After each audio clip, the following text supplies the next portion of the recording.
Chapter 1. The surroundings were engulfed in darkness, illuminated only by the faint glow emitted by fireflies nestled within the thicket.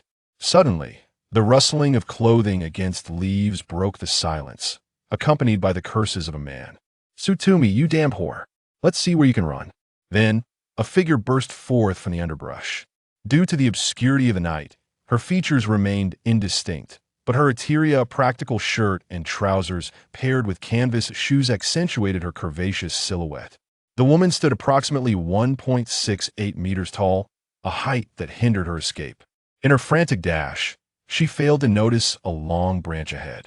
At last, her waist-length hair became ensnared by the branch, eliciting a pained cry as she fell to the ground, tearing a handful of hair in the process. "Hiss!" Tumi gasped, tears nearly spilling from her eyes. Yet, she did not succumb to despair. Instead, she struggled to rise, intent on fleeing once more, though it was already too late. The man behind her had caught up, and Tumi felt her hair being painfully yanked again, accompanied by the man's heavy breaths. "Tumi, I've finally got you. Where do you think you're going?" Turning her head slightly, she caught a glimpse of her captor in the moonlight. Her delicate, charming features became visibly a face framed by slender willow-like brows and almond-shaped eyes filled with longing. Her nose, petite yet prominent, added to her allure. At that moment, she bit her luscious lips and gazed at him with an expression that sparked an urge to hold her close and cherish her fiercely.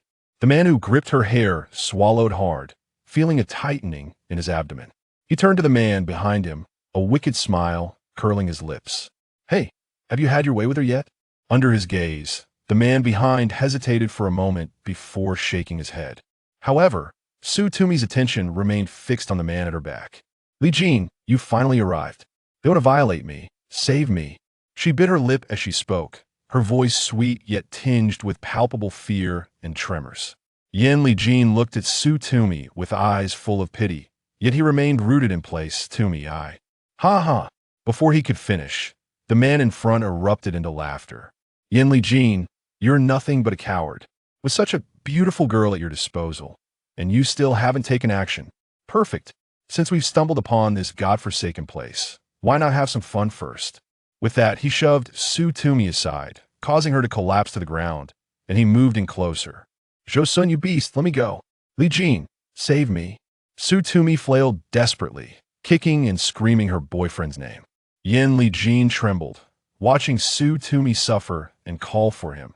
Yet he never stepped forward. Instead, he suddenly knelt and began to bow his head. The sound of his forehead striking the muddy ground echoed in the silence, accompanied by his pitiful pleas and frantic screams. "Tumi, I'm so sorry, truly sorry. I'm terrified. If I don't comply with them, they won't share food with me anymore, I'll die. Tumi, I don't want to die. I have a bright future ahead. I can't just perish here. Please, help me for our sake. I promise I won't despise you. Once we're out of this forest, I will still marry you." Tumi's eyes widened in shock, feeling as if a thunderbolt had struck her, leaving her head spinning. As she struggled, tears cascaded down her cheeks uncontrollably. "Hygiene, what are you saying? Do you even realize what you're saying? Shut up, you filthy wench." Josun slapped Tumi across the face, leaving her dizzy and blood trickling from her lips. As he yanked at her, 2 buttons of her shirt popped open. In her hazy state, she turned her head slightly and saw Hygiene still bowing his head. The once exalted man who cherished her like a treasure was now reduced to a dog, kneeling in the mud. "Huh!" Tumi let out a cold laugh, gazing up at the towering mushrooms above her, never imagining that what was meant to be a leisurely excursion had morphed into a hellish nightmare. Rather than be defiled by these men, she would prefer. With a flick of her tongue, a metallic sweetness filled her mouth. "Damn it! This bitch wants to kill herself. Quickly, gag her." Josun, puzzled by Tumi's sudden silence, was startled to see blood trickling from her mouth, and he quickly grasped her jaw. In the midst of their stalemate, a sudden, thunderous roar erupted nearby, accompanied by the shrieks of men and women. Tumi felt the weight pressing down on her vanish. Enduring the pain in her tongue, Tumi opened her eyes. Looking up, she saw Josun pinned to the ground by a massive white beast, approximately 3 meters long, its fur gleaming brilliantly, adorned with 3 long tails, each about 2 meters in length. It had just hurled Zhou Sun away, sending his imposing figure flying through the air before he skidded across the ground. Tumi's body turned cold, even she could not identify the creature before her. As she regained her composure, she noticed the surrounding men had been thoroughly terrified, especially Yan Li-jin, who trembled uncontrollably. Tumi let out a cold laugh and closed her eyes again, feeling utterly drained. She realized escape was no longer an option. This was not pessimism, rather. It was the recognition that feeble humans, stripped of the protections of civilization, stood no chance against the brutal ferocity of wild beasts. She had witnessed this firsthand over the past few days. Out of a group of over 30, only a few remained. After a brief moment of darkness, she was surprised to find that the anticipated pain had yet to arrive. Instead, warm breaths brushed against her face. When she finally opened her eyes, she nearly lost her mind in fright. The very beast that had pinned Zhou Sun was now looming over her, their faces mere inches apart. The warmth she felt was its breath. Terrified, she shut her eyes again. Yuan, your nose is truly exceptional. There are plenty of primitive female humans here. There are even 3 strange male voices. Realizing something was amiss, Tumi opened her eyes once more. This time, her gaze collided directly with that of the beast. Whether it was her imagination or not, she could have sworn she saw a flicker of compassion in the creature's eyes. The beast extended its tongue, licking the blood from the corner of Tumi's mouth. Its tongue bore barbs, causing her face to sting painfully, yet she dared not move, allowing it to continue. As she faced the prospect of death, an unexpected question arose in her mind. Do beasts taste their food before consuming it? Once the beast had licked her clean, it stepped back, seemingly uninterested in devouring her. Tumi felt a surge of surprise, pondering if it had already satiated its hunger after dealing with Zhou Sun, thus sparing her for the moment. To her dismay, as she attempted to rise, she found Zhou Sun lying there, battered and bruised, a deep claw mark across his chest, his face injured from being thrown against the ground, barely clinging to life. Following his line of sight, she indeed saw several young men clad in animal skin skirts surrounding them. One young man, with striking black hair, stood out among the rest. Upon noticing Tumi, his eyes lit up, and just as he was about to approach, the beast beside her suddenly positioned itself in front of him, baring its teeth. The black-haired man paused momentarily before chuckling. Does Yuan wish to claim this female? Tumi struggled to comprehend their words, hindered by their thick accents that resembled a regional dialect. As she observed the men binding the others around her, a sense of calm began to settle within her. The surrounding young men gathered the women together in one place, where the terrified girls huddled together, crying out in fear. I don't want to die. Woo, please spare us. One particularly handsome young man with golden hair spotted Tumi and remarked, Oh, Lu, look at this little female. She's quite brave, isn't she? She's not trembling at all. The one called Lu, the earlier black-haired man, glanced at Tumi and said, This is the female Yuan has taken a liking to. We need not concern ourselves with her. At that moment, another young man with short brown hair hoisted the unconscious Yan Li-jin and spoke, The males are secured. Let's take this female and be on our way. All of these men were impressively tall, the tallest reaching nearly 2.2 meters, while the shortest stood at around 1.95 meters. Witnessing them effortlessly lift 2 or 3 adults and carry them away, Tumi remained rooted in place, anticipating that someone would come to assist her as well. To her surprise, it was the white beast that approached her, crouching down beside her. Tumi was momentarily taken aback. Was it suggesting that she should mount it? Was this creature truly so intelligent? Not only had it refrained from attacking anyone, but it also permitted riders? Despite her astonishment, Tumi gritted her teeth and, using both hands and feet, clambered onto its back. Once she was atop, she discovered that the beast was not only striking in appearance but also possessed soft, plush fur.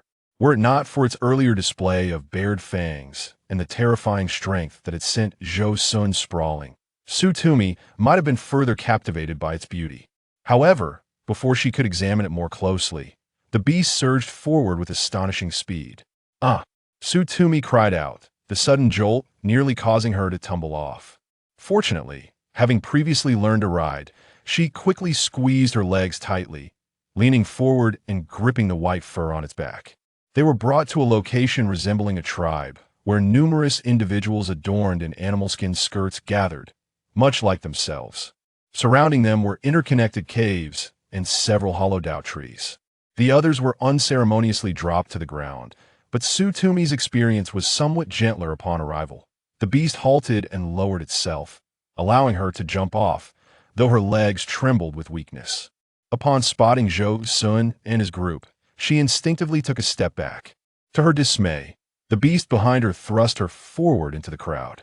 With her already weakened state, she stumbled and nearly fell to her knees. "Be careful, little female." Fortunately, the agile Lu was nearby and caught her just in time. As Tumi looked up, she found herself gazing into his deep green eyes. His bronze skin was taut with muscle, strong and well-defined. Though he appeared human, his eyes bore an uncanny resemblance to those of a beast. Even with a smile illuminating his handsome features, Tumi felt a shiver run through her. It seemed he sensed her trepidation as he reached out to steady her, saying, "Do not worry, we will not harm the females." Tumi curled into herself, her heart racing. She was uncertain of what these wild men intended for them. Yet, she had read in books about certain cannibal tribes in the primal forest that regarded humans as sustenance. These individuals exuded an aura of strength. Even Zhou Sun, a former Special Forces soldier, was left powerless against them, rendering her chances of escape utterly non-existent. As her initial courage dissipated, fear began to creep in. In truth, she too wished to survive. She had endured so much hardship to remain alive. Under duress, how could she so easily relinquish her life? Just as Tumi raised her gaze in confusion, she locked eyes with a pair of deep, golden-red orbs.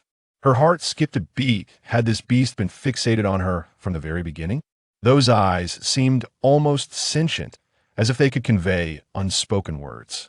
This place was not only peculiar, but even the animals appeared to possess an extraordinary essence. Tumi bit her lip, striving to inhale deeply to quell the gnawing hunger in her abdomen. The group had lingered in this strange place for quite some time, initially a tour group of 30. The guide, unable to endure the collective grievances, had departed with a portion of the members. On the first day, the rest encountered a pack of wolves and pythons, consumed alive, leaving only 3 women and 3 men. The women, devoid of combat prowess, required the men's protection. With provisions dwindling, they barely survived on a few wild rabbits captured by Zhou Sun and Zhang Yi over the past days. It was precisely because of this dire situation that Zhou Sun, who had long coveted her beauty, contemplated violating her. Meanwhile, Yan Jin, her boyfriend, remained complicit. None of the women were spared from calamity. Thus, it seemed that the beast had saved her. Not only had they refrained from devouring her, but they also licked the dirt and blood from her face clean. Lost in thought, a dark object was presented before her, seemingly a piece of dried meat. Having subsisted on mere crumbs of biscuits for several days, and having refused Zhou Sun's offerings, she was now ravenous. Raising her gaze, she met Lu's smile. "Here, Tumi hesitated, instinctively reaching out to accept the offering. Lu smiled again and turned to distribute the meat to the other women.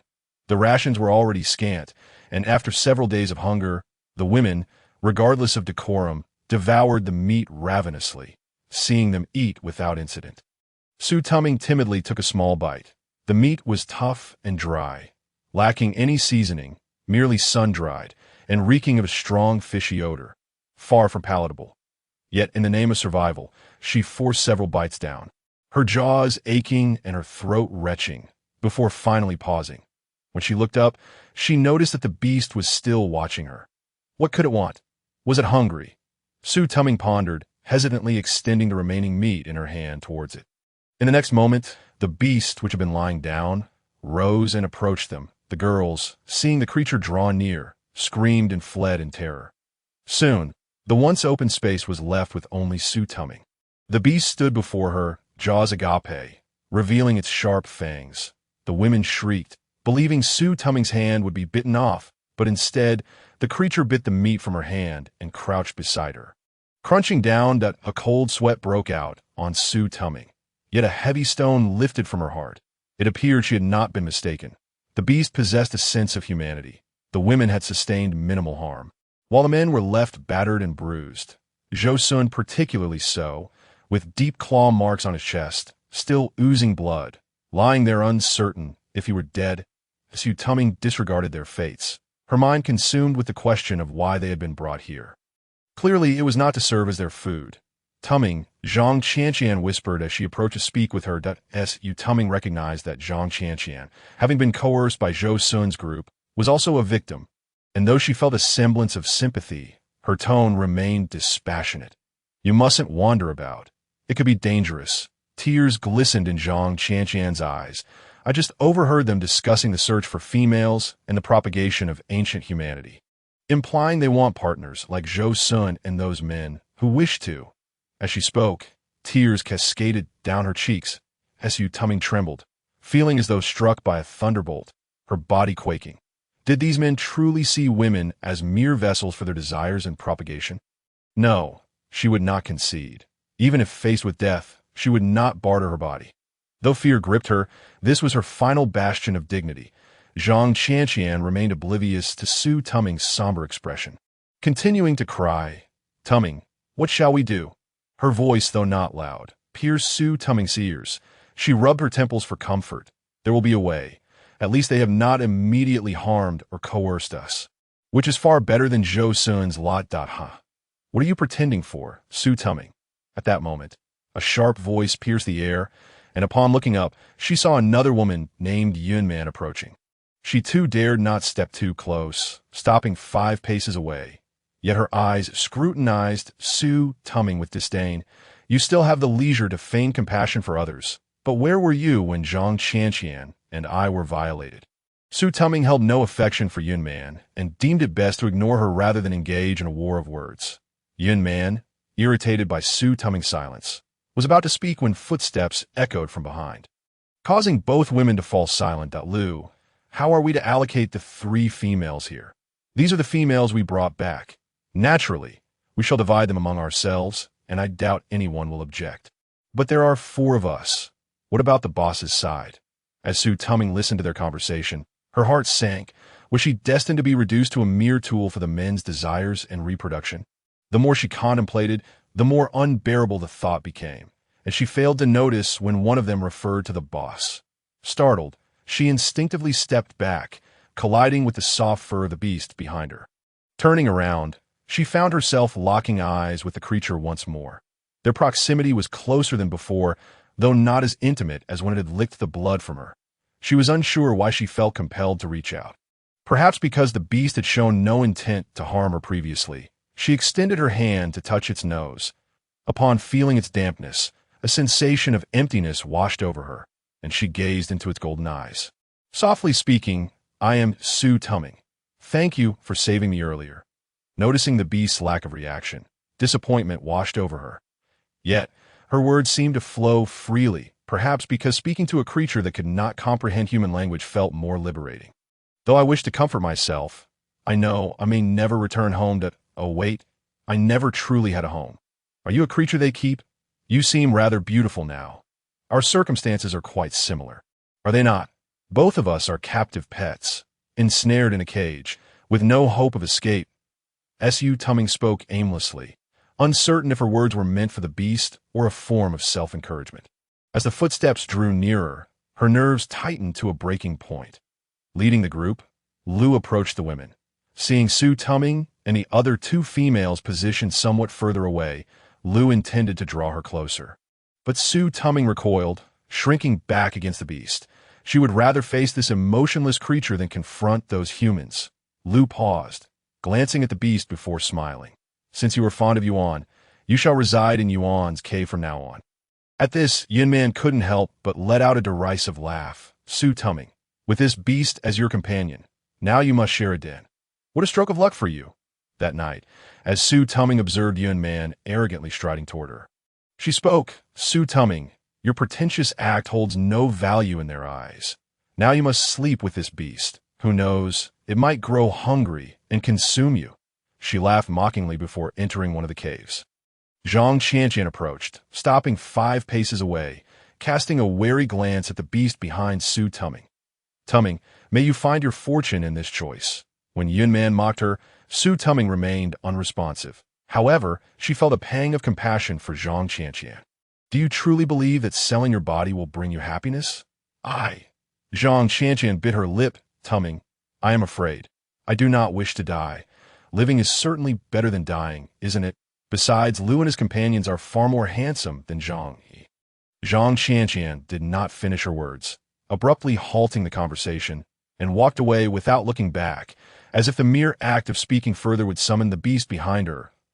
Su Tuming stood beside the creature, feeling somewhat helpless as she remarked, now it seems we are truly left to rely on each other. The beast, Yuan, gazed intently at Su Tuming, while its tail extended behind, wrapping around her body and lifting her up. Su Tuming let out a startled gasp. Despite her attempts to squirm, she realized the tail was tightly coiled around her, leaving her no choice but to concede.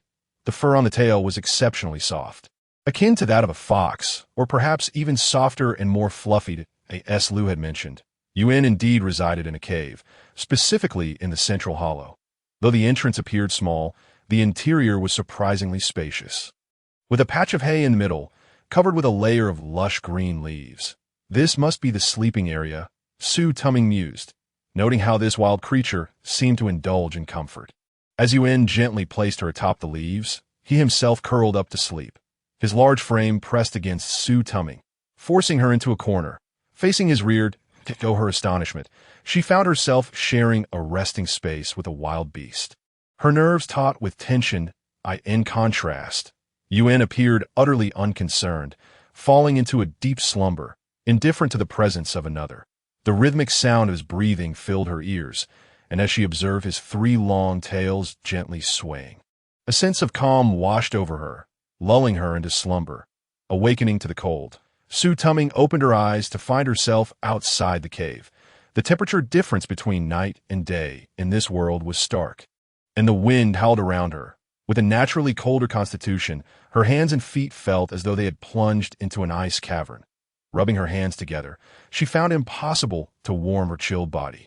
At that moment, a furry tail emerged from the darkness, wrapping around her and pulling her closer. She tumbled into a soft mass of fur, pressing against it and discovering its astonishing softness. The area she found herself in seemed to be the belly.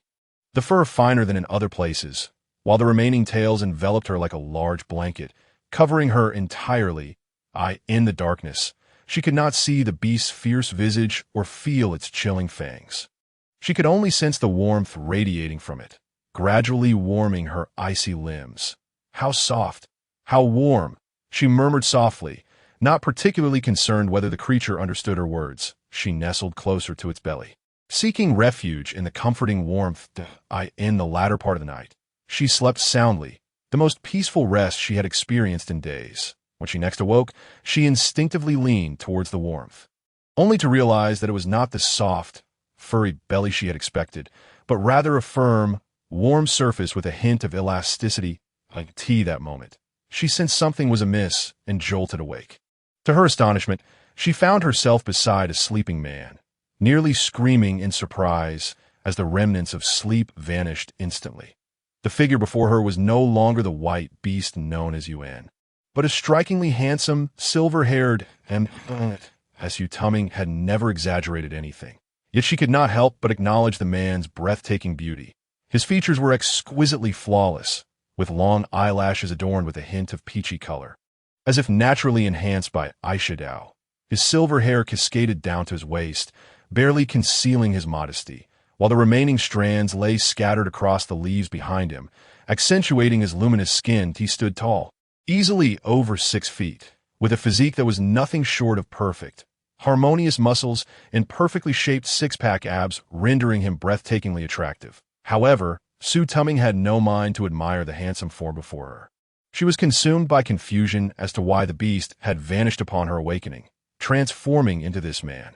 Recalling the harrowing experience she had nearly endured the day before, she felt a chill run through her. She quickly checked her body for any signs of tampering, breathing a sigh of relief upon confirming her safety. Approaching him, she intended to rouse him and seek clarity on the situation.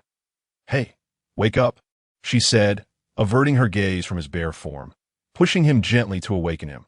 The man stirred, groggily rubbing his magnificent silver hair before finally meeting her gaze as Tuming averted her eyes, unable to fathom the whereabouts of Yuan.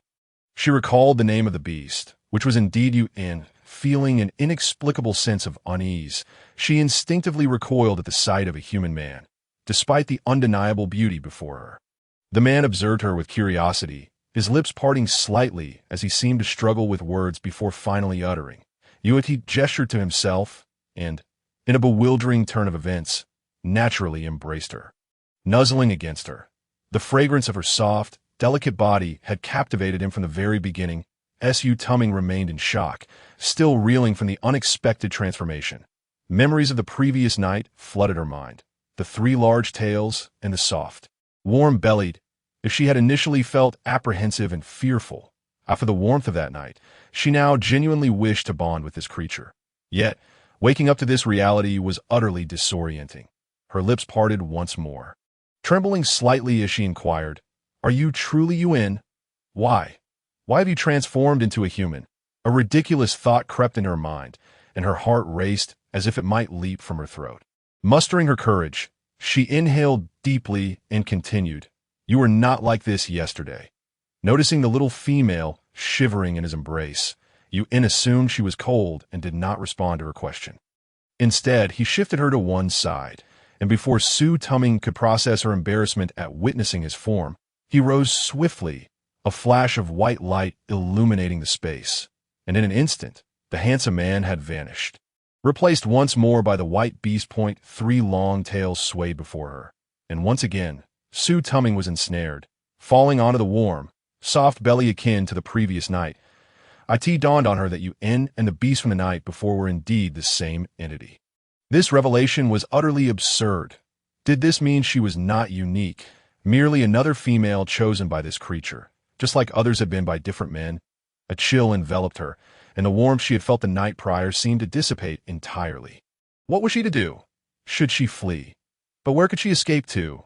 Yuan wrapped the little female tightly in his embrace, using his body heat to keep her warm. Yet he noticed her still trembling violently.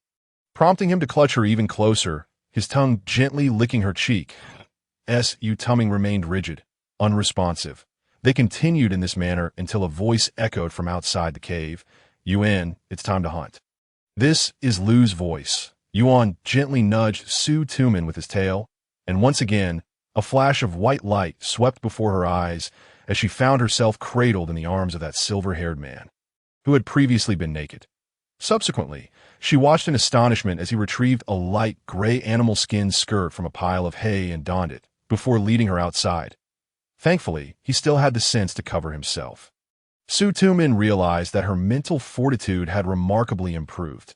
After the initial shock, she found a sense of calm. At least last night, Yuan had not harmed her. Given the current circumstances, she could only take things one step at a time.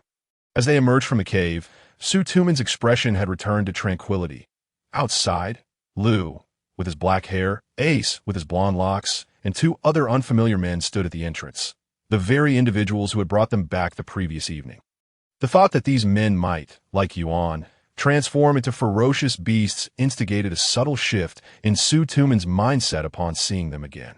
Her gaze then fell upon Yun Man and Zhang Qianqian behind them. And in that fleeting moment of eye contact, she perceived fear that it seemed they, too, had witnessed something unsettling the night before. Yuan cast a glance at the 4 individuals surrounding him, noting that they were nearly all present. After a moment of silence, he finally spoke, albeit in a succinct manner. "Let us go." Lu, noticing Yuan struggle with speech, couldn't help but chuckle. "I doubt anyone would believe that such a formidable being as Yuan, who can easily overpower the 3 of us, was only recently transformed from a cub." "Boss, is it still difficult for you to talk?" Ace inquired, scratching his head in confusion. "That I think speaking is the simplest thing. How come such a powerful Yuan finds it so taxing?" Fooled out at that moment, a brown-haired man approached and playfully tapped Ace on the head. "How can you compare yourself to the boss? If it weren't for him last night, How could we have found 3 male ancient humans and 3 female ancient humans in their respective forms? Recalling this, those who had enjoyed the company of the female ancient human the night before felt a surge of excitement. The reputation of the female ancient human was well-deserved. It was said she possessed the most potent reproductive capabilities among all females. If only I could have obtained a female like her in the tribe. I wouldn't tea. Suddenly, he fell silent, turning just in time to receive 3 playful thumps on the head. Ace, visibly irritated, retorted, "Ander, you're the real fool. If it weren't for the urgency of the hunt, I would have knocked you out right now. Come on, who is afraid?" Lu shook his head at the playful banter of the youths. Here, he was the oldest, while Yuan was the youngest. With this thought, he turned towards Yuan, who had remained silent throughout. "Yuan, did you mate with the little female last night?"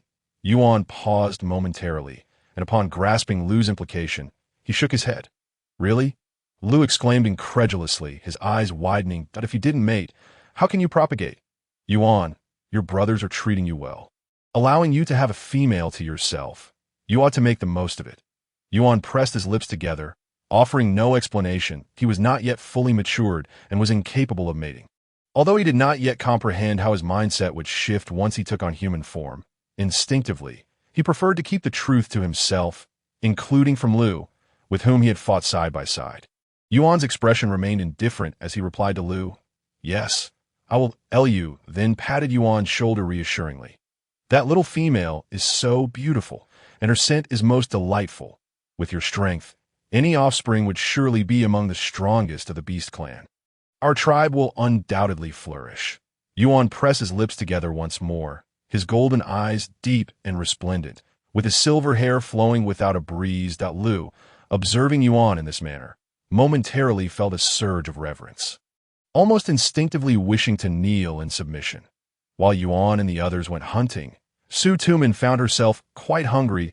It seemed the beastmen did not partake in breakfast, and no one offered her food. Yet her stomach was already beginning to ache from hunger. As the beastmen passed by, they regarded her with curious and fascinated gazes, greeting her warmly. Tumi's stomach was truly aching, and she couldn't tell if it was from the cold of the previous night or if she had become ill from the raw meat Lu had given her. With Yuan's presence, the other beastmen should not pose a threat to her. Thus, Tumi mustered her courage to call out to one of them that, "Big brother," not knowing what else to call him. She settled on a casual address. "Little female, are you calling me?" The beastman she had called out to looked utterly astonished. Tumi nodded, hesitated for a moment, and then stepped forward to say, "Big brother, do you have any food? Just a little, please. I'm feeling a bit—" Yes. Before Tumi could finish, the beastman hurriedly ran back. Moments later, he returned, holding a large chunk of bright red meat, and presenting it to her.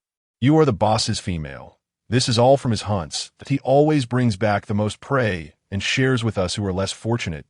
Tumi stood there, stunned, gazing at the vibrant red meat. The beastmen were indeed simple-hearted, offering her the freshest cuts. However, having previously tasted raw meat, which was dried and barely edible, she could hardly keep her composure after just 2 bites. Now, faced with this dripping, sanguine raw flesh, she feared she might truly be sick. Swallowing hard, Tumi managed to say, "Thank you, big brother, but do you all eat raw meat? Why don't you cook it over a fire?" The beastman looked at her in bewilderment. Fire? Oblivious to his odd expression, Tumi was merely astonished that this place was unfamiliar with fire. In no wonder they could only consume raw meat. Thinking of Yuan's breathtakingly handsome face that had stirred both awe and indignation, she glanced back at the bloody meat and felt a pang of pity for him. Raw meat could harbor so many parasites, and those with weaker immune systems could easily fall ill. Feeling another wave of discomfort in her stomach, Tumi's complexion soured. It seemed she had indeed eaten something detrimental. There was no telling what parasites or bacteria lurked in this raw meat. Under no circumstances could she consume it again. She needed to devise a way to start a fire to cook the meat properly. Zhou Sun and the others had a lighter for smoking, which they also used for grilling meat. However, when they were brought back by the beastmen, all their belongings had been left behind some distance away, making it unlikely they could retrieve them now. With a sigh, Tumi's lament was interrupted by the beastman, who noticed her holding the meat and sighing without eating. "Little female, what's the matter?" Don't you like this meat? I can go get you another piece. Wait, big brother, Tumi called out, stopping him. Could you do me another favor and find some dry grass that hasn't been wet? Okay, okay, the beastman replied, somewhat perplexed, wondering why this little female would want grass instead of meat. As he hurried off to find some dry grass. Once he departed, Tumi gathered some stones and branches from the nearby area, constructing a simple barbecue rack. After many years, she still felt quite familiar with these tasks. However, she could no longer remember what her parents looked like. Since childhood, she had grown up in the mountains with her grandfather. Due to her personality and the absence of her parents, the other children in the mountains had never wanted to play with her. Seeing her becoming increasingly withdrawn, her grandfather often took her to the mountains to pick flowers and wild fruits, and he would roast fragrant chicken for her. During those times, she would often savor the delectable roasted chicken while listening to her grandfather read to her. Looking back, that may have been the happiest time of her life. Yet, before Tumi could reminisce for long, a shrill voice pierced her thoughts. Tumi, how can you still find time to play with stones here? Don't you realize those people are all monsters? They can transform into beasts. Upon hearing Yuan's voice, Tumi furrowed her brow. She lifted her gaze to see Zhang Qianqian beside her, weeping and wailing. Tumi, what shall we do? We have entered the lair of monsters. Will they, having turned into beasts, devour us? Recalling the events of the previous night, when she had inexplicably found herself with two monsters, a chill coursed through her. And her sobs grew more pitiful. Oh, what if I become pregnant? I do not wish to bear the child a monster. Stop crying. Yuan, already vexed, lost her composure and shouted, all you do is weep. It is utterly useless. Zhang Qianqian was taken aback, frozen in place with a look of utter helplessness. Tumi, feeling as though she had become invisible amidst their bickering, could no longer concentrate, and the last vestiges of warmth within her vanished. What is there to quarrel about? Did you come to use me as a punching bag? Tumi's voice was tinged with irritation. Her own mental state was far from stable, compounded by a throbbing pain in her abdomen. And the incessant chatter of the two was unbearable. Even the most patient of souls has their limits, and she was not one to be trifled with. Tumi, are you not afraid? Do you not realize we have fallen into the lair of monsters? And you can still converse with them? Yuan glared at Tumi, who was now dirty from moving stones. What are you looking at me for? Do you still think you are the Tumi of the past, adored by a wealthy boyfriend, with all men's gazes upon you, pretending to be aloof? Now, don't dream, reflecting on the possibility that Tumi had suffered a similar fate to hers the previous night. Yuan felt a surge of satisfaction. Tumi had no desire to engage in a dispute over their past, so she continued her task, speaking in a calm tone. They are not monsters. They are the people of this world. She referred to them as beastmen. Oh, you think we are still in the original Zishuing Bana. What do you mean by that? Yuan's expression darkened. Tumi, have you lost your mind? Are you suggesting that we have collectively traversed worlds? Do you think we are 3-year-olds who will heed your words? Believe it or not, Tumi replied, her voice laced with impatience. You may choose to disdain them and refuse to take food from them. That is your prerogative, but do not disturb me.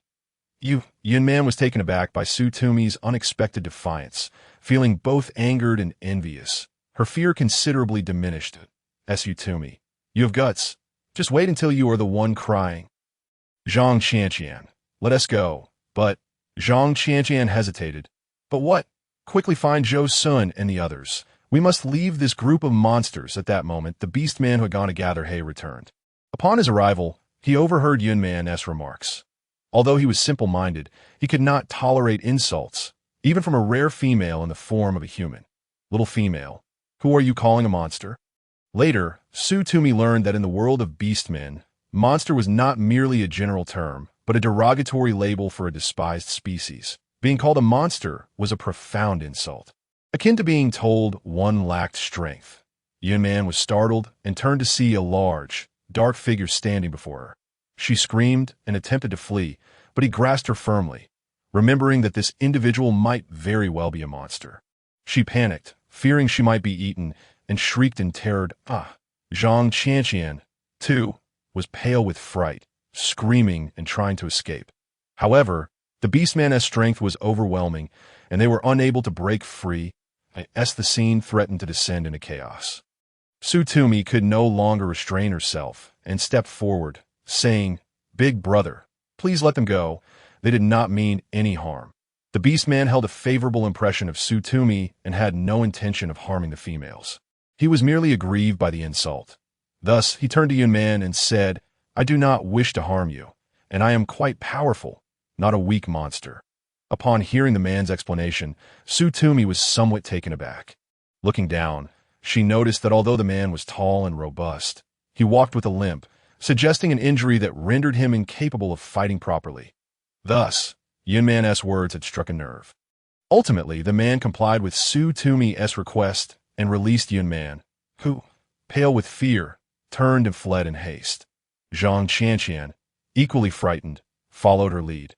With the clamor of voices fading away, Tumi exhaled a sigh of relief, only for her abdomen to contract painfully once more. No, she needed to drink some warm water and eat something urgently. So, Tumi bent down again, taking the dry hay provided by the beastman to continue her task. The beastman, intrigued by her actions, squatted beside her and asked, "Little female, what are you doing?" Tumi looked up to find him gazing at her with curiosity. She felt a fondness for this beastman, who appeared honest and straightforward. Hence, she patiently explained, "Big brother, I am starting a fire. This way, we can cook the meat properly." Fire. Upon hearing this word again, his eyes widened with the same expression of astonishment as before. To Tumi, this look conveyed a sense of nervousness, as if he were grappling with a question he could not answer. She smiled gently at him and said, "It's fire. You will understand shortly. By the way, my name is Tumi. You may call me Tumi." The beastman, taken aback by the fact that such a beautiful female was smiling at him and engaging him in conversation, stammered, "My name is Weiss." Tumi merely smiled, for she had never been particularly talkative, and having not made a fire in a long time, she needed to focus. Fortunately, luck was on her side. The small stones nearby were all flint. And with the dry hay, it wasn't long before sparks began to appear. Seeing this, Tumi hurriedly blew on it, but perhaps she blew too forcefully, as she was suddenly engulfed in smoke and began to cough violently. Weiss, feeling sympathetic, offered, "Let me help." Tumi accepted gratefully. Weiss bent down to assist, and with a strong breath, the sparks soon spread, igniting the hay into a brilliant blaze that flared up with a loud whoosh. Startled by the sudden heat, Weiss leaped back, retreating 10 paces, his beastly instincts making him wary of the flames. Observing him resembling a startled beast, Tumi chuckled and intended to beckon him over to assist in cutting the meat. However, in the next moment, his eyes sparkled with excitement, and he sprinted away, shouting, "Fire! It's fire! You are a goddess from the painting." Tumi was taken aback by his exuberance, and in that moment of distraction, he had already summoned nearly 30 members of the tribe, leaving only a few who were out hunting. They surrounded Tumi, their eyes wide with excitement, fixated on her and the roaring flames beside her. Some daring souls attempted to reach out and touch the fire, only to recoil with a yelp. "Ah, it's so hot! My hand!" A chorus of gasps arose from the crowd. "Oh, this is fire! A gift from the divine! Little female, you are indeed sent by the gods. Our tribe is saved," surrounded by a group of burly men clad in animal skin skirts. What struck her most was their tear-streaked faces, weeping as if they were witnessing a celestial being. Even someone as composed as he could not help but feel a tinge of embarrassment that Tumi was about to speak when commotion erupted from behind. It turned out that Yuan and his companions had returned from the hunt. Upon their arrival, they promptly cast their catches to the ground, forming a sizable heap. The animals were noticeably larger than usual. Even the rabbits they had previously seen were as large as wild boars, not to mention the larger game they had captured. Before long, a small mountain of prey had accumulated before them. VS, who had earlier assisted Tumi, spotted Yuan and his eyes brightened. He hurried over, exclaiming loudly, "Boss, the gods have sent us fire. So hot, so scorching." Yuan and the others exchanged glances, their eyes gleaming with recognition. While the others were oblivious, Lu, who had seen the sheepskin scroll Yuan had brought, understood well. The ability to create fire was a gift possessed only by ancient humanity. Thus, as Tumi found herself encircled. The orcs finally parted enough to allow light to penetrate. When she lifted her gaze, her eyes met a pair of golden red ones. Yuan, the leader, was undeniably the most striking figure. His skin was notably fairer than that of the other orcs, and his features were exquisitely flawless. Around his eyes, there appeared to be some kind of beastly markings that shimmered in the sunlight, casting a faint orange hue around his eyes. His silvery hair further accentuated his aloof and noble demeanor. Tumi mused that the legends of beauty endowed with filters and eyeshadow effects must have been inspired by someone like him. Receiving Yuan's gaze, she attempted to explain, but a sudden, intense pain coursed through her abdomen. Unable to endure any longer, she whimpered, clutching her belly, beads of sweat dotting her forehead. Her cries startled the surrounding orcs, especially Yuan. Before anyone could ascertain what had transpired, he was already by her side. Cradling her petite frame in his arms, that Tumi, pale from the pain, only realized after the sensation subsided that she had merely upset her stomach and would need medicine to remedy it. Lu glanced at the still-burning flames before stepping forward to touch Tumi's forehead, which felt cold and clammy, even softer than that of the humanoid female from the previous night. However, since she was already Yuan's mate, he thought little of it and addressed Yuan. Yuan, the young female, seems to be in distress. She may be gravely ill. He hesitated before continuing, recalling how previous kin had suffered similar ailments and perished. This statement seemed to strike a chord with Yuan, as his previously stoic expression tightened.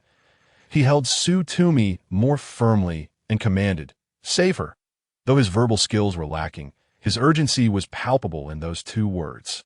Lu sighed, replying helplessly, "She is ill. We have no shaman skilled in herbal medicine here to heal her." His tone of resignation cast a pall over the other orcs, their heads drooping in sorrow. Amidst the chaos, someone spoke up. The young female created fire. "She is a goddess sent to us by the heavens. We cannot lose her."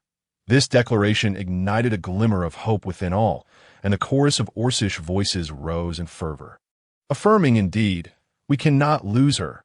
Despite her fatigue, Tumi opened her eyes again, gazing at Yuan and then at the surrounding orcs, a peculiar warmth blossoming in her heart. How long had it been since anyone cared for her life so deeply? It seemed to have vanished after her grandfather's passing. As the leader, Yuan observed the fervent resolve of his kin and glanced down at the fragile young female in his arms. A voice within urged him that he needed her, that he could not afford to lose her. Yuan pressed his lips together and declared his clan, "I will seek out a shaman." Even if it meant exchanging all the game they had hunted for the past few days. He would do whatever it took to save the young female. Just as he intended to return Tumi to the cave, she finally managed to endure the pain a bit longer. She had overheard the orcs' conversation and realized that Yuan was willing to trade all their recent catches for a healer. In this primitive society, food was of utmost importance to the orcs. They were prepared to face hunger in order to save her. Regardless of the motivation, it was undeniably touching. However, she could not allow Yuan to act foolishly, setting aside the question of whether that shaman's skills were reliable. They could never afford to trade away their food. She had no desire to see them go hungry. With clarity of thought, just as Yuan was about to turn, she suddenly reached out, grasping his arm. "Yuan, wait." In her haste, she inadvertently tugged on a lock of his hair. Upon contact, she realized that his hair was even softer than hers, smooth and cool to the touch. No wonder he moved with such grace. Yuan felt a slight tug on his scalp, but did not flinch. Instead, he bent closer, rubbing his face against Tumi's in a silent gesture of comfort. Tumi instinctively attributed this affectionate act to a beast's way of offering solace. So she did not resist. Releasing her grip, she hoped Yuan could understand her as she spoke slowly. "I can heal. I will find the herbs. Take me to them, and do not trade away the food." Yuan comprehended her words almost immediately, though he was taken aback by her ability to not only create fire, but also to heal and identify medicinal herbs. Fearing he might have misunderstood, he repeated, "Really?" Tumi stifled her pain, mustering a gentle smile as she began to weave her persuasion. "Since I am a goddess who can conjure fire, I am certainly capable of much more. Trust me." Once again, she climbed onto Yuan's back, this time securing herself with a vine as she faced the concerned gazes of the surrounding orcs. With a forced smile, she reassured them, "I will be fine. Do not worry." Although her words were somewhat deceptive, they were a necessary measure to ensure compliance from the orcs. Identifying herbs for abdominal pain was not a daunting task for Tumi. Her grandfather had been a renowned healer in their village, sought after by families far and wide. Local hospitals had invited him numerous times, but he had always declined. As a child, she had often listened to her grandfather speak of medicine and accompanied him to gather wildflowers and herbs in the mountains. She had adored learning from him and had already made significant progress by the age of 12 that after her grandfather's death, she had few friends in the orphanage and had spent her time poring over the books he left behind, some of which were rare, while others were penned by him. Aside from medicine, her knowledge spanned many subjects. Consequently, she had worked hard to support herself while studying and eventually gained admission to a prestigious medical college in the capital. This year, she had even become a counselor, intending to open her own traditional Chinese medicine clinic after completing her doctoral studies, thus carrying on her grandfather's legacy. Unexpectedly, as she rested on Yuan's back, Tumi sighed silently. She knew the conditions in which certain herbs thrived, and she was pleasantly surprised to find that not only the animals, but also the plants in this forest were remarkably robust. After a brief search, she quickly gathered the herbs she needed for her abdominal pain. "Yuan, over there," she indicated, her keen eyesight allowing her to easily recognize the herbs she had grown so familiar with. She tugged at his arm, signaling him a halt, and pointed towards a patch of greenery. "The medicine is over there." Indeed, Yuan Shan shifted his direction and, taking the opportunity, gently set Tumi down.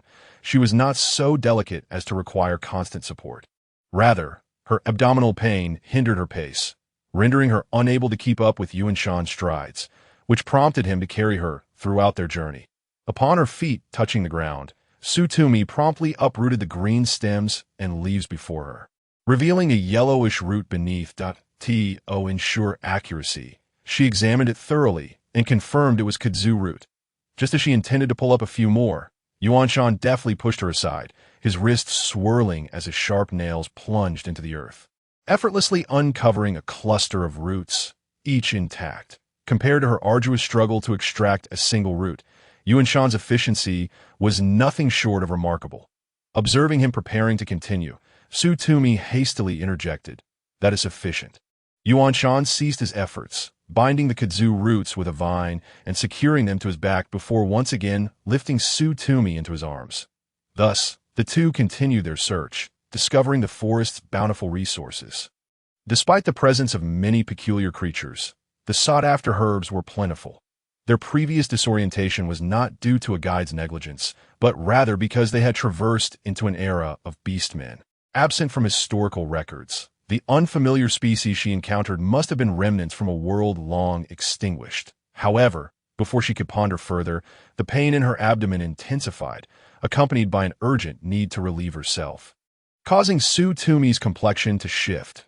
She glanced at Yuan Shan, engrossed in gathering herbs, hesitated briefly, and finally spoke, "Yuan Shan, please wait here, I need to use the restroom." Fearing he might not comprehend her request, she pressed her hands against her abdomen and pointed towards the thicket. Yuan Shan paused, momentarily confused, but instinctively nodded in understanding. Relieved, Tumi dashed towards the nearby bushes. Alas, Tumi found herself in a rather unfortunate predicament, suffering from diarrhea in such a primitive environment, unable to resist her physiological response, which filled her with embarrassment. The sole stroke of fortune was that her long pants pocket contained a half-used pack of tissues. She was immensely grateful for her habit of carrying tissues. Upon emerging, however, she discovered that Yuan Shan, who had been gathering herbs moments before, had vanished. The sense of dread gripped her heart. She could hardly fathom surviving in the forest without his protective presence. An inexplicable feeling of abandonment washed over her, replacing her earlier calmness with anxiety. Standing still, she called out, "Yuan Shan, where are you?" After shouting for a while without a response, time slipped away, and just as she was about to search the area, the bushes behind her rustled unexpectedly. Her heart raced, momentarily distracting her from her abdominal pain, as she stiffened and turned, only to have her pupils constrict at the sight of the approaching figure. Fortunately, it was Yuan Shan, emerging from the underbrush, arms laden with several deceased hares and herbs securely fastened to his back, gazing at the flustered Su Tumi with a perplexed expression. Upon spotting him, Su Tumi nearly sprinted to his side, exclaiming, "Where have you been? I thought you were to wait for me." Her lips moved as if to express a reprimand, but she quickly sealed her mouth, realizing it might sound accusatory, despite her best efforts. Her delicate brows remained tightly knitted. As they returned, Su Tumi lapsed into silence. Even as her stomach began to throb again, she gritted her teeth and refrained from speaking to Yuan Shan. The fire continued to blaze, tended to diligently by the beastmen, who added more fuel, causing the flames to grow more vigorous rather than extinguish. Eager to brew medicine, Su Tumi soon realized that the tribe lacked even a simple bowl to contain anything. "How am I to cook?" she lamented, her frustration mounting as the abdominal pain intensified. Observing Su Tumi's worsening expression, Yuan Shan quickly unloaded the herbs from his back, piling them at her feet. His implication was clear. She was to consume them raw. Despair clouded Su Tumi's thoughts. With the language barrier between her and Yuan Shan, she could only beckon Lu for assistance. That Lu, "Please come help me." Surprised by Su Tumi's direct summons, Lu approached her, noting her pale complexion and fragile demeanor. Unable to contain his curiosity any longer, he inquired, "Little female, are you truly a goddess?" Su Tumi paused, meeting Lu's deep green gaze, and she was certain that he was the most cunning among the beastmen. Taking a deep breath, she replied, "I can assure you, I am not. However, if you assist me, I can reveal the method to create fire." Lu was taken aback, despite Su Tumi's rapid speech and peculiar accent. He understood her intent. "You are Yuan Shan's mate. Even if you're not a deity, I will assist you. What do you require of me?" Relieved by his response, Su Tumi exhaled, "I need you to wash these herbs thoroughly." And then, she glanced around and spotted a relatively fragile stone. "Please hollow it out and take it to the river to wash as well." "Certainly. Is there anything else?" Observing Su Tumi engrossed in conversation with Lu while disregarding him, Yuan Shan's brow furrowed, and in the next moment he stepped forward to push Lu aside, interrupting Su Tumi's words. "Tumi?" Su Tumi looked at Yuan Shan, realizing he had called her name in an unusual tone. It took a moment for her to process his intent. A surge of warmth filled her heart, alleviating some of her abdominal discomfort. Her lips moved slightly before she turned to Yuan Shan, asking, "Will you help me?" Yuan Shan's eyes brightened as he nodded vigorously, seated upon a stone. Su Tumi curled her legs to endure the pain, while Lu promptly delegated tasks to the beastmen, who swiftly began their work. Su Tumi, you are truly remarkable. It seems you possess an extraordinary ability to charm others. In just one day, you have endeared these wild men to you. Yuan Man approached, her eyes brimming with jealousy and anger.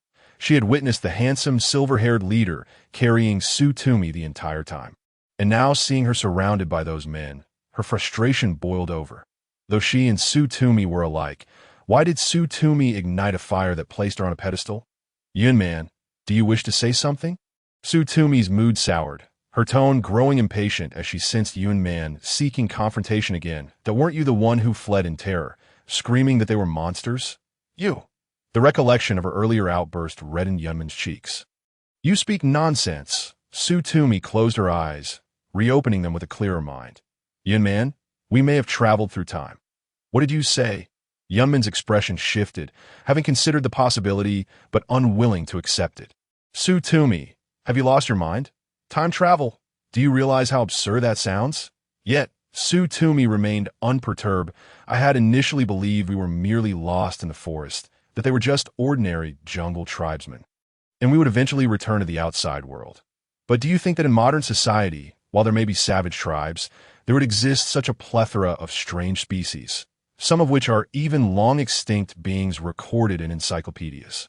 Furthermore, these individuals can freely transform into beastly forms.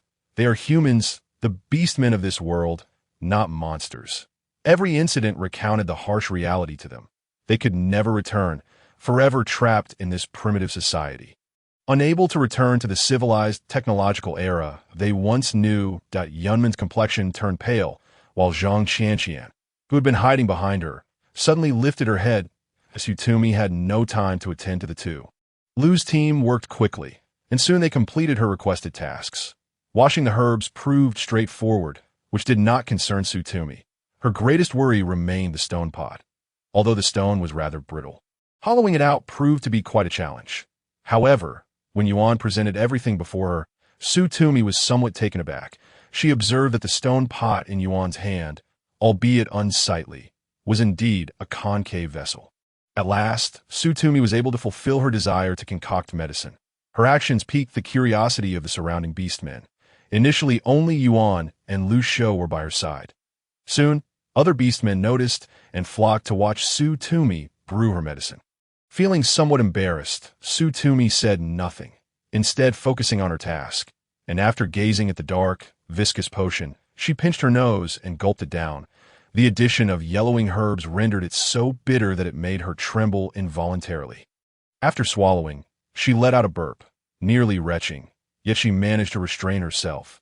Observing her pained expression, the other beastmen also contorted their faces, creating a scene that was, at first glance, somewhat amusing. However, after such an ordeal, Tumi completely lost her appetite and sat dejectedly on the ground, panting as she waited for the effects of the medicine to subside. Fortunately, her abdominal pain soon abated significantly. Throughout this time, Yuan remained vigilantly by her side, occasionally inquiring about her condition and gently placing his hand on her belly. "It doesn't hurt anymore," Tumi replied, shaking her head. The beastmen gasped in astonishment once more, crowding around her and chanting praises, continually bringing food from their homes to offer her. This made Yuan, who was nearby, seethe with jealousy. What was so impressive about merely igniting a flame? In a fit of frustration, she kicked a stone at her feet. Zhang Qianqian, standing beside her, wore a peculiar expression. Since learning of Yunman's past as a lady and later as someone else's mistress, she had developed a certain disdain for her. Yet, she feigned innocence and timidly remarked, "Sister man, isn't Tumi incredibly lucky?" This statement ignited Yunman's fury. Why should she, as a fellow traveler, be the one lavish with adoration? Was it merely a stroke of luck that allowed her to kindle a fire? Surely they could do the same. She must have hidden a lighter. Zhang Qianqian chuckled helplessly and said, "Unfortunately, after the first time, the novelty wears off. So what?" Yuan retorted vehemently, "They're just a bunch of savages. We are of civilized humanity. Alongside Tumi, if they can adore her, they will surely adore us too." Zhang Qianqian remained silent, her gaze fixated on Yuan, filled with a captivated admiration. What a handsome man he was. Akin to a stunning character stepped out of a comic book. Such looks would surely mesmerize countless women, surpassing even the most attractive boys at her school. Girls her age often fantasized about time-traveling adventures, dreaming of becoming princesses adored by numerous handsome suitors. In her heart, she felt a sense of superiority, especially since Tumi had been taken away by their beast companions. How could this large-breasted, dim-witted woman compare to her? Little did she know that the imposing beast appeared to be the leader of these individuals, and Tumi had become the center of their adoration. Her gaze remained transfixed on Yuan, filled with infatuation. Meanwhile, Yuan stayed close to Tumi, behaving obediently like a large dog. Both of them, having been brought back, seemed to have been forgotten by the beastmen. In contrast, after her abdominal pain subsided, Tumi's hunger began to intensify. "Yuan, are you hungry?" she ventured to ask, temporarily setting aside her odd feelings. "Hungry?" Yuan nodded eagerly, as if granted a reprieve, and swiftly turned to the pile of game, retrieving a rabbit. His sharp claws sliced through the flesh with the precision of the keenest blades, swiftly extracting the innards. As Tumi watched in a daze, beginning to understand how the stone had been hollowed out. Yuan first offered her a piece of meat before taking one for himself. But as he prepared to bite into the still dripping flesh, Tumi's face paled, and she rushed to stop him. "Wait!" Yuan looked at her with curiosity, seemingly displeased by her interruption. He furrowed his brow, but refrained from taking a bite. The other beastmen regarded Tumi with puzzled expressions, taking a deep breath. She pulled Yuan aside and began instructing him on how to roast the meat.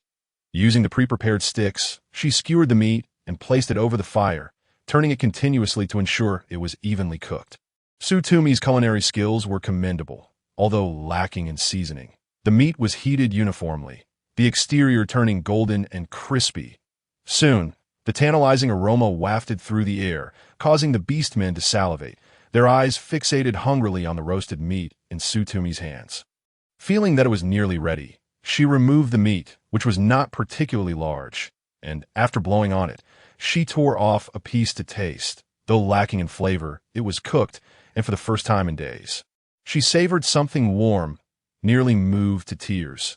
However, she only took a single bite. Seeing the multitude of hungry eyes around her, she tore off another piece, blew on it, and offered it to Yuan, without hesitation. He opened his mouth and swallowed it whole. The moment the roasted meat touched his tongue, his eyes lit up, and he eagerly watched Tumi. Yet under the gaze of his yearning eyes, she smiled and replied, "Share it with your K-I-N-D-A-S."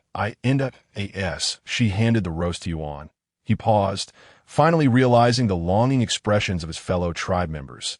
Enduring his own hunger, Yuan tore the meat into portions, distributing it among them.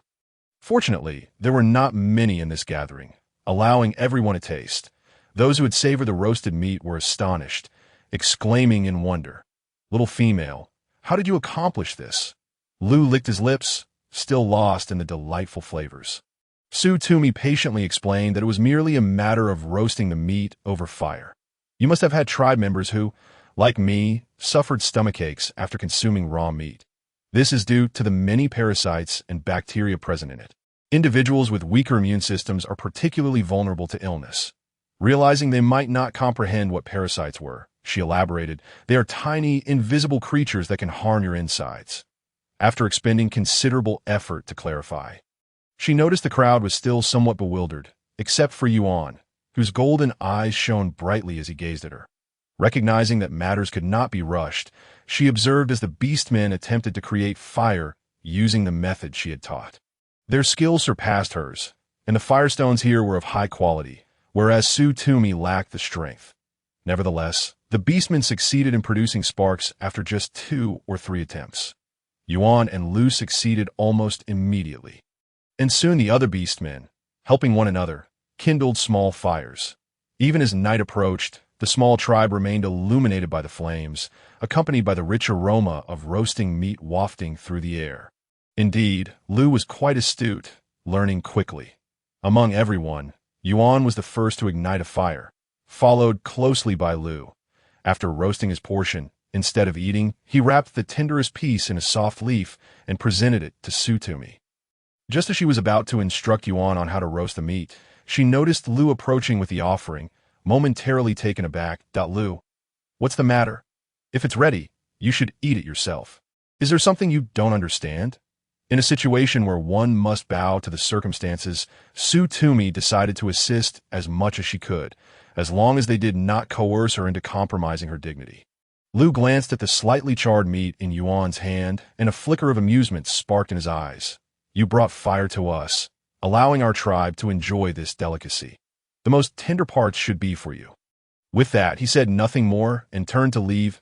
Tumi stood in a daze for a moment, finally realizing the significance of his gesture. Instinctively, she looked at the large piece of meat wrapped in the leaf. It was indeed substantial and, she was certain, thoroughly cooked. Although some areas were slightly charred, for a first attempt at roasting, the technique was already commendable. Yuan tugged at the hem of her garment, prompting STM to divert her gaze. She noticed Yuan looking at her with a pitiable expression, seemingly aggrieved. Amused, STM laughed for the first time since her arrival. "You are so adorable." She chuckled softly, tearing off a piece for herself and taking a bite. While somewhat dry and not as tender as her own cooking, at least it was thoroughly cooked. She then offered the piece of meat that El had sent her to Yuan. "If you're hungry, go ahead and eat this. I'll roast more for you." Yuan's eyes lit up as he accepted the meat from STM's hand and began to devour it eagerly. Even in such a state of indulgence, he remained remarkably handsome. STM dared not look further and focused on roasting the meat instead. However, before she could roast for long, following El's example, every beastman roasted their own meat. Despite their hunger, they refrained from biting into it first. Instead, they carefully cut the most tender portions and placed them before STM before turning away. Soon, a small mountain of meat wrapped in leaves accumulated before her. STM felt rather embarrassed, especially with Yuan glaring at her from behind, as if she wished to bore a hole through her.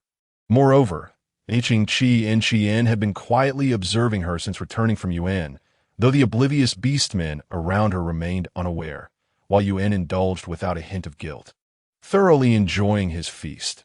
Despite STM's efforts to conceal her anxiety, when bedtime approached, she felt increasingly tense, especially since Yuan maintained his human form, seemingly unwilling to transform into a beast, which kept STM on edge. Just then, Yuan finally made a move. He suddenly reached out and wrapped his arms around her waist, pulling her into his embrace. Why Yuan? STM exclaimed in surprise, instinctively attempting to push him away. Yet her strength felt insignificant against him, akin to a mere tickled as she opened her eyes. She found herself face to face with Yuan's broad chest. Unlike L and the other beastmen, whose skin ranged from wheat to bronze, Yuan's complexion was fair, exuding a healthy glow, smooth and lustrous like jade, with a vibrant flush. Instinctively, STM placed her hand against Yuan's chest, inevitably making contact. In that moment, his skin felt supple, smooth yet firm, and the top muscles beneath seemed to harbor boundless strength. It must be said, Yuan was truly handsome, whether in beast form or human form. He was flawless. Her heart raced, and her cheeks flushed crimson as she stammered, Yuan, please, not like this, that I can't. STM's words tumbled out, and she felt a slight stutter, daring not to meet Yuan's gaze. The impulsive action she had taken during the day resurfaced, and a wave of frustration washed over her, momentarily sweeping away her embarrassment and anxiety. Ever since being brought here, she had felt fear and turmoil. For the sake of survival, she knew she had to seek refuge with Yuan and his companions. Yet the price she would have to pay was something she might not be able to accept. Realizing she had crossed into another world with no hope of return, the shock and despair within her were no less than that of Yuan and the others. Even considering that they might not have traversed dimensions, they would still need to remain here for an extended period, the uncertainties of which were unimaginable. She could not guarantee that Yuan would continue to accommodate her. As these thoughts consumed her, an overwhelming sense of helplessness enveloped her, causing her to curl up, her voice trembling as she pleaded, Yuan, I beg you, at least not now, observing STM trembling in his embrace. Yuan's eyes reflected a hint of confusion. However, he quickly recalled that this female was indeed quite fragile, afraid of the cold at night, and having nearly succumbed to illness during the day. Thus, before the tears welling in her eyes could fall, Yuan suddenly released her in a flash of white light. The man before her transformed back into the large white beast he had been earlier. In the brief moment that STM was taken aback, Yuan lowered himself, wrapping her once more within the warmth of his tail. The space within shrank considerably as Yuan nestled in. Yet the sensation of being enveloped by his soft tail was immensely comforting, far more so than the fox fur her grandfather had once gifted her. That time, her grandfather had fashioned a fox fur collar for her, warm and exquisitely beautiful. Yuan's fur was even more delightful, exuding warmth that was unparalleled. As STM slightly turned her head, she found herself gazing into Yuan's golden eyes. In truth, Yuan had remained unchanged all along. It was merely the peculiar perspectives of others that cast him in a different light. Just like before, when she had thought his gaze bore the ferocity of a beast, now it seemed that perception had vanished. The beast before her appeared somewhat dazed and innocent, moving cautiously, exuding an unexpected cuteness, much like Yuan himself. Fooled, STM couldn't help but chuckle, burying her face in his so soft, so warm. Was he worried she would feel cold like the previous night, or did he think she needed extra care due to her illness? Regardless, a warmth blossomed in her heart. In life, one must be content. After experiencing such a tumultuous journey, STM seemed to grasp the essence of gratitude more profoundly and cherish the comforts of her current situation even more. To Yuan, thank you, she whispered softly in the darkness. Noticing that Yuan appeared to have fallen asleep, she shifted slightly, pulling his tail down to cover her feet before murmuring, I will repay you well, and thank you for saving me in my moment of crisis. Lost in her thoughts, she had long overlooked the fact that Yuan likely had his own motives. That night, she slept soundly, and upon waking in the morning, she found Yuan still by her side. Though he had transformed back into his human form, holding her in his arms, STM felt a mix of annoyance and amusement, yet she was relieved to find she was not as startled or frightened as before. She attempted to push Yuan gently, only to discover he was not easily moved. Though he appeared slender compared to the towering beastmen, Yuan was their leader. Yet, why and the others were puzzled. While STM understood, from what the beastman named WIS had conveyed, Yuan's strength was likely the most formidable among them. After calming her emotions, STM pondered, even if they had truly crossed dimensions. There must be a way back, right? Perhaps one day, they could return using the same means.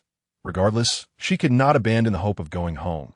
For now, to survive in this perilous forest, she had to seek refuge within this tribe. Just as STM was lost in her thoughts, Yuan stirred awake. Upon opening his eyes, a hint of confusion lingered until he spotted STM staring at him in a daze.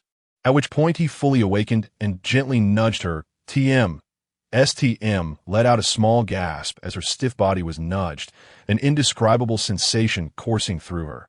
However, when she heard Yuan call her name again with that peculiar accent, a smile crept on her face. No, it's TM. Say it with me, STM began to correct him, but Yuan mimicked her, pronouncing each syllable carefully several times. Once he finally managed to get it somewhat right, STM nodded in satisfaction. That's more like it.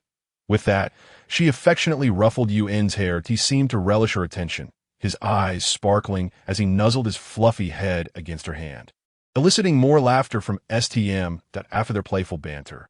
STM recalled that Yuan was likely preparing for a hunt. By the way, Yuan, are you going hunting today? Yuan abruptly lifted his head.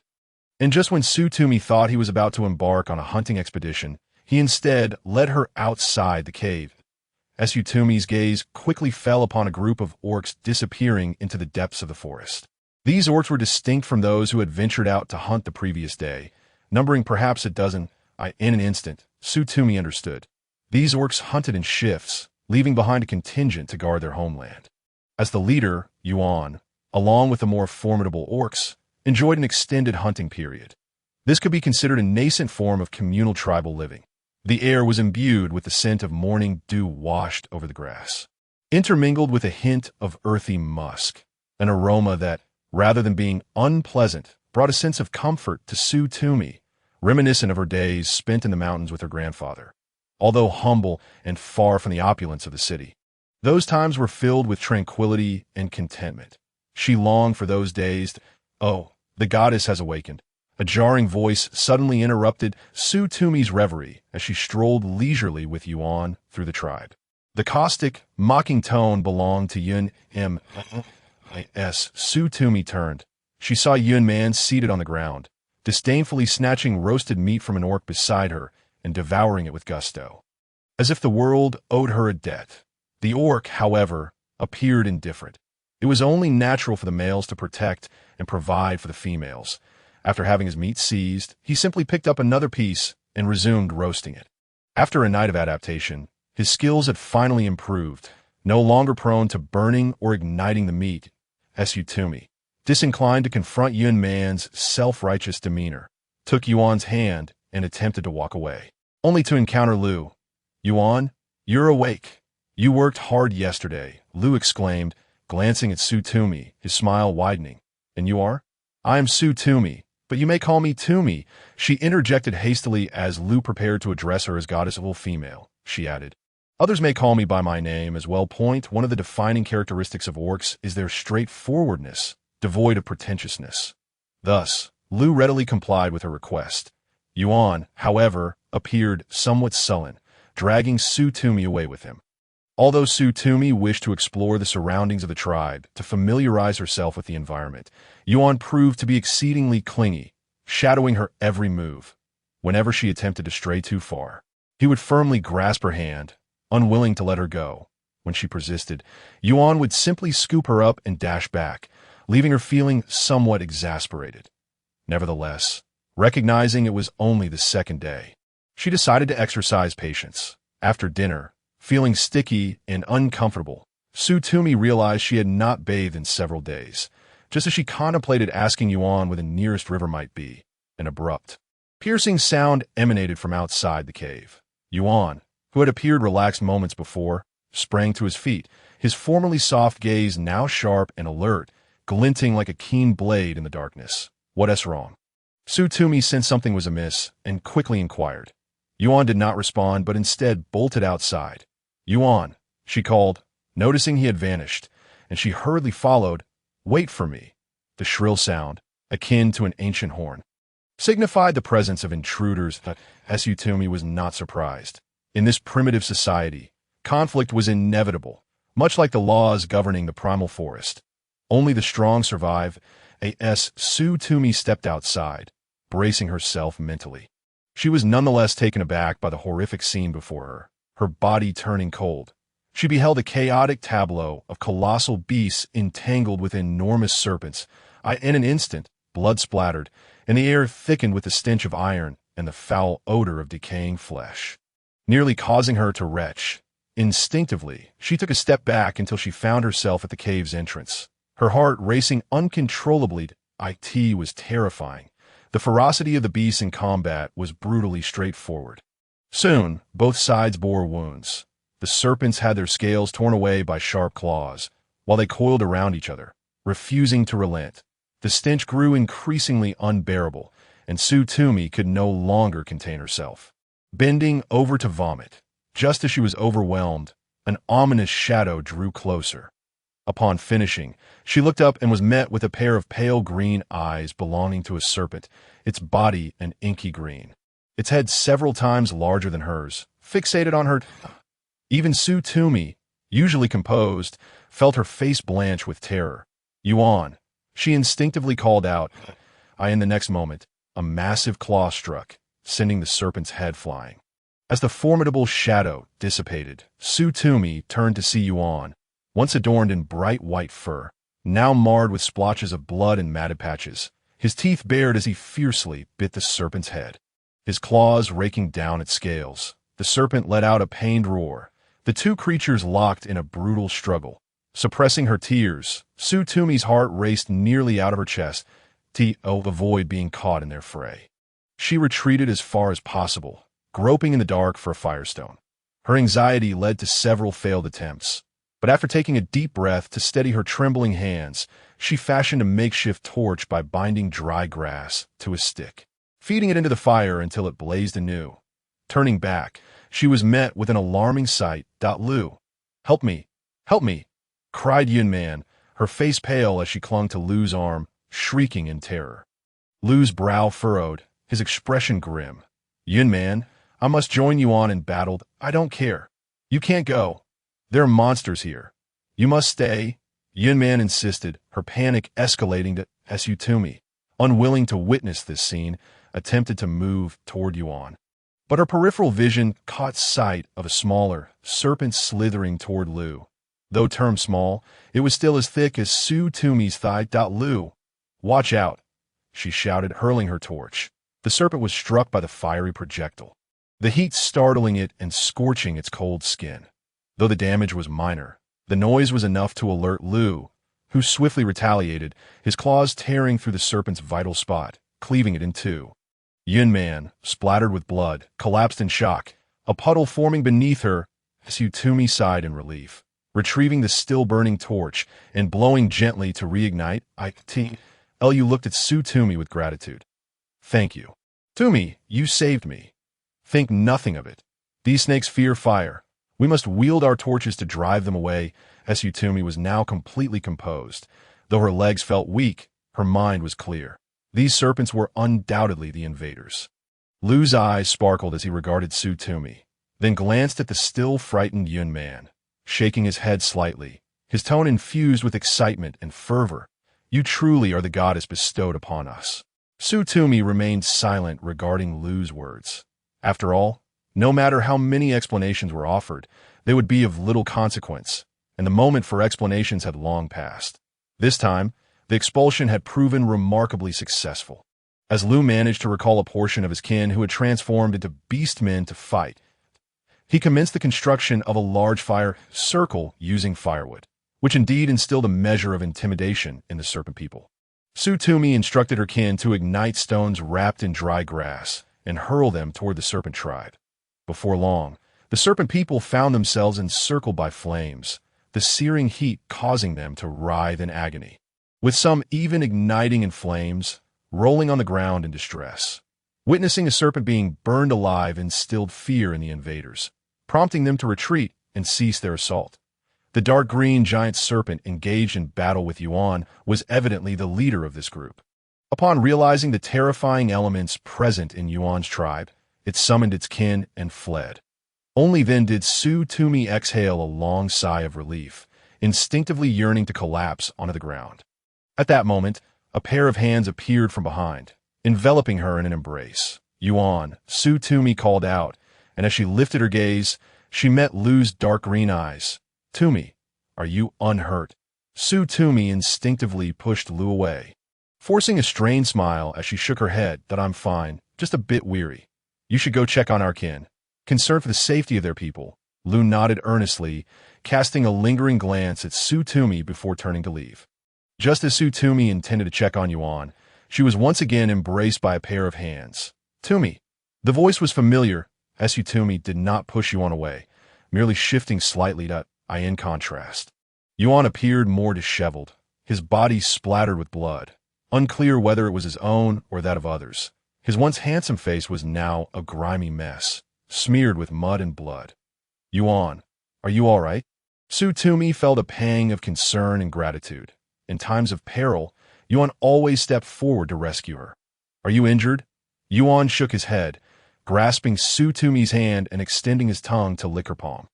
"Hiss!" Tumi cried out in pain, realizing her palm was scraped from a recent fall, with her knee likely injured as well, though her pants remained intact, suggesting it wasn't severe. Observing Yuan disregarding the dirt on her hand to tend to her wound, Tumi felt a flush of embarrassment. Despite knowing that beasts often licked their own wounds, she quickly withdrew her hand. "I'm fine, just a minor injury. You should go check on your kin."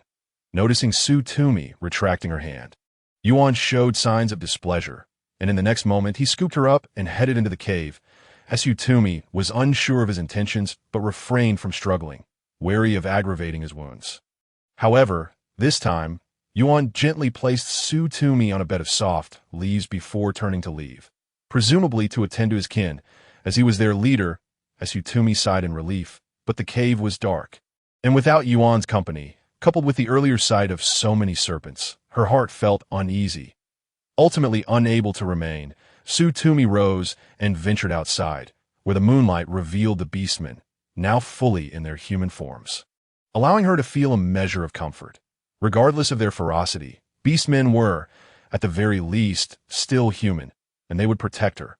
Thanks to Tumi's timely intervention, the beastmen had escaped death, though some bore severe injuries. A passing kin had a leg that appeared to be savaged, blood and flesh a gruesome sight.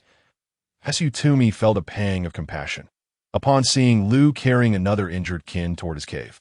She followed suit. "Lu, may I offer my assistance?" After all, sleep eluded her, and as a student of medicine, she believed she could be of help. Lu laid the injured kin on the leaves and offered him a sip of water. Noticing the petite Tumi standing behind him, he seemed surprised. "Aren't you going to rest?" Tumi felt a tinge of embarrassment. She couldn't very well admit that she couldn't sleep without Yuan.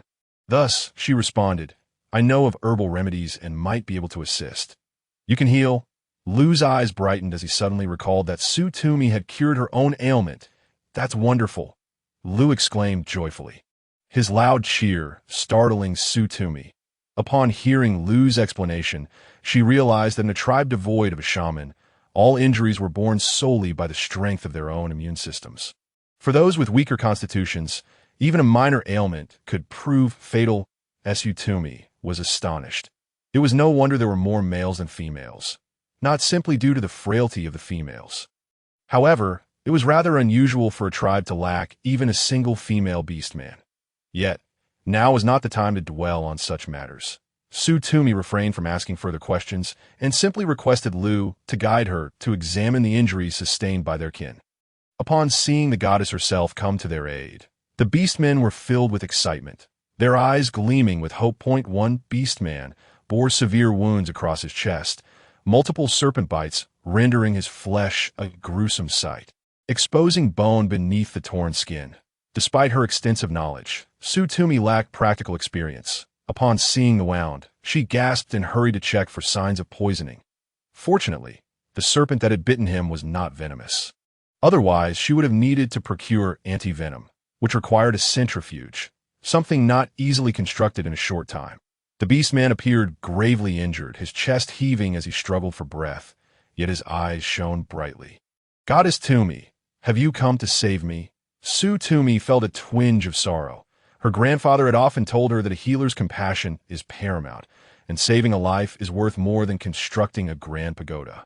She held this sentiment close to her heart, for regardless of any rewards, she believed that her kind grandfather was truly magnificent and beautiful. Thus, Tumi offered a gentle smile to the beastman, reassuring him softly, "Do not worry, you will be all right." Upon closer inspection, she discovered that this orc possessed a mane of golden hair, reminiscent of someone named AC, whose prowess was indeed commendable within this tribe. To mend the injuries, one must first procure medicinal herbs. After disinfection, timely bandaging and hemostasis are essential. The tribe lacked resources, yet fortuitously, there were soft leaves that Yuan had repurposed as bedding. These leaves were remarkably plush, with a velvety texture that did not irritate the skin, somewhat akin to fabric.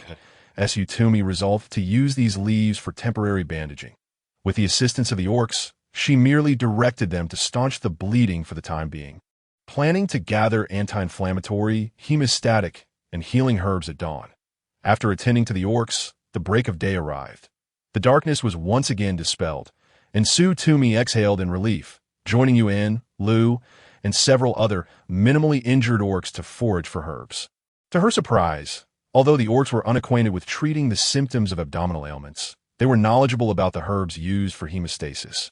However, they were uncertain about how to best combine these herbs for optimal efficacy. Upon returning, Tumi assisted in the bandaging, hemostasis, and decoction preparation, bustling about with fervor. Yet, in her heart, she felt a profound joy. This sensation transported her back to her childhood, when she often helped her grandfather in gathering and brewing medicinal herbs.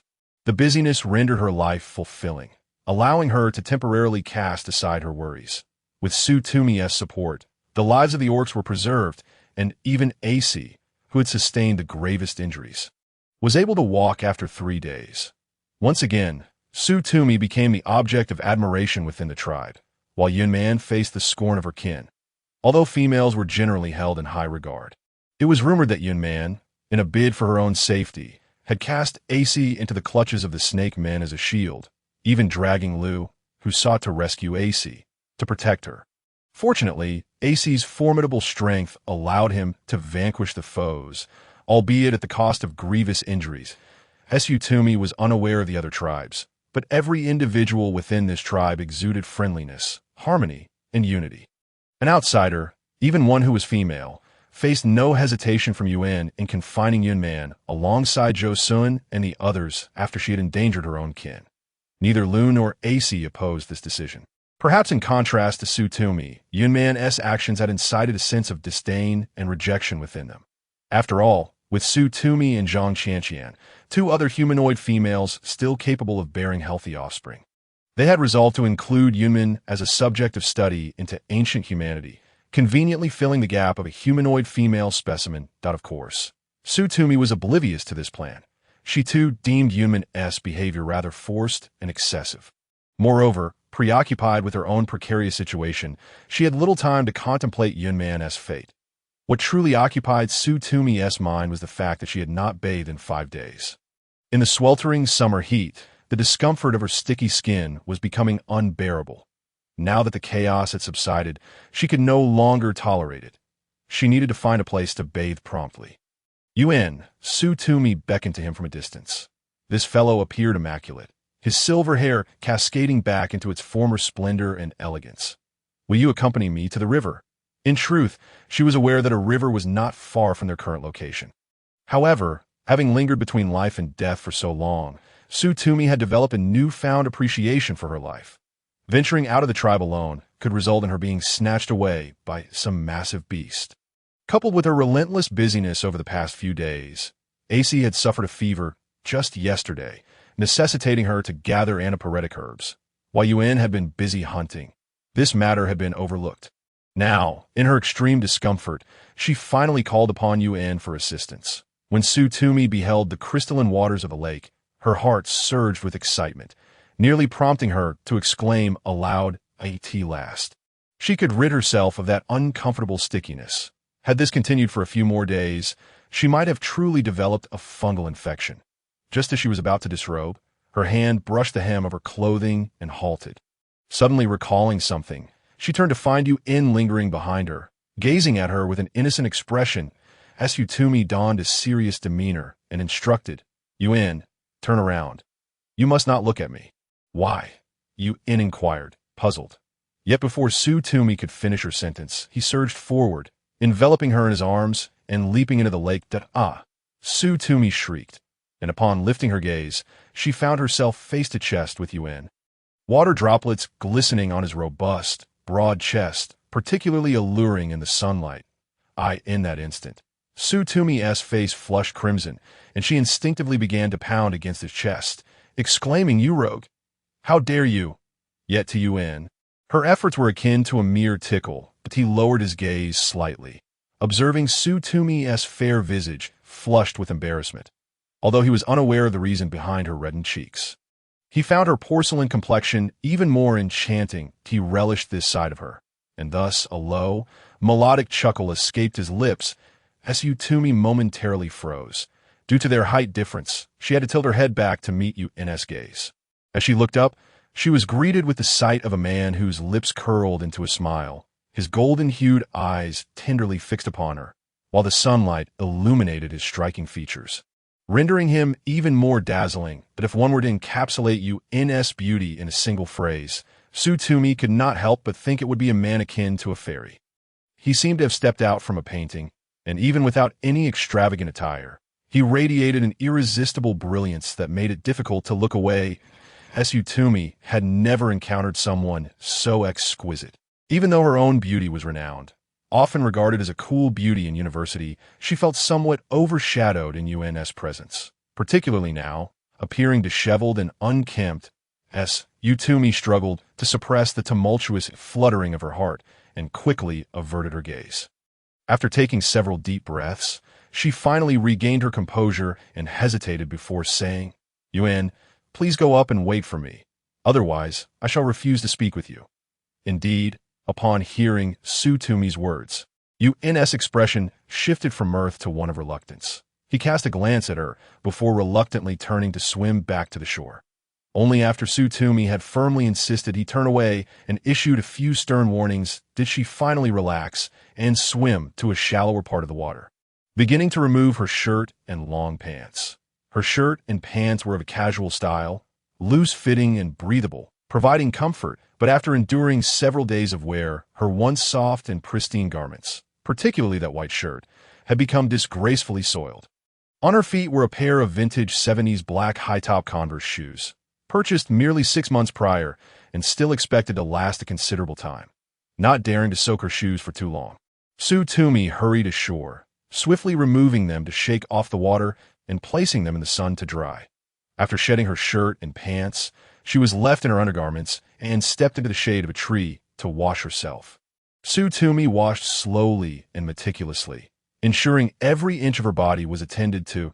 Glancing back towards Yuan, she noticed he remained dutifully hidden behind a rock, revealing only a tuft of silver hair. With that reassurance, she felt emboldened to discreetly remove her undergarments and wash with equal diligence. The water was crystal clear, and her soiled garments created ripples of dark red as they were submerged. Once her shirt regained its off-white hue, Tumi wrung it out, intending to place it on the shore to dry. However, when she turned around, she spotted a man lazily leaning against a tree not far off. His appearance was striking, with soft green hair that glistened beautifully, cascading down to a seated position, shimmering with golden highlights in the breeze. His blood-red eyes and sharply defined features added to his allure. Amidst an air of striking beauty, laced with a hint of sinister charm, he gazed intently at Tumi reflected in the water. Startled back to reality, Tumi let out a shriek, hastily covering her body, and called out, "Yuan!" Yuan moved with remarkable swiftness.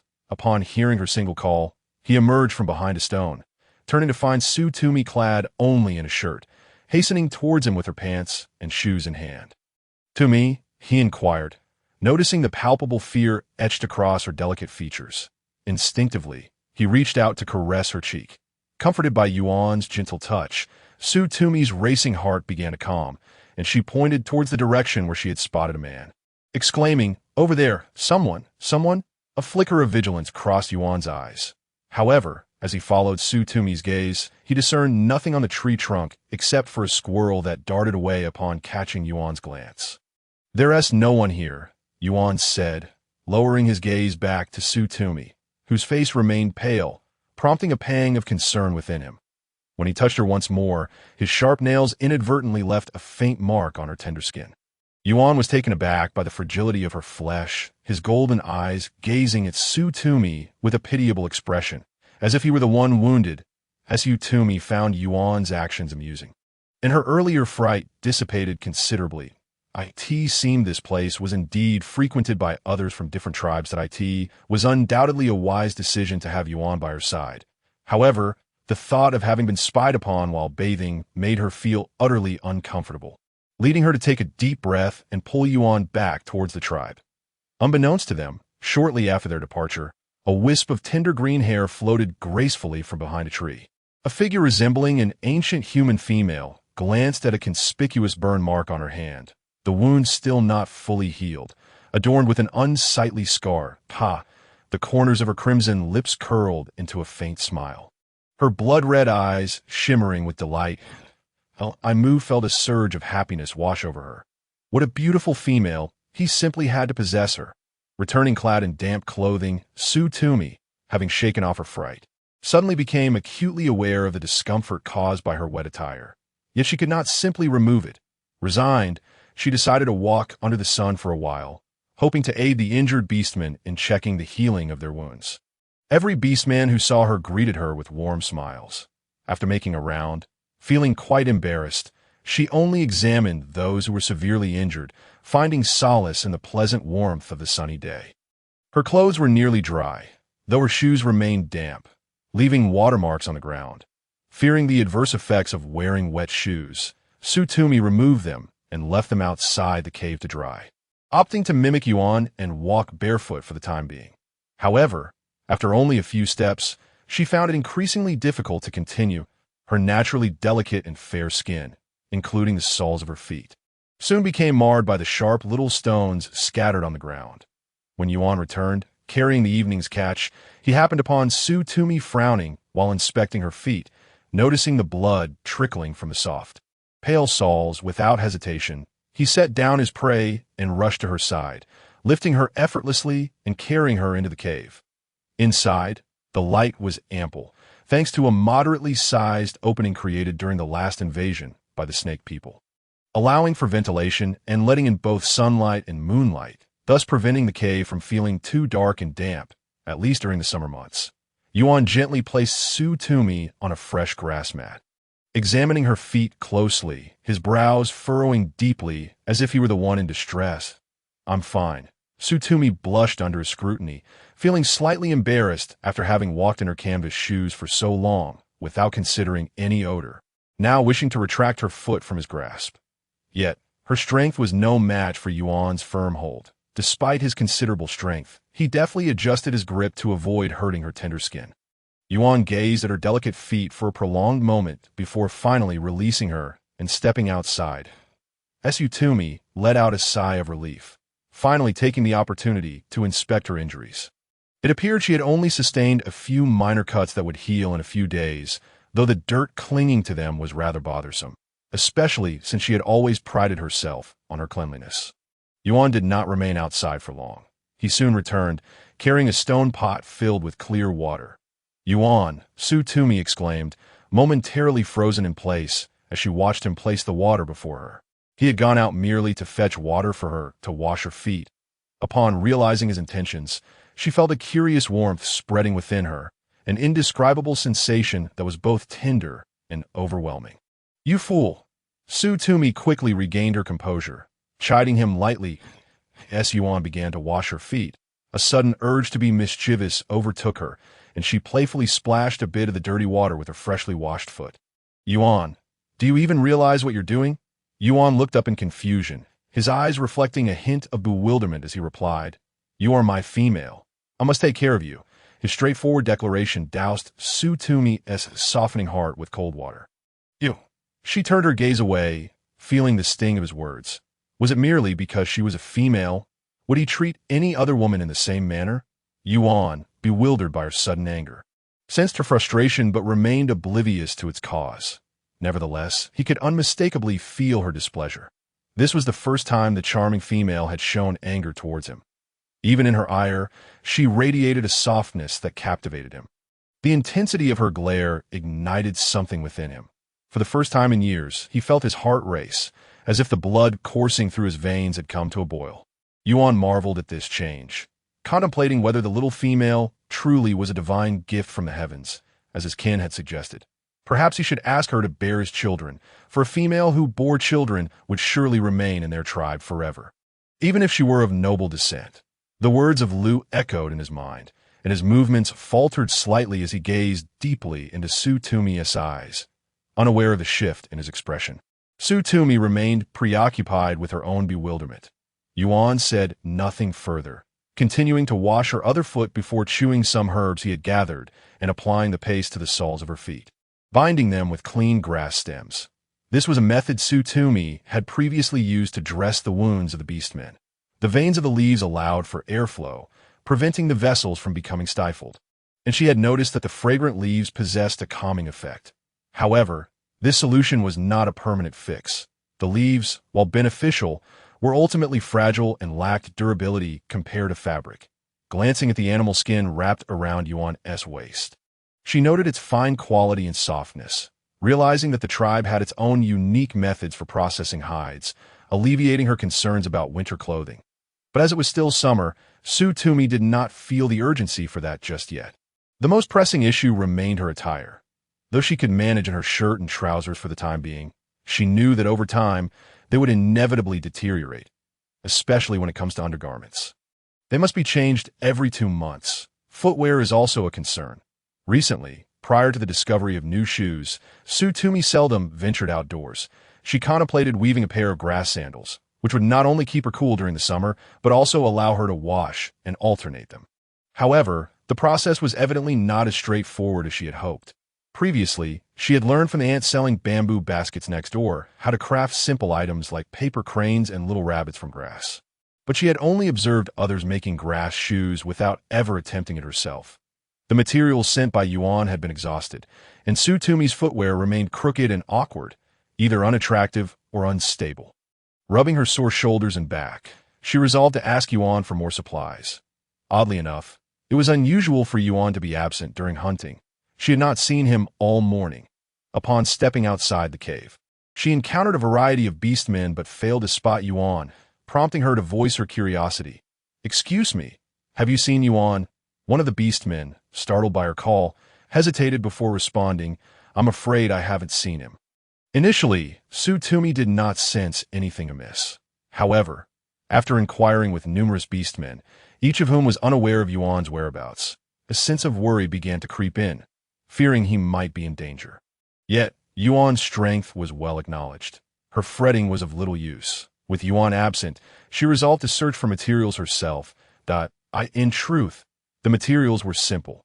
Just some soft yet resilient grass stems. Tumi decided to seek them out herself. She dared not wander too far, opting instead to explore a secluded area behind the tribe, where a large patch of weeds thrived, just as she gathered a substantial bundle to take back. A familiar voice caught her attention. "Please, just let us go. I'll give you whatever you want." This voice was unmistakable. It belonged to her ex-boyfriend, Legion as Tumi stood frozen in shock. Another voice erupted. "Damn it. Are you going to let us go or not? Stop staring. Just give me back my clothes. What do you want from us? If you're going to kill us, just do it already. By the way, Yin Man, What are you doing here?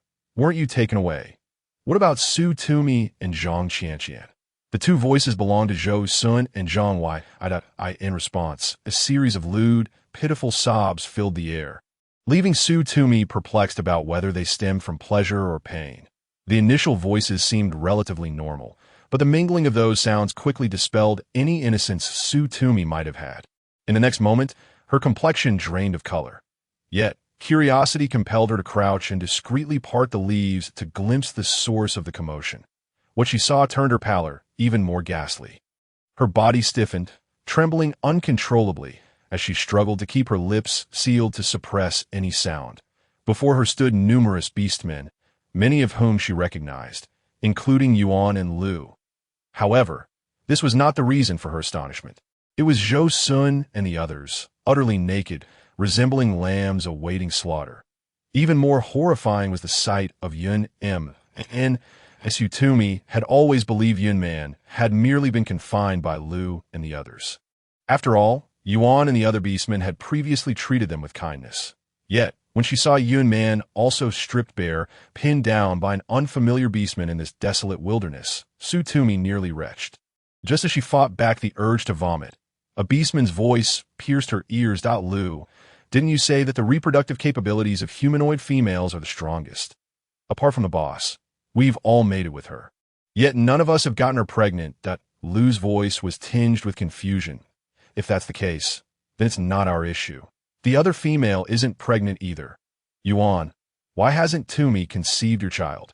How often do you mate with her?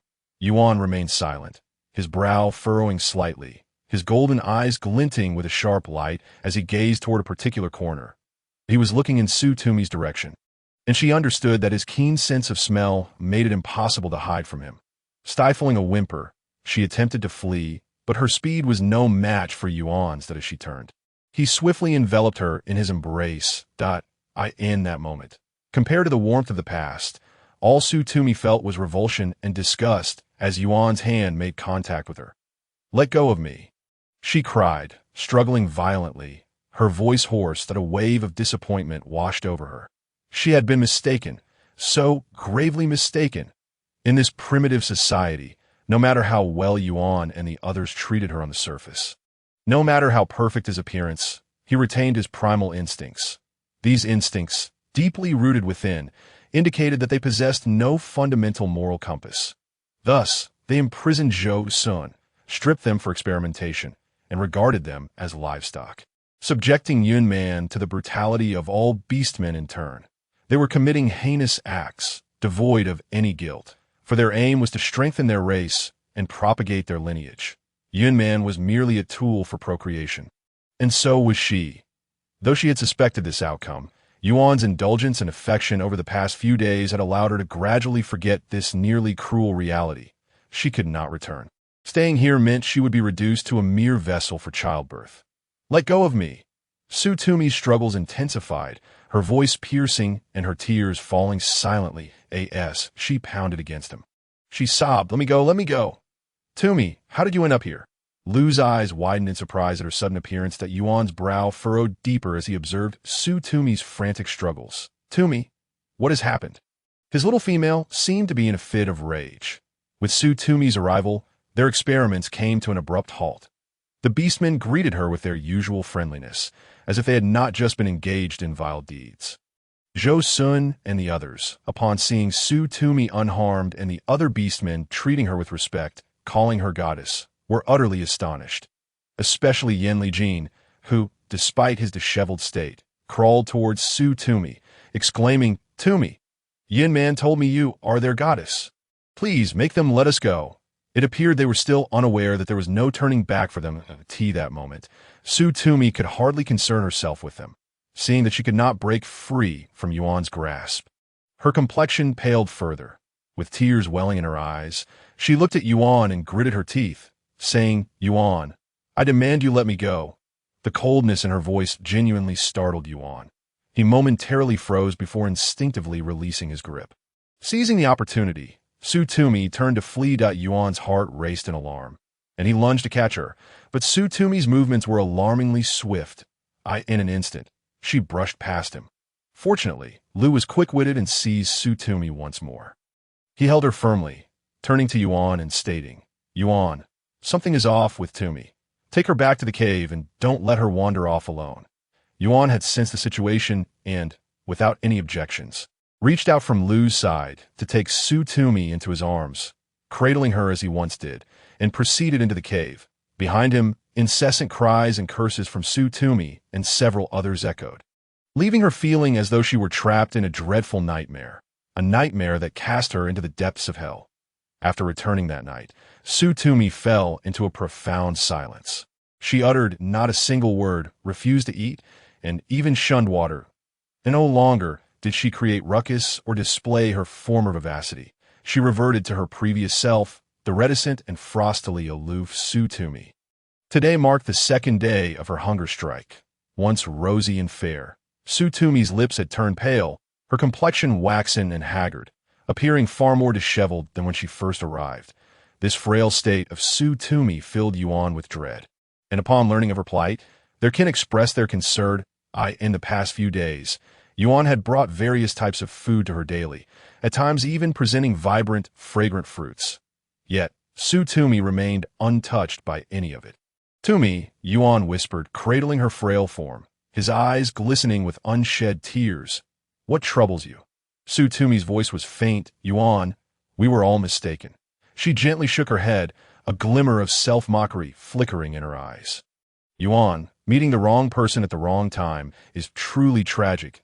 I am weary and long for rest. 2 days had granted her ample time to ponder many matters, recalling Zhou Sun and the others, reminiscing about Yuan, and reflecting on her journey to this place. For the first time, she felt that death might not be an unwelcome release. She harbored moral values, affection and aversion, a fundamental line she would not cross.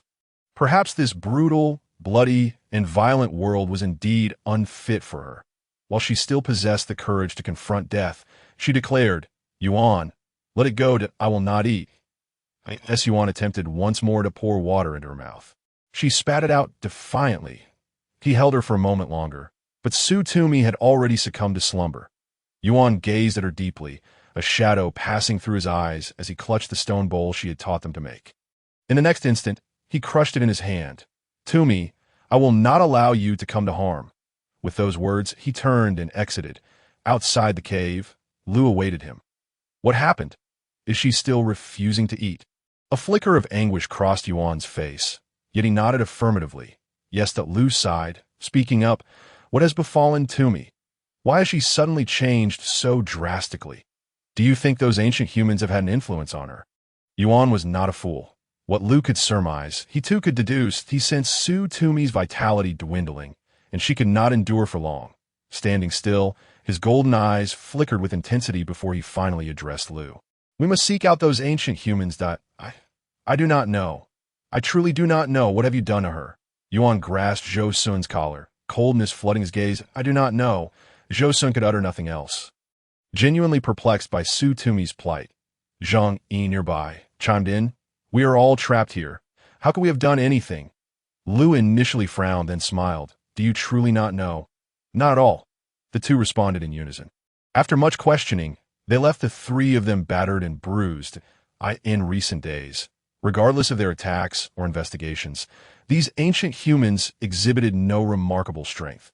Instead, they appeared as feeble as females, their physical structure no different from theirs, yet much smaller and incapable of transforming into beasts. "They're different," Yuan murmured. "This is not like them." "What?" Lu did not catch the meaning of Yuan's words and instinctively inquired again. Yet Yuan remained silent. Lowering his gaze to Zhou Sun, "I need you to save her." Zhou Sun paused in confusion before responding. "You want us to rescue Su Tumi? Are you jesting?" As he spoke, he wiped the blood from his lip and kicked the nearby Yan Jin. "This woman truly knows how to seduce. Even the wild men are utterly devoted to her." Yan Jin's expression darkened, yet she said nothing. Zhou Sun, however, grew more interested, spitting disdainfully. "Why should I help you? Save her." "You leave," Yuan replied coolly, unperturbed by Zhou Sun's insolence. Zhou Sun thought he misheard, staring at Yuan in disbelief. "What? Did you just say you would let us go?" Yuan, now disinterested in further conversation, merely nodded, "Ha. Good." Zhou Sun chuckled, then turned to the corner where Yun Man sat, lifeless. "Yun Man, as a woman, why are you so pathetic? Su Tumi is a treasure, and you are nothing." The previously despondent Yun Man's eyes sparkled with a sinister glint upon hearing Zhou Sun's words. "You all, including that wretched Su Tumi, shall meet a wretched end." Zhou Sun dismissed Yun Man, having never held her in high regard. With Yuan's assurance, Zhou Sun clung to a glimmer of hope and made his way to Su Tumi. Upon witnessing her haggard form, barely clinging to life, he was taken aback. "I thought you were faring well. What happened to you?" Su Tumi was equally startled to see Zhou Sun. "Why are you here? Will Yuan allow you to leave?" Zhou Sun did not answer her immediately, a faint smile playing on his lips as he took a seat beside her. Instinctively recoiling from his approach, Zhou Sun's smile widened. "I won't bite you. So why the fear? What do you want here?" Su Tumi's voice turned frigid, devoid of any sympathy for the scoundrel before her.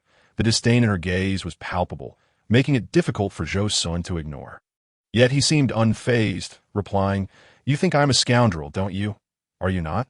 Zhou Sun stroked his chin, chuckling, "Quite a few women have thrown themselves at me. You are a rather unique case. As for that Zhangyi fellow." He fell silent, confident in his own looks. Su Tumi appeared to grasp the implication behind his words, her expression darkening. "What exactly are you trying to say? If you don't speak, I'll call you on. Don't bother. Even if he hears you, he won't come in." Zhou Sun interrupted. Su Tumi's expression shifted, hastily retreating to a corner. "What do you intend to do?" Zhou Sun regarded her as one would a jester. "Su Tumi, I'm not interested in your current state. Besides, I came here at the behest of that wild As he spoke, he picked up a fruit from the ground and thrust it towards her mouth. "Eat this." "What?" Su Tumi reacted in disbelief. "Zhou Sun, are you mad? Don't make me repeat myself." "Eat it," he insisted, his demeanor shifting to one of cruel intensity. Before she could react, he seized nearby water and forcefully poured it into her mouth. Cough! Su Tumi choked violently, yet was compelled to swallow. Zhou Sun released her and once again offered the fruit. "I know you possess the charm to make men infatuated, but you know who I am. I have no pity. Don't make me say it a third time. Eat it." Regaining her composure, Su Tumi glared fiercely at Zhou Sun. "What benefits did he give you to make you so eager to assist? That is not your concern." Zhou Sun cast a glance at Su Tumi, only to suddenly sit back down. The two were nearly 5 paces apart, gazing at each other. Zhou Sun regarded Su Tumi and abruptly spoke. "Su Tumi, you are an astute woman, unlike those dim-witted Yun Man, but you are rather stubborn." With a light chuckle, he continued, "A woman like you deserves better than that waste. Yin Li Jin. What a pity it is. Had you managed to escape this forest, perhaps I would have let you go. We cannot go back." Su Tumi shook her head. "Zhou Sun, we cannot return." She recounted the events leading up to their current predicament, which left Zhou Sun quite astonished. However, his psychological resilience was evidently far superior to what Su Tumi had anticipated. He replied, "So what? Do you believe dying here is more glorious than struggling to survive? Even if you return to that world, what difference would it make? There is fundamentally no distinction." Zhou Sun fixed his gaze on Su Tumi once more and offered her the fruit again. "Eat, survive, and you will encounter what you desire." Su Tumi had always perceived Zhou Sun as nothing more than a despicable scoundrel, akin to Zhang Yi and those ruffians. Yet today, upon further reflection, she found herself reconsidering. This man seemed somewhat different from her initial assumptions. "Why do you say such things to me?" Su Tumi pressed her lips together. "That I've told you. A woman like you is too valuable to die." Zhou Sun retorted with a scoff. "Moreover, if one does not act for oneself, the heavens will punish them. That I must live, even if I cannot return." Su Tumi averted her gaze, muttering, "A scourge that lasts 1,000 years is precisely people like you." "And what of it?" Zhou Sun's tone grew colder. "Su Tumi, one day you shall understand that being a villain is far more comfortable than being a virtuous person. Life is but a fleeting few years. When I was young and naive, I dreamed of serving my country, and what did I gain? Nothing but a return in disgrace.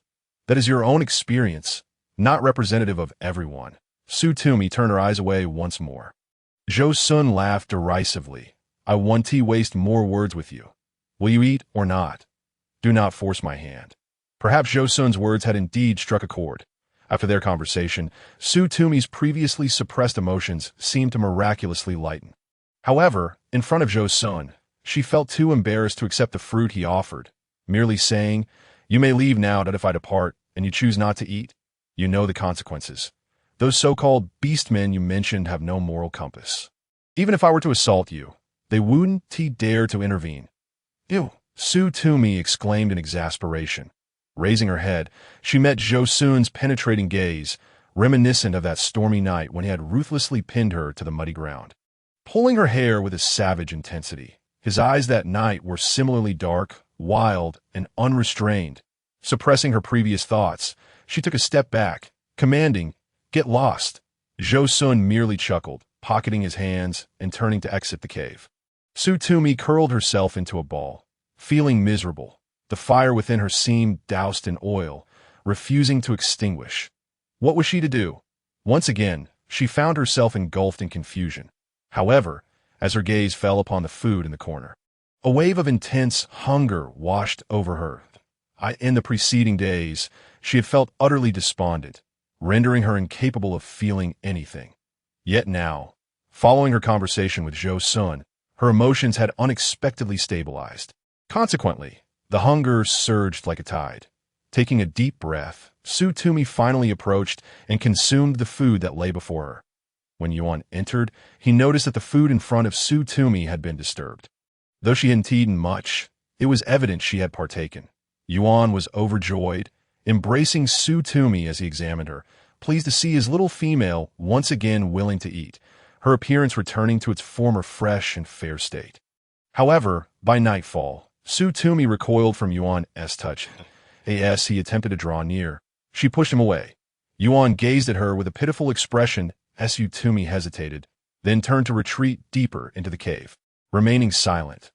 Yuan, watching Su Tumi's retreating figure, felt disheartened when she no longer acknowledged him. He absent-mindedly touched his thigh, suddenly struck by an idea. Su Tumi, not actually asleep, sensed everything Yuan did behind her. Sure enough, the next moment, she felt a tail sweeping against her back, gently brushing upward before slipping beneath her clothing. Su Tumi tensed, about to move, but the furry tail gradually withdrew. Then it swept toward her waist, gently stirring. Yuan. Su Tumi finally could not endure any longer. She rolled over to face him, only to find Yuan transformed into a beast, his golden red eyes gazing at her with a pitiable look akin to that of an abandoned dog. Su Tumi intended to request he remove his tail, but before she could speak, another snow-white tail appeared, swaying before her eyes. It dawned on her that Yuan possessed 3 tails. Moreover, he seemed aware of her fondness for them, flaunting them playfully before her. "Boring," Su Tumi remarked coldly, turning her back once more. Yet, her gesture led Yuan to mistakenly believe she acquiesced to his antics. All 3 tails encircled her completely. "Yuan!" Su Tumi cried out in surprise.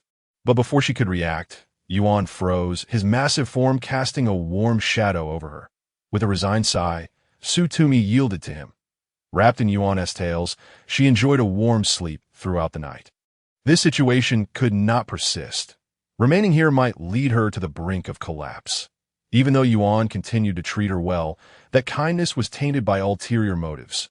Especially lately, Yuan had grown increasingly intimate, his actions becoming bolder. Su Tumi realized she could not escape this fate. Staying would inevitably reduce her to a mere vessel for procreation. She did not wish to engage in relations with a male, even if it was Yuan, in a state of confusion.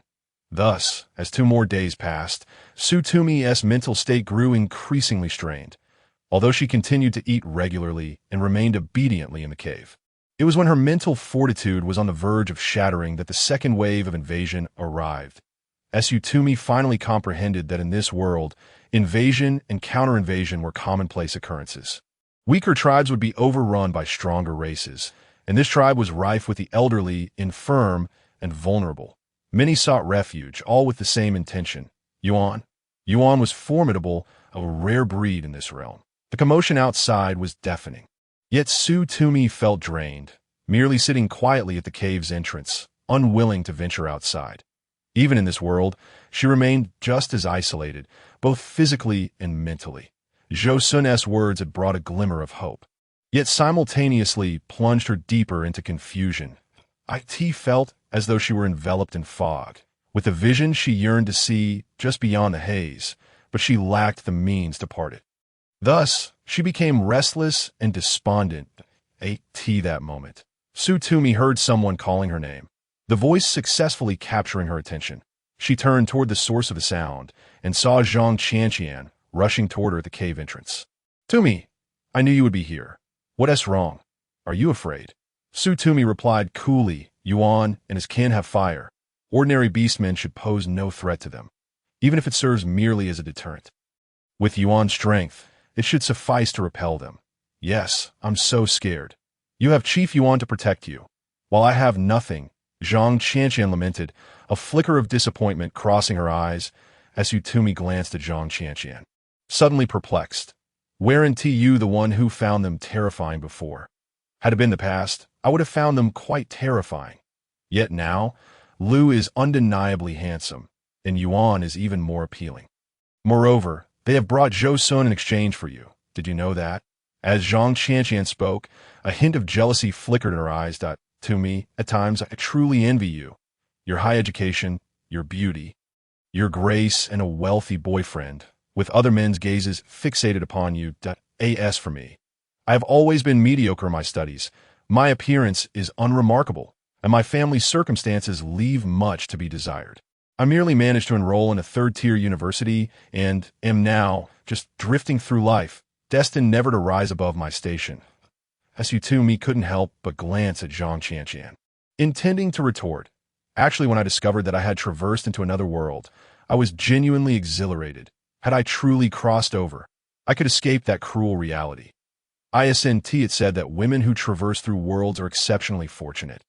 Yet, when I laid eyes on Yuan, I felt a flush rise to my cheeks. It was akin to a scene from comic. However, I was mistaken. I possessed no skills whatsoever. Beyond studying and spending money, I had nothing to offer, not even the allure to attract others. All I had was my own body. Yet Yuan showed no inclination to touch me. She shook her head. "Have you developed feelings for him?" Tumi suddenly inquired, and as she uttered those words, an inexplicable sting pierced her heart, causing her discomfort. However, she refrained from pondering the source of this pain, attributing it merely to the prolonged suppression of her emotions over the past few days. "Yes, I do like him very much," Zhang Qianqian replied without hesitation to Tumi's question. "That I prefer being here over the past." After a moment of silence, Tumi asked, "Do you not miss home?" Zhang Qianqian paused slightly, then scoffed, "That home of mine, I'd rather not return." Just as Tumi fell into contemplation, Zhang Qianqian suddenly spoke. "Tumi, don't blame me. Blame yourself for being too exceptional. As long as you are absent, I am the only woman here."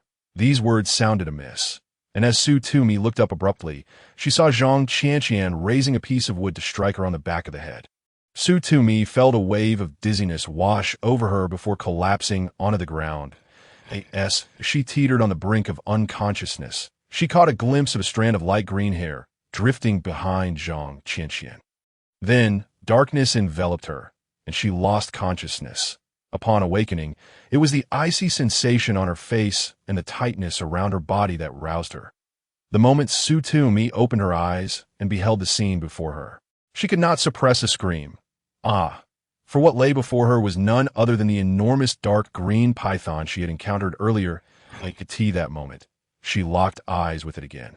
Its blood-red orbs were fixated on her, while the dampness on her face was due to the serpent's flicking tongue brushing against her skin.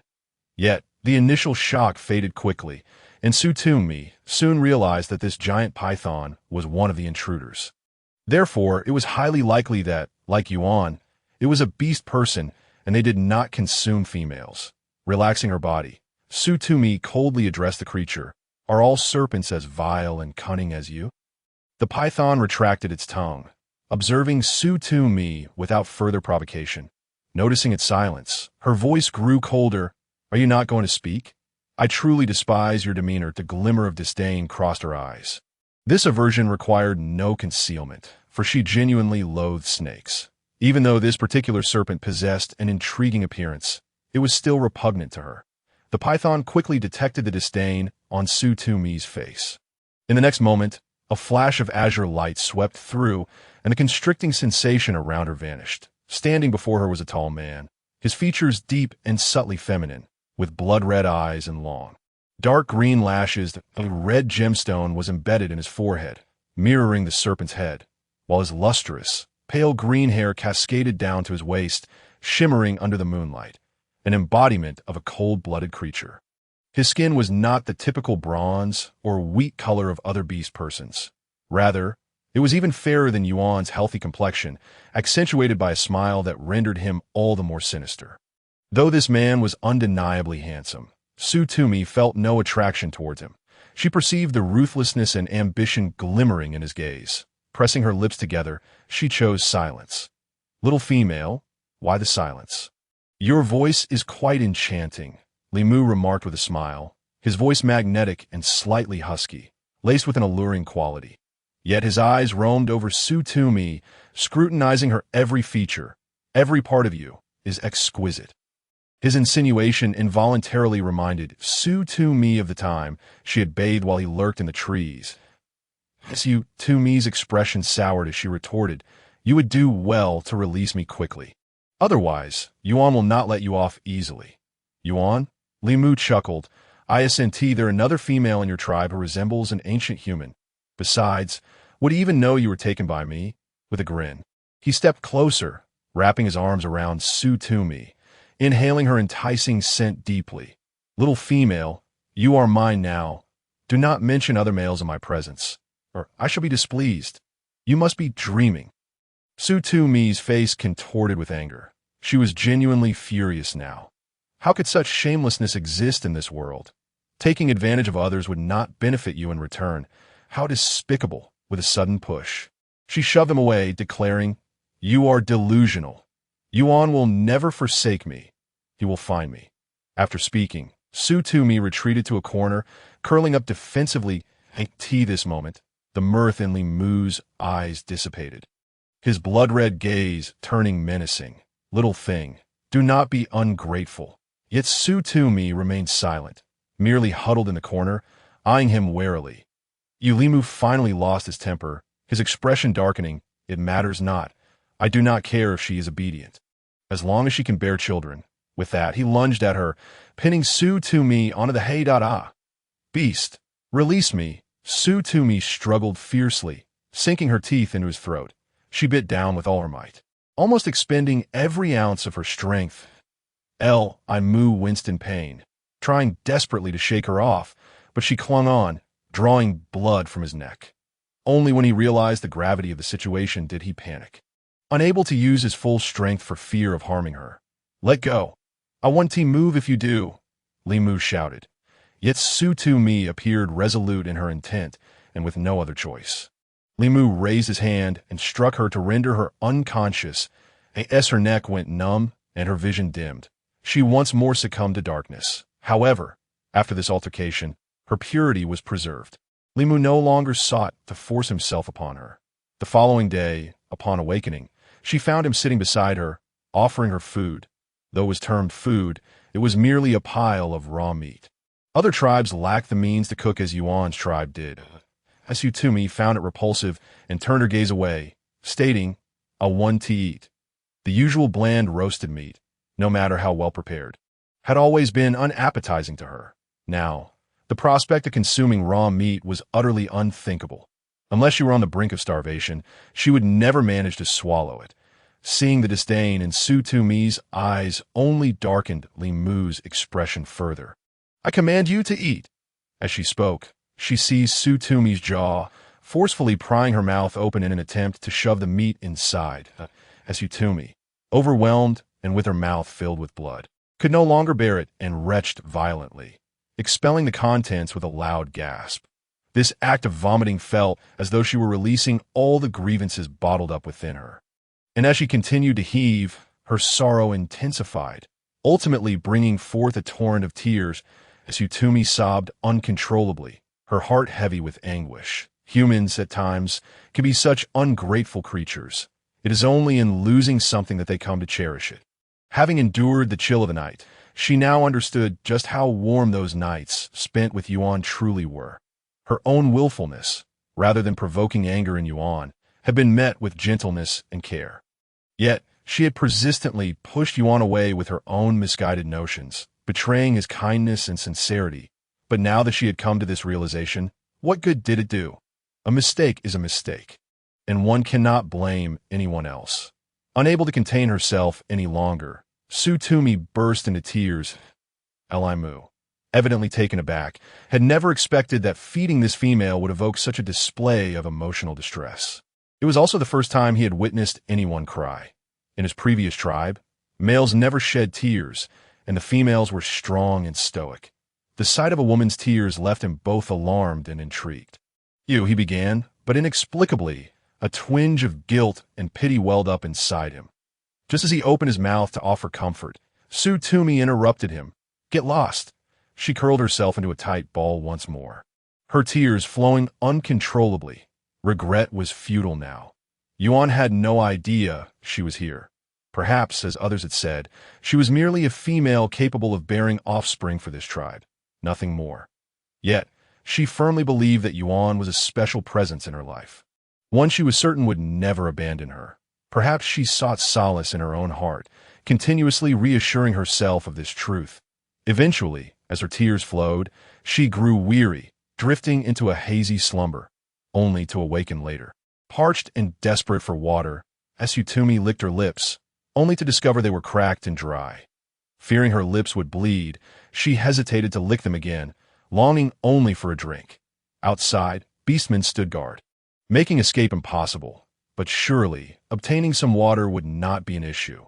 With this thought in mind, she ventured out once more, only to be met with a strong scent of blood before she even reached the cave's entrance. After arriving in this world, Tumi had become accustomed to the smell of blood.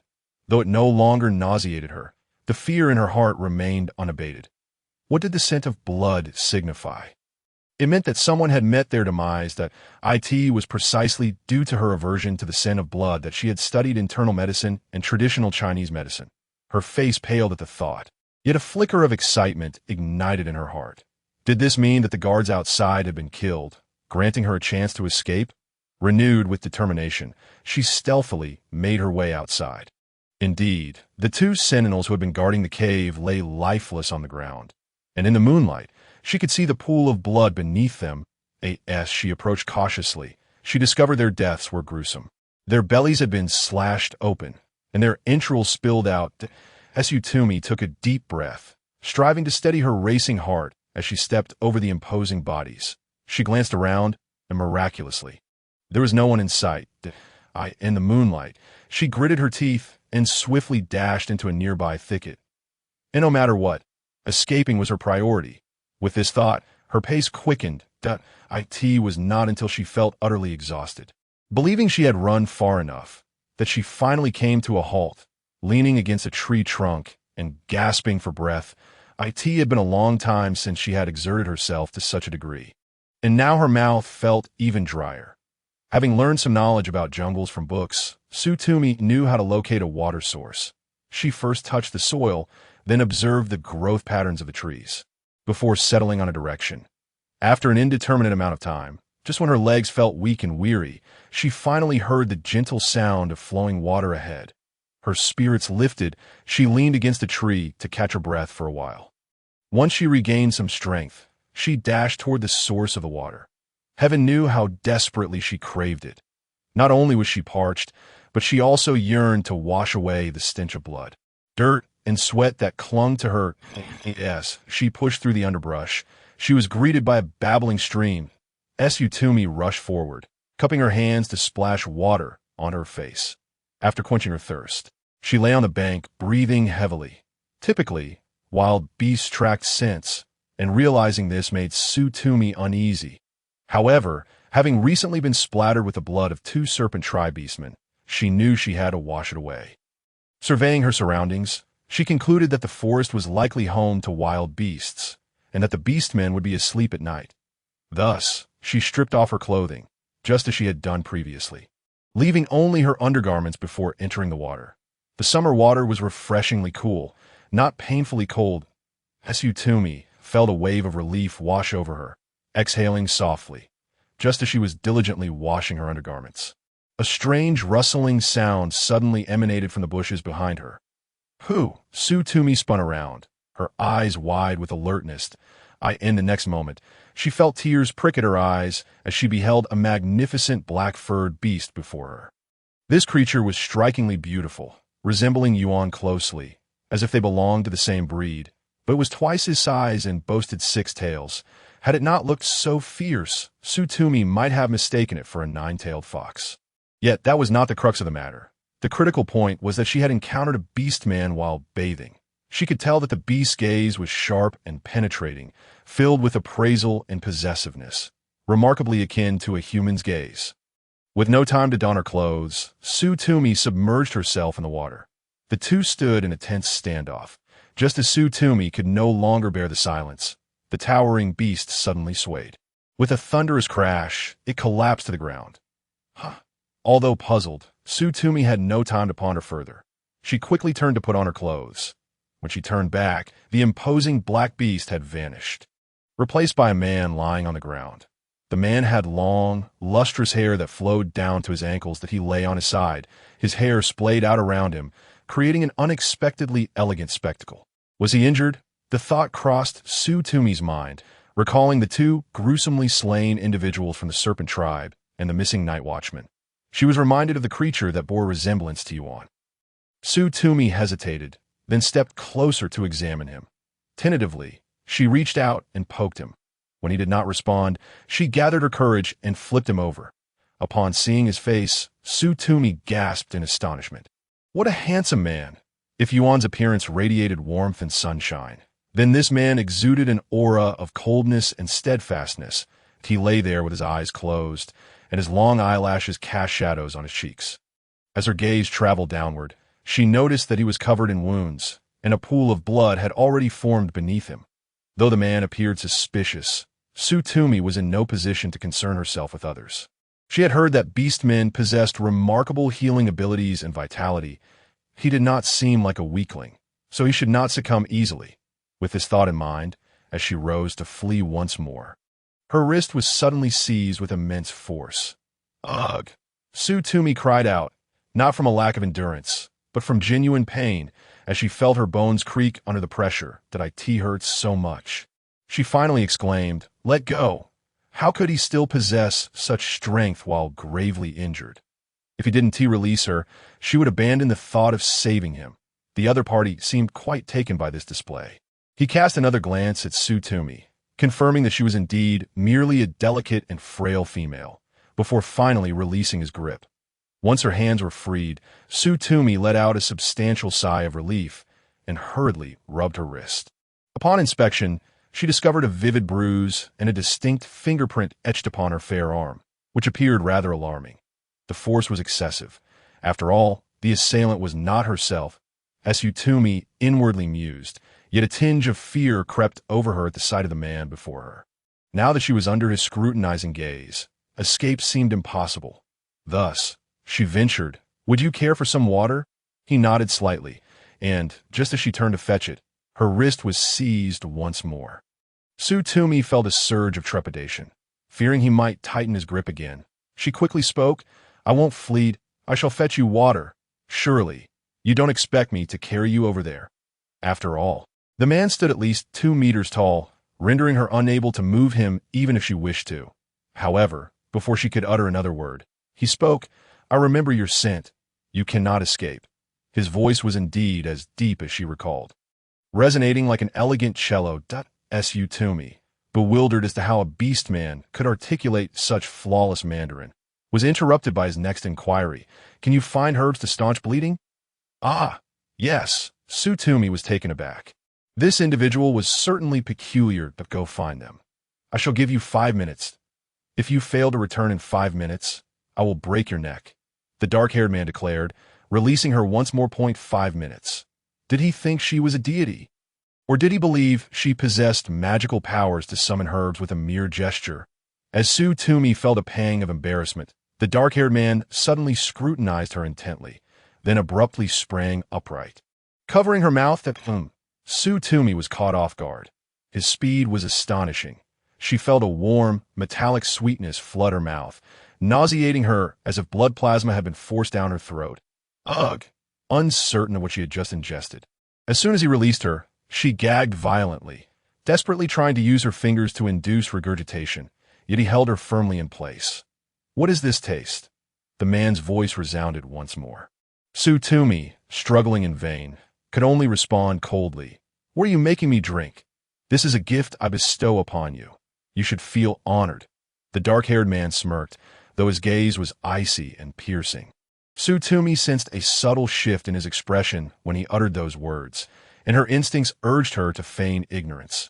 You wouldn't have poisoned me, would you? What kind of reward is this? It's utterly revolting.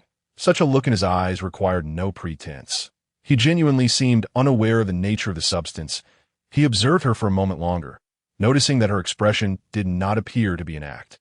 Before inquiring, "From where do you hail, female?" Upon finishing his question, he once again released her, commanding, "Go find the herbs." Su Tumi, meekly complying, had no desire to linger in the presence of this man. She swiftly turned and fled. Herbs for stopping bleeding and reducing inflammation were not difficult to find, and quite common, but she would have to search beneath the moonlight. For Su Tumi, this proved a bit challenging, her hands trembling with anxiety.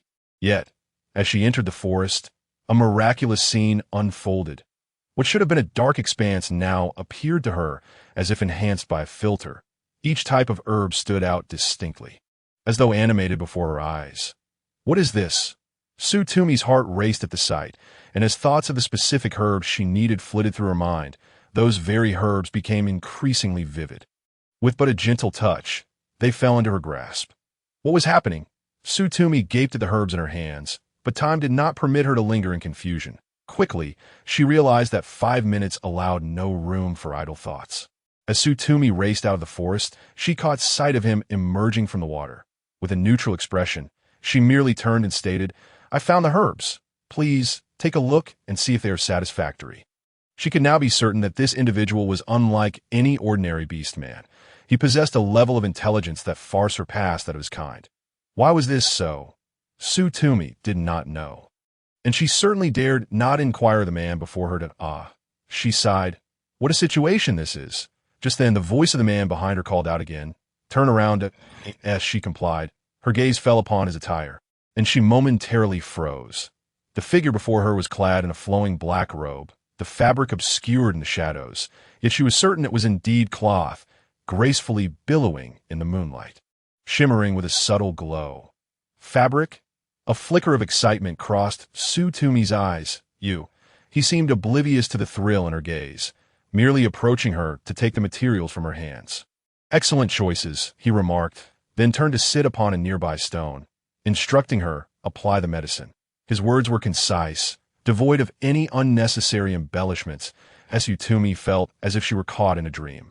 Unwilling to ponder the implications of her situation, without uttering a word, she approached to wash the stone, grind the herbs, and apply the medicine.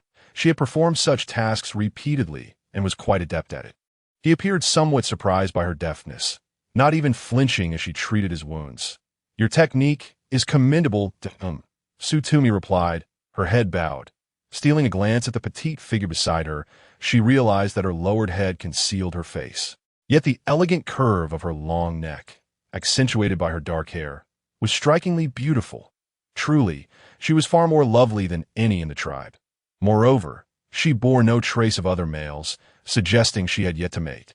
His gaze darkened, but he maintained a composed demeanor as he continued. While foraging for herbs, did anything amusing occur? Su Tumi's movements halted, and she lifted her eyes to meet his. Her reaction evidently pleased him, for their gazes locked, and she finally discerned the color of his irises, amber, akin to Yuan's, yet markedly different. His eyes were slightly narrower, lending an air of coldness to his features. When he squinted, she felt as though she could perceive the sharp glimmer of light emanating from within. It was quite intimidating.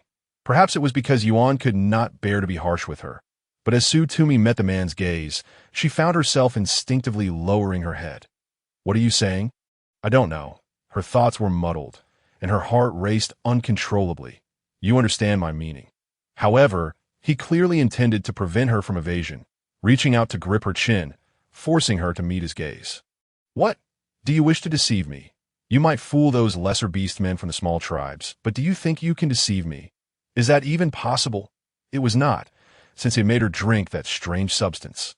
Tumi had sensed he harbored ulterior motives. Biting her lip, she ultimately relayed the encounter she had experienced in the forest. His eyes glimmered with intrigue. Would attribute, not bad. It wasn't wasted. Just as Tumi was lost in thought. He urged, "What are you dawdling for? Continue. Don't fumble."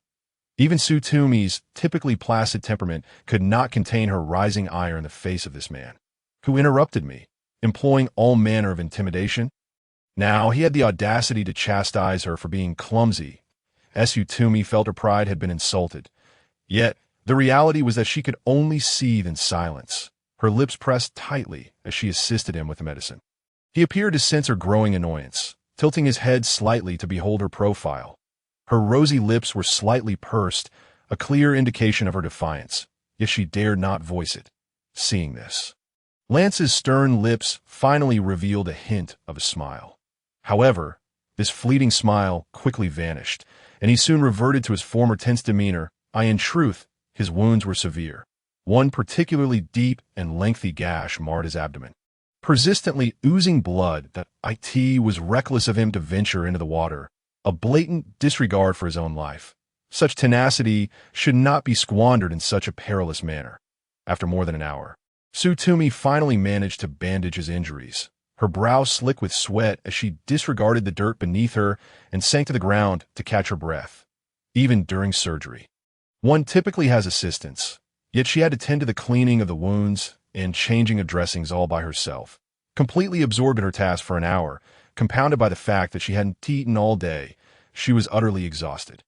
At that moment, her stomach audibly grumbled in protest.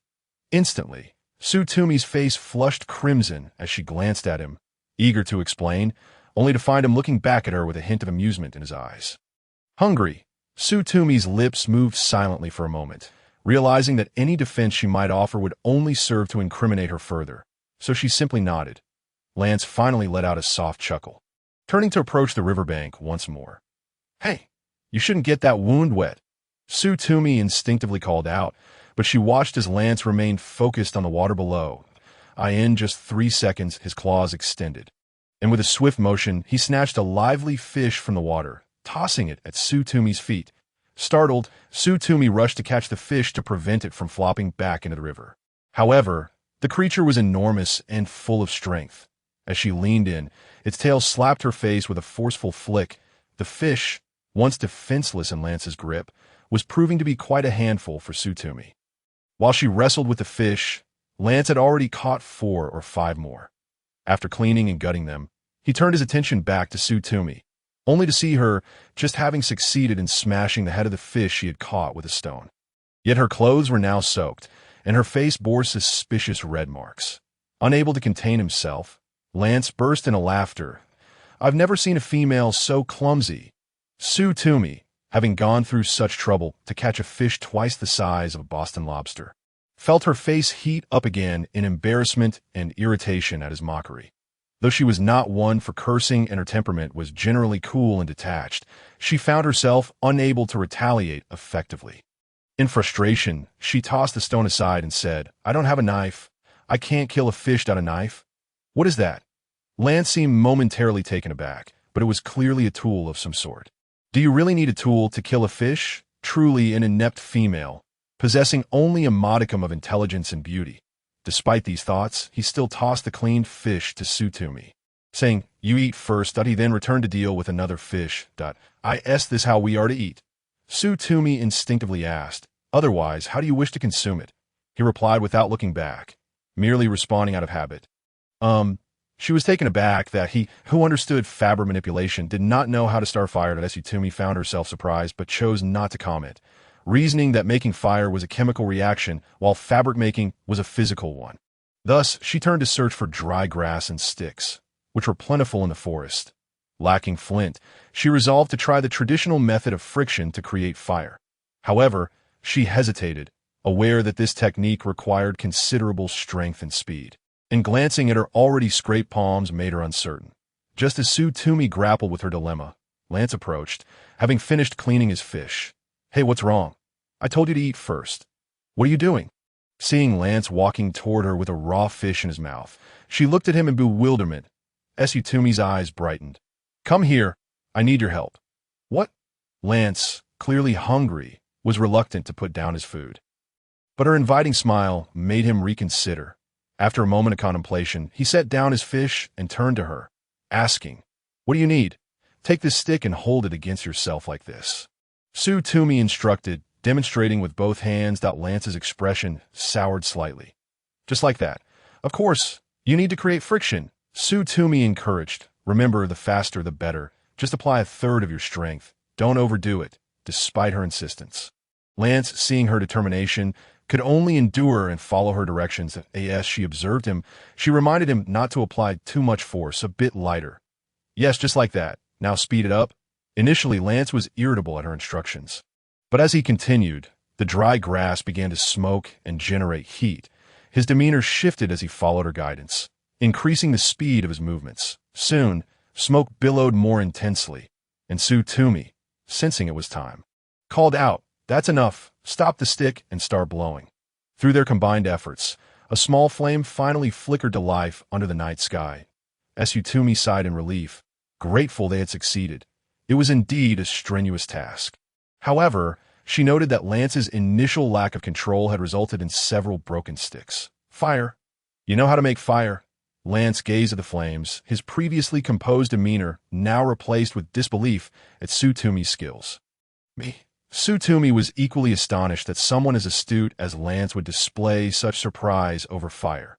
Haven't you ever seen it before? Yet recalling how he had just devoured raw fish, albeit cleaned of scales and entrails, she realized that despite his elegance, he was indeed quite particular. Tumi found it odd, but maintained an air of nonchalance, beginning to roast her fish that in truth. She preferred grilled fish over meat, as fish was easier to prepare and devoid of overpowering odors. Unlike meat, which could be dry and carry an unpleasant scent, fish was simply delightful. Tumi focused on her cooking. She remained blissfully unaware of the shift in Lance's gaze toward her. She merely assumed he would be astonished and perhaps treat her with a bit more courtesy. There was nothing undesirable in that. At least he wouldn't casually threaten to snap her neck anymore. Tumi busied herself with the fish. Her skills had sharpened from her recent experiences grilling meat, and the fish was inherently delicious with minimal effort. Especially given the absence of bones, it was no wonder that the man had been able to bite into it so easily earlier. Suddenly, as she turned to glance at Lance, she found herself locking eyes with him. "Why are you looking at me like that?" Tumi exclaimed, startled by the intensity of his dark, piercing gaze, which held an unsettling brilliance. If one were unaware, they might think he was about to devour her. Realizing his reaction had been somewhat excessive, Lance said nothing but turned to wash the remaining fish, which he brought over with a composed demeanor. Feigning indifference, he said, "What are you staring at? Hurry up." "I'm hungry," he spoke as he took another bite of the plump fish he had just sampled. Tumi could not bear to watch any longer and turned to prepare the fish meat. One might be extraordinarily handsome, yet the sight of him consuming raw flesh was, psychologically speaking, rather unappealing. Thankfully, she had intervened just in time to prevent Yuan from witnessing an even more horrifying scene. Tumi instinctively quickened her pace, and soon the fish began to sizzle and pop, its skin curling up to reveal the tender, juicy white flesh within. It had been a long time since she had savored fish. How delightful it would be to add some seasoning, Tumi mused inwardly. Seeing that it was nearly ready, Tumi gently pulled away a piece of wood from below, discovering that it was only slightly warm. The wood did not conduct heat well, making it tolerable for her. She softly blew on it before handing the roasted fish to the side, saying, "This is for you." "For me?"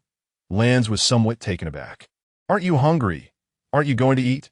In their tribe, the females were often indulgent, eagerly awaiting the arrival of beastmen to present them with food, devouring their meals with reckless abandon.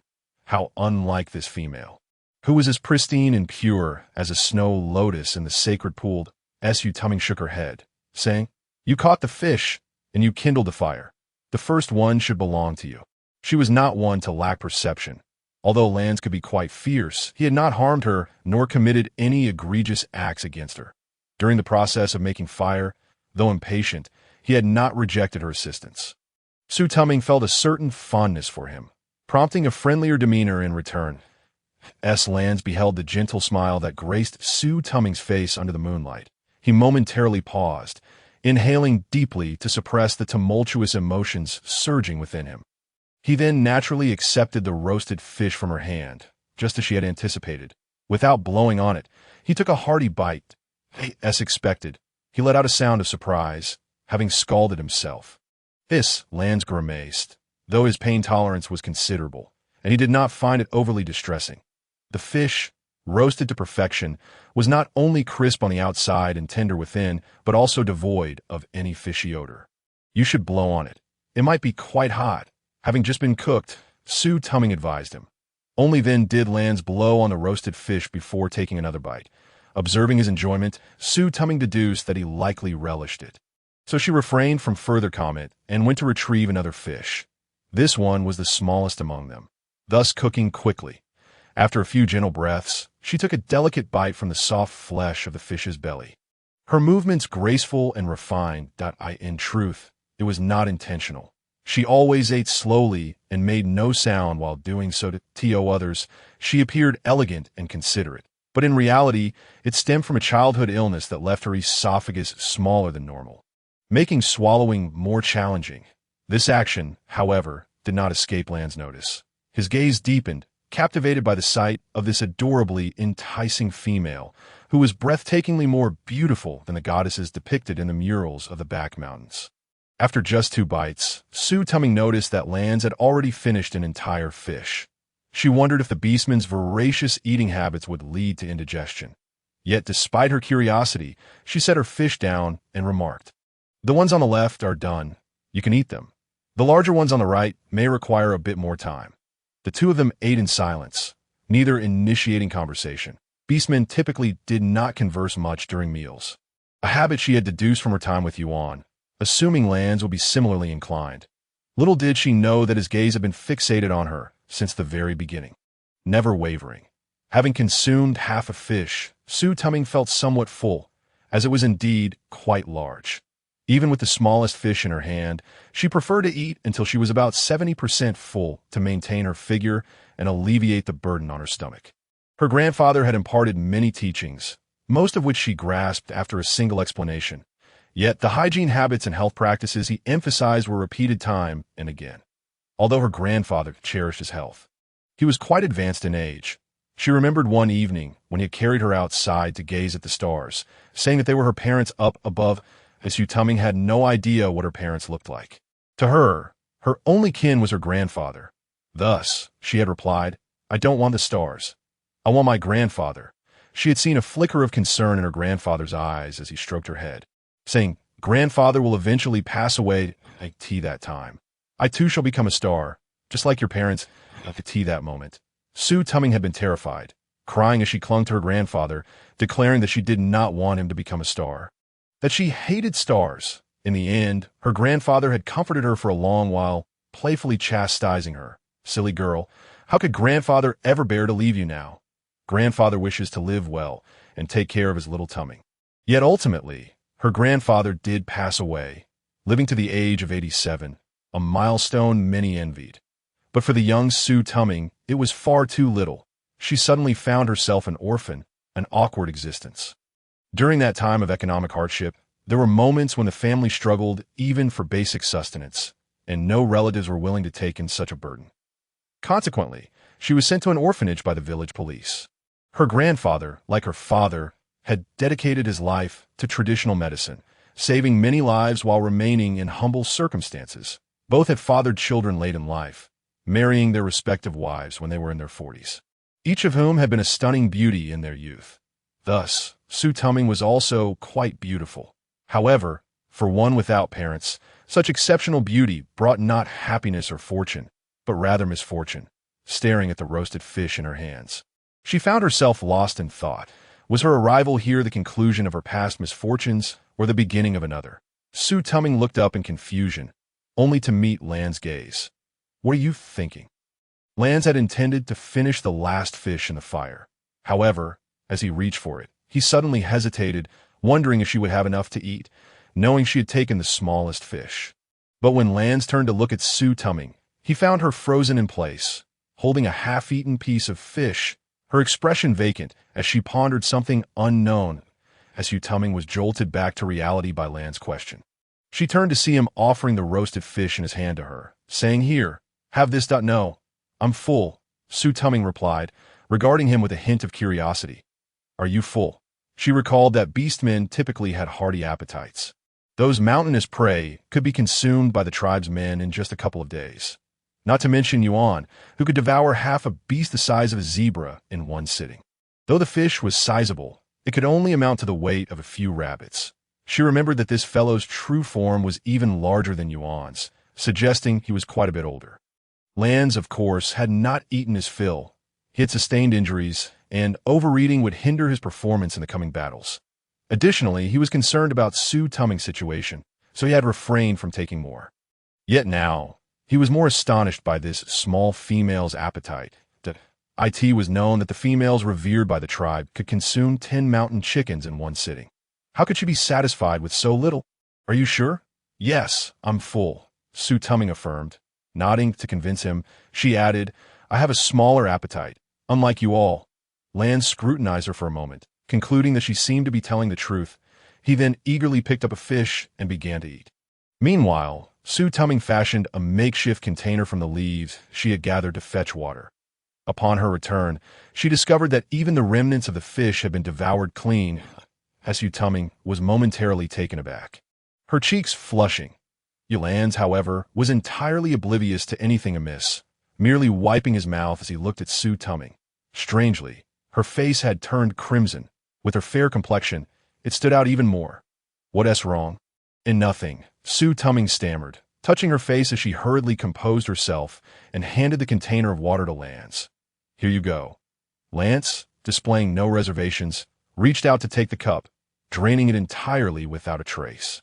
As he gazed upon the leaf cup in his hand, his eyes turned dark as he regarded Su Tuming once more. This little female is truly remarkable, beautiful, and considerate. "Come here," Lance beckoned to Su Tuming. Noticing his calm demeanor, she thought little of it and approached him in her mind, including that of Limu. The orcs possessed a certain simplicity of thought, devoid of the intricate machinations born from a fast-paced, postmodern existence. Their desires were straightforward: to eat, drink, and procreate. "What is it?" Su Tuming inquired as she neared Lance. "Come back with me," he stated. "What?" Su Tuming momentarily failed to comprehend. Lance, exhibiting great patience, gently pulled her into his embrace. "Come back with me, to be my female." Last, Su Tuming understood. He wished for her to accompany him to his tribe. Her expression shifted, and suddenly, the face of Yuan flashed in her mind, his golden eyes glistening with a mix of pity and hope as he gazed upon her. "No," Su Tuming instinctively refused, almost automatically pushing Lance away.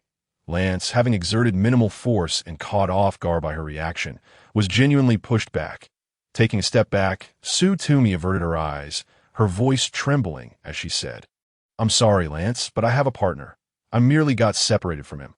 Lance observed Su Tuming, noting her tense posture and wary gaze directed at him. The gentle smile he had just displayed faltered, replaced by a cold scoff as he stepped forward, seizing her wrist. "You are lying to me." Su Tuming was momentarily taken aback. The man's tone conveyed an absolute certainty rather than mere suspicion. Yet, she felt she was not deceiving him. She indeed had someone, and her thoughts were consumed by Yuan, longing to find him. Lance's mocking gaze bore into Su Tuming. "You carry no scent of another male. You have yet to mate with any male, have you?" Faced with his bluntness, Su Tuming felt her cheeks burn. Indeed, she had not been intimate with Yuan. He had always respected her, and she had overheard him being advised multiple times by Lu to take action. She could not believe that after witnessing so much, Yuan would be ignorant of what to do. Yuan merely cared for her, which touched Su Tuming deeply. She realized that he must be searching frantically for her. Worried sick about her absence, thus, she forcefully withdrew her hand from Lance's grasp, stating, "No, I do have someone, but I do not wish to bear children. He respects my wishes." Lance appeared momentarily stunned, not expecting that such a foolish orc existed who would deny such a splendid female the opportunity to bear offspring. Only those from these small tribes would act so absurdly. He scoffed at this. Indifferent to her reasoning, "I have my eye on you. You are mine." "You?" Tumi was nearly amused to the point of exasperation by his brazen, tyrannical logic. Yet this aligned with the worldview that the strong should claim what they desire. However, even though Tumi could comprehend this, she abhorred such forceful acquisition. Struggling, she declared, "I refuse. I will not be your female. Let me go." Lance continued to chuckle coldly, revealing his previously concealed, violent temperament. Tumi began to question whether his earlier friendliness was merely a facade. This was his true nature. "This cannot be permitted," he stated, and with that, he lifted her effortlessly into his arms. Despite his injuries, carrying her was a trivial task. Tumi's eyes reddened with desperation as she pounded her fists and struggled, regretting her earlier compassion that had led her to rescue him. Yet it was too late for regret. In a moment of panic, she instinctively called out, "Yuan, save me." Her words halted the man's actions abruptly. His pupils constricted as he ominously inquired, "What did you just say?" Tumi was released but found her wrists still firmly grasped, the pressure unyielding and devoid of tenderness. Her face paled from the pain, yet she endured it, pleading, "Please let me go. I am not lying to you." "How do you know him? He referred to Yuan, did he not?" Before Tumi could respond, a fierce roar erupted nearby, reverberating with immense power, startling the surrounding birds and beasts. This sound was particularly familiar to Tumi. It was Yuan's voice. Lance's expression shifted as he, too, was drawn to the sound, loosening his grip just enough for Tumi to seize the opportunity. She swiftly broke free and turned to flee toward the forest. Lance reacted swiftly, reaching out to grasp her, but it was too late. A white figure burst forth, moving with the swiftness of a lightning bolt. Lunging toward Lance, in her haste, Tumi stumbled and fell to the ground. As she wiped the dirt from her hands, she turned to observe the unfolding battle. Yuan fought with his usual ferocity, utilizing his strength to dominate the confrontation. Tumi had always believed there was nothing wrong with Yuan's fighting style. After all, strength is the ultimate measure in the world of orcs. However, rather than transforming into the original Black Orc to engage in a brutal brawl with Yuan, Lance seized Yuan's forepaw, both man and beast locked in a tense standoff. Upon seeing Yuan, a complex array of emotions flickered in Lance's eyes. Mockery, surprise, derision, and something even more intricate. Yet soon, a faint smile graced his face as he regarded Yuan. "Yuan, you remain unchanged, your temper as volatile as ever." The chieftain's decision was indeed correct. You possess neither the qualification nor the capability. Yuan's gaze darkened, a glint of bloodthirsty rage flashing within. Tumi sensed something amiss in their exchange. Lance seemed to have recognized Yuan much earlier than she had anticipated. Lance appeared larger and older than Yuan, and Tumi worried for Yuan's safety. After all, Lance had not even transformed into his orc form to face Yuan, or so she believed. However, Yuan did not keep Tumi worried for long. He quickly shifted into his human form, his flowing silver hair as beautiful as she remembered. When Tumi called for him, Yuan turned to her, offering a reassuring smile without uttering a word. Yet somehow, she felt an inexplicable sense of comfort. He was silently encouraging her not to worry. For reasons unknown, she could discern the meaning in his eyes, filling her heart with warmth. After reassuring Tumi, he finally turned his attention back to Lance, his expression resolute. She's minded a glint of malice crossed Lance's eyes as he remarked, "What? This time, you won't flee like a coward." In response, Yuan chose silence. Lance seemed displeased by his demeanor, casting a scrutinizing glance at Yuan before launching a swift attack. His speed was blinding, nearly beyond human perception. Yet Yuan evaded his strike. It was Tumi's first experience witnessing the orcs engage in battle in their human forms. And it was nothing short of mesmerizing. The two fought fiercely, yet despite the speed, Su Tumi could vaguely see a pale blue aura emanating from Lance's hands, enhancing his strength and speed. Each time that aura flared, it heralded his next strike, more rapid and ferocious than the last. Something's not right. Su Tumi finally sensed the imbalance. But to avoid distracting Yuan, she could only helplessly observe in silence, from an outsider's perspective. It was evident that Yuan was at a disadvantage. Lance's fighting style was meticulous, revealing a level of skill that suggested extensive training, while Yuan relied solely on instinct to evade and retaliate, lacking the finesse exhibited by Lance. If Yuan were to lose, what would become of them? For Yuan, defeat could very well spell death. As for her, there exists the possibility of becoming a captive once more, subjected to coercion. Although she cannot stand on her own moral high ground to condemn Rance and his kind, the orcs, she still harbors a hope to gain the respect she deserves in this place. Yet, both the previously Mu and the present Rance have proven incapable of granting her this. They would force her, dragging her to unfamiliar tribes, where against her will, she would be reduced to a mere vessel for reproduction. Regardless of the nature of those orcs, Su Tumi knows that Yuan is exceptional. She has heard Lu advise Yuan on numerous occasions to hasten the process of bearing children, and she does not believe that after enduring such experiences, Yuan would remain oblivious to what must be done. Moreover, he has perceptibly discovered that he enjoys his beastly form. These past few nights, he has transformed into his orc shape while sleeping, enveloping her with his tail. Each night, she feels a profound warmth, a soothing comfort. Others may falter, yet Yuan would not. He cares for her and respects her. This is what Su Tumi yearns for. He remains unaware of the source of his unwavering conviction. However, every time he gazes into Yuan's eyes, those golden orbs, they appear not only devoid of menace, but also possess a peculiar charm, pure and clear, silently drawing her in.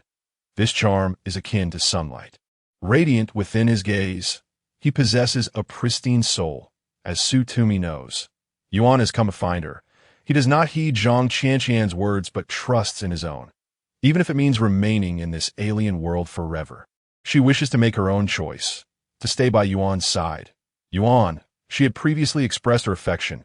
I will treat you well, you must win, and then we shall return together, that I will not run away again. Yet, reality often defies one's desires.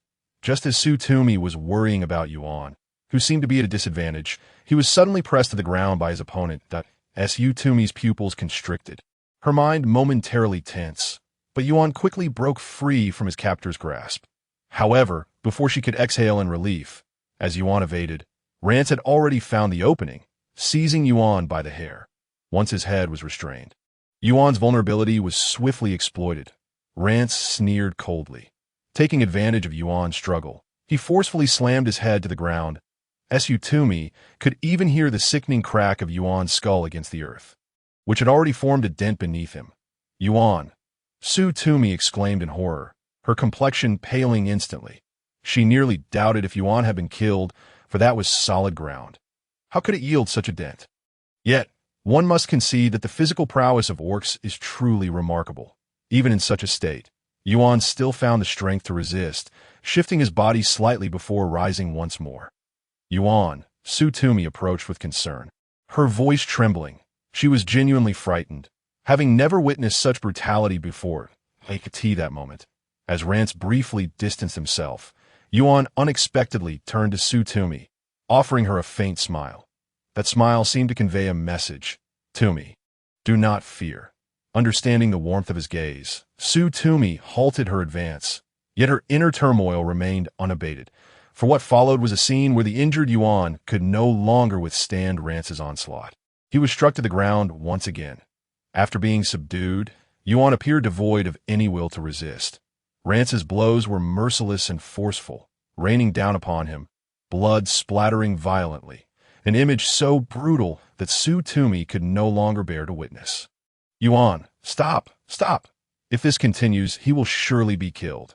Without regard for her own safety, Su Tumi rushed forward, instinctively grasping Rance's arm in an attempt to halt him.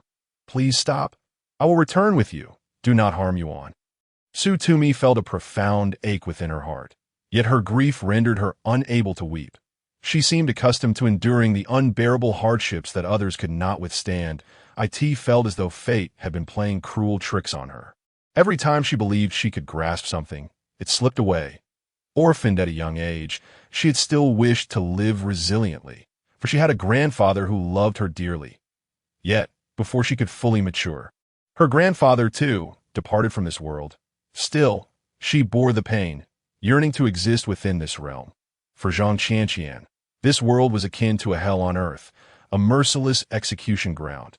Yet for her, was it not the same? Yet she ultimately chose to face this world with kindness in her gaze, hoping for a brighter tomorrow, even if it seemed increasingly cruel and arduous. However, having encountered Yuan, she felt immensely fortunate compared to those who had been devoured by beasts long ago. But now, was Yuan also to leave her? She could not accept that. It was unacceptable. Rance's actions stilled at the sight of Tumi. He glanced down, noticing her eyes, akin to black pearls, shimmering with tears. Though her tears were beautiful, Rance believed he would prefer to see Tumi smiling. Her smile was delicate, reminiscent of a budding white water lily, evoking a sense of tenderness. Once, she would smile at him. But since the earlier events, the joy had vanished from her face. Rance felt a tightness in his chest. He instinctively looked toward Yuan lying beneath him. That moment, Yuan's face and body were smeared with blood, appearing nothing like the spirited man from before. A stark contrast to the memories he held. That a flicker of mockery crossed his features. Indeed, the tales were false. What did noble bloodlines matter now? He was merely a worthless wretch.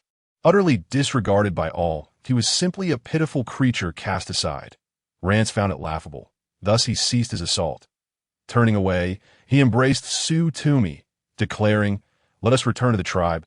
He felt no guilt in seizing a partner through sheer strength. Rather, he considered it a matter of pride. Even if this female was reluctant to return with him, he felt a sense of elation that Tumi took a hesitant step, glancing back at Yuan in that instant. Her eyes widened with astonishment. The previously grievously injured Yuan had miraculously risen to his feet.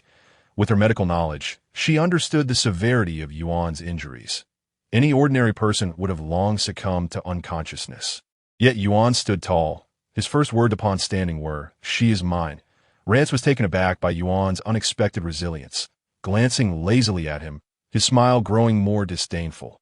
"What nonsense are you spouting? I am not joking." Yuan shook his head, his golden eyes now radiating a dazzling light. "She is mine." The repetition of those words was stubbornly heart-wrenching. Tumi felt a deeper ache. How could this man be so foolish? Were all large wolves as stubbornly single-minded as he? Fool! Just go. Tumi could no longer contain her frustration, scolding him. Living was surely better than dying. Should not the people of this world prioritize their own lives more? Is survival not the very essence of existence, for her sake alone? Ultimately, Tumi could not pursue her thoughts further. In the past, she had approached Yuan with too much malice, a perspective she no longer wished to entertain. Yet Yuan appeared to be oblivious to Tumi's words, fixated solely on Rance, declaring, "She is mine." He seemed to only know how to repeat this phrase, despite his bloodied visage and unsteady stance. His eyes still shone with brilliance. Had his face not been marred by blood, coupled with his staggering form, Tumi would have thought Yuan impervious to pain. Tumi pressed her lips together. Choosing silence, she understood her words could no longer sway Yuan. Innocent souls often possess a certain stubbornness, and Yuan was undoubtedly a prime example. The cold mockery in Rance's gaze intensified, yet it was overshadowed by disdain and derision. "Yuan, what do you think you can compare to me now? You have lost everything that..." Tumi found their exchange peculiar. Reflecting on it, she realized Yuan and Rance seemed to belong to the same tribe. Did they not? However, why did Yuan not stay with his own kin, but instead with Lu and the others? The strength of Yuan and those beastmen was truly not of the same caliber. If not for Yuan, she feared that those old, weak, sickly, and disabled individuals would be annihilated in an instant. Yet these were not the concerns that Tumi should focus on at present, as the two individuals before her had once again engaged in a fierce altercation. However, she was acutely aware that Yuan was merely putting on a brave front and could not hold out for long. Tumi's face turned pale with anxiety. She was just about to step forward when a shadow suddenly sprang forth. Before her appeared a sleek, jet-black leopard, its fur glistening and its physique imposing. Poised with grace, Tumi was momentarily taken aback. Then her eyes brightened as she called out the name of the beastman. "Lu, is that you? Hurry and assist Yuan." The leopard heard Tumi's voice and turned to give her a reassuring glance. Subsequently, a flurry of wild beasts emerged. Tumi recognized their forms. She had seen them during previous battles. They were all beastmen from the tribe. Even if Lance was formidable, he was still outnumbered. He glanced at the beastmen encircling him and felt a flicker of unease. He had just sustained injuries and had expended a considerable amount of energy battling Yuan. Now, facing these beastmen, he feared the worst. Before departing, he cast one last deep gaze at Yuan, muttering to himself, "Yuan, you are indeed a source of trouble." Lance finally left, and the beastmen showed no inclination to pursue. Just as Tumi was about to breathe a sigh of relief, she found herself enveloped in a pair of large hands. Despite his grievous injuries, he lifted Tumi with an ease that belied his condition. Tumi dared not move, fearing she might inadvertently touch his wounds, so she could only speak, "Yuan, are you all right? If you're feeling unwell, please tell me, and I'll return to tend to your injuries. You will be fine." Yuan said nothing, merely smiling warmly at Tumi. "Tumi, I have found you." Tumi's eyes brimmed with warmth, instinctively averting her gaze, whispering, "Fool." Returning to this tribe stirred a multitude of emotions within Tumi. Although it had been less than 2 days, she found herself missing this place. After all, here, no one would confine her, nor would anyone resort to violence to compel her, and certainly, no one would feed her bizarre concoctions. Indeed, it is only after losing something that one learns to cherish it. Tumi sighed, for the events that had transpired were too numerous, causing her to temporarily forget about Zhang Qianqian's actions of knocking her unconscious and delivering her to another tribe. The earlier events had been perilous and had greatly impacted her mood. However, Tumi's return sent Zhang Qianqian into a state of trembling fear. Tumi is back. She will certainly expose everything. Zhang Qianqian was so frightened that she lost her composure, and even upon seeing Yuan, she lacked her previous excitement. Just as Tumi was about to ask Yuan to set her down, she turned to see Zhang Qianqian fleeing in a panic that then dawned on Tumi the history between her and Zhang Qianqian. She paused for a moment, but ultimately chose to remain silent, saying nothing that was not that she had a soft heart. Rather, she did not believe that her words would have any impact on Zhang Qianqian, that Yuan's tribe needed females to propagate, and Yuan's attention to her did not mean that the other beastmen did not require her. She did not wish to create difficulties for Yuan upon her return, as unity was of utmost importance to a tribe. Just as before, had those individuals not been loyal to Yuan, he might have faced grave danger. Although Tumi chose to keep quiet in Yuan's presence, Zhang Qianqian remained on edge for quite some time.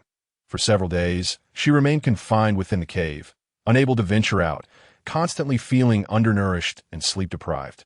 Fearful of ending up like Yuan, her complexion worsened considerably, and she endured considerable hardship. Time flew by swiftly. During this period, Yuan continued his routine, hunting by day and sharing a bed with Tumi by night. However, Yuan was remarkably well-behaved, refraining from any inappropriate actions. Yet, after more than a month, Tumi sensed something amiss. The tribe, with Yuan's presence, should have had ample provisions. However, she noticed that the beastmen's food intake had gradually diminished. Previously, Yuan alone could consume half of a medium-sized prey, yet now he had only eaten 2 or 3 wild chickens. The more she observed, the more peculiar it seemed, prompting her to inquire during mealtime, "Yuan, why have you stopped eating? Are you feeling unwell? Logically, you should require more nourishment while recovering from your injuries." Yuan shook his head. "Winter is approaching. We must conserve resources, or we will struggle to find prey." After spending some time with Tumi, Yuan's speech had improved significantly, and she instantly grasped his meaning. Winter was imminent. In recent days, she had indeed noticed the leaves around them falling steadily, with some trees already bare.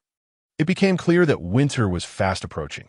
After the leaves fell, the surrounding temperature dropped noticeably, and Tumi could sense Yuan's anxiety and the tense atmosphere among the beastmen. Surely, they did not relish the prospect of a food-scarce winter. If supplies were insufficient, they might face starvation, and the harsh winter temperatures would be unforgiving. However, she did not dwell too much on the beastmen's plight, for winter was equally unfavorable for Tumi. She lacked adequate clothing and footwear to withstand cold, and the weather was steadily growing chillier. Therefore, after Yuan returned with prey once more, Tumi finally voiced the question that had been lingering in her mind. Yuan, how did you make the fur you wear? Surely the beastmen have means of keeping warm. Otherwise, how would they survive the winter? As she spoke, she gestured toward the fur wrapped around Yuan's waist, which resembled the hide of a black and white striped beast, akin to a zebra, though with significantly less black. Yuan followed Tumi's gaze, appearing to understand. Lu made it. The answer was as expected, for she believed Yuan would not possess such skills.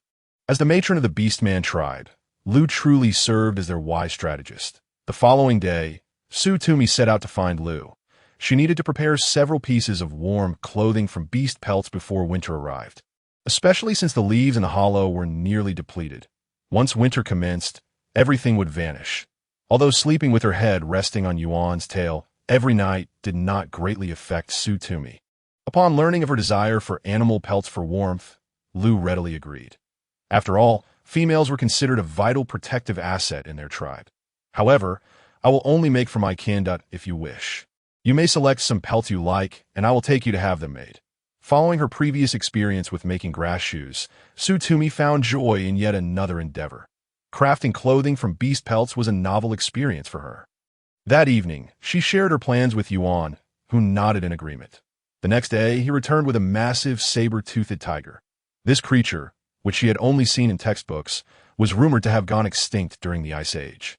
To see it again was astonishing for Tumi, causing her to gaze at it in wonder.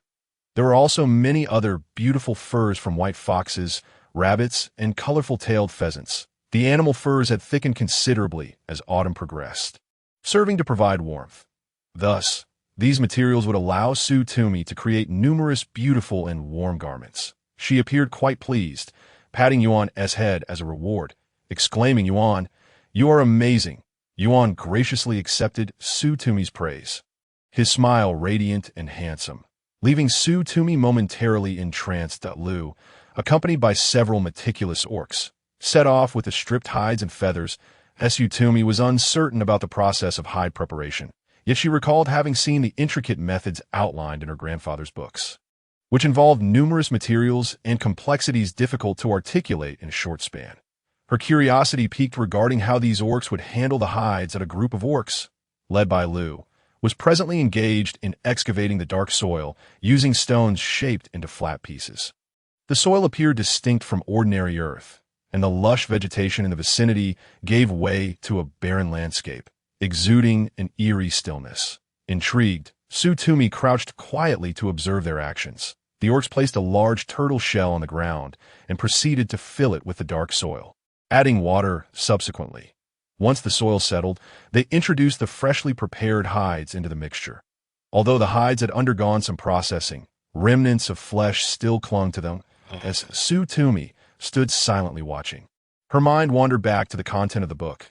The process of preparing hides involved soaking raw skins in clean water for 45 hours to soften them, followed by scraping away the residual flesh, and washing them with a brush in warm alkaline water to eliminate oils and impurities. The subsequent steps were even more complicated, requiring a mixture of alum, salt, and water in a ratio of 1:6, which was then combined with water at a 1:7 ratio to soak the hides for 7 days, gradually increasing the concentration.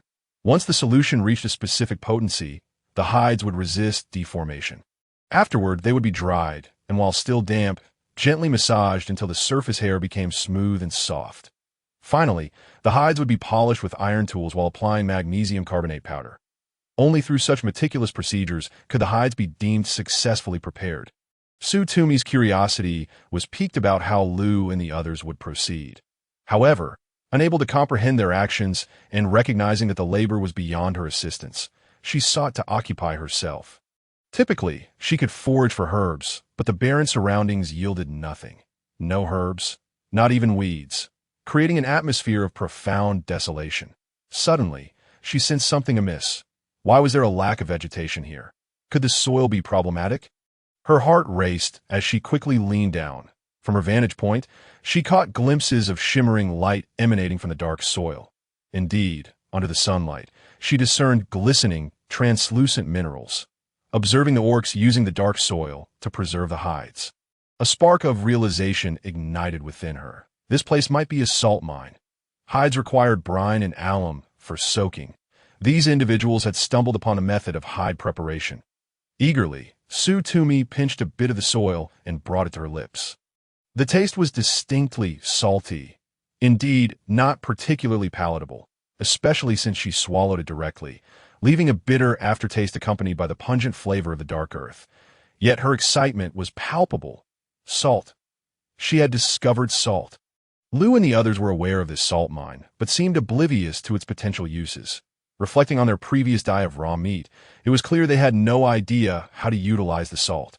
While Tumi was lost in her thoughts, her unusual behavior caught the attention of the other orcs. They alerted Lu, who turned to find Tumi crouched on the ground, consuming soil. Lu paused briefly, then approached and inquired, "Tumi, what are you doing? Are you hungry? Shall we return for something to eat?"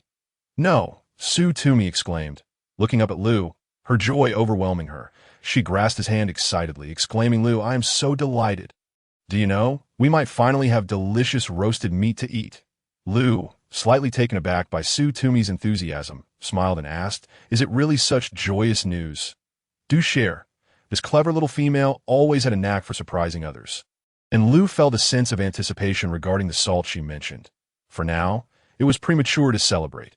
Once they had processed the salt, they would need to carefully extract it. Tumi understood this challenge and resolved to return and study the matter further. Once she had devised a method, she would present Lu and the others with a delightful surprise. The thought of finally tasting flavorful food uplifted her spirits throughout the day. She could hardly remember what her previous meals had tasted like. Everyone has a craving for food, herself included. Even roasted meat carried a hint of gaminess and lacked flavor. She had once considered asking Yuan if there were any coastal waters nearby.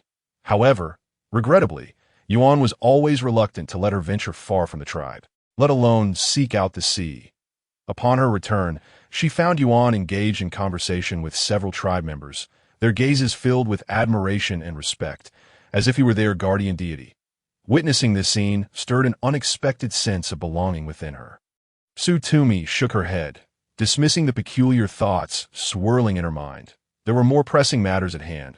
As soon as Yuan spotted Tumi's return, his previously serious demeanor softened, resembling a dog spotting a bone. As he rushed toward her, enveloping her in an embrace, Tumi had grown accustomed to Yuan's affections and did not mind his closeness.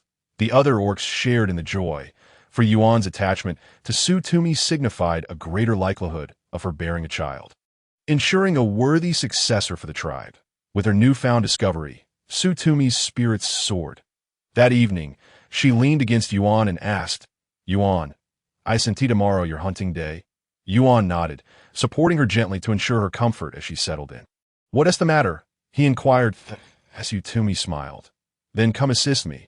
Extracting coarse salt from the raw black soil is far more challenging than obtaining it from seawater.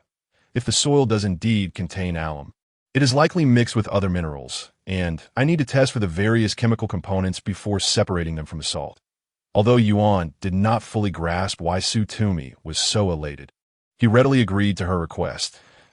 Tumi felt a surge of gratitude as she lay down that night, unconsciously glancing at Yuan, who was spreading fresh leaves. His hair seemed to have grown longer, brushing the ground as he crouched. The flickering flames of the fire illuminated his figure, accentuating the powerful curve of his back and casting a warm honey hue across his otherwise fair skin. Tumi felt her cheeks flush and quickly averted her gaze. How could a man be so irresistibly alluring? Yuan, oblivious to her reaction, turned after arranging the leaves and naturally pulled Tumi into his embrace. They both sank onto the soft bedding of leaves as Tumi realized she was becoming increasingly comfortable with his intimacy, whether in his beast form or as a human. Blushing, she buried her face in his chest and asked, Yuan, won't it be too cramped if we sleep in beast form? I'm not saying I feel cramped. It's just that you seem to have grown larger these past few days. And I worry you might feel uncomfortable with your limbs confined, cramped? Yuan replied, slightly puzzled as he gazed down, unable to see her face concealed in his embrace. I don't feel cramped. It's quite comfortable. Upon uttering those words, under the slightly dazed gaze of Tumi, a flash of white light illuminated the surroundings. The colossal white beast materialized before her eyes.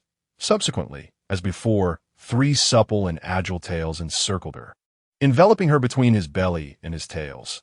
Not long after, a familiar rumble, reminiscent of deep slumber, resonated in her ears as Tumi leaned against his soft belly, covered by his gentle tail.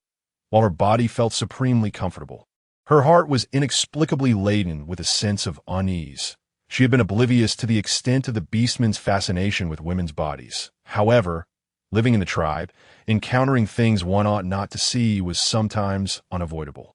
For instance, each time she ventured to the restroom in the dead of night, she would hear a series of indescribable sounds. Every single time. It had never failed. Thanks to those moments, she gradually developed the habit of using the lavatory before bed, striving to avoid midnight trips whenever possible. Occasionally, during the day, while foraging for herbs, she would inadvertently witness such scenes. The beastmen, akin to human men, were driven by desire, perhaps even more so than the likes of Sun and his companions.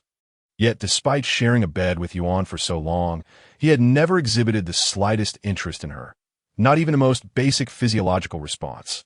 While Tumi was not narcissistic, she possessed a certain awareness of her own appearance. The fact that she had countless admirers, even while spending her days in a biology lab, was a testament to that, at least in terms of aesthetics, she held a significant allure for men. In contrast, Yuan Man had a decent figure, but her face fell short, relying heavily on makeup to sustain her appeal. Zhang Qianqian was relatively pretty, yet when placed beside the exquisitely featured and elegantly poised Tumi, the disparity was stark, as for Yuan. He had never shown any interest in her. His demeanor was akin to that of a mother wolf nurturing her cubs, enclosing her between his belly and his tails. The following day, he would unconsciously revert to his human form, as Tumi transitioned from initial nervousness to a profound sense of helpless frustration. Was she truly so devoid of charm? Or did she simply not meet the standards of beauty that would captivate someone of Yuan's caliber? Wait a moment, why did she desire to evoke such feelings in him? Tumi, what are you thinking? Her cheeks flushed crimson, taking a while to regain her composure. She had intended to close her eyes and drift off to sleep. But sleep eluded her despite her best efforts. Her mind was a chaotic whirlwind. First, she contemplated how to extract salt from the earth, only to find her thoughts inadvertently wandering back to Yuan. According to Lu, their tribe began to form only after encountering Yuan, comprising mainly those beastmen who had lost their fighting prowess or were weaklings discarded by their kin. Only a scant few were robust young men like Lu and AIC. Furthermore, the tribe's food sources had predominantly stemmed from Yuan in earlier times. Based on Lu's timeline, Tumi estimated it had been less than half a year. Yuan had transformed into human form in less than 6 months. Thus, Yuan could be considered a juvenile among the beastmen, couldn't he? Tumi shifted her position, raising her head to catch a glimpse of his crown. That Yuan's beastly form was also quite striking, reminiscent of the Bai Zhe from the Shan Hygiene. However, he lacked horns and goat-like features. When his eyes were closed, a faint red hue encircled them, akin to a blend of crimson and light orange, with red beastly markings adorning his cheeks, just like his human guise. There was an unspoken allure akin to makeup, and those 3 tails she adored so dearly. The mere thought of tails conjured images of Lancy's 6 tails in her mind. Why was Yuan white? Why did he possess only 3? Was that the reason he was cast away by his tribe? Yet, Yuan was already quite formidable. Time passed, and despite Tumi's struggle to sleep, an urgent need suddenly surged within her. Yuan lay soundly asleep beside her, his belly rising and falling, the soft fur above occasionally brushing against her arm. Carefully, Tumi nudged his tails aside. With autumn's arrival, The days were pleasant, but nights brought a nearly 20-degree temperature drop. The biting cold wind swept over her, causing her to shiver. She resolved to be swift. Yet, even as she quickened her pace, she could not escape the sounds of indescribable nature. It was the voices of Zhang, Qianqian, and Liu. Initially, Zhang Qianqian had been assigned to AIC and Liu, but due to health issues, they alternated spending nights with her. This was the norm here, and Zhang Qianqian had accepted it, leaving Tumi unable to voice her objections while grappling with the discomfort of such polyandrous arrangements. It was better to circumvent that area and take another path, allowing her ears some respite from the assault. Just as Tumi was about to turn and hastily distance herself from that spot, she unexpectedly collided with a warm wall of flesh. Tumi, at her height, could only see half of the chest revealed before her, the other half obscured by the night. Startled, she instinctively stumbled backward. At that moment, a pair of warm hands grasped her waist, drawing her into an embrace, the smooth, firm muscles accompanied by a faint scent of leaves. Yuan, recognizing the familiar scent, she ceased to struggle. How could she be so certain it was Yuan? Because beastmen, including Liu, bore a subtle scent of blood, and with the onset of autumn, they tended to avoid the river for bathing, washing only every few days. Only Yuan bathed daily and learned to use soapwort leaves like Tumi, which left him with a refreshing fragrance. As anticipated, a voice drifted down from above. Yes, it's me. When I awoke and found you missing, I followed your scent to find you. Before Tumi could respond, an unusual sound filled the Tumi's body jolted, her face instantly flushed with embarrassment. This was far too awkward. Would Yuan form any thoughts upon hearing this? Generally, men would become quite excited in such circumstances. Wouldn't they? Strangely, she suddenly found herself curious about Yuan's expression at that moment. Thus, instinctively, Tumi lifted her gaze, meeting Yuan's golden-hued eyes. He was looking at her, though it was unclear for how long. What surprised Tumi was the purity in his gaze. There was none of the excitement or desire she had imagined. Instead, it was calm and innocent, just as usual. Tumi's face reddened once more. This time, it was not from shyness but sheer embarrassment. Goodness, what was she even hoping for? How utterly humiliating. How could she be so easily enchanted by Yuan's beauty? Internally chastising herself, Tumi cleared her throat, striving to maintain a calm demeanor before speaking. Yuan, I need to use the restroom. You should head back to sleep. The longer she lingered with him, the more she feared she might succumb to the urge to dig a hole and bury herself. Given their recent interactions, Yuan had come to understand what needing to use the restroom meant. However, instead of following Tumi's suggestion to return to the cave, he cradled her and ventured into the thicket. Tumi, suddenly lifted, was taken aback and instinctively shrank into his embrace. Yuan? Why was he suddenly carrying her into the bushes? Tumi's heart raced suddenly. However, when Yuan swiftly approached the orc's restroom located in the hillside, Tumi felt an overwhelming sense of embarrassment. Yuan set himself down and, disregarding Tumi's expression, turned to lift the hem of his bee's skin. The sound of rushing water reached her ears, leaving Tumi speechless as she gazed skyward. Once the two had finished their business and returned, Tumi nestled against Yuan's abdomen, and three tails, animated as if alive, gracefully enveloped her, dispelling all chill from her body. Tumi felt both warmth and helplessness. Yuan, she whispered softly in the darkness, unable to restrain herself from calling out to him. In his beast form, Yuan could not articulate words, and all she could hear was a low growl, faint yet accompanied by the warmth of his breath brushing against her face. That moment, Tumi found herself at a loss for words. She could only turn over and gently tug at the soft fur on his belly. Yuan appeared fierce, yet his entire body was covered in a soft and sleek coat. Especially on his belly, she dared not grip too tightly, merely caressing it lightly before smoothing it down. Yuan seemed to relish Tumi's touch, emitting a low purring sound beside her ear. How adorable that it was akin to a well-behaved kitten, albeit slightly larger. Tumi wiggled her feet, slipping her icy toes between the two tails, instantly warming them. She sighed contentedly, yet a wave of shame washed over her. Everyone harbors a sense of vanity, and she was no exception. After being overlooked by Yuan, doubts about her feminine allure crept in, stirring a sense of unwillingness within her heart. As Tumi pondered this, she overlooked the subtle yet pivotal shift within her. However, before she could recognize her own transformation, she succumbed to the warmth and comfort, drifting into slumber. The following day, Tumi took Yuan with her to the mineral site. The characteristics of this place were quite apparent. The vegetation thrived here, but once they reached the black soil, plant life could not endure. Excessive salt would dehydrate plants, leading to their demise. Yuan, not fully grasping Tumi's intentions, quietly observed her as she sat beside him. Tumi scooped up a handful of the black soil, meticulously inspecting the granules within, and upon confirming the absence of metallic substances, she set it down. To separate the salt from the coarse gravel, the only method was filtration followed by evaporation. Evaporating water was straightforward. Fire would suffice, but filtering required a fine mesh, which posed a challenge. This area seemed devoid of such delicate fibers, and beast skin was evidently inadequate for filtration. Just as Tumi felt troubled, an idea struck her. Yes, her clothing, the cotton shirt, was comfortable and would serve perfectly as a filtering vessel. Instinctively, Tumi glanced at Yuan beside her. Tumi! Yuan looked at Tumi with a puzzled expression, but upon meeting her gaze, he smiled at her, revealing his white teeth, with hints of sharp canines. It was then that Tumi realized she was indeed thinking of Yuan, especially since he was still carrying that large turtle shell. Quickly, she urged, "Put down the shell. We need to gather some soil to take to the riverbank."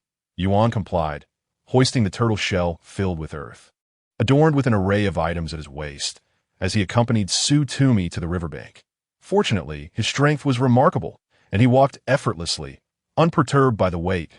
As Tumi planned to extract some clean salt on site, she instinctively glanced at Yuan, who appeared focused, arranging the tools as per her instructions. Taking a deep breath, she removed her shirt. It was merely akin to wearing a bikini. There was nothing to be concerned about. Moreover, it seemed Yuan held no other thoughts about her. As Tumi reassured herself, though an inexplicable tightness began to form in her chest. Yet, she quickly forced herself back into focus, after adding water to the turtle shell and mixing it with the soil. Tumi wrapped a portion of her shirt around it to filter out impurities. Once the water became progressively clearer, revealing a translucent milky hue, she ceased the filtration process.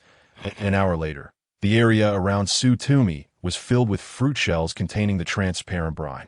This discovery had occurred during her herbal foraging. Previously, she had only sought familiar herbs, avoiding the unknown out of fear of toxicity. However, she had recently noticed that whenever she encountered unfamiliar plants, their properties would inexplicably surface in her mind, as if she had known them before. Upon seeing this particular fruit, information about it arose in her thoughts, akin to a prior acquaintance. The fruit was visually appealing, orange-red in hue, with pale yellow juice that was sweet and refreshing. Reminiscent of coconut water, but lighter in taste. To consume it, one would simply slice open the top to sip the juice. Yet its most distinctive feature was that once it matured sufficiently, it would split open from the bottom at the top. However, upon drying, the shell would transition from a semi-soft state to an extremely hard one. Tumi had even asked Yuan to smash it and attempted to roast it with fire, yet the shell remained unscathed. She named it the stone shell fruit. Thus, she abandoned the cumbersome stone bowl, opting for this lightweight yet sturdy shell to serve as her cooking vessel. The process of evaporation was lengthy, yet Tumi felt no urgency. First, she took her shirt to the riverbank to wash away excess moisture and dirt. If the fabric became soiled with brine and was not promptly cleaned, it would deteriorate, and this was her sole piece of clothing that could be considered fabric. Tumi was determined not to ruin it prematurely. Once she finished washing, she turned to find Yuan gazing at her intently, his focus unmistakably directed at her chest, which was modestly covered. As Tumi paused, realizing she was only wearing her undergarments. Typically, she donned loose-fitting attire. Sometimes, she spent days in a lab wearing ill-fitting lab coats provided by the school, leaving no one aware of her true physique. In reality, she appeared slender, but she was not lacking in the chest department, boasting a D cup. Thus, bending over would inevitably create a striking impression on any man. Even Yuan, though seemingly oblivious, could not help but fixate on such an alluring sight. Observing his reaction, Tumi frowned. Why was he staring at her like that, when just yesterday he had remained utterly impassive? Her cheeks flushed crimson, uncertain whether from anger or embarrassment, and instinctively, she covered herself. Shooting Yuan a fierce glare. "Don't look, do you understand?" Yuan scratched his head, obediently turning away. Tumi is so fair, he thought, reminiscent of the ancient deities depicted in murals, with two notable features on her chest. Though he could not fathom why, he found it exceptionally beautiful. No, Tumi was even more enchanting than the goddesses. Meanwhile, Tumi remained oblivious to Yuan's swirling thoughts of the tea that moment. She was focused on stirring the liquid with a clean stick. For the first time, Tumi had not prepared much, merely boiling half a bowl of water. Consequently, within an hour, she observed white crystals forming around the fruit shell. Cautiously, she scraped them down with a knife. Collecting them into another clean shell, the cycle continued, and Yuan seemed to take an interest as well, constructing a stone grill nearby to mimic Tumi's method of boiling water and scraping crystals. However, his patience waned quickly. After scraping a few times, he grew weary and contemplated giving up. Yet upon glancing at Tumi's focused demeanor, he hesitated, then resumed his efforts earnestly. The two toiled until noon, their stomachs rumbling, prompting them to pause, and their efforts bore fruit, having gathered a small bowl's worth. "Yuan, are you hungry?" Tumi turned to look at Yuan, noticing he was still focused on his task with utmost seriousness, which softened her heart. The temperament of orcs is typically straightforward and brusque. Even Yuan occasionally displayed signs of restlessness. This was evident from the way he ate. Yet, the fact that Yuan diligently engaged in such monotonous work for her sake deeply moved Tumi. Upon hearing her voice, Yuan immediately looked up and nodded vigorously. He had been hungry for a while, but seeing Tumi so engrossed, he hesitated to call out to her, amused by his comical response. Tumi laughed and said, "Shall we have fish today? I will prepare grilled fish for you." "Yes," Yuan exclaimed, promptly shedding his animal skin and leaping into the water. Tumi had no choice but to pick up the discarded animal skin from the ground and meticulously brush off the dust. Before long, accompanied by the sound of splashing water, numerous fish of varying sizes began to leap from the river, quickly forming a small mound. Tumi hurried to the riverbank to call out, "Yuan, that's enough. Come back quickly." However, when she reached the riverbank, the water had returned to tranquility. Were it not for the lively fish flopping nearby, she might have thought she had misheard the earlier commotion. "Yuan, stop playing around and come up," Tumi called out with a smile. Yet after waiting for a considerable time, there was still no response from the water. Growing anxious, she shouted, "Yuan, Yuan, don't scare me, come up quickly." Just as she could no longer resist the urge to jump into the water to find him, a figure suddenly shot out from beneath the surface, grasping her wrist and pulling her into the water. "Ah!" Tumi gasped in surprise, swallowing a mouthful of water. However, she was swiftly lifted by a strong pair of arms. Taking a deep breath, she looked up to see him brushing back his wet hair, revealing his entire face. This action accentuated the sharp contours of his features, and coupled with his golden-hued eyes and perfect smile, Tumi felt her heart race. Eye in the water, their bodies were pressed closely together, their contrasting black and silver hair intertwining. Realizing the warmth emanating from him, she suddenly remembered that Yuan was not wearing his animal skin, while her shirt was still hanging on a nearby tree branch. Tumi felt her heart race and her cheeks heat up. "What kind of mischief are you up to now?" she scolded playfully, pushing against his chest in feigned anger. "Look, Tumi!" Yuan's voice reached her ears, filled with excitement and anticipation. Following his gaze, Tumi saw that he was holding something in his hand. As he opened his palm, a perfectly round black pearl glistened within it. Had he been diving for this black pearl all along? It was quite large, about the size of an egg, and such quality and size would be exceptionally rare in the modern world. Tumi glanced at Yuan, hesitating for a moment before reaching out to take it. "Is this for me?" "Yes." Yuan nodded vigorously, his face beaming with joy, eager for her praise. Tumi couldn't help but chuckle at him.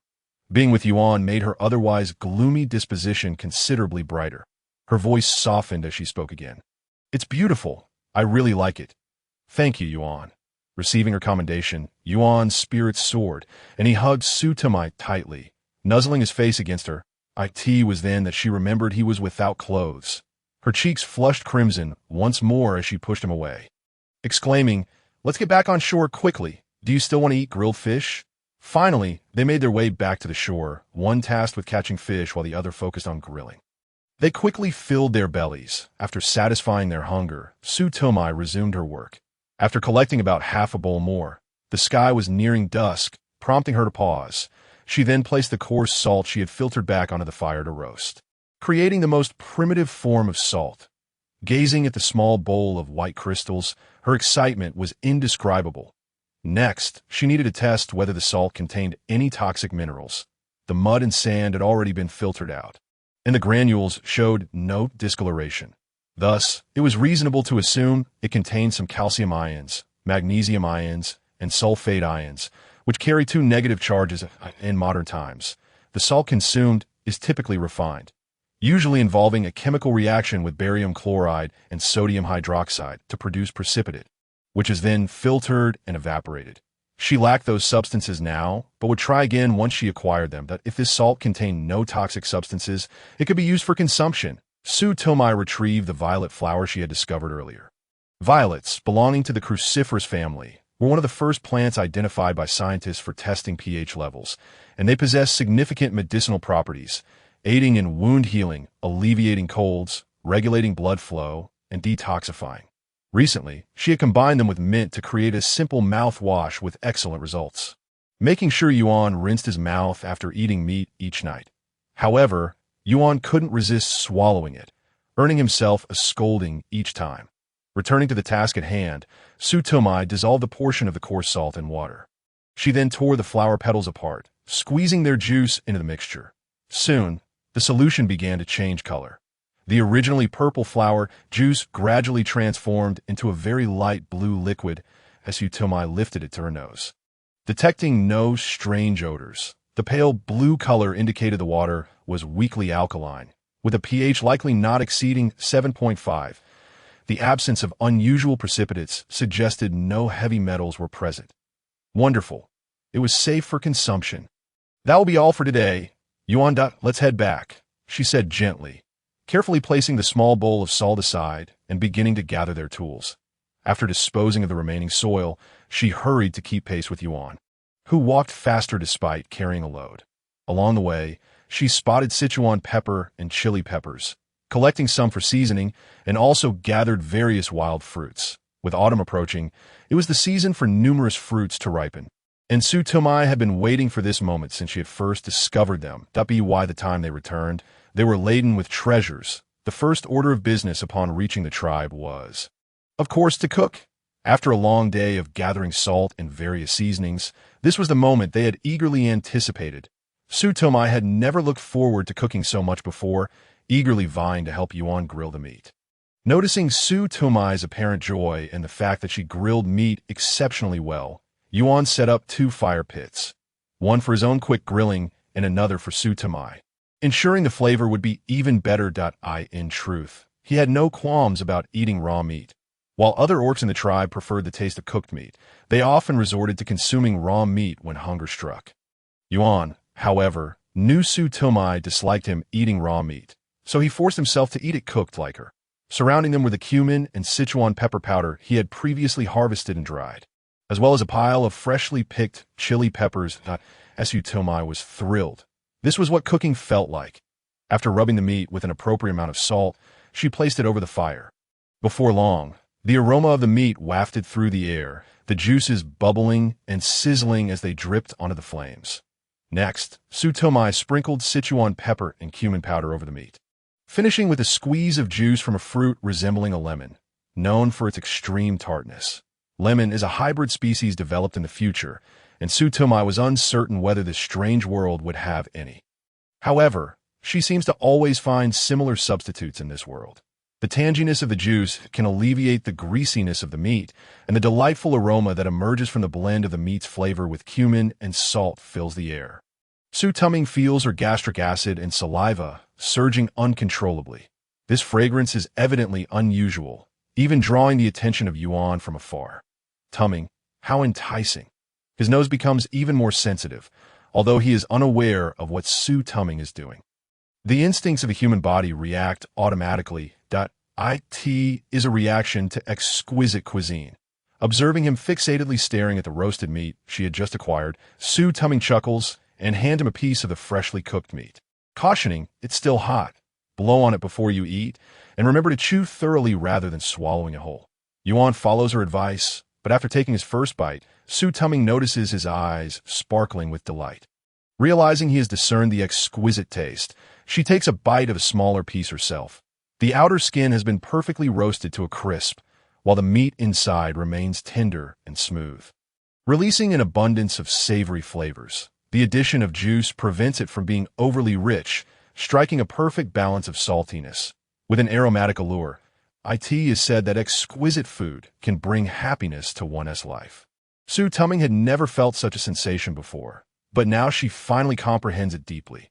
Unable to resist, she takes another bite, the crisp skin crunching delightfully. "Delicious," Yuan exclaims without hesitation. Realizing that the peculiar plants contained within the fruit shells Su Tumming presented play a significant role in this culinary delight. Once they have marked their satisfaction, they begin to roast meat using the same method. After they are satiated, Su Tumming plans to share this delightful news with the other beastmen. Little did she know. Shortly after she stepped outside, she encountered a group consuming raw meat.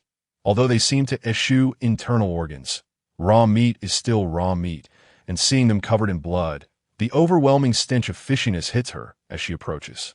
Su Tumming cannot help but feel a wave of nausea. She approaches the closest beastman and calls out his name. That he abruptly looks up, revealing a blood-smeared face and eyes glowing with a fierce light, causing her to instinctively take a step back. However, upon recognizing Su Tumming, the light in his eyes diminishes, and he replies, "Ah, it's Tumming. There's something you need." Though his meal has been interrupted, he cannot express irritation towards such a beautiful female. Su Tumming responds, "Didn't I teach you how to build a fire? Why are you still eating raw meat?" Pauses slightly, a flicker of displeasure crossing his eyes, yet he keeps it at bay. Before he can respond, another voice interjects, "Su Tumming, although you are the maid of Chief Yuan, you cannot dictate what the tribe members eat." Following the sound, Su Tumming sees Yuan Man standing not far away, arms crossed, gazing at her with a challenging expression. Su Tumming is momentarily taken aback, suddenly recalling that she had indeed been released. Before she can speak, Yuan Man continues, "You merely started a fire and now think you are more remarkable than Yuan?" Yuan Man's words quickly capture the attention of the other beastmen. Upon this reminder, they too begin to feel discontent. "Indeed, Tumming, we appreciate the fire you brought to our tribe, but you cannot interfere with our dietary choices. Personally, I find raw meat quite satisfactory. Roasted meat tends to be dry and flavorless that I've been consuming raw meat since childhood, and the last time I tried roasting it, it turned out burnt and bitter. Tumming, we lack your roasting skills. Charred meat is hardly as tasty as raw." Su Tumming knits her brows and retorts, "If you don't know how, I can teach you, and besides, consuming raw meat is detrimental to your health." "Let it go," Yuan Man interjects once more. "The bodies of males are robust. Only you, as a frail female, would be susceptible to such ailments." Her words resonate with the others, who begin to echo their agreement. "Indeed, our bodies are strong. We won't face any issues. Moreover, roasting meat is such a hassle. It takes so long. After a day of hunting, I am famished and cannot endure the wait." Ultimately, Su Tumming is merely seen as a delicate female. She has yet to transform into a beast and has not borne the chief's offspring. Is she still not of age? Females should simply enjoy the protection and care of the males and bear children for the chief. How could she presume to dictate our eating habits? This is too much to... In light of this, I find Yuan Man more agreeable. Tumming is perpetually cold and aloof, even if she is the chief's mate. She should not behave in such a manner. Listening to the cacophony of voices, Su Tumming's brows furrow once more. She believes that roasted meat would have significantly less fishiness, thus making it more appetizing. Yet, she overlooks the fact that the beastmen's primal nature remains intact. The scent of raw meat often stirs their wild instincts. They appreciate fire, but it is out of fear of its intense heat and potential danger. Not because it renders meat cooked. The reason they followed her the first time she roasted meat may have been due to curiosity, compounded by the fact that her roasting skills far exceeded theirs. After all, she herself detests charred meat.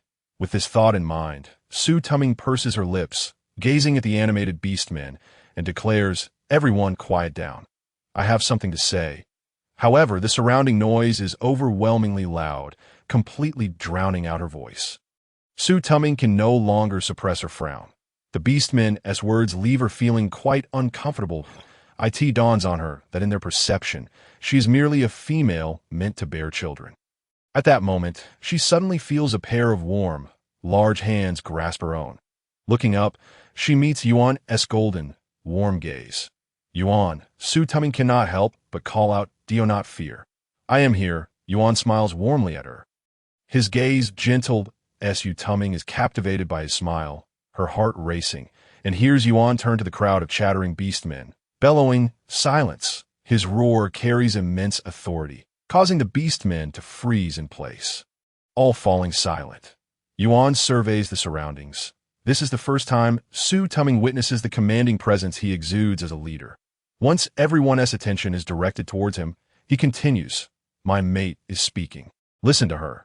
With that, he turns his gaze back to Tumi, the meaning of his unspoken words crystal clear, as Tumi's heart skips a beat as she gazes at the now silent crowd. Takes a deep breath and speaks, "Everyone, I did not intend for my good intentions to lead to such misunderstandings. While I acknowledge I have no right to dictate what you choose to eat, I am here to share something wonderful with you all." She refrains from expressing anger over the beastmen's earlier disrespect, instead speaking softly, her voice sweet and soothing, capable of unwittingly calming their hearts. The beastmen exchange glances, unable to resist asking, "Tumi, what do you wish to show us?" "You will find out shortly." As Tumi glances at Yuan beside her. Yuan understands and removes a piece of raw meat from his back. Tumi conjures a fire in the open space and places the large piece of meat over it to roast. Upon witnessing this, the beastmen exchange looks of curiosity. Yuan stands nearby, scoffing dismissively. "Isn't this just roasting meat? We've all done that before." Other beastmen chime in, "While Tumi's roasted meat is indeed tasty, I think it's only slightly better than raw. But we lack Tumi's expertise. It often ends up burnt, and I certainly do not wish to endure bitter, charred meat again. Besides, it's just a bit tastier, but so troublesome and time-consuming." "True, but what is Tumi trying to achieve now? Is she preparing to roast meat for us?" The orcs exchange glances, astonished to see Tumi actually beginning to roast meat. A few, unable to contain themselves, stepped forward to dissuade her. "Tumi, we truly hold no resentment towards you. There is no need for you to personally roast meat as an apology. You have brought fire to our tribe, and we are genuinely grateful. However, you cannot compel us to eat roasted meat against our will. Indeed, you are the female of the leader. We shall not take your earlier words to heart, and will certainly not blame you. You need not act this way, as long as you refrain from meddling. We shall continue to hold you in high regard. After all, it is the duty of males to care for females. Yes, as a female, you need only wait for the males to tend to you. Matters of the tribe are best left to the leader and ourselves. You need not concern yourself with them. Would it not be better for you to simply enjoy being cared for? Or perhaps hasten to bear a child for the leader? That is your rightful role, so do not meddle in tribal affairs." The crowd, each voicing their thoughts, was met with Tumi's initial resolve to ignore them. Yet upon hearing the final remarks, her movements abruptly halted. She then spun around, her gaze icy as she regarded the speaker. Taken aback by the intensity of Tumi's stare, the orc instinctively took a step back, never anticipating that this seemingly delicate female could possess such a fierce glare. "Females are not mere vessels for childbirth," Tumi declared coldly, unable to restrain her voice. "Females are human beings, integral members of this tribe. Beyond bearing children, I can demonstrate my worth in myriad other ways, and I assure you, my contribution shall not be inferior to yours."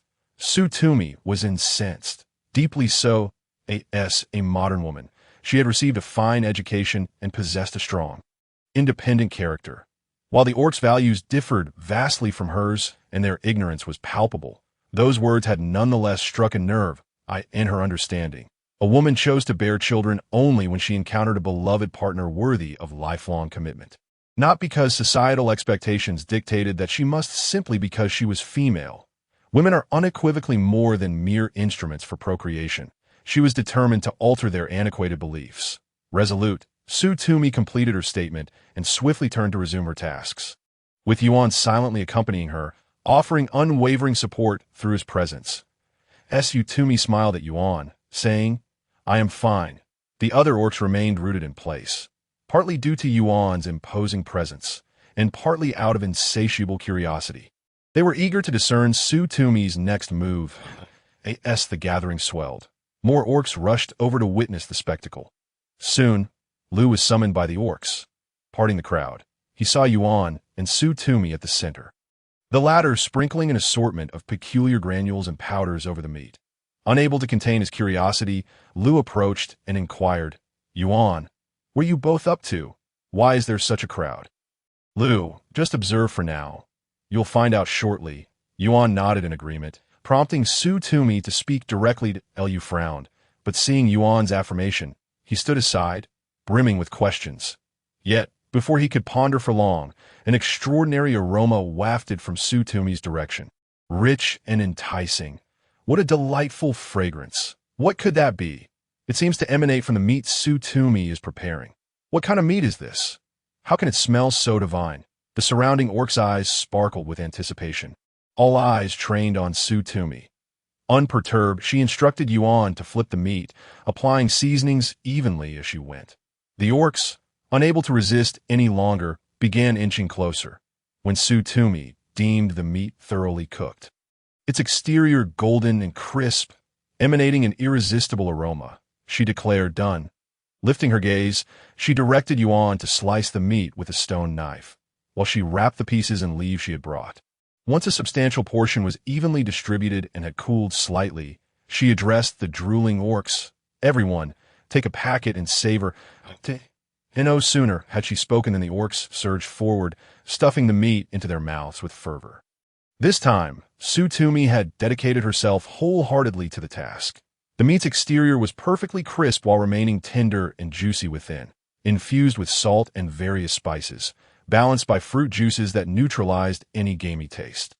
At that moment of indulgence, an overwhelming sense of disbelief washed over them, as if they were experiencing something surreal. Who would have thought that meat could possess such exquisite flavor? It was nothing short of miraculous. What kind of enchanting magic is this that transforms meat into such a delicacy? The orcs exclaimed in admiration. After each had enjoyed a piece, they discovered a multitude of packets remaining. They exchanged glances before lunging forward in a frenzy. Once every morsel had been consumed, they converged around Tumi, nearly suffocating her with their attention. It was only when Yuan intervened, casting them a fierce glare, that they reluctantly stepped back, though their eyes remained fixed on Tumi. Lu gazed at Tumi with admiration shining in his eyes. "Tumi, how did you make the meat taste so wonderful?" His question prompted a chorus of inquiries from the orcs. Yes. Tumi, how did you accomplish this? If the meat can be this delicious, I will definitely cook it thoroughly before eating." Seeing the orcs' enthusiastic expressions, Tumi finally smiled. "It was during the last time you took me to process the animal hides." Pointing to the white crystals in her hand, she explained, "This substance is called salt, a consumable mineral that enhances the flavor of roasted meat. The place you took me to must be near a salt mine, which explains the abundance of crystals in the soil. I have tested it, and the salt there is uncontaminated and safe to eat." Tumi patiently elaborated. "However, salt should not be consumed directly or in excess, as it can be quite unpleasant and detrimental to your health. If you wish to learn, feel free to ask me. I will teach you how to prepare delicious roasted meat just like you enjoyed earlier. Do not fear the process. It is not my intention to interfere with your way of life. While your bodies are robust, consuming raw meat is ultimately unwise." With her anger subsided, Tumi felt a sense of calm wash over her. She understood that eating raw meat was a deeply ingrained habit for them, one that would not change overnight. Yet, the days of living off raw flesh were not ideal. She hoped the orcs would gradually embrace a more civilized existence. To foster the tribe's prosperity, it was imperative to reshape their mindset, paving the way for the gradual adoption of refined habits in their lives. Those remaining in the tribe tomorrow can join me in undertaking more tasks. Tumi suggested, distributing a type of plant fiber she had collected from the forest. This discovery was not hers. It was brought by Yuan, who, while observing Tumi filter the cloth, had suddenly turned and retrieved this material from the woods. It was an exceptionally fine fiber, the very same they laid in their dwellings. Upon encountering the leaves, Tumi recognized their qualities, soft to the touch, with thick bases and a pleasant aroma. Ideal for repelling insects, she named it soft velvet leaf. However, she was surprised to find that once these leaves wilted, they transformed into a fabric-like substance, their chlorophyll seemingly extracted, rendering the leaves transparent and unsuitable for clothing. Although they exhibited good flexibility, prolonged exposure would cause them to decay into powder. For filtering salt, they could withstand 7 or 8 uses, and Tumi had dedicated her afternoon to this task. Seeing this, the tribespeople approached Tumi, expressing their apologies. "Tumi, I misjudged you earlier," Tumi graciously replied. "It's all right. My words were rather harsh as well. And I must admit, my initial thoughts were somewhat short-sighted. This matter has been swiftly put aside." And Tumi has once again garnered the astonished and respectful gaze of her kin. The allure of salt has compelled the beast folk to willingly assist Tumi in producing more. As the preparations for winter commence, the atmosphere within the tribe grows increasingly tense. In previous times, the other beast folk would take breaks during the hunting seasons, but now, even those remaining within the tribe have begun to busily engage in their tasks. Everyone is either drying salt or hunting. During the day, hardly anyone can be seen within the tribe. The only exceptions are Yuan and Zhang Qianqian, two seemingly delicate females. Initially, Zhang Qianqian was wary of Tumi, but she has since lost her fear of being reported. One day, while Tumi was organizing the wild fruits gathered by the beast folk, the reclusive Zhang Qianqian unexpectedly sought her out. "Tumi, I'm in so much pain." "What is wrong?" Tumi asked, glancing at Zhang Qianqian. Thanks to her grandfather's teachings and her own diligent efforts, she excelled academically during her time at the orphanage, even skipping several grades in middle and high school. Consequently, she became a college counselor at the tender age of 20, 2 years younger than the freshman Zhang Qianqian. Despite Zhang Qianqian's slightly older age, even after some inappropriate actions toward her, Tumi held no animosity, aside from a reluctance to engage. Everyone harbors selfish desires, and Tumi is no exception. Her demeanor is calm and detached. She rarely forms close bonds or harbors hatred towards others. Setting aside her tasks, she turned to Zhang Qianqian, whose face was contorted in agony, clearly suffering. As a doctor, Tumi recognized that Zhang Qianqian was not feigning her distress. "What is the matter?" "I just got my period. Please help me," Zhang Qianqian stammered, her face flushed with embarrassment. "Your menstruation has arrived?" Tumi realized, moving closer to help Zhang Qianqian sit beside her, where she noticed the crimson stain on her leg. Even with her composed demeanor, Tumi could not help but avert her gaze. The situation was indeed awkward. Zhang Qianqian, sensing Tumi's glance, blushed further. "I don't have any sanitary pads, so I'm not wearing any underwear. I just wiped with leaves." Understanding the reality of the situation, Tumi softly inquired, "Did you have a history of dysmenorrhea?" "Yes," Zhang Qianqian replied, biting her L. In middle school, I didn't pay attention and frequently washed my hair with cold water when I had my period. As I grew older, I developed a cold wound that I've heard that Yin Man used too many contraceptives and even had an abortion once, making it difficult for her to conceive that I, too, have a cold wound constitution, which makes it hard for me to get pregnant." Tumi was taken aback. It made sense why Yin Man had been treated that way and had yet to conceive despite the lack of safety measures. As for Zhang Qianqian, the two beast folk she had previously been with had either been severely injured or, given her cold wound condition, would find it a challenge to conceive. Zhang Qianqian's face paled as pain and helplessness overwhelmed her, tears streaming down her cheeks. "Tumi, I'm sorry, I was wrong to treat you that way, that I was blinded by jealousy, but I never intended to harm you, that I believe that the males in this world wouldn't hurt you. Which is why I agreed. Besides, didn't you also despise Yuan because of Yuan's situation? So please, show me some compassion and help me.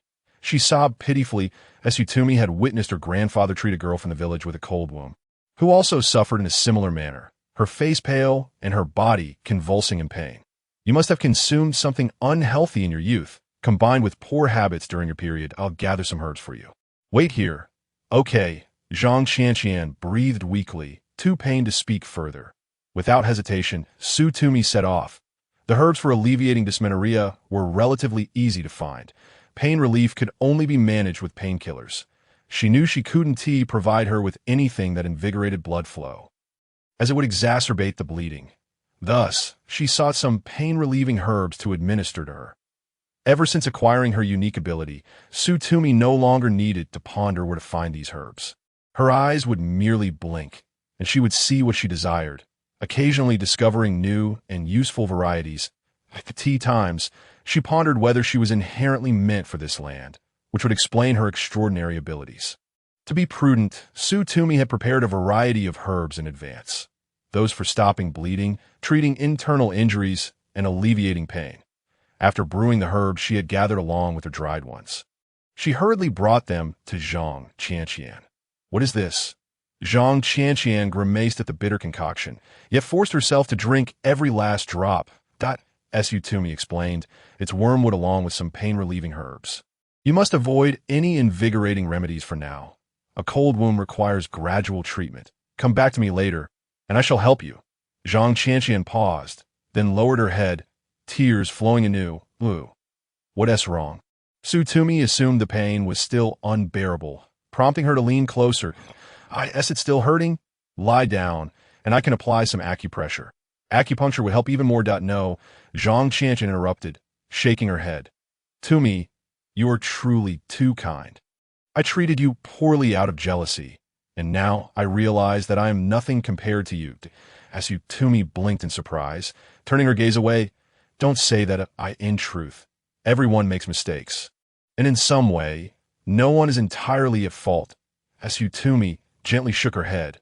She, too, had once harbored resentment, especially towards her beloved parents. When her grandfather passed away, he did so with a smile. Yet she couldn't muster a single smile herself. She had even blamed her grandfather for leaving her alone in this world, feeling abandoned and destitute. She, too, possessed a darker side. Every individual does in this world. No one is truly qualified to judge another's actions. Tumi shook her head, dispelling her thoughts, and turned to Zhang Qianqian. Are you feeling better now? If you don't mind, I can cut some strips from your clothing to make you a couple of menstrual belts. Zhang Qianqian readily agreed. Her attire consisted of a long t-shirt and a mountaineering jacket. Tumi cut a strip from the bottom of the t-shirt to use as material, utilizing the bone needle Yuan had made for her. She began to sew. After crafting the grass shoes, her skills had notably improved, and stitching menstrual belts was no challenge at all. Once she filled the finished belts with ash from burnt herbs. She also added motherwort and wormwood to accommodate Zhang Qianqian's condition. A simple menstrual belt was thus completed. She intended to create a couple for herself as well, though she had been busy for the past few days. Just as Tumi finished making two for Zhang Qianqian and was about to start on her own, footsteps echoed from outside. Realizing how late it had become, she remembered that Yuan and the others would return promptly at night. Unless food was scarce, as it had been during their previous encounter, they would not linger outside after dark. Stopping her work, she turned to see Yuan, his silver hair billowing in the wind, appearing strikingly captivating under the fiery sunset. Having spent considerable time here, Tumi had developed a sense of time. She felt that Yuan's return was unusually swift. Why are you back so early today? Tumi approached to wipe the dirt from Yuan's face. You need to wash up in the river tonight. She disliked the thought of him coming into their dwelling reeking of blood, even though he had always maintained his beastly form. Yuan nodded, seemingly in good spirits today, and eagerly pulled Tumi to sit beside him on a nearby stone. What's the matter? Tumi sensed he had something to discuss, and that his demeanor was unusually cheerful. Here, he said. As Yuan spoke, he retrieved a vibrant assortment of multicolored stones from the beast skin pouch that hung at his waist. This pouch was crafted by Tumi for Yuan, marking its inaugural use as a practice piece. Yet Yuan seemed particularly fond of it, carrying it with him daily. When he ventured out, he would fill it with some dried meat, allowing them to journey farther and explore more places. However, this meant departing much earlier in the morning and returning later in the evening.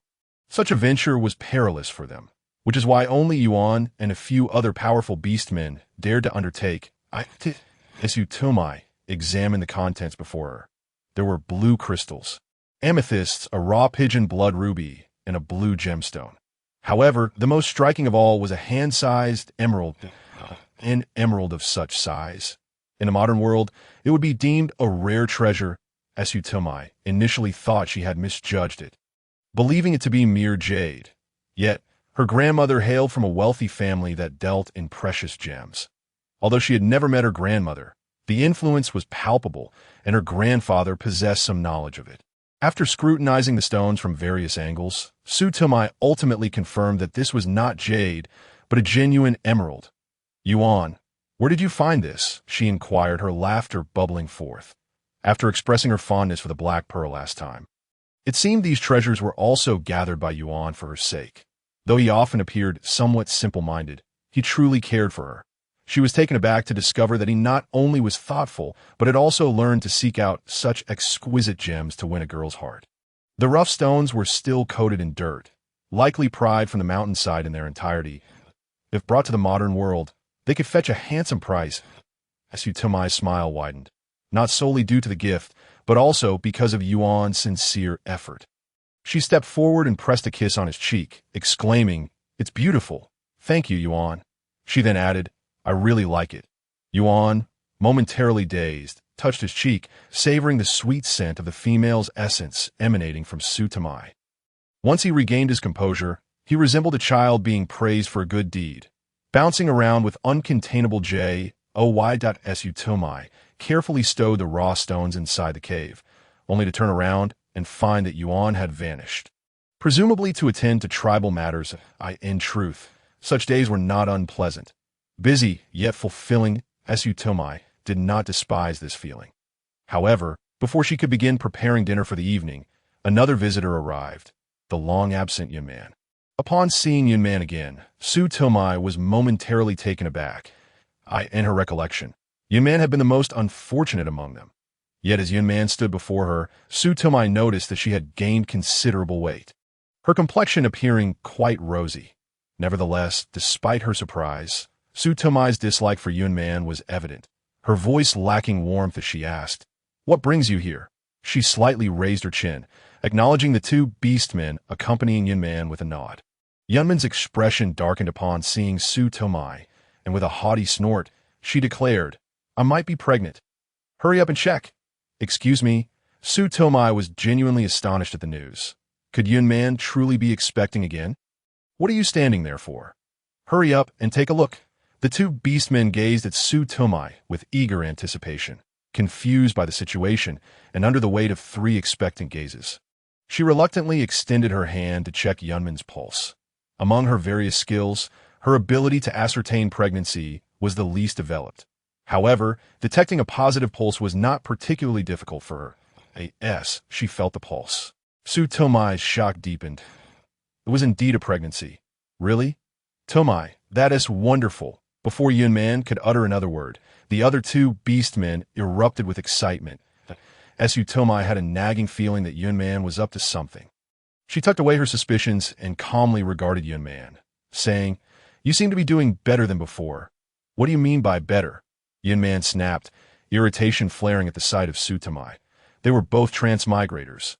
Why did everyone revere Tumi, while she was subjected to confinement and humiliation, forced to serve two men in rotation, her looks inferior to those of Zhang Qianqian? Her current situation was worse than when she had been a lady. Regret was futile, and she was incensed that the beastmen were so aligned with Tumi rather than her. Was Tumi truly that captivating? Was it merely a pretty face that commanded such admiration? Why was it that she had been used as a mere plaything, yet still found herself in a similar predicament? Yuan glared at Tumi, wishing she could tear a piece of flesh from her. "Tumi, don't get too full of yourself. We shall see what happens. What do you intend to do?" Tumi raised her head, a hint of exasperation in her eyes. "Yuan, I'm not warning you out of malice. It is better to remain prudent in a place like this. Ha! Spare me your pretentiousness. You may deceive ignorant girls like Zhang Qianqian, but not me, Yuan retorted with a cold laugh. Oh, you think they genuinely care for you? They see you as nothing more than a breeding tool. Just wait. You'll end up like me. Surprised at Yunman's stubbornness, Su Tomai shook her head. Yunman, I've said all I needed to say. I will prepare some medicine for you to ensure the health of your pregnancy. After all, this child is yours, and it represents your security in this place. Females capable of bearing children are afforded special protection. Perhaps that was the reason behind Yunman's earlier arrogance. Su Tomai found the whole situation somewhat amusing. After bidding farewell to Yunman, Su Tomai's mood soured. When Yuan returned, her expression remained downcast. What's wrong? Yuan quickly sensed Su Tomai's unease and reached out to touch her face. He seemed to find solace in this gesture, often soothing her by caressing her cheek or nuzzling his face against hers whenever she felt low. Su Tomai did not mind.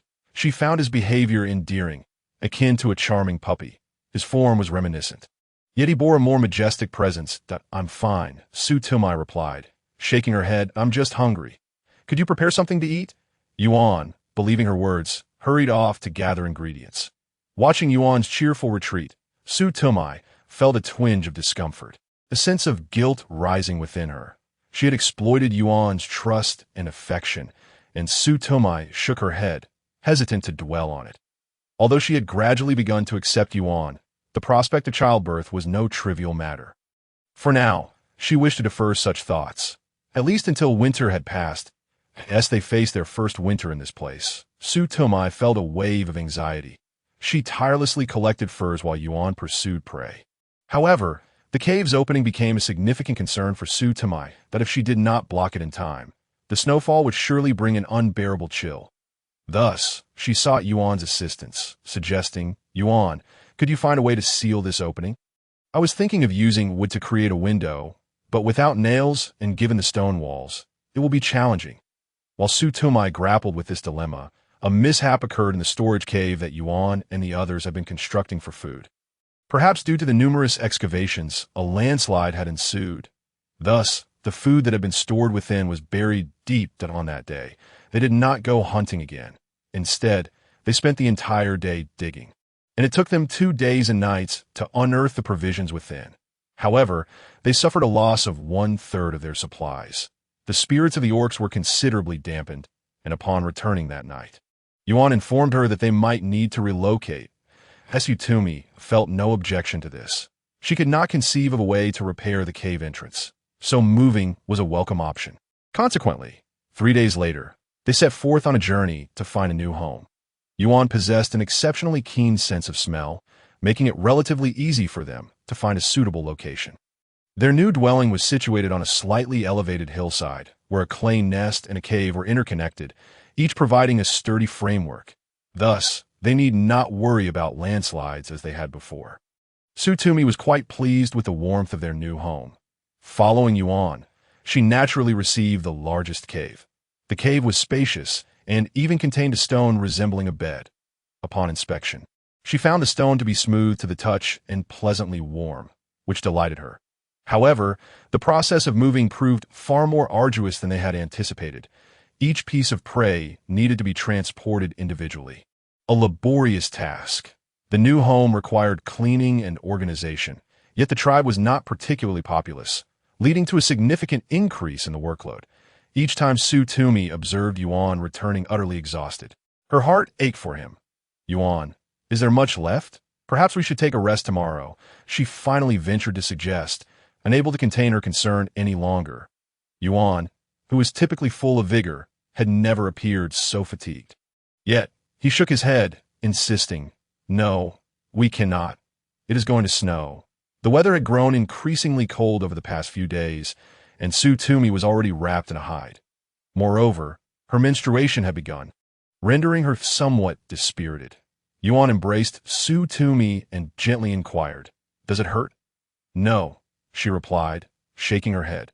Her menstrual cycle did not cause her pain, merely a sense of fatigue and general discomfort. Yuan lightly caressed Su Tumi's abdomen, his brow furrowing deeply. Su Tumi adored this aspect of him. Every time she bumped into something, his expression of concern was often more pronounced than her own distress. The first time her menstruation occurred, it was Yuan who discovered it. She had been in a drowsy state, feeling something cool beneath her, which startled her awake. Instinctively, she kicked out, her foot landing squarely on Yuan's shoulder. When she looked down, she was nearly frightened into a scream. She realized she had started her period, while Yuan, frowning, peered at her with curiosity, his nose twitching as if he were sniffing something. Tumi understood that he was attempting to assist her with an injury. Yet he seemed perplexed as to where the blood was coming from, leaving her to simply observe.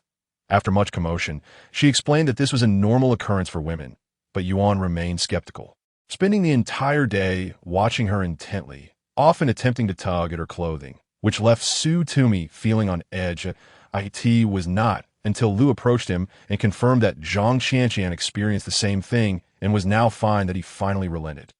In retrospect, it was somewhat amusing that Tumi reached out to caress his face, saying, "Yuan, I am fine, and you should also take some time to rest at home." He nodded, gently patting her back with the tip of his tail, soothing her as he had done in the past. Tumi could not recall when she had fallen asleep, but surprisingly, this time she did not sleep until dawn. Instead, she awoke in the middle of the night. When she got up, she found Yuan was missing. The next time she saw him, he was helping the orc guards transport the prey. Yuan, Tumi felt a pang of sympathy and could not help but call out. Yuan indeed heard her voice and summoned a nearby orc to assist with his load before approaching her. "What are you doing out here?" Yuan inquired, his concern for Tumi evident. Even the slightest exertion on her part made him anxious. Tumi found his protectiveness amusing and had tried many times to convince him otherwise. Although Yuan usually listened to her, once he became stubborn, she found it challenging to change his mind. Therefore, Tumi resorted to diverting the topic to capture his attention. "Did I not suggest you rest? You were on watch last night. Today, you should take a proper break." She remained oblivious to the reason behind Yuan's anxiety, which only deepened her own fears of winter. Yet, Yuan shook his head, insisting on pulling Tumi back into the cave. After wrapping her in a clean hide, he resumed patting her back, comforting her. Tumi sighed, feigning sleep. Predictably, Yuan left again, and once he did, Tumi opened her eyes, realizing she could no longer fall asleep. She resolved not to allow Yuan to continue in this manner. Tumi decided to devise a plan to alleviate Yuan's workload. In modern times, they would have utilized a truck for transportation. However, constructing such a vehicle was not feasible at the moment due to the complex principles involved and the scarcity of raw materials. Nevertheless, a simple handcart could be made. With a fire still burning for warmth, Tumi selected a piece of wood that had turned to charcoal and, once cooled, began to draw on the ground. When Tumi focused on a task, she immersed herself entirely, and she continued to draw until dawn. When Yuan entered, he found Tumi engrossed in her drawings, holding a piece of black charcoal. So absorbed was she that she did not notice Yuan approaching her. Yuan chose not to interrupt her concentration and quietly sat beside her, observing the design she was creating. Once Tumi completed her drawing, she exhaled in relief, only to turn around and find Yuan watching her with a serious expression. She exclaimed, startled. "Yuan, what are you doing? You scared me. Why did you come in so quietly?" Typically, Yuan entered with a fair amount of noise, eager to see her, yet now he was tiptoeing as if trying not to wake her. Realizing this, her heart tugged, yet she asked, "Are you tired? Why not come and rest for a moment?" She still had some sketches to finalize. Yuan was indeed weary. His silver hair, which usually flowed like a gentle breeze under the moonlight, now appeared dull and lifeless, his eyes sunken with dark circles evident. Tumi felt a pang of sympathy and urged him to rest.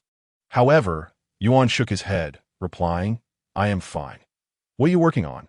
Tumi frowned at his stubbornness, feeling both helpless and concerned. He was a good leader, always thinking of his tribe, yet he struggled to articulate his feelings and simply knew how to care for others selflessly.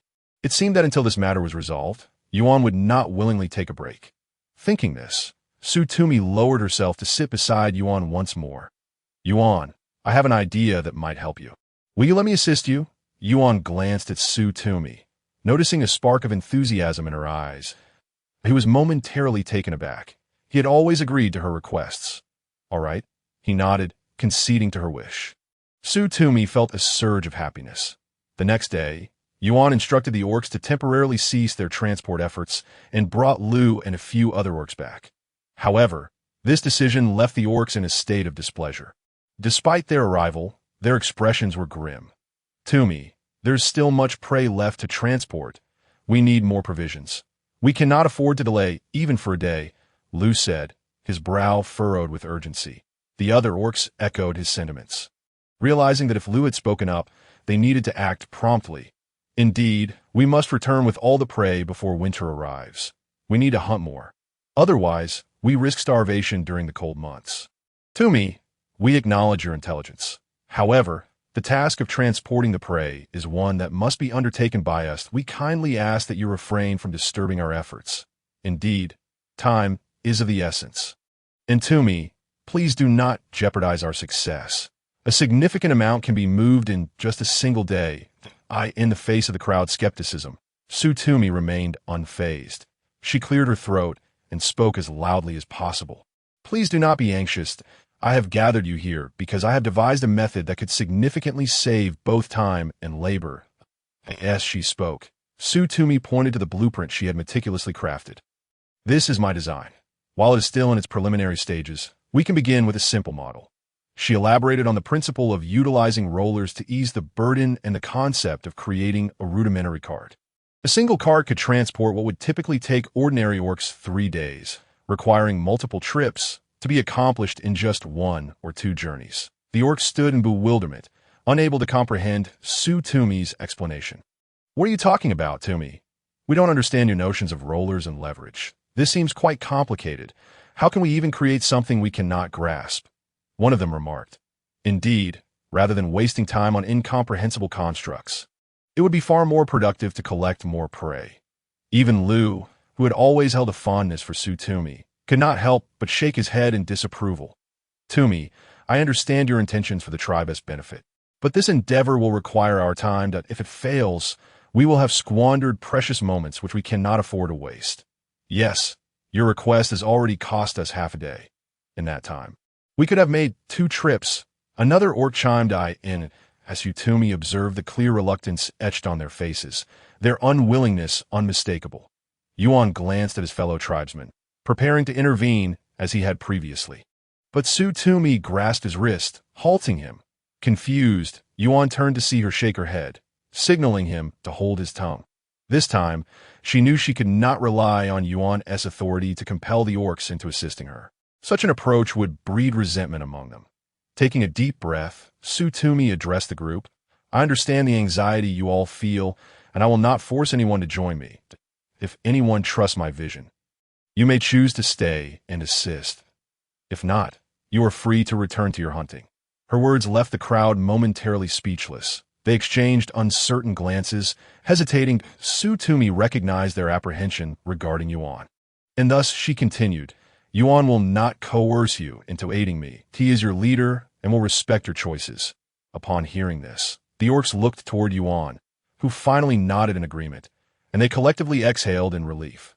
Gradually, one orc turned to leave, followed by another, until soon the once crowded space was sparsely populated, leaving fewer than 10 individuals. Seeing that the number had dwindled, Tumi asked, Will you remain to assist me? Their expressions reflected a mix of confusion and uncertainty. With a sigh, she added, Could you share your reason for choosing to stay? Under her gaze, they could not help but nod, one of them finally speaking up. I believe you are a kind and clever female, and I wish to support you. Another chimed in, When I was gravely injured and in immense pain, you comforted me with your soothing voice. A sound I had never heard before. Indeed, if it means I must rest less and hunt more to make up for today, it is a sacrifice I am willing to make. These orcs were those whom Tumi had previously tended to. Including the severely injured ace, she understood that their willingness to stay stemmed not from trust, but from gratitude for her past aid.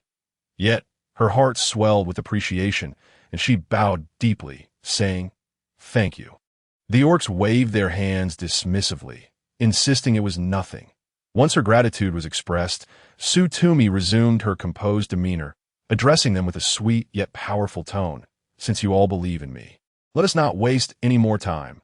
We shall begin immediately. Taking a moment to collect herself, she looked up, her eyes shining with confidence as she proclaimed, "Rest assured, I will not let your efforts go to waste."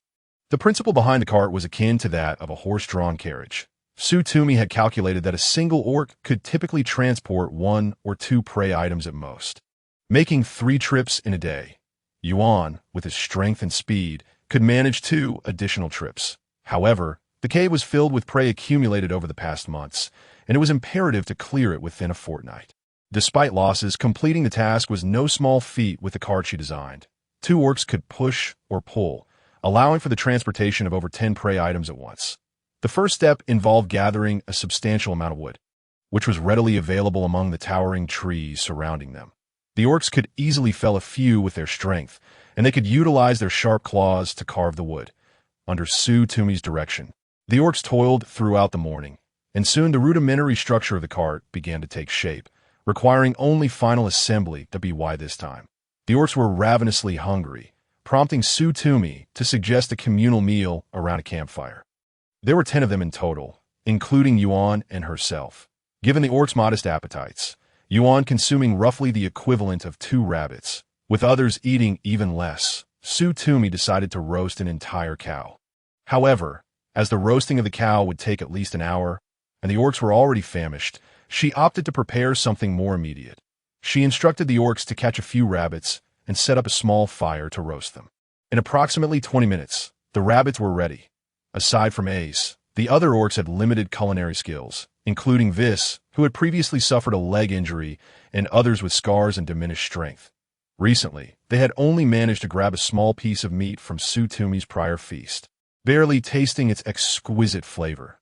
Now, as they savored the roasted meat she prepared, their eyes sparkled with delight. "It smells amazing. This is delicious. Why does my cooking taste so peculiar?" Hearing their inquiries, Tumi replied, "That is because you have yet to master the technique." She then placed the last rabbit over the fire, turning it periodically while explaining the proper proportions of salt and seasoning to the orcs. They listened intently, their eyes filled with admiration. This meal proved to be both abundant and satisfying for them all. Observing the smiles on their faces lifted Tumi's spirits as well. The afternoon's labor saw the orcs working with renewed vigor, and soon a large cart was completed. "I never imagined what could be fashioned into such a structure. Tumi, you are incredibly clever," one exclaimed, as Tumi smiled, replying, "This achievement is a testament to your assistance. It is a collective effort. What shall we do next?" Someone eagerly inquired as Tumi addressed them. "Next, we will test the cart's durability and stability. You think Yuan can lift all of you at once?" Her words left the orcs in disbelief, their eyes wide with astonishment. "What nonsense are you spouting to me? While our leader is formidable, we are 9 individuals. It is simply impossible." Yuan, too, turned to Tumi, reluctant to admit his limitations in front of her, yet aware that he could not lift 9 transformed orcs at once. Catching Yuan's gaze, Tumi offered him a gentle smile before turning back to the others. "Transform into your beast forms and stand on the cart." The orcs exchanged glances, each scrutinizing the other, before finally turning their gaze towards Yuan. Was Tumi truly going to allow Yuan to lift them? If the leader failed, would he not face humiliation before his own females? It was not until Yuan nodded in acknowledgement that they transformed into their beast forms and ascended onto the cart. Tumi felt a slight tremor as the cart shifted, then it settled into stillness. Although 9 massive beasts stood atop it, the wooden planks showed no sign of bending or emitting any peculiar creaks. "Quite impressive," Tumi remarked, clearly pleased with the cart, and promptly instructed Yuan to assume his beast form as well. The sight of the white beast was striking. In comparison to Yuan, the beasts on the cart appeared somewhat lackluster. She reached out to caress the long-lost tail, then beckoned Yuan forward, using a vine-crafted harness, reminiscent of those used to tether horses to carts to secure it around him. With a command from Tumi, "Yuan, move forward," he complied, stepping ahead. The wheels of the cart began to roll in unison with his movements. "My goodness, the leader can truly lift all 9 of us at once. How remarkable! The leader possesses immense strength." After guiding Yuan for a while, Tumi instructed him a halt. She turned her back. allowing the orcs to revert to their original forms and dress before she turned around herself. Upon turning, she found Yuan standing beside her. Tomu looked up at him and smiled. How does it feel? Heavy. Not particularly, Yuan replied candidly. His words stirred discontent among the others. Leader, you cannot say that. When did you become so strong? There are 9 of us, and I recall you could only lift 2 at most before. Confused by his newfound strength, Yuan looked to Tomu and asked, Tomu, why is this? This is the principle of rolling wheels saving energy, she explained. Rolling objects significantly reduce the effort required, making labor more efficient. To elaborate, it traces back to automobiles and airplanes. Simply put, it's akin to dragging a suitcase.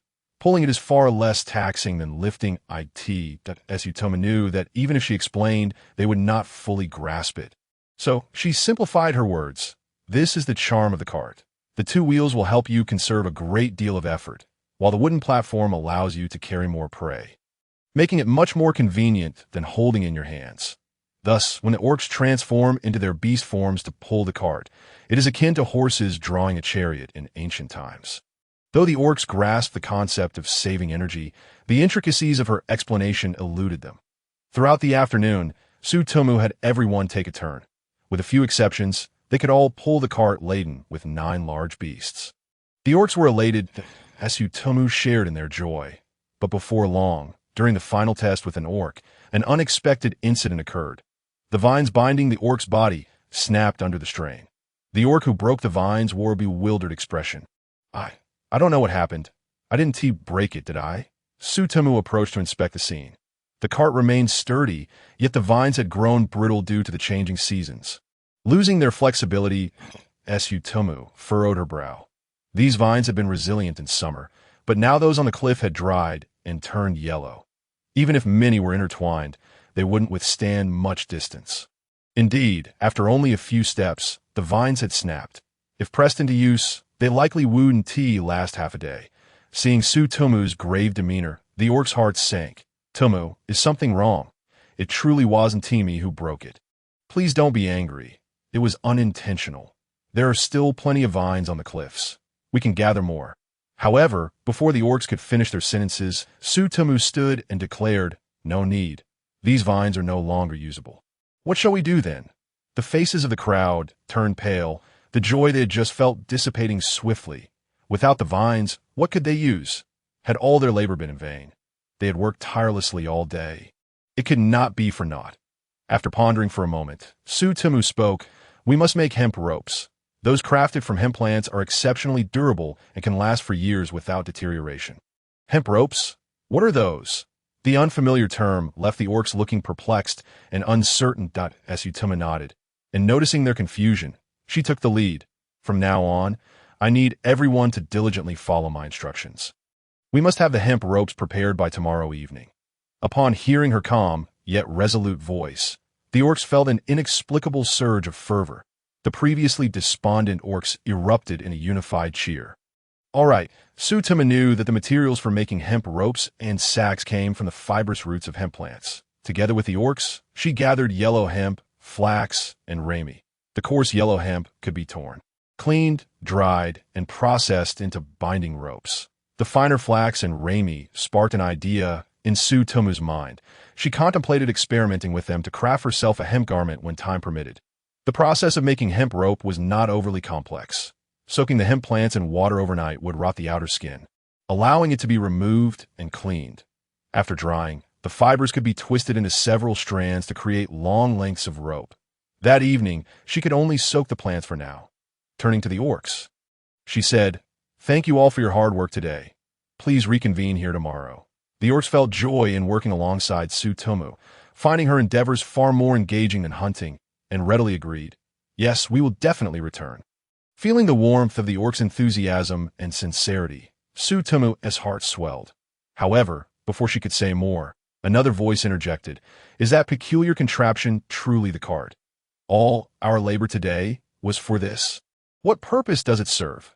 Tomu turned to see Yuan approaching with several orcs. Pregnant and surrounded by a tent of orcs, she held her head high and regarded Tomu, saying, Tomu, didn't you claim you would make a cart? UVE wasted everyone's time, and yet we see no success. The orc beside her scrutinized the cart, exclaiming, "It looks rather odd. Is it even made of wood? Creating such a strange object from trees. What good can it possibly do?" A female with such chaotic thoughts is far less practical than someone like Yuan, who can bear children. Those orcs, perhaps influenced by Yuan's words, seem to harbor their own anxieties due to recent food shortages. Compounded by the absence of Yuan and AC, two of their strongest allies, this only served to exacerbate their burdens, and their dissatisfaction was evident. If provoked, their anger could ignite like a wildfire. Dissatisfaction towards Su Tomu began to spread, extending to those orcs who had supported her. Yet they dared not confront Yuan, opting instead to voice their grievances against the weaker orcs. "Who are you calling weak?" The insult stung deeply, and those who had intended to keep the peace, including Weiss, found their own tempers flaring as they glared at the offending orc. The orc faltered for a moment, realizing he was flanked by two females. Yet he did not back down, boldly declaring, "I speak the truth. Without your leader's aid, you weaklings would barely manage to fill your stomachs." Su Tumi's impression of the orc was rather shallow. Recently, many newcomers had joined the tribe, and they were not particularly strong. Certainly incomparable to Yuan. However, at the very least, they were all young and physically robust. This individual appeared to be a recent addition. The orcs besides Su Tumi were seething with rage, their breaths coming in heavy huffs. As the situation escalated, Su Tumi finally stepped forward, positioning herself before them. "Please, cease your noise. Tumi." They were being exceedingly unreasonable. Weiss's dark face contorted with anger. Had it not been for his dark complexion, Su Tumi would have certainly seen the flush of indignation on his cheeks. Ultimately, they were burdened by their own shortcomings as Su Tumi turned to the orcs behind her, a smile gracing her lips, grateful that they were still willing to believe in her. This smile instantly added a vibrant hue to her already ethereal features, resembling a white lotus quietly blooming under the moonlight. The orcs were left mesmerized. However, Su Tumi had already turned her gaze towards the group of orcs nearby, declaring, "As I stated earlier today, those willing to assist me may stay, while those unwilling can opt to help with the transport of the prey." Yuan was taken aback by Su Tumi's composed reaction and couldn't he help but interject, "And what of that?" "What of it?" Su Tumi retorted coldly. "I have not interfered with your choices, nor should you meddle with theirs. That it was inconsequential. After all, these disabled orcs would offer little assistance." Just then, another orc spoke up, his tone laced with disdain. No sooner had he finished than he was met with Su Tumi's icy stare. He was momentarily taken aback as her frigid voice reached his ears. "Whether they can assist is not for you to determine." Before he could retort, Su Tumi continued, "You know I am Yuan's mate. Can you defy his commands?" A heavy silence enveloped the crowd. They feared Yuan and his formidable strength. After all, it was the hierarchy of the orc world that the strong dictated everything. As soon as Su Tumi finished speaking, Yuan exclaimed loudly, "Su Tumi, don't think that just because you are Yuan's mate, you can act with impunity. You are still just a female who cannot bear children. What does it matter that you are the leader's mate?" Her words were met with murmurs of agreement from the surrounding orcs. Indeed, she had been with the leader for so long, without becoming pregnant. Although she was beautiful, it was undeniably strange that she was so stunning yet barren. What use was a beautiful female who could not bear children, constantly interrupting their tasks? At that moment, a powerful roar suddenly erupted from a distance, its sheer force causing everyone to instinctively shudder and freeze in place. The white beast swiftly morphed into Yuan, who approached Su Tumi and surveyed the crowd, that he merely cast a few glances, saying nothing. Yet, instinctively, everyone took a step back. "This is my mate. Whatever she wishes to do, I shall oblige. Whether or not she can bear children is my concern, and if you have any objections, you may challenge me to a duel." Yuan spoke succinctly, then turned to the crowd once more, asking, "Does anyone wish to duel?" The orcs exchanged glances, but none dared to step forward. "What are you all doing here?" Just then, Lu's voice reached their ears. They turned to see Lu rushing over, his expression troubled at the chaotic scene before him. Though he had not initially heard what the orcs had said, he caught the tail end of Yuan's declaration. Yuan was genuinely angered by these individuals. He knew all too well that they were no match for Yuan combined. Thus, Lu hurried to Yuan's side, addressing the crowd. The leader has his own plans. You only need to transport your prey. Now, disperse quickly. You must all be hungry. Go eat. The crowd had already been intimidated by Yuan, and they yearned to flee. However, with two females present, running away would be too humiliating. Lu's words provided them with a graceful exit. Once everyone had left, Lu finally exhaled in relief and turned to Yuan. Yuan, why did you suddenly mention a duel? What exactly transpired? Before Yuan could respond, Tumi interjected. It is not Yuan's fault. It is my oversight. Lu looked at Tumi and sighed. Tumi, you are undoubtedly the most beautiful and intelligent female I have ever encountered, but the winter prey is of utmost importance. A moment's waste could lead to our starvation, I understand, Tumi replied, gazing up at Lu with her clear, exquisite eyes, so beautiful, so delicate, yet imbued with resolute light. Just one day.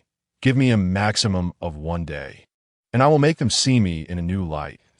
Lu was momentarily taken aback, about to speak when a petite figure suddenly darted out. Tumi, are you all right? You scared me to death just now. Chanqian? Tumi glanced at Lu, then at Zhang Chanqian, and suddenly understood. You called Lu, didn't you? Yes. I saw the commotion escalating, and Yuan was clearly being provocative, inciting so many orcs to confront you that I urged Lu to come swiftly while I took my time following. I'm just in time. There was no fight, right? She had heard Tumi mention that in this primitive society, negotiations typically relied on strength, much like lions contending for territory through duels to assert dominance. In this tribe, only Lu and Yuan had the most persuasive authority due to their strength. Tumi shook her head. No, thank you. Hearing that there had been no altercation, Zhang Chanqian finally relaxed. She instinctively glanced at Yuan, only to find his gaze solely on Tumi. After speaking with Lu, Tumi turned to Yuan, offering him a radiant smile. Yuan, you are truly wonderful. Yuan was momentarily taken aback, then embraced her gently. He was not adept at offering comforting words. Instead, he held her close, his large hands soothingly patting her back. Zhang Chanqian stole a glance, but quickly turned away, pulling Lu's hand and saying, Lu, I'm hungry. Shall we go eat? Lu, who had been watching the scene, found Zhang Chanqian's actions jolting him back to reality. He turned to her, a hint of a smile crossing his face, and replied, All right, I will prepare some roasted meat for you. Zhang Chanqian wrapped her arm around Lu's, enthusiastically suggesting, Let us try the meat Tumi roasted last time. It was absolutely delicious, better than our modern barbecue. Tumi taught me how to make it. All right, the two made their way back, leaving only Tumi and Yuan behind. Tumi lifted her head from Yuan's embrace, her cheeks slightly flushed. Yuan, are you hungry? Yuan nodded, then shook his head, not very hungry. Are you? Only then did Tumi remember she had prepared some snacks for the orcs earlier that afternoon, intending to give them a boost of energy for their tasks. Tumi smiled that I'm not very hungry either. How about we indulge in something different today? Yuan paused, then nodded. All right, as Tumi's smile widened. She couldn't shake the inexplicable sense of bittersweetness at Yuan's unwavering agreement to her requests, which struck her as somewhat adorably naive. Thus, she led Yuan once more into the woods. Earlier, while the beastmen were busy gathering vines on the cliff, she had found herself a loose end and decided to explore the area for any herb she might need. To her surprise, she stumbled upon plants resembling potatoes and corn. Originally, she intended to have Yuan take a look, but seeing the beastmen so diligently occupied, she felt reluctant to intrude and resolved to wait until their hunting matters were settled. With Yuan not particularly hungry at the moment, she was eager to investigate further. Beyond meat, potatoes and corn also served as vital staples, though she wondered if the beastmen would accept their flavor. Glancing at Yuan beside her, she noted that his interest in meat far outweighed any inclination towards vegetables or fruits. Typically, he would gather some sweet and tangy fruits for himself, but she rarely indulged, only occasionally sampling one or two. Upon nearing the location, Tumi immediately spotted the golden ears of corn peeking out from the foliage. She approached and asked Yuan to pluck one down. She peeled away the corn's green husk. She discovered it was large and plump, each kernel bursting with potential that a flicker of delight crossed her eyes as she fashioned a rough basket from nearby vines. Filling it with the freshly harvested corn, Yuan silently followed behind, carrying the basket without a word, ever the steadfast companion who never questioned her intentions but simply chose to assist her. Once they finished gathering corn, she turned her attention to unearthing potatoes, as potatoes lie buried underground. She could only see their stems and leaves, catching a fleeting glimpse, unsure if they were indeed potatoes. Armed with a makeshift hoe fashioned from stone, she intended to dig one up for inspection. However, before she could begin, Yuan reached out a hand to halt her movements. Turning in confusion, she observed him gesturing for her to step aside, stating, "Let me do it." Realizing his efficiency surpassed her own, she allowed him to proceed, but reminded him not to excavate too many at once, suggesting he first unearth one for her to examine. Following her guidance, Yuan unearthed the roots, revealing round, sizable potatoes. Their development on par with the corn. A glimmer of surprise lit Tumi's eyes as she inspected them thoroughly, confirming their identity and safety before instructing Yuan to dig out the remaining ones. Though these plants were indeed large, their quantity was limited, likely due to seeds inadvertently sown during pollination elsewhere. Nevertheless, Tumi was immensely pleased with their bounty. Upon returning, she slathered the corn with honey and roasted it over the fire, while slicing the potatoes into thin rounds, skewering them on slender twigs, and sprinkling them with salt and spices. Yuan, on the other hand, built a fire to roast a rabbit, waiting for Tumi to season it, as he, like other beastmen, struggled to gauge the appropriate amount of seasoning. After preparing the potatoes and corn, Tumi turned her attention to Yuan, noticing that the rabbit was nearly done. She smiled, remarking on his excellent roasting skills and suggesting he could learn a thing or two about seasoning. "Teach me," Yuan replied. "Of course," Tumi said, settling beside him and patiently explaining that the amount of salt should depend on the size of the prey, ensuring it was evenly applied to guarantee every part received its share. Yuan listened attentively as time slipped away unnoticed, and soon everything was ready. She encouraged Yuan to enjoy the meat first while she checked on the potatoes and corn. The honey-coated corn glistened enticingly, emanating a sweet aroma that mingled with the fresh scent of corn. Tumi hadn't indulged in such a sweet treat for quite some time, and her mouth watered instinctively. She reached for one, blowing on it gently before taking a delicate bite. The corn was soft, sticky, and sweet, while the potato's outer layer had turned crispy from roasting, offering a delightful chip-like experience that compelled her to take several bites before pausing. Satisfied with the flavors, she turned to Yuan. "Yuan, give this a try." However, Yuan appeared hesitant, as beastmen typically shunned plant-based foods, especially one like him, whose primal form was that of a carnivorous creature. He glanced at the peculiar vegetable in her hand and instinctively shook his head, saying, "I don't eat grass." "This isn't grass," Tumi chuckled lightly. "It's a vegetable.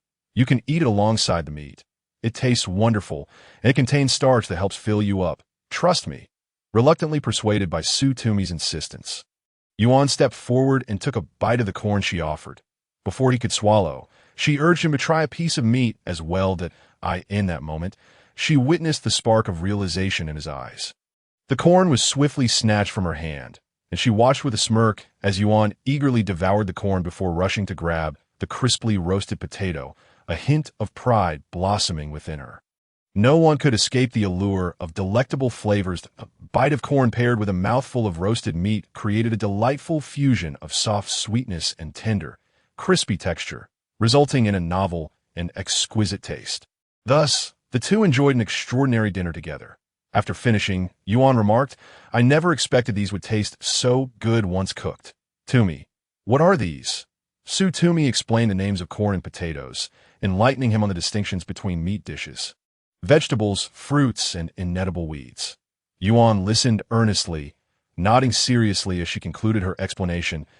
Tumi felt a sense of fulfillment, though she lamented the limited yield of these two crops, most of which had been consumed by Yuan, leaving little to share among the other beastmen. Furthermore, the tribe's beastmen had yet to fully trust her. Even Yuan expressed disdain for these underground vegetables, making it unlikely that the others would accept them. Determined, Tumi decided to reserve the remaining potatoes and corn planning to dry them in hopes of planting them in the spring to potentially resolve the tribe's food scarcity after satisfying their hunger. She and Yuan settled down to rest. The next morning, they awoke early, aware that the other beastmen had no breakfast habits. Tumi and Yuan prepared some game to offer when the beastmen arrived. Upon seeing Tumi had prepared food for them, the beastmen were taken aback, waving their hands in protest. Tumi, you really shouldn't have gone through this trouble. Even though the leader has plenty of food. This feels like such a waste. Are you not hungry? Tumi inquired, prompting them to exchange glances before nodding in agreement. You should eat something before heading out to hunt. It will give you more strength for the task ahead. Go on, but remember to work hard afterward, she advised, her gentle smile captivating them with its warmth and beauty. Unbeknownst to her, a sharp gaze bored down upon them from behind, causing them to startle and turn to find Yuan. His golden eyes narrowed and fixed intently on them. They quickly averted their eyes, accepting the meat Yuan distributed and eagerly sinking their teeth into it, well aware of Tumi's delicious offerings. They felt immensely grateful for their choice to remain and assist her, not wanting the moment to end. Unaware of the underlying tension, Tumi patiently waited for the beastmen to finish their breakfast before offering each of them a cup of honey lemon water for a refreshing cleanse. As they took a sip of the pale yellow liquid, their eyes lit up in delight. Tumi, why does your water taste so wonderful? You must be truly magical. Is it true that even a goddess's touch makes water sweet? I feel so fortunate, confronted by the entranced faces of the orcs. Tumi could only smile helplessly. It was merely a concoction of honey and a rather sour fruit juice. If you all desire, I can teach you how to prepare it. The crowd nodded vigorously. After they were well fed and satisfied, Tumi then instructed the orcs to separate the soaked stems and leaves, placing them under the sun to dry. Once dried, she directed them to twist these into hemp ropes. It was their first attempt at this task. Despite their impressive strength, they struggled to maintain a consistent thickness.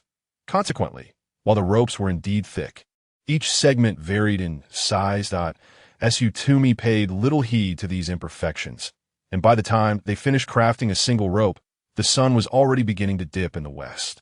She hastily asked the orcs to test the flexibility of the hemp rope. She had several orcs pull on 2 segments of the rope, engaging in a tug-of-war. The results were promising. The thick hemp rope exhibited excellent flexibility, showing no signs of breaking or deforming. Subsequently, she urged the orcs to expedite the construction of the cart and the ropes. With the hemp ropes at their disposal, future endeavors would be significantly easier. Binding the ropes around the cart like vines, Tumi instructed the strongest orcs, Yuan and AC, to transform into their beast forms, fastening the ropes to them as one would harness a horse to a cart. Meanwhile, Tumi seated herself upon Yuan's back, gripping the ropes around him for stability. All set, let us depart, she called, and Yuan surged forward with remarkable speed. AC, resembling a massive beast akin to a cheetah, was swift, though he lacked the same strength as Yuan. Nonetheless, he managed to keep pace. They soon arrived at the orcs' original lair for transporting their prey, where some orcs, burdened with a catch, were preparing to leave but halted upon seeing Tumi and the others. The leader, is that not the leader? What brings him here? Was he not helping Tumi with that peculiar card instead of fetching prey? Although he was the leader, this was rather unusual, but who cares? After all, the leader is strong. They should simply focus on their own hunts. The orcs murmured among themselves, weighing their catches, when suddenly, Tumi leapt down from Yuan's back. It was then they noticed her presence upon Yuan. During winter, the beast's fur grows thick, and with Yuan's enlarged form, she had gone unnoticed. Upon dismounting, Tumi made her way towards the storage of their prey. The enchanting female naturally drew the attention of the males. Despite their earlier discontent with her meddling in tribal matters, her delicate, fair visage rendered them momentarily speechless. If only their own females could possess such beauty. However, before they could linger in admiration, Lu, who had just finished transporting a load, arrived and was taken aback upon seeing Yuan. Yuan, Tumi, you're here? Indeed, Tumi replied, stopping a short distance from him. We have come to assist you in transporting the prey. Her surprise, her words were met with a chorus of laughter. Surely, I did not hear correctly. That female intends to help us carry prey. She is so small and slender. She could hardly lift a rabbit, yet she wishes to assist us. What a jest, this female, though beautiful, is quite the hassle. When I choose a female in the future, I will certainly select one who is obedient. As long as she can bear me a litter of cubs, I would be content. Tumi had grown immune to such remarks, merely looking towards Lu and stating, Lu, lend me a hand that I assure you, within 3 days, we will have transported all the prey. This declaration, of course, sparked yet another wave of mockery. Surely, I did not hear that right. Even with the leader present, it is impossible to move all the prey within 3 days. Tumi, you ought to return. You are a female, and we would not hold it against you. Such words are unnecessary. Yes, with your slender arms and legs, how could you possibly manage? Tumi turned to face them, and as they momentarily appeared taken aback, she inquired, Am I beautiful? The orcs paused, taken aback by her unexpected question, yet instinctively nodded in agreement. Beautiful, Tumi chuckled softly, then asked, Do you wish for your future females to be as beautiful as I? The crowd nodded once more, this time with resolute conviction. Tumi's smile broadened. But abruptly her expression shifted, her gaze icy as she addressed them. If you desire to attract beautiful females, the first rule is to act rather than speak. With that, she turned and departed. The orcs stood there, bewildered and at a loss. After a moment, they grasped the meaning behind Tumi's words, their faces flushing with embarrassment. This was the first time they had experienced such humiliation. Being scorned by a female was an exceedingly shameful affair. Enraged and mortified, they whirled around, advancing menacingly towards Tumi. Yet before they could utter a word, they were met with another chilling and piercing gaze. They trembled, turning to see Yuan standing behind them, his crimson gold eyes calm, yet brimming with unspoken authority. Yuan approached them, delivering 2 words, Get to work, at his command. The orcs lost their bravado and promptly dispersed to haul the prey. The formidable aura emanating from Yuan was distinct from that of the other orcs, instilling a sense of fear and trepidation in the ordinary orcs. Following Tumi's instructions, Yuan directed all the orcs to load the prey onto the cart. In no time, the cart was filled to the brim, and Tumi inspected it, noting that it had retained its shape. The wheels did not emit any strange sounds. However, the cart had grown significantly heavier, prompting her to instruct Lu and another robust orc to transform into their beast forms and secure themselves with the hemp ropes. Upon witnessing this scene, the onlookers were astounded that this truly how it is meant to be used. Those catches would require 5 days and nights to transport. Can it really be completed in one go? In response to the crowd's skepticism, Tumi remained silent, swiftly climbing onto Yuan's back, addressing the 4 orcs below. Your speeds vary. Listen closely to my commands. Run in the same direction and avoid scattering. AC and Yuan, you are both quite swift. If Lu and Kells cannot keep up, slow down a bit. The orcs were filled with curiosity and excitement, Yuan included. As soon as Tumi finished speaking, they nodded eagerly. With her heart eased, Tumi grasped the reins and instructed the orcs to commence their journey. Meanwhile, the remaining orcs continued to carry the prey by hand, intentionally creating a stark contrast to amplify the impact of their efforts. Consequently, when they completed a 5-day haul only to return, those orcs had just arrived at the tribe, preparing to transport the next batch. They gazed in awe at the rapidly accumulating mound of prey within the cave, their eyes wide with astonishment. This is truly remarkable. What is this? Tumi, how did you conceive such an idea? How could so much prey be moved in an instant? Boss, moving all this prey must be heavy. Are you not tired?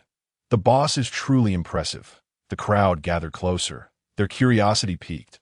When asked, Yuan merely shook his head, stating, I am not tired. It seems easier than carrying the prey directly.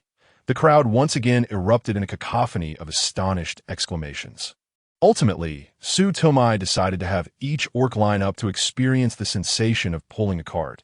The orcs instantly fell in love with this time-saving and labor-saving contraption, as Tumi herself had not anticipated such remarkable efficacy from the cart. Given the immense strength of the orcs, as long as the cart was sufficiently large, they could easily pull it. If necessary, she could simply add a few more orcs to the task. What had initially been a daunting half-month endeavor to transport their prey was astonishingly completed in just 3 days. Precisely as Su Tumi had predicted. Thanks to the cart, even those large items that had been abandoned within the cave were successfully retrieved in an instant. The orc's previously somber spirits were uplifted, and Su Tumi once again garnered the admiration and respect of her kin. Consequently, she directed all the orcs to collaboratively construct 2 large carts and several smaller ones, facilitating their ability to transport more prey during their outings, thus proving far more efficient than carrying everything by hand. Building upon their prior experience with the first cart, Su Tumi incorporated additional features to enhance maneuverability and load-bearing capacity, allowing the orcs to bring back even greater quantities of game. With the introduction of the cart, Su Tumi frequently ventured out alongside Yuan and the others. As the season for plant maturation approached, she was eager to transport useful herbs and plants, preparing for potential future needs. Frequent excursions into the forest yielded unexpected delights for her. Following her discoveries of hemp plants, she identified 4 additional significant varieties. Besides the previously found corn and potatoes, she also stumbled upon wheat and rice. The potatoes and corn thrived magnificently, robust and plentiful. Though they occupied only a small patch of land, she dried and preserved the seeds, planning to plant them in the spring of the following year. Just a few days later, while accompanying them on a hunting expedition, Su Tumi discovered rice and wheat. Compared to the bountiful corn and potatoes, the rice and wheat appeared rather meager. She examined them closely and found both to be evidently mature, yet the yield was scant. Particularly the rice, which could not compare to modern hybrid varieties. Nonetheless, the discovery of rice and wheat was a stroke of good fortune, as Su Tumi was uncertain whether she could cultivate hybrid rice and instructed Yuan to transport the plants back using the cart. Regardless of the outcome, securing them was paramount. Seemingly enchanted by the daily surprises, Su Tumi insisted on accompanying Yuan and the others on their hunting trips. On one of these outings, they arrived at the riverbank. One orc approached to drink, and the others followed suit to take a break. With winter approaching, fish were surely migrating, leading to an abundance of them near the river. After only a brief wait, Su Tumi spotted a large school of shimmering silver fish swirling about. These fish had few bones, were particularly plump, and their flavor resembled that of pufferfish when raw, akin to salmon when cooked, resulting in a delectable and juicy soup. She felt an urge to indulge. However, a thought struck her. Why weren't Yuan and the others catching fish? Yuan, why don't you catch any fish? Catching wild beasts was perilous. Typically, Yuan would halt several hundred meters away upon detecting prey, ensuring she was hidden before leading the others in pursuit. Soon, each member would return carrying the slain quarry to secure it to the cart before continuing their search. Moreover, they primarily targeted larger game. Fishing could also serve as a valuable food source. Yuan glanced at the fish in the river and replied, "They're not adept at fishing." After a moment of contemplation, he carefully explained to Su Tumi, "The fish are too small, and there is no game to hunt." Essentially, he implied that fishing was time-consuming, yielding meager returns, making it impractical that Su Tumi grasped the gist of his words. Indeed, catching fish barehanded was no simple feat. She herself would likely never manage to catch one. Wait a moment. Hunting prey. The hunters of old did not engage in hand-to-hand combat with tigers as Yuan did. They relied on firearms. Exactly. They utilized traps. How had she not thought of this sooner? It seemed she had grown too comfortable. A spark ignited in Su Tumi's mind as she seized Yuan's arm. Exclaiming, "Yuan, I have a plan." "What is it?" Yuan inquired, perplexed by her sudden enthusiasm, yet patiently asked Su Tumi, "What have you thought of?" "I have devised a method to catch food even during our leisure time. First, gather all the hemp ropes and summon everyone. Today, we shall fish." Su Tumi instructed the orcs to repurpose the ropes intended for binding their prey to weave fishing nets. The orcs were bewildered by her intentions. Yet upon Yuan's command, they had no choice but to comply. Moreover, following the previous success with the cart, they were hesitant to contest Su Tumi's suggestions. Thus, they began crafting the fishing nets, their hearts a mix of urgency and anticipation. For Su Tumi had provided them with countless surprises. Even Ru had come to trust Su Tumi's words implicitly. The prospect of her new ideas filled them with eager curiosity about what would transpire next. If this continued, their tribe might truly grow strong and prosperous, potentially surpassing other tribes. They looked forward to the days ahead, reveling in the presence of this divine girl. Remarkably, under Tumi's daily tutelage, the orc's craftsmanship had become swift and efficient. Within less than an hour, a sturdy and well-crafted fishing net was completed as Tumi inspected it, tugging at it to ensure the size was appropriate for capturing the desired larger fish while allowing smaller fry to be released unharmed. Only then did she instruct the orcs to cast the net. A few of them stood guard, quietly awaiting the return of the fish. As Tumi felt a twinge of nervousness. This endeavor felt uncertain, far more complex than the previous task of transporting the cart. After a full hour of waiting, some orcs grew impatient. Tumi, is it ready yet? It's unproductive for us to wait here. Perhaps you and the chief should remain while we hunt a few beasts. Returning empty-handed from a hunt was disheartening, and the orcs could hardly tolerate such an outcome.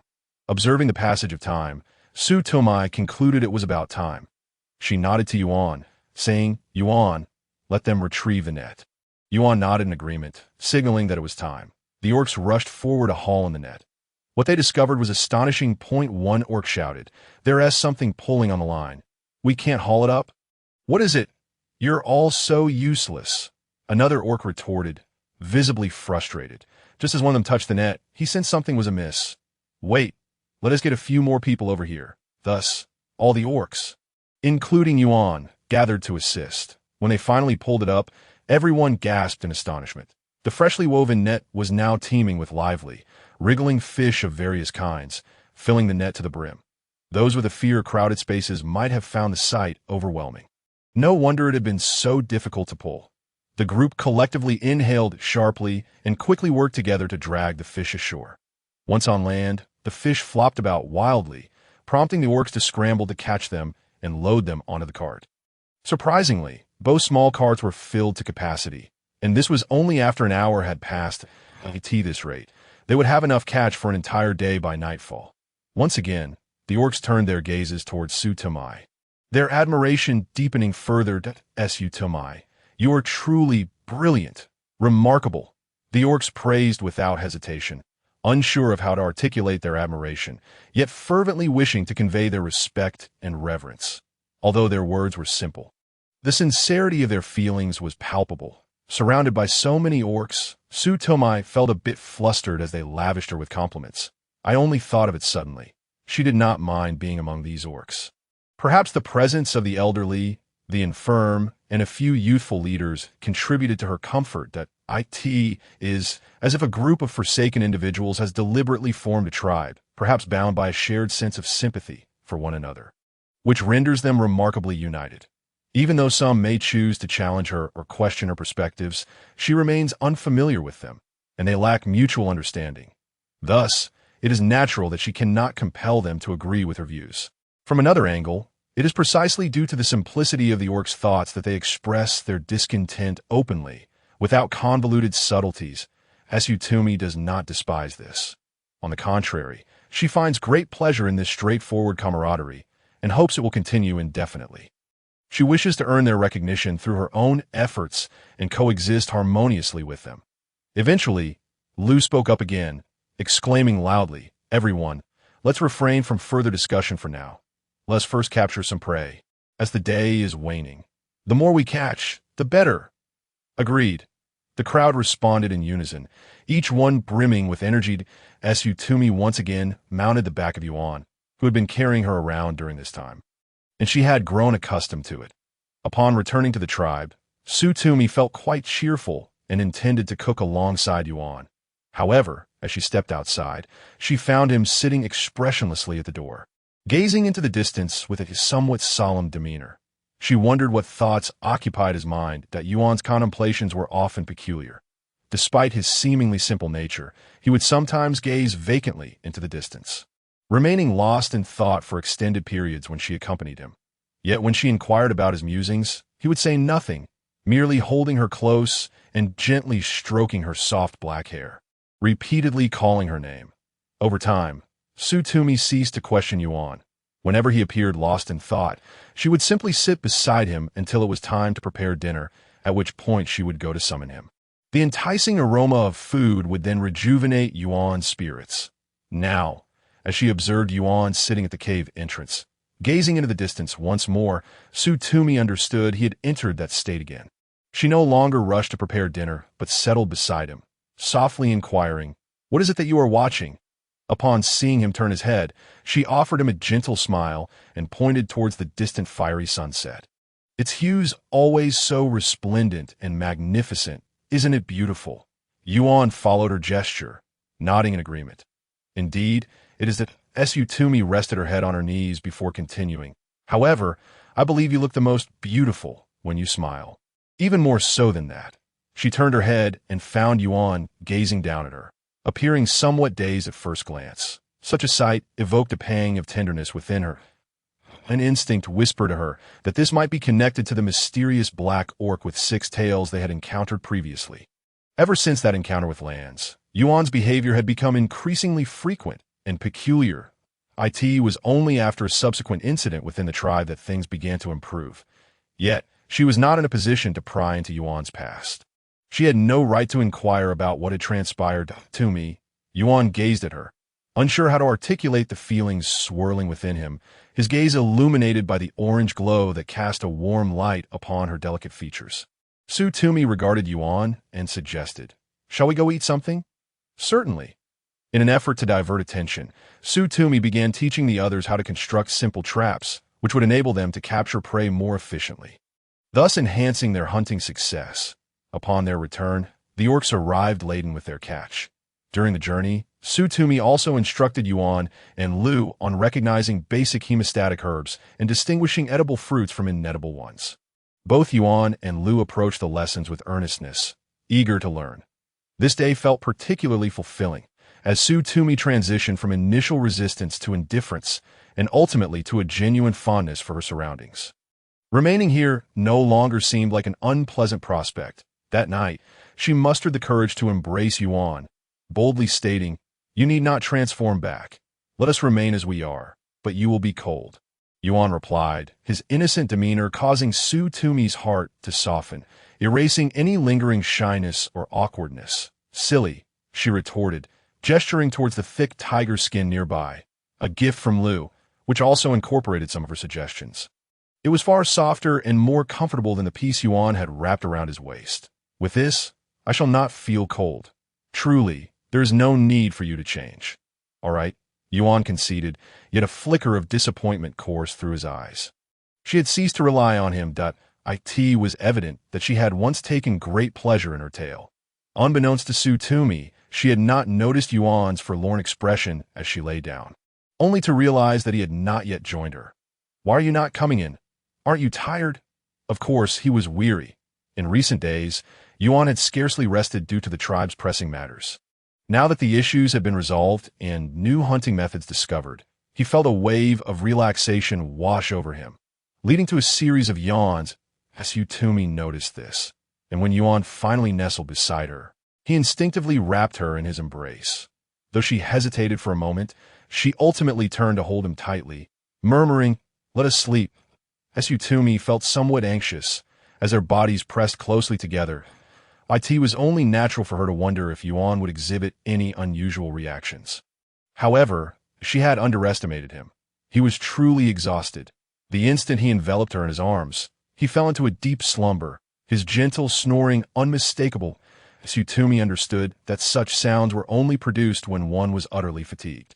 With a soft sigh, a wave of guilt washed over her, leading Tumi to question her own perceptions.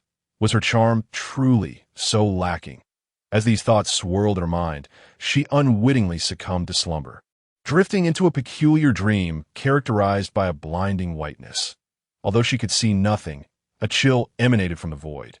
When she awoke once more, Tumi found herself momentarily disoriented as she surveyed her surroundings. Everything appeared unchanged, yet Yuan was nowhere to be found. He must be busy preparing for the hunt, she thought.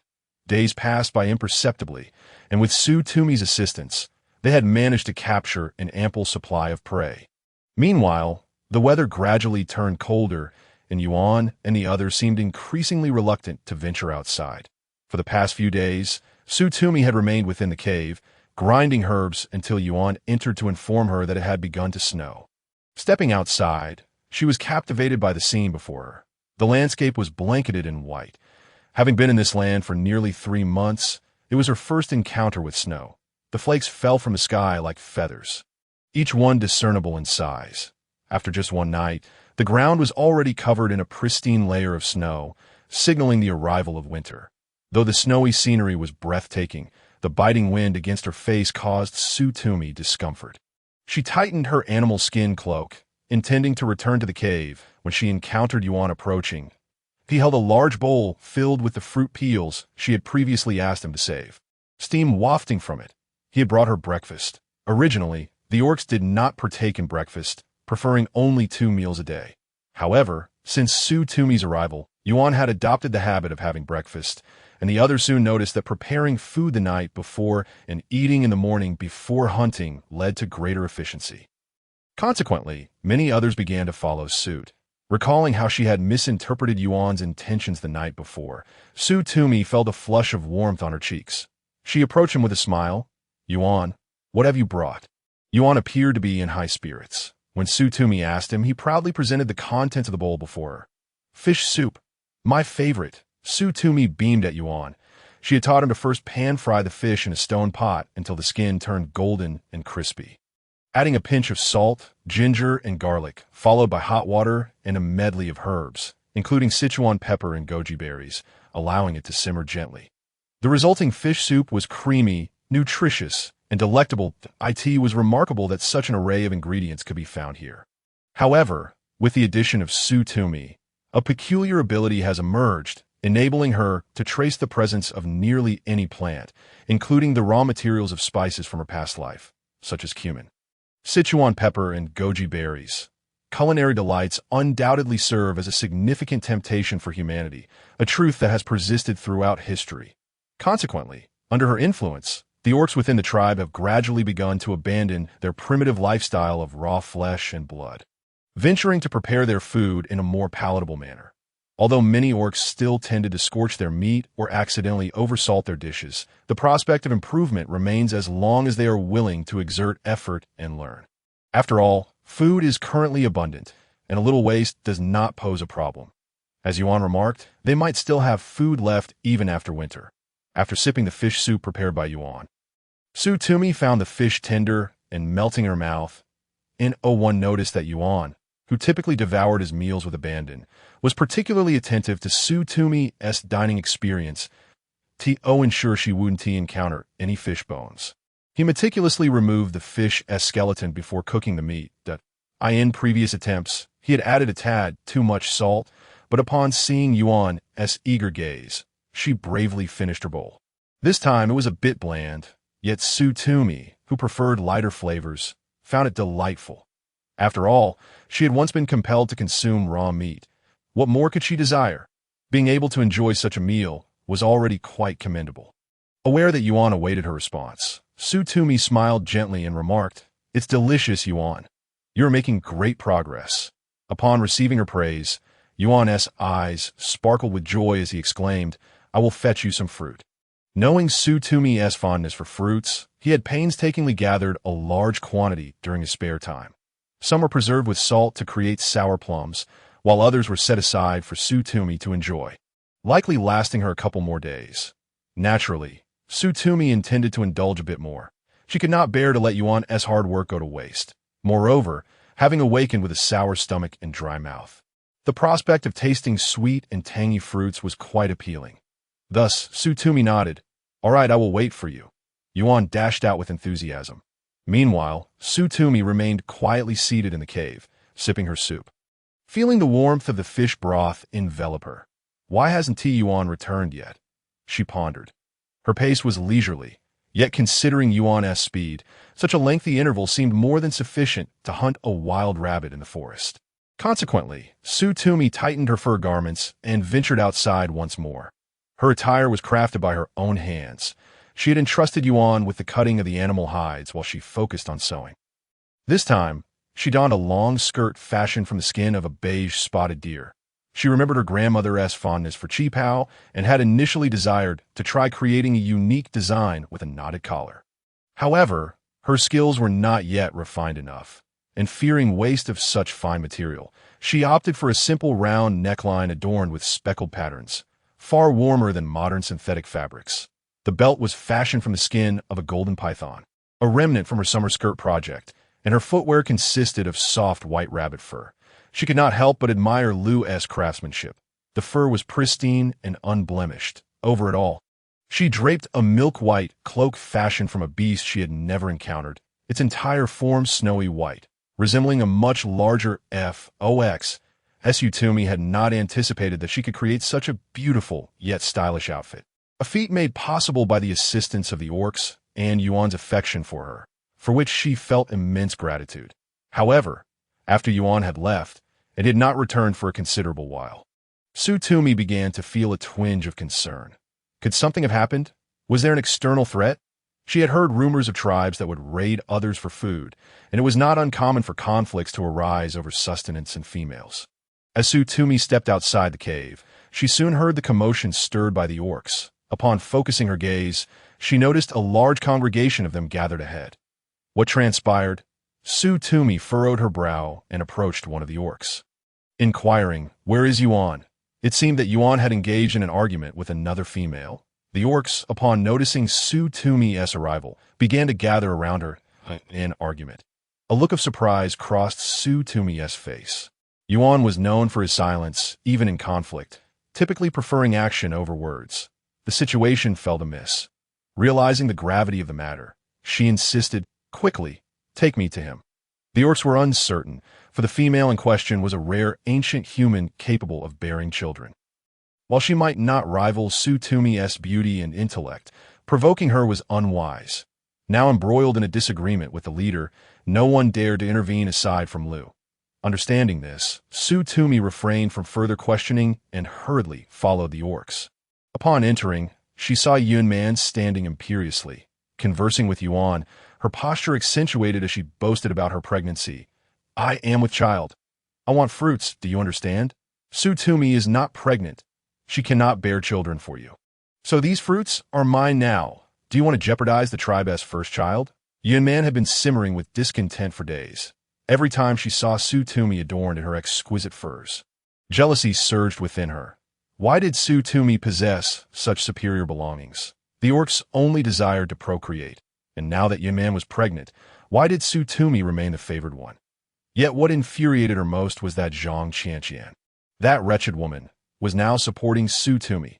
Just days prior, Tumi had sent Yuan with a bounty of fresh fruits, fish from her basin, and a luxurious piece of spotted deer hide. Meanwhile, Yuan had nothing. Were these two scheming to isolate her? A storm of bitterness brewed within her. As Tumi entered, she overheard their conversation word for word. Regaining her composure, she found the situation somewhat amusing, though she shook her head slightly and called out, "Yuan." Hearing her voice, Yuan hurried over, holding several fruits in his hands, offering them to Tumi. "Tumi fruits." With a smile, Tumi caressed Yuan's face and took a gentle bite of the fruit he offered. Savoring its freshness and sweet tart-flavored tea that moment, her heart swelled with a bittersweet emotion. When had Yuan ever endured such humiliation? Before her, he radiated warmth and kindness, yet in the presence of his kin, he maintained a stern demeanor, concealing a tender and sensitive heart, a fact evident since his return from the encounter with Lance. For reasons unknown, she felt an overwhelming sense of compassion for Yuan, a deep-seated empathy, suppressing the burgeoning sorrow within her. Tumi smiled brightly at Yuan and spoke softly. "It's delicious. Thank you for your hard work." Yuan beamed with warmth, his earlier distress seemingly forgotten. "Fool!" Tumi gently chastised him before grasping his hand and approaching Yuan. Tumi, you still have the audacity to come here." Yuan scoffed, her eyes scanning Tumi's figure, taking note of her finely crafted skirt, a style rivaling that of renowned designers. Most striking, however, was the exquisite spotted deer hide she wore, of a quality superior to that of Zhang Qianqian's. Consumed by jealousy, she felt as though she might explode. Why was she relegated to mere cow and sheepskins? Tumi was acutely aware of Yuan scrutiny, but met her gaze with a calm expression, stating coolly, Yuan, always leave room for others. Do not overstep your bounds. Thanks to Yuan and her companions. Otherwise, they would have long been devoured by other beasts or starved to death.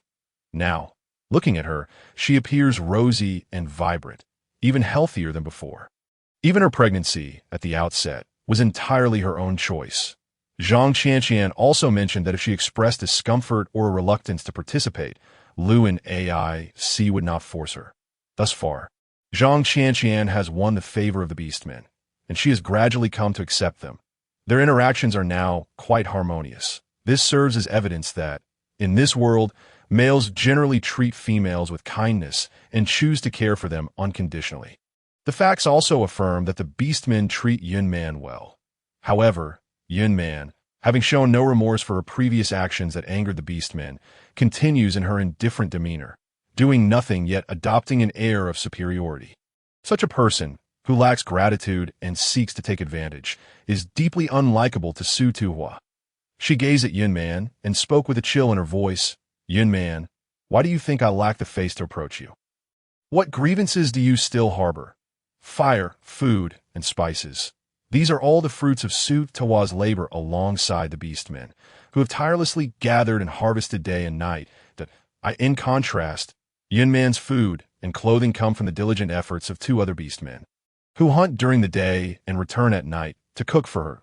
If they fail to meet her expectations, they face her scorn and physical abuse, a situation that worsens with her pregnancy.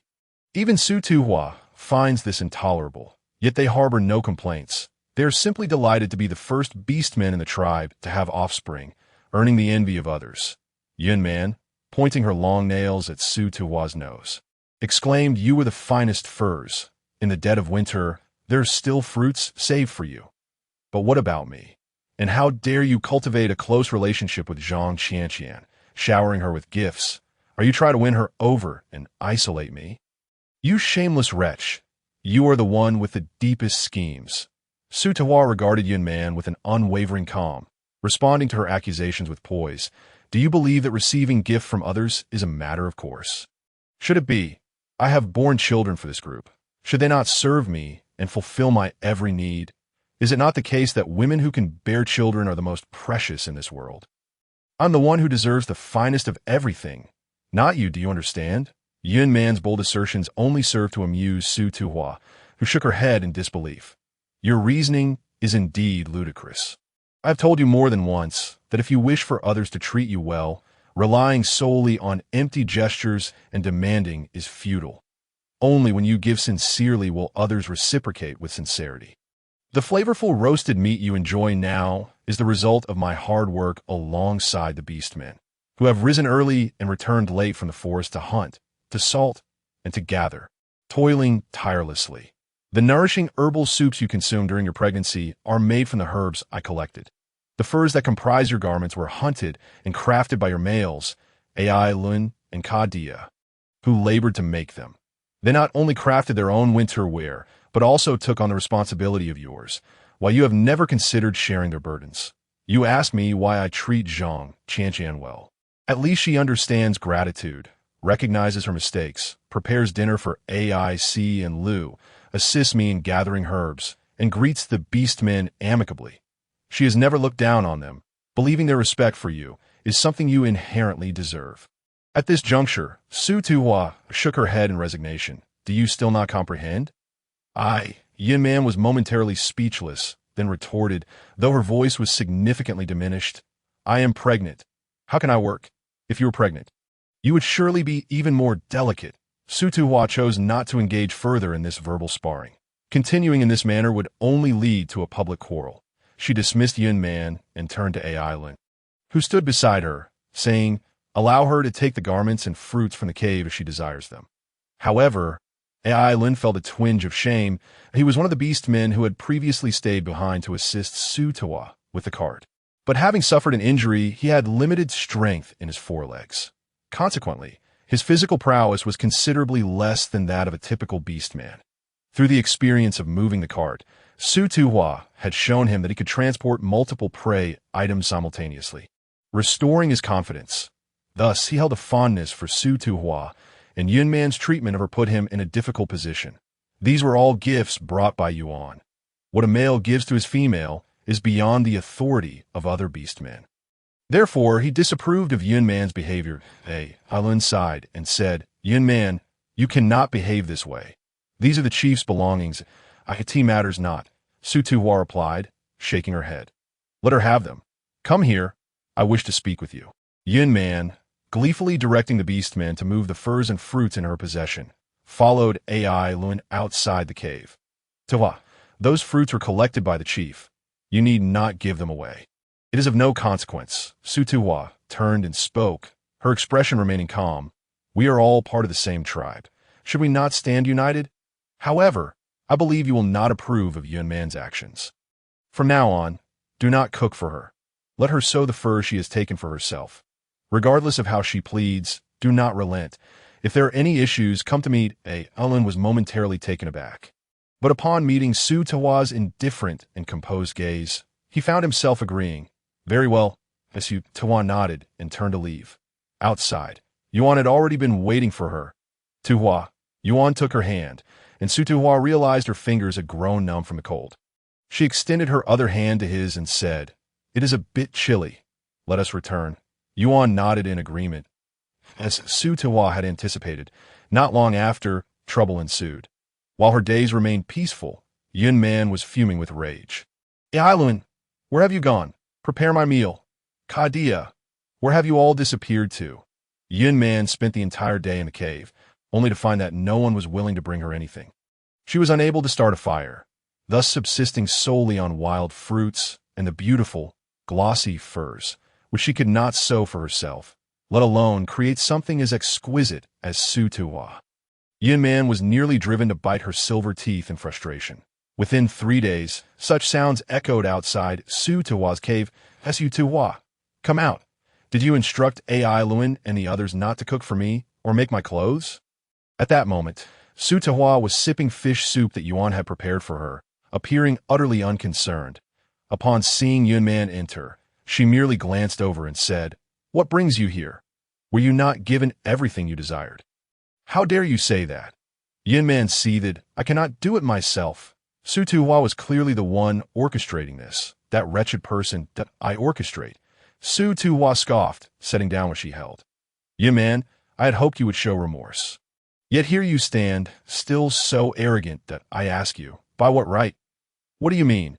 Yun Man's expression shifted, having never witnessed such a look in Su Tuhua's eyes. Su Tuhua hurled the fish soup onto the stone table and demanded, I ask you, are the beastmen your parents or something? By what right do they treat you so well? And by what right do they obey your commands? Then why should they listen to you? Yun Man cried, her finger nearly poking Su Tuhua's face. Su Tuhua slightly sidestepped, letting out a soft sigh. You are correct. They have no obligation to heed my words. Yet, I have made it happen. You know why. Before Yun Man could respond, Su Tuhua continued, because between people, one can not only demand, one must also choose to give. That I know you have engaged in flesh trade and played the role of someone else's mistress, using your beauty to entice men. This flaw of yours does not hold true for all men. Sincerity must be met with sincerity. Indeed, you are noble and generous. Your education is esteemed, and your intellect is remarkable. You have always looked down upon me, seeking any pretext to torment me. Su Tuhua, you think I fear you? Yun Man screamed once more, her voice echoing throughout the cavern. As Yuan entered, he immediately heard Yun Man's cries, his expression shifting as he hurriedly stepped forward, shielding Su Tuhua behind him and forbidding any harm to come to her. Yun Man was gently pushed aside by Yuan. Su Tuhua observed the scene, noting that Yuan's force was not excessive. Yet unexpectedly, Yun Man collapsed to the ground, clutching her abdomen as she began to wail in torment. Oh, my stomach. It hurts so much. Yun Man. Su Tuhua gasped in shock, her complexion paling. All the beastmen were eagerly anticipating this child. He could not allow anything to befall Yun Man, even if she were feigning distress. It simply could not happen. Su Tuhua pushed past Yuan and rushed to inspect Yun Man's condition, only to be swatted away. Get away, Su Tuhua. I have no need for your insincere concern. Wasn't Yuan cherished by his kin? If this child were lost, even if no one dared to speak up, he would be doomed. You. A flicker of panic crossed Su Tuomi's eyes. Lowering her gaze, she indeed saw a large pool of crimson spreading beneath Yuan. Her complexion instantly turning ghostly pale. She is serious. Su Tuomi swiftly turned to Yuan, exclaiming, Yuan, go fetch help. Have someone boil water and bring those hemostatic herbs. As she spoke, she reached out to assist Yuan. This child must not be lost. It simply cannot happen. Yuan, startled, instinctively glanced at his own hands. Had he truly applied force? Surely not. Yet he had heard that ancient human females possessed fragile bodies requiring careful protection. Perhaps he had indeed mishandled things, inadvertently causing her harm? Without further thought, Yuan hurriedly turned to seek assistance. Ultimately, however, Yuan's child could not be saved. Having suffered a prior miscarriage, her uterine wall was weak, necessitating delicate care. Yet, Yuan had deliberately fallen, inflicting harm upon the child. Lacking experience in preserving pregnancies, Su Tuomi's emergency measures were inadequate, resulting in the loss. The child had already begun to take form. Though not yet discernible, she believed that once fully developed, he would indeed be a healthy infant. However, it seemed Yuan might never conceive again. As Su Tuomi sighed softly, gazing at Yuan, who lay there drenched in sweat and ashen-faced. Her heart heavy with complexity. What purpose did this serve? Who is truly being punished? If I suffer, you shall not fare well either. Yuan glared fiercely at Su Tuomi, her pale face slick with sweat. Yet her eyes burned with resentment. At this juncture, I might as well confess to you, I never wished to bear children for those monsters. I do not even know whose illegitimate child this was. Its loss means nothing to me. Su Tuomi furrowed her brow deeply, taken aback by Yuan's ruthlessness. She opened her mouth to speak, but, realizing the child bore no relation to her, found herself unable to utter a single word. Yet, Yuan had no intention of letting her off the hook. She continued to stare fiercely at Su Tuomi. However, this illegitimate child has inadvertently done me a great service. Su Tuomi, just wait. Soon, you shall experience what I once did, being ridden by thousands until you bear a child. Su Tuomi's expression faltered as she struggled to maintain her composure, her voice faint. I believe I have never offended you. Why do you persistently target me? Huh. In response to Su Tuomi's inquiry, Yuan turned away, disregarding her. Su Tuomi, I am a wretched woman. This is all I possess. If she cannot find peace, neither shall Su Tuomi. Even in death, she would drag someone down with her. Su Tuomi chose not to respond further, placing the herbs on Yuan's bed before turning to leave. Despite her disdain for Yuan, she could not take further action in this situation. Moreover, she had far more pressing matters to attend to. Taking a deep breath, she endeavored to calm her emotions before stepping outside the cave. Yuan was already waiting outside, extending his hand to grasp Su Tuomi's. His lips moved slightly, as if he wished to say something. Yet, before he could utter a word, Su Tuomi silenced him with a gesture. Yuan, you need not speak. I trust you. Yuan's eyes brightened at her words. Then, he heard Su Tuomi continue, your kin will believe in you as well, will they not? Indeed. Yuan nodded vigorously, grasping Su Tuomi's hand tightly. As they emerged from the cave, a throng of beastmen had gathered outside, a few of whom bore expressions tinged with sorrow. After all, this had been the first child since the founding of the tribe. Its loss would surely sadden everyone. Though Su Tuomi felt little emotional turmoil, a heaviness weighed upon her. She surveyed the assembled beastmen and spoke, I apologize. I could not save this child, and I extend my regrets to you all. The mood among the crowd grew even more somber. However, at that moment, Su Tuomi continued, perhaps there are matters that, when shared, may seem cruel, prompting feelings of betrayal and deception. Nonetheless, I must convey this to you, whether you believe me or not. Please trust in your leader. He did not intend to harm the child. It was Yuan who fell. The beastmen exchanged glances, clearly skeptical. This reaction was anticipated by Su Tuomi. These beastmen remained naive, unaware of the treachery of the human heart, and could not fathom Yuan's intentions. They sought to instill doubt about Yuan, yearning to incite discontent over his claim to a female, should the beastman's resentment fester. A likely outcome would be Yuan relinquishing his position, allowing her to become a mere experiment for breeding. As Utami's gaze darkened, that a moment later, one of the beastmen spoke up. Sudani, you claim Yuan man acted intentionally. What reason would she have to harm herself? That is also her child. Indeed, who would willingly inflict harm upon themselves? It seemed implausible, as Utami. How can you deceive us with such a lie? Suddenly, someone interjected. The leader monopolizes a female for himself, while Su Tuami has yet to conceive. Now that Yuan man is finally pregnant, she has lost a child due to the leader's actions. With these words, murmurs of agreement rippled through the crowd. Indeed, in other tribes, multiple males share a single female. Even the leader follows this norm. Our tribe has grown. We certainly need females to bear us more strong and healthy children. I, too, believe I possess sufficient strength. Why should I, with a mere hindrance, be denied a female? I see Su Tami's words as mere deception. It was the leader who harmed that child. That was the first child of our tribe. Even if the leader is formidable, he cannot be excused for such actions. Harming a female is unforgivable. The most agitated among the beastmen was Cartier, the male associated with Yuan man, for this child was likely his. With eyes ablaze, he glared at Yuan, anger temporarily eclipsing his fear. Leader, you have destroyed my child. It is only right that your female should bear me another to compensate. Indeed, Cartier speaks the truth. It was the leader who caused Yuan man to lose her child. Su Tuami should bear Cartier a child in compensation. As Cartier garnered support from the crowd, his courage swelled. He gazed at Su Tuami with deepening intensity, captivated by her beauty. Could such a lovely female soon be his? Beside him, Alan, witnessing the growing fervor among the beastmen, could no longer suppress his discontent. Cartier, we cannot proceed this way. Yet Cartier turned and glared fiercely at Alan, responding, What is wrong with this? Is it not as it should be? After casting a fierce glare at Alan, he turned once again and shouted loudly, demanding that Su Tumi bear children for everyone.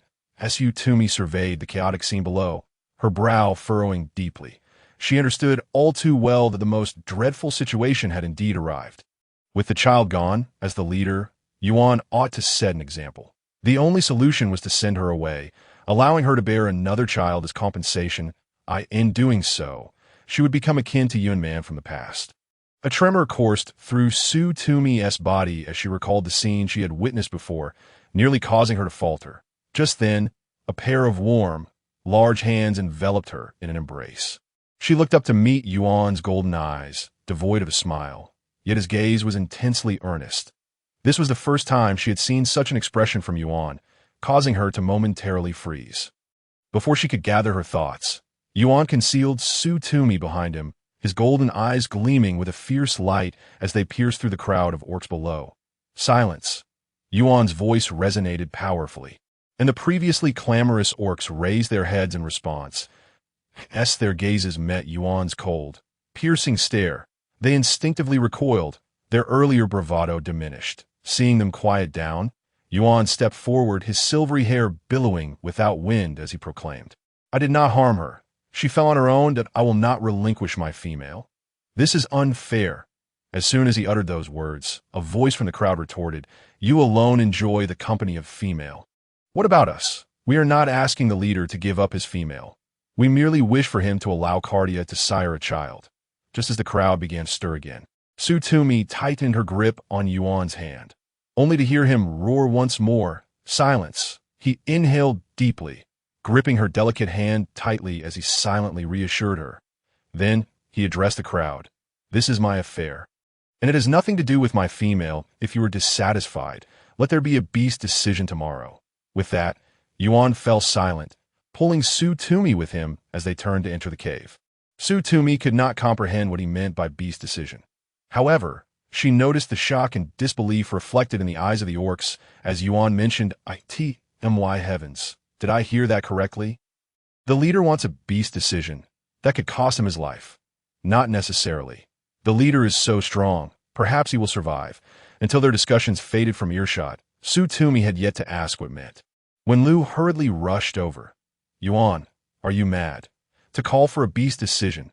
Do you know that could cost you your life? Upon hearing Lu's words, Su Tumi's expression turned grim. What does it mean to risk one's life? How did things escalate to this point? Lu sighed deeply as he gazed at Su Tumi. The beast decision is a hidden rule among the orcs in this world. The orc who calls for a beast decision must endure relentless attacks from all the orcs in the tribe for an entire day. If he manages to survive, he will earn the respect and recognition of all, and the defeated orcs will obey him. However, if he cannot withstand it, all their attacks, can't he fight back? After hearing Lu's explanation, Su Tumi's face grew even graver. She abruptly turned to Yuan and exclaimed, "How can such a matter be spoken of so casually?" Yet Lu shook his head, saying, "It cannot be avoided. One must endure until the end. That is why few dare to initiate a beast decision that I have heard of it in my previous tribe. But the situation has become too dire concerning the tribe's ability to reproduce if Yuan does not handle this well. Then even if the orcs fear him due to his strength, they will grow discontent and no longer remain loyal as before." Su Tumi understood. Yunman's strategy was indeed ruthless from the very beginning. She had no intention of keeping this child. However, the child's demise could easily sow discord between Yuan and his tribe, while simultaneously erasing the hard-earned respect she had established among the orcs in an instant. It forced her into the role of a mere breeding tool, just like Yunman before her, even causing all the orcs to turn against her. This was Yunman's true objective. She sought to destroy Su Tumi in this manner. Lu, observing Yuan's silence, could not help but sigh once more. "Yuan, you are being too impulsive this time. Their demands are not unreasonable. They merely wish for Tumi to bear a child for Cardia. In Lu's view, a female could have multiple males simultaneously, and allowing Yuan to let Su Tumi bear a child for some capable orcs was not a terrible thing. Thus, he still could not comprehend why Yuan resorted to such an extreme measure as a beast decision to placate the tribe. "I am not being impulsive," in response to Lu's words. Yuan finally spoke, shaking his head. "Tumi is my female. I will not give her to anyone." Yuan, Su Tumi's eyes glimmered with unshed tears. He still struggled with his words. Although he did not articulate his thoughts clearly, Su Tumi understood. To protect her, he had to do this. Everything he did was for her sake. In truth, Yuan need not go to such lengths. He could simply relinquish himself, allowing her to bear a child for the orc named Cardia as compensation. That would be the least burdensome solution, and he would still remain the beloved leader. Moreover, this would not affect her ability to bear children for Yuan. For in this world of beasts, there is no such thing as a virginity complex that a female could indeed have many males. Yet, Yuan chose the path that was the most arduous and least rewarding. She gazed at Yuan before her, her lips pressed tightly together, unable to utter a single word. She could not accept bearing children for other orcs, nor did she wish for Yuan to find himself in a perilous situation because of her. Whatever decision was made would be wrong. She could only choose silence, her hands gripping Yuan's tightly. Lu urged Yuan a few more times from behind, but once Yuan made a decision, he would not change it. With a long sigh, Lu turned and departed. Inside the cave, only Su Tumi and Yuan remained. That night, Su Tumi tossed and turned, glancing at Yuan beside her, who held her tightly, unmoving. Yet she could sense that he was not asleep. Thus, she asked softly, "Yuan, are you asleep?" "No," Yuan replied. "Aren't you going to sleep?" "I find it a bit difficult to sleep," Su Tumi sighed. "Yuan, it's because of me that you are in such a predicament." "I senti it?" "No," Yuan shook his head. "This has nothing to do with you. I should not have pushed her." Su Tumi nestled quietly in Yuan's embrace, a hint of helplessness flickering in her eyes. "You don't understand. Foolish one, the human hearts are more terrifying than anything. Once suspicion begins, it grows like a wild grass, spreading endlessly until it corrupts the entire heart." Su Tumi knew this well. She did not want this originally peaceful tribe to transform into the horror she envisioned. Even if Yuan could force them to submit with his authority as a leader this time, what about in the future? Would they remain as loyal to Yuan as before? Su Tumi tightened her grip. "Yuan, do you want me to bear children for you?" In the next moment, Su Tumi suddenly lifted her head, gazing into Yuan's eyes. Yuan was momentarily taken aback. Then he reached out to caress Su Tumi's face, saying, "I do, but you are unwilling, and you know I would not wish that either." Before Yuan could finish, Su Tumi interrupted with a hint of a smile. Unexpectedly, his words lifted the weight from her heart, and she buried her face in his chest, exclaiming helplessly, "I indeed was unwilling at first. After all, this is our first meeting. Arriving in such a strange place, who wouldn't he resist and feel repulsed?" "Actually," Su Tumi said as she wrapped her arms around Yuan's waist, "if possible, I wouldn't he mind, but you must always treat me this well and cannot have other females." That one tea happened. Yuan embraced Su Tumi tightly, declaring, "There will be no one else. Only you."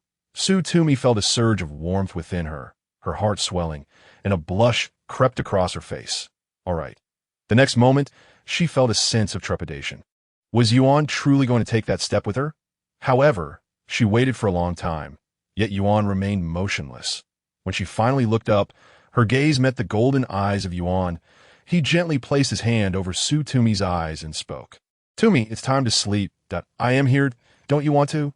Su Tumi hesitated, nearly letting the words slip out, but she caught herself just in time.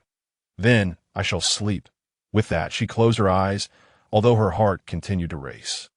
As Su Tumi shut her eyes, Yuan whispered softly in her ear, "Tumi, wait a little longer. I am not ready yet, but it will be soon."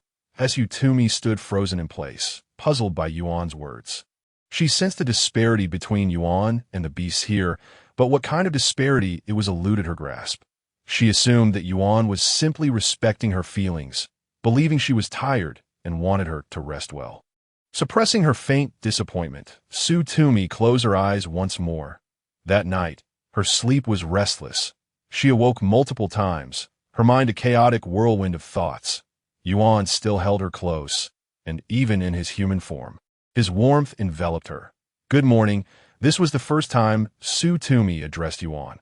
Although he did not comprehend the words, he mirrored her sentiment with a cheerful "good morning" that a warmth spread through Su Tumi's heart as she nuzzled against Yuan's neck. Yuan affectionately patted Su Tumi's head and said, "I will make you fish soup." No. Su Tumi shook her head, grasping Yuan's hand.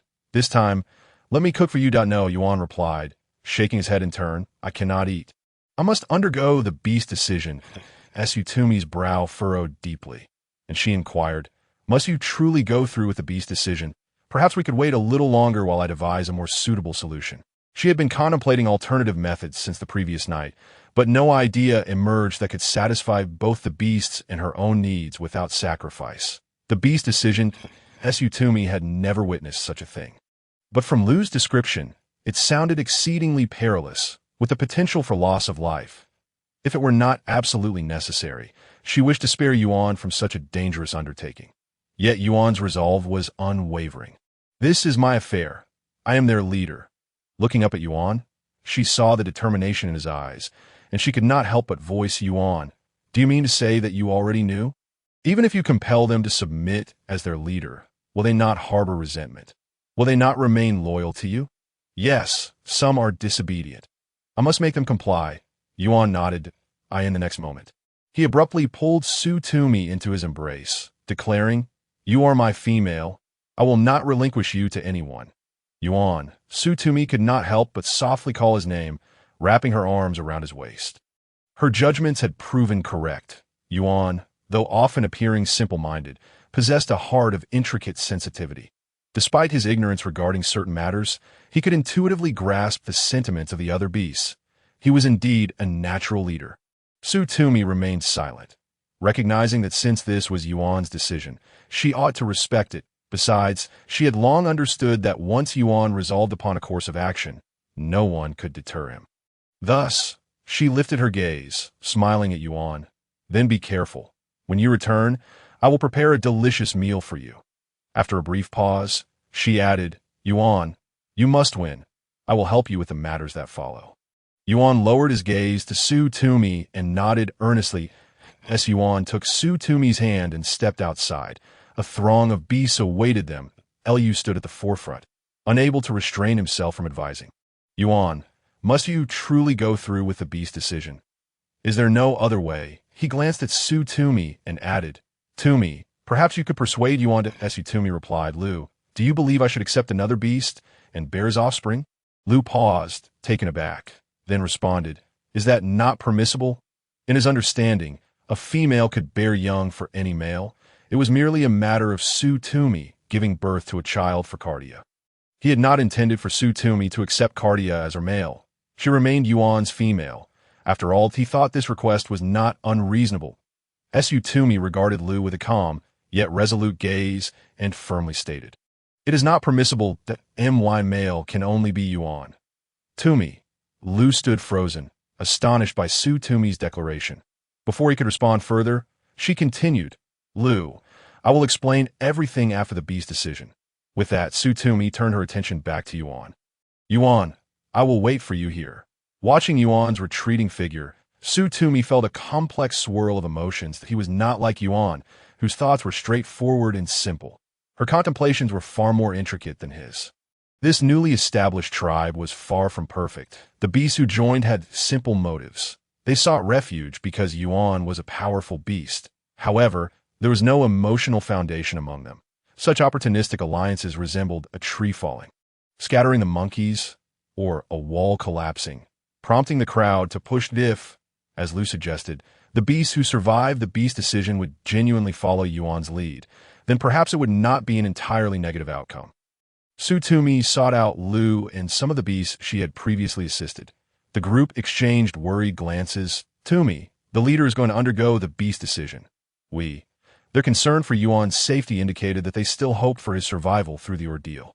Tumi pressed her lips together and approached, gently patting each beast on the shoulder. "Just do your best." Upon hearing her words, the crowd immediately echoed their agreement. "Rest assured, Tumi, how could we harm the leader?" "Indeed, if it weren't for the leader, I might have starved." "You mentioned that you were unwilling to bear children for Cardia.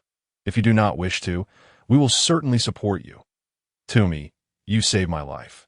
I trust you and the leader." One by one, the beasts voiced their support, stirring Tumi's heart. She smiled warmly at them and said, "Thank you, everyone." Turning to Lu, she remarked, Lu furrowed his brow slightly, asking, "What is it?" Tumi replied, "You are a clever beast, so I wish to share this with you." Some individuals within the tribe do not genuinely heed Yuan's words.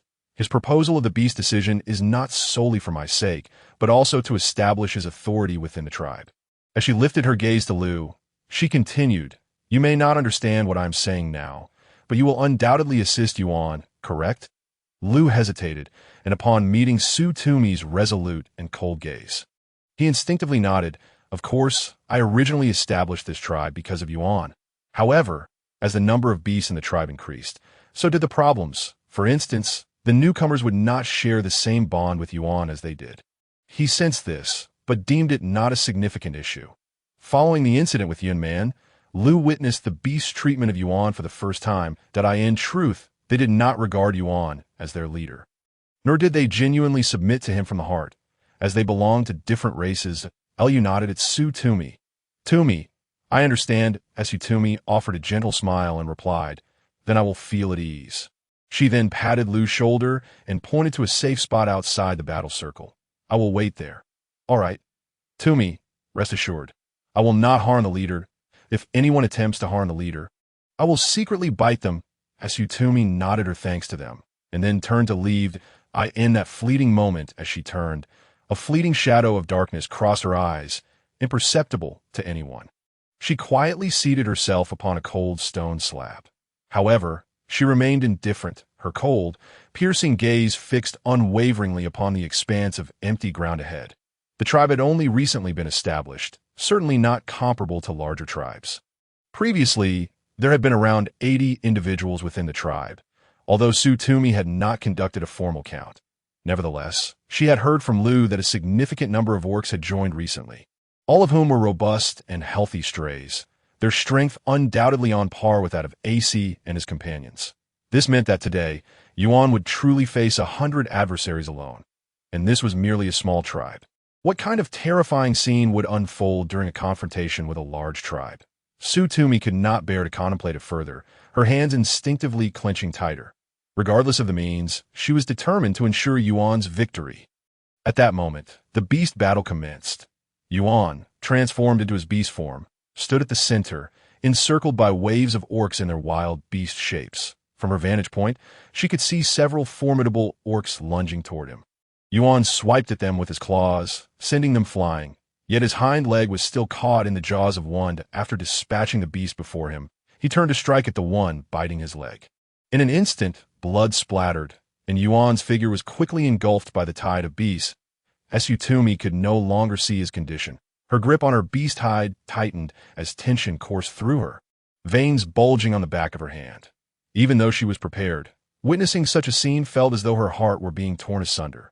Yuan, I will absolutely not allow anything to happen to you. Tumi, your capabilities are truly remarkable, came a feeble yet piercing voice from behind.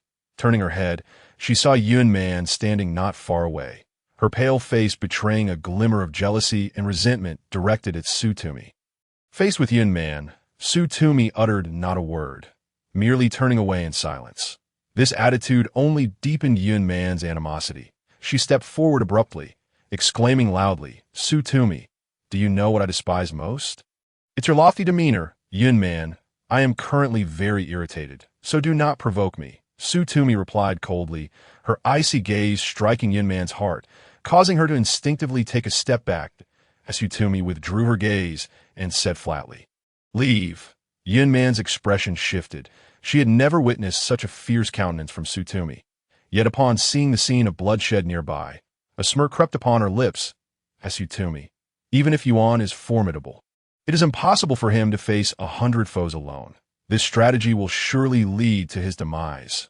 Once he is dead, I shall see who will protect you. Is that so? Tumi replied, her eyes drifting toward the beast tide. Yuan frowned, perplexed by Tumi's calmness. Just as she pondered this, Yuan had already broken through the encirclement of beasts, accompanied by the sound of orcs collapsing to the ground one after another. In the end, only Yuan remained, along with a few orcs who had lost the will to fight. Tumi, did you do something? Yuan could not help but scream. Which of your eyes saw me doing anything?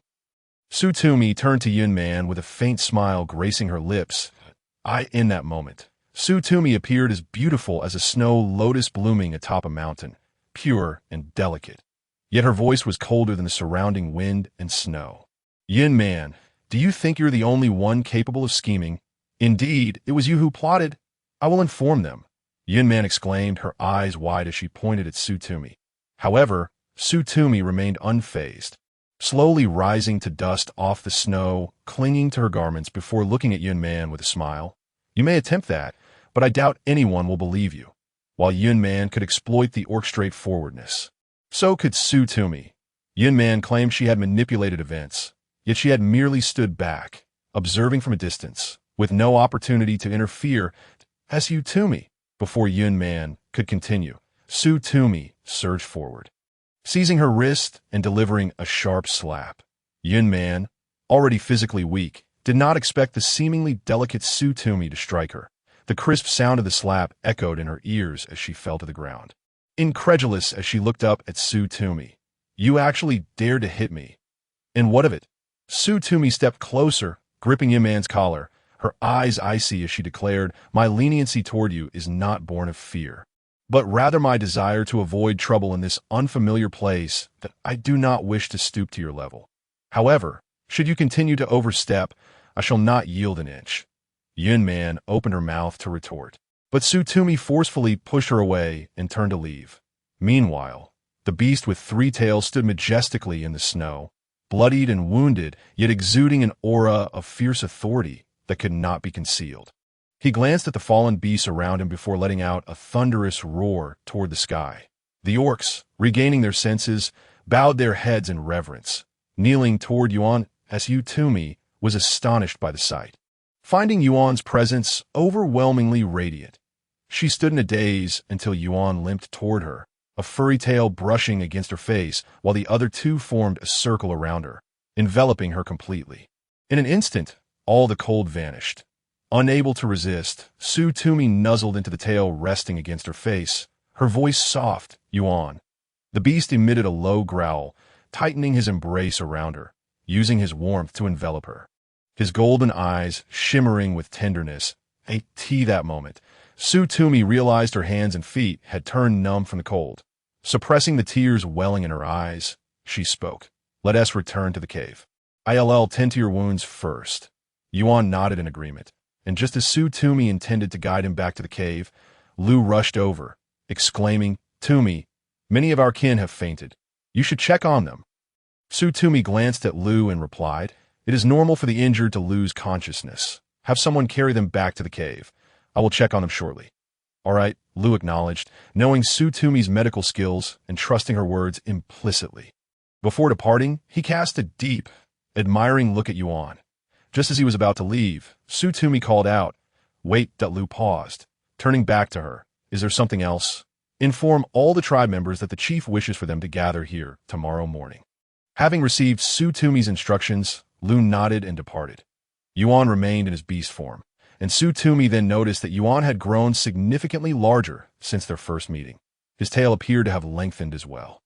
Upon returning to the cave, Tumi urged Yuan to revert to his human form as she swiftly turned to fetch medicinal supplies for his injuries. Suddenly, a dull thud resonated behind her. Tumi's body jolted, and she turned to see Yuan collapsing onto the ground. Yuan, Tumi exclaimed, panic overtaking her as she rushed to support him. However, her strength was insufficient to hold up the towering figure of Yuan. Just as she was about to call for help, Yuan grasped her wrist. Turning around, she felt a surge of relief. Yuan, you're awake. Do you have the strength to walk to the bed? Should I call for help? No need to call anyone. Yuan shook his head firmly, then steadied himself to stand. Tumi quickly reached out to support him. Yuan leaned heavily against her as she carefully guided him to the bed.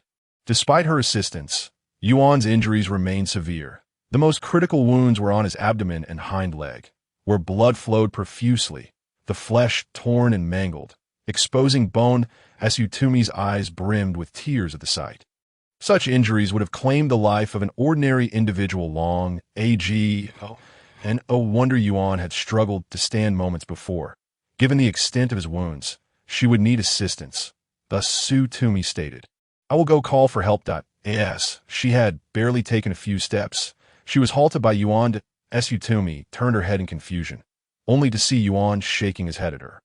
Despite the severity of his injuries, his eyes sparkled with a glimmer, as if to say it was imperative that they not see him in such a feeble state. Tumi paused momentarily, suddenly realizing something, and spoke, Yuan, you don't want the clan to witness you in this frail condition, do you? Yuan nodded slightly, as Tumi's heart ached even more. All right, I will help you. Just lie down, and I'll start by cleaning your wounds. Lacking alcohol, she could only use warm water to cleanse the blood from his body. The wound on his abdomen was substantial, requiring stitches, yet she had neither catgut nor disinfectant. Thus, she resorted to applying a generous amount of hemostatic herbs over the injury, tearing her freshly cleaned shirt into strips to bind around Yuan's body. During this time, she had not only gathered medicinal herbs but also collected several potent poisons, including anesthetics, before cleaning his wounds. She had administered the anesthetic and hemostatic herbs, and Yuan's expression had grown less pained, though he still appeared somewhat pale. Tumi recognized that the medication was beginning to take effect, but it was not a panacea. Yuan would still feel considerable pain, albeit somewhat alleviated. She gently caressed his forehead, saying, Just endure a little longer. The wound must be tightly bandaged to staunch the bleeding. Yuan gazed at Tumi, his golden-hued eyes radiating a dazzling light. I am not in pain. After several hours of toil, Tumi finally managed to clean Yuan from head to toe. Whether it was Yuan's remarkable self-healing abilities or her grandfather's secret remedy. Once bandaged, Yuan's wounds merely oozed a slight trickle of blood before ceasing to flow entirely. This allowed Tumi's anxious heart to finally settle. Exhausted and drenched in sweat, she sat at the bedside. Panting, Yuan tilted his head, gazing intently at her. Once Tumi regained her composure, she felt his unwavering gaze upon her. Turning her head, she found Yuan staring at her intently, prompting her to ask, What is it? Do I look unsightly like this? She was covered in blood, and her hair was a tangled mess, undoubtedly a disheveled sight. You look beautiful. Yuan shook his head, then rose to embrace her in his arms. Tumi was startled, her body stiffening as she feared inadvertently hurting his wounds. Yet she managed to say, Yuan, your wounds have only just been bandaged. You mustn't move around and I'm fine. Yuan replied, gently patting her back. His voice soothing. Tumi, during the bee selection earlier, I caught a whiff of your scent. Tumi's body tensed, and she laughed softly. I was not far. Of course, you could smell me. Isn't your nose quite sensitive? Yuan paused for a moment, then continued. No, it was on Lu and AIC. They bore your fragrance, along with the scent of the herbs you were holding earlier that can induce unconsciousness. Tumi froze entirely. Yuan knew everything. She lifted her gaze slightly, asking Yuan, will you blame me? Her actions were akin to cheating, a potentially unforgivable act in the eyes of the straightforward beastmen. No, Yuan shook his head, then embraced Tumi, adding, it is my inadequacy. Tumi pressed her lips together in silence, understanding Yuan's sentiment. Had she not intervened, he might have sustained even graver injuries. No, you are already quite remarkable. After a moment of gathering her thoughts, Tumi said, even without my help, you might not have lost. She had also staked everything on this, administering only a small dose of the drug, merely hoping to assist as much as she could and incapacitate a few beasts. Fortunately, she had been lucky enough to render several formidable beastmen unconscious. However, that was merely a handful. The rest had been defeated by Yuan himself, all of them kneeling in submission to him, a testament to Yuan's own prowess. Yet, she had not anticipated that Yuan was not only meticulous but also remarkably quick-witted, recalling their previous conversations even in crucial moments. Tumi, what do you plan to do tomorrow morning? Yuan inquired, gazing at her. Tumi asked, do you trust me? Without hesitation, Yuan nodded. Tumi couldn't help but smile, playfully scolding fool. Yet, deep down, she felt a sense of satisfaction. It turned out that there was indeed someone in this world. A fool who would unconditionally support her no matter her intentions. Without asking further questions, Tumi gently caressed his exquisitely handsome face, observing how his once rosy lips had turned pale, her heart aching as she said, your injuries must not be in vain. This bee selection should be utilized wisely, making it more meaningful. Perhaps it could serve as an opportunity to thoroughly reorganize the tribe, facilitating Yuan's future management. Yuan paused for a moment, then grasped Tumi's hand, stating, I will follow your lead. This left Tumi momentarily stunned. She pondered how her earlier involvement in tribal matters had caused discontent among the beastmen.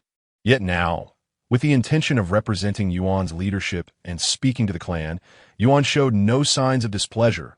Tumi couldn't help but ask, Yuan, will you be unhappy with me doing this? Unhappy. Yuan's eyes reflected a flicker of confusion as he earnestly contemplated Tumi, eventually shaking his head and replying, I will not be unhappy. A hint of exasperation crossed Tumi's face, and she felt an urge to chastise him for his lack of understanding. However, she restrained herself. Yuan tightened his grip on Tumi's delicate hand, his warm palm enveloping hers, his gentle voice mingling with the shallow breaths brushing against her cheek, affirming, what Tumi says is true. Fool! Tumi could not resist lightly scolding. I too have many things I do not comprehend, and not everything I say is right. Nevertheless, I will certainly assist you, striving to make our tribe flourish. She looked up to meet his golden eyes. Almost as soon as she finished speaking, Yuan beamed a smile at her and nodded without hesitation. All right, that Tumi felt a bittersweet sensation swelling within her. Her eyes growing misty. If Yuan merely desired her to bear children, why go to such lengths? He could easily choose Zhang Qianqian or Yunman. Even without them, with Yuan's formidable strength, many females would undoubtedly choose him. He genuinely wished to care for her, truly concerned for her well-being. After a moment of hesitation, Tumi gently leaned in, carefully avoiding his wounds as she wrapped her arms around him, her voice growing ever more tender. Yuan, thank you for believing in me. Yuan reciprocated by embracing her soft form, inhaling her unique sweet scent, a satisfied smile gracing his face. His female was not only beautiful, but also remarkably capable. The two held each other for a long while until Tumi recalled that Yuan had likely not eaten. She lifted her head, saying, Yuan, you must be hungry. I shall prepare a meal for you. As Yuan had not eaten in the morning, Tumi offered him some honey water, adding a bit of herb to invigorate him, which would uplift his spirits without harming his health. though he would feel a bit fatigued once the effects wore off. Indeed, when Tumi inquired, he nodded in affirmation. Understanding that Yuan was already straining to support his body, she resolved to prepare something nourishing to restore his strength, given that Yuan was not in a condition to move. She planned to fetch the game herself. However, as she approached the door, she encountered Lu. "What brings you here?" Tumi asked, somewhat surprised. Lu smiled at her, then replied, "Yuan was injured, so after checking on the clan members, I brought some game for you." It was then that Tumi noticed Lu was carrying 2 large, plump chickens. She hurriedly expressed her gratitude. "Thank you. You've worked hard." With some effort, she accepted the already prepared chickens from Lu's hands. Lu had no intention of lingering, but before departing, he remarked, "By the way, Tumi, the injuries of the clan members are not severe. I've already had them treated. Those who fainted have also regained consciousness. But if you have the time, you might want to check on them." After preparing a meal for Yuan, Tumi decided to check on him. She had previously worried that Lu might bring beef or fish, which would be detrimental to Yuan's wound healing. To her pleasant surprise, the offering turned out to be chicken, a timely choice indeed. Placing the chicken in a pristine stone pot, Tumi sighed in relief and resolved to brew a nourishing medicinal chicken soup to restore Yuan's strength. With Yuan absent, she felt little inclination to cut the chicken, opting instead to place both chickens directly into the pot, adding ginger and scallions to eliminate any unpleasant odors before retrieving them. She then added fresh water and brought it to a boil, allowing the 2 chickens to simmer. Tumi preferred to add salt early in the cooking process, believing it would enhance the flavor of the chicken. As she observed the pot bubbling vigorously, she turned to fetch the corn and mushrooms she had previously gathered, as well as some dried goji berries and red dates. The tribe had been quite busy lately, leaving Tumi little energy to prepare elaborate dishes. Her contributions usually consisted of sprinkling seasonings to enhance the flavor of grilled meats shared with Yuan. However, during her outings with Yuan and the others, she had collected an abundance of ingredients, now filling the cave. Had it not been for the spaciousness of the cave Yuan had discovered, she might have struggled to find room for everything. The chicken required a lengthy simmer to become tender and delectable, so Tumi turned her attention back to Yuan. As she pivoted, she found Yuan lying on the bed, his eyes fixed on her with an unwavering gaze. Approaching him, she draped a bee skin over his body and said, "I will check on the other beastmen, by the time I return. Dinner will be ready. If you feel tired, you may take a short nap." Yuan had overheard her conversation with Lu outside the cave and wished to accompany her, but Tumi shook her head gently, insisting, "You need to rest well and refrain from moving too much. If you continue to disobey, I shall become quite upset." Thus, Yuan obediently reclined back.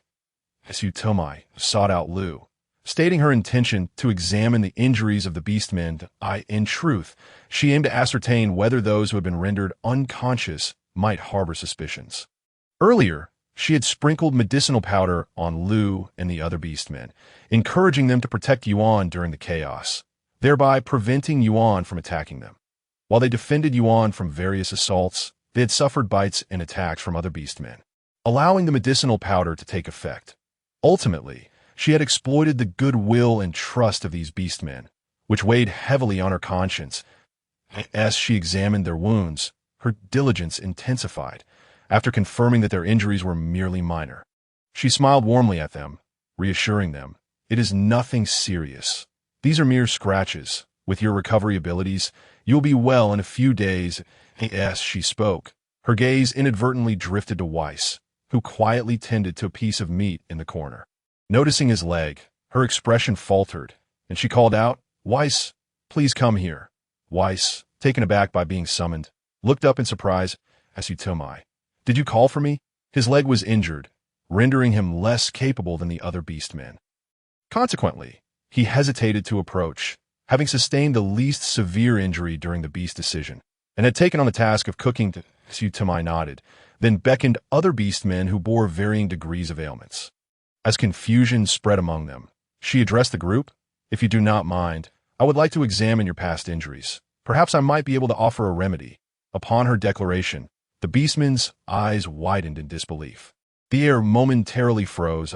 Tumi froze, fearing her words might inadvertently harm their pride. Just as she considered clarifying, the atmosphere erupted once more. Really? Can you truly heal my leg?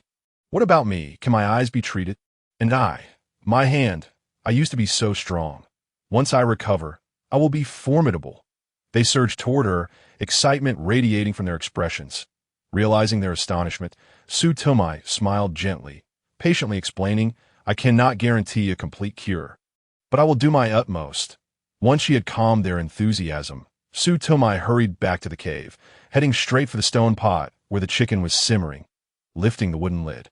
She exhaled in relief. Fortunately, there had been enough water added earlier. The broth now covered about 2/3 of the chicken, and when she prodded the meat with a wooden chopstick, it was tender and well cooked. Only then did she add the mushrooms and corn she had previously sliced with a stone knife, allowing them to simmer together. Finally, she included the red dates, goji berries, and some herbs to invigorate the blood. In her past endeavors, she had refrained from adding MSG, believing that this method would allow the chicken's inherent flavors to flourish. After skimming off the surface foam, the broth revealed a clear, pale yellow hue, exuding an enticing aroma that Tumi ladled a spoonful and tasted it. The broth was sweet and perfectly seasoned, incredibly delicious. She filled a bowl made of stone shells with a chicken leg and a piece of corn, generously adding the fragrant broth before making her way to Yuan. Yuan had indeed fallen asleep, but was roused by the delightful aroma. Upon opening his eyes, he beheld the sight of his petite female companion diligently preparing a meal at the stone pot. His nostrils flared as he caught a whiff of an unfamiliar yet enticing scent. He had never realized that prey could be so flavorful and delectable. The mere scent made him ravenous. Regaining his composure, Tumi approached the bedside, leaning down with a gentle smile. You must be quite hungry. I made chicken soup. It's delicious.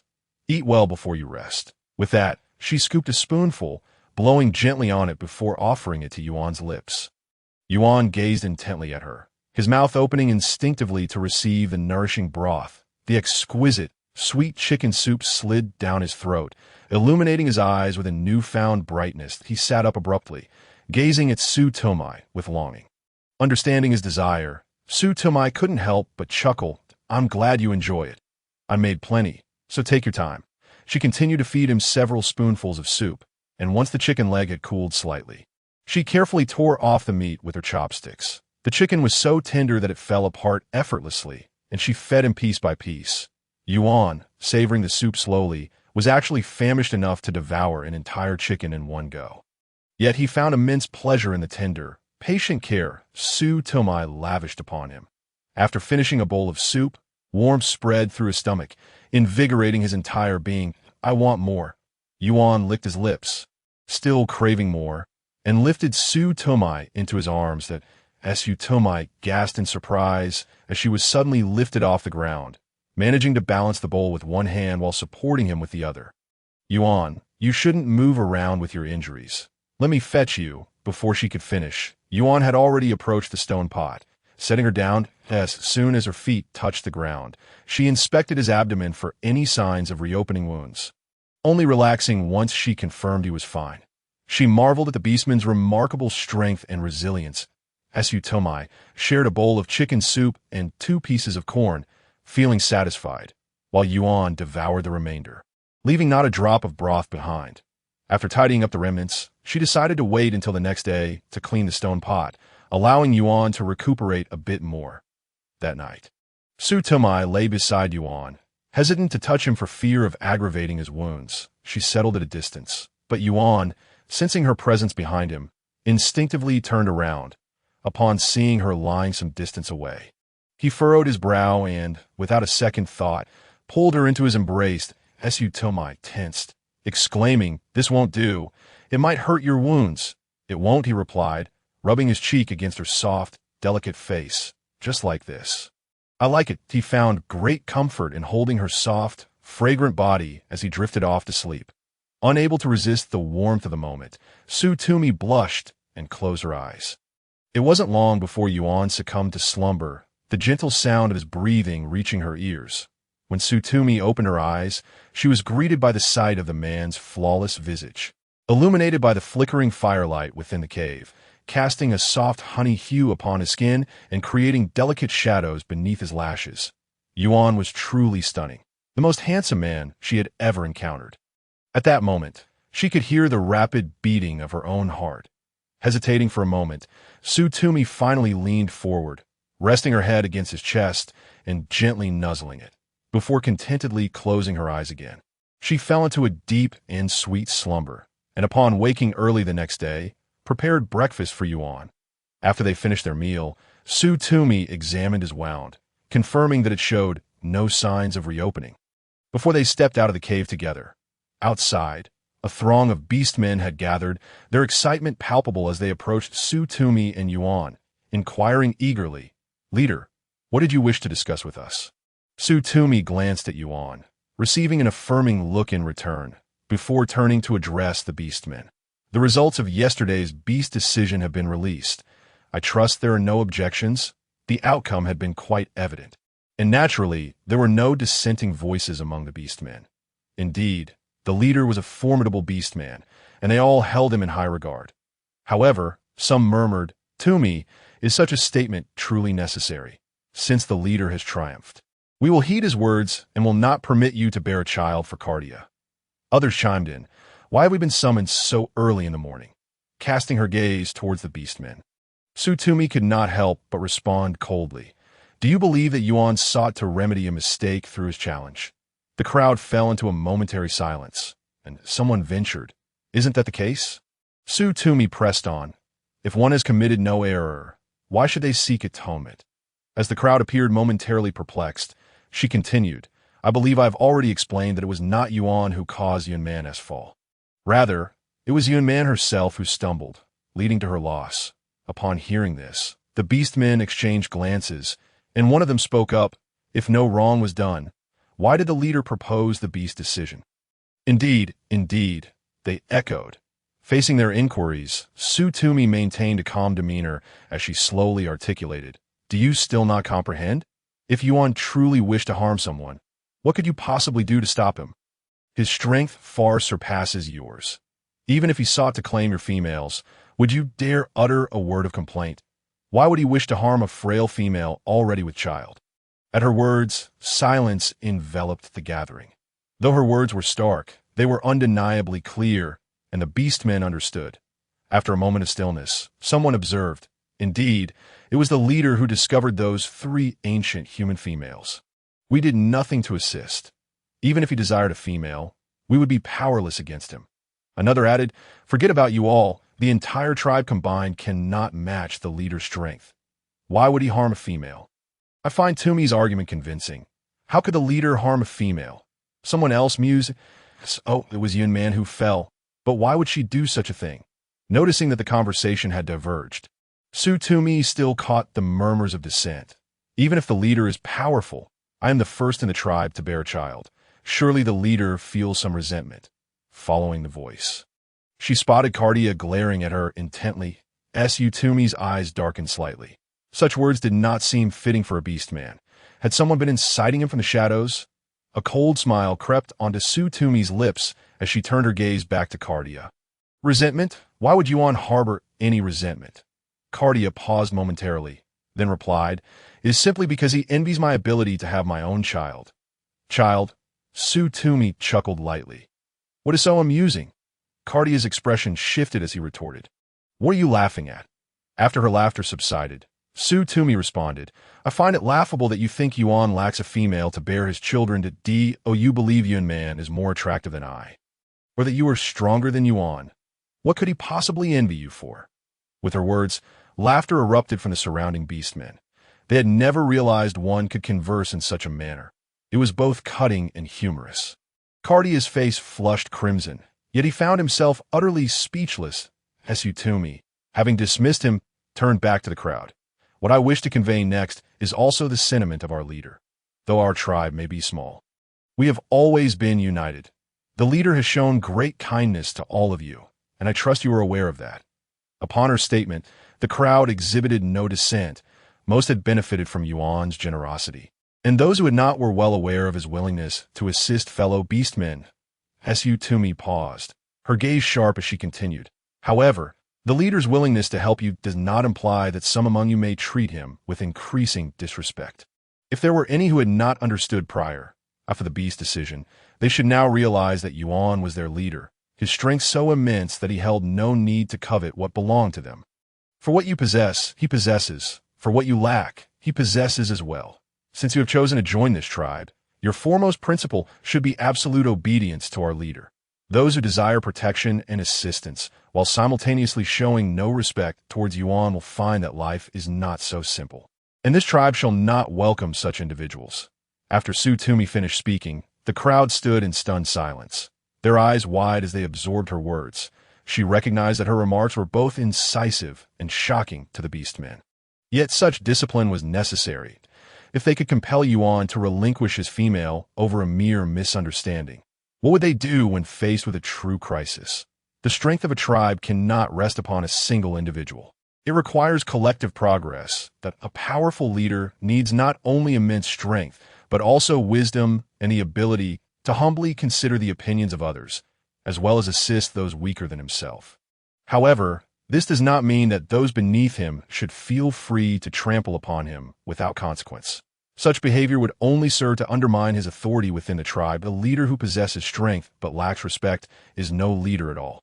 The tribe is still small. It is not too late to initiate improvement. Once the number of members increases, rules and regulations must be established to maintain order. Otherwise, chaos will ensue. This is why modern societies implement laws. The beastmen may not understand this, but she does. Not wishing to elaborate further, she stepped back and took Yuan's hand. It was then that Yuan emerged from his stupor, his gaze falling upon Tumi, who was now smiling gently at him. His heart raced at the sight of the once fierce female, now radiating warmth. Yuan stood tall and declared, "What she has said reflects my own thoughts." After uttering this, he grasped Tumi's hand and turned to leave, leaving the beastmen behind to absorb the weight of her words. As they walked in silence, Tumi approached the cave entrance, and Yuan wrapped his arms around her. After a moment of hesitation, she couldn't help but ask, "Yuan, do you have anything you wish to say to me?" Yuan's body trembled slightly, and he murmured, "Tumi, where exactly do you come from?" Tumi was taken aback for a moment before responding, "Why do you ask this?" In response to her inquiry, Yuan did not answer but tightened his embrace. She sensed a slight tremor in his body, quickly suppressed. Was he afraid? What was Yuan afraid of? "Are you afraid of leaving him?" Tumi pressed her lips together, then softly replied, "I hail from a distant land, a place far removed from here. Perhaps I may never return." As soon as she finished speaking, the golden depths of Yuan's eyes sparkled anew. He lowered his head and nuzzled against Tumi's soft neck, saying, "Then do not return." A pang of discomfort surged through Tumi's heart, yet she smiled and replied, "Am I not here with you now? Why do you suddenly ask this?" Noticing Yuan remained silent, she continued, "Is this the only question? Do you have no others?" Did Yuan truly not question his own actions? Yuan hesitated, about to speak, when footsteps approached from outside. The two turned to see Lu hurriedly entering the cave, exclaiming, "Tumi! Yuan, how could you say such things? This is outrageous. What if you anger the tribe?" Tumi seemed to have anticipated Lu's concerns, and faced him with calm assurance. "Do not worry, they won't." But Lu, taken aback by Tumi's composure, stammered, "Tumi, why are you so certain? Do you possess the gift of foresight?" Tumi replied, "I do not, but I know they will not cause trouble again. Unless these beastmen wish for their own demise, or are irredeemably foolish, they will not persist in their disruptions. They harbor no ill intentions. They simply voice their grievances directly. Yet they cannot be so simple-minded as to forsake the comforts of this tribe, with its abundant food and the protection of a powerful beast like Yuan, only to revert to a life of starvation among the nomads." Tumi was utterly convinced that these individuals would comply and that their respect for Yuan would only deepen, at least in terms of their demeanor. Lu had intended to say more, but upon meeting Tumi's gaze, he found himself at a loss for words. Finally, he turned to Yuan, asking, "Yuan, what do you think?" Yuan continued to hold Tumi closely, his attention unwaveringly focused on her. Thus, when Lu called to him, he was momentarily oblivious. Only when Lu raised his voice did Yuan snap back to reality and turn to Lu. Confusion flickered in Lu's eyes as he queried, "Yuan, what is the matter? Are you severely injured?" "I am fine," Yuan replied, then looked at Lu. Is there something you wish to discuss? Lu nearly fainted. How could you speak such words to the tribe? Yuan paused, then stated, Tumi is correct. This approach will ensure their compliance. With Yuan's assertion, Lu had no choice but to depart. Once Lu had left, Tumi turned to Yuan, asking, what did you mean by that? Why are you so certain that my actions are justified? Yuan gently stroked her soft black hair, replying, did I not say? I believe in you, Tumi furrowed her brow, uncertain whether Yuan was withholding information or simply struggling to articulate his thoughts. Nevertheless, she chose not to press the issue and shifted the conversation to another matter. By the way, how do you intend to handle Yuan Man? Her using your identity to speak with the tribe today was rather excessive. She had no intention of making decisions on Yuan's behalf. He remained the leader of the tribe, the cornerstone of their community. Yuan paused, recalling that Yuan Man was the female who had wronged him. After a moment's contemplation, he responded, let her stay. Give her to them. You do not plan to send her away? Tumi inquired, unable to restrain herself. Yuan hesitated for a moment, then took her hand, saying, I am fine. They need females. We cannot discard her now. Once we find other females in the future, I will confine her, or I will heed your advice and send her away. Very well. Tumi acquiesced to Yuan's decision that in truth, she had anticipated this outcome. Yuan Man was a female, and that was precisely what the tribe required at this juncture. The tribe's attitude toward Yuan Man's miscarriage was one of skepticism, and expelling her now would only incite further discontent. Improve the beastman stance. One must wield both reward and punishment. With pressure must come benefits. The following day, not a single beastman in the tribe raised an objection that in fact, when Yuan fetched meat, the tribe's people displayed utmost respect, their eyes filled with profound admiration. Tumi prepared breakfast for Yuan using the meat. Her breakfast was simple, primarily consisting of meat and fish soup, yet the flavors had greatly improved. The shift in the beastman's attitude lifted Tumi's spirits, while Yuan continued his routine as usual, acknowledging the respectful demeanor of the tribe with a mere nod.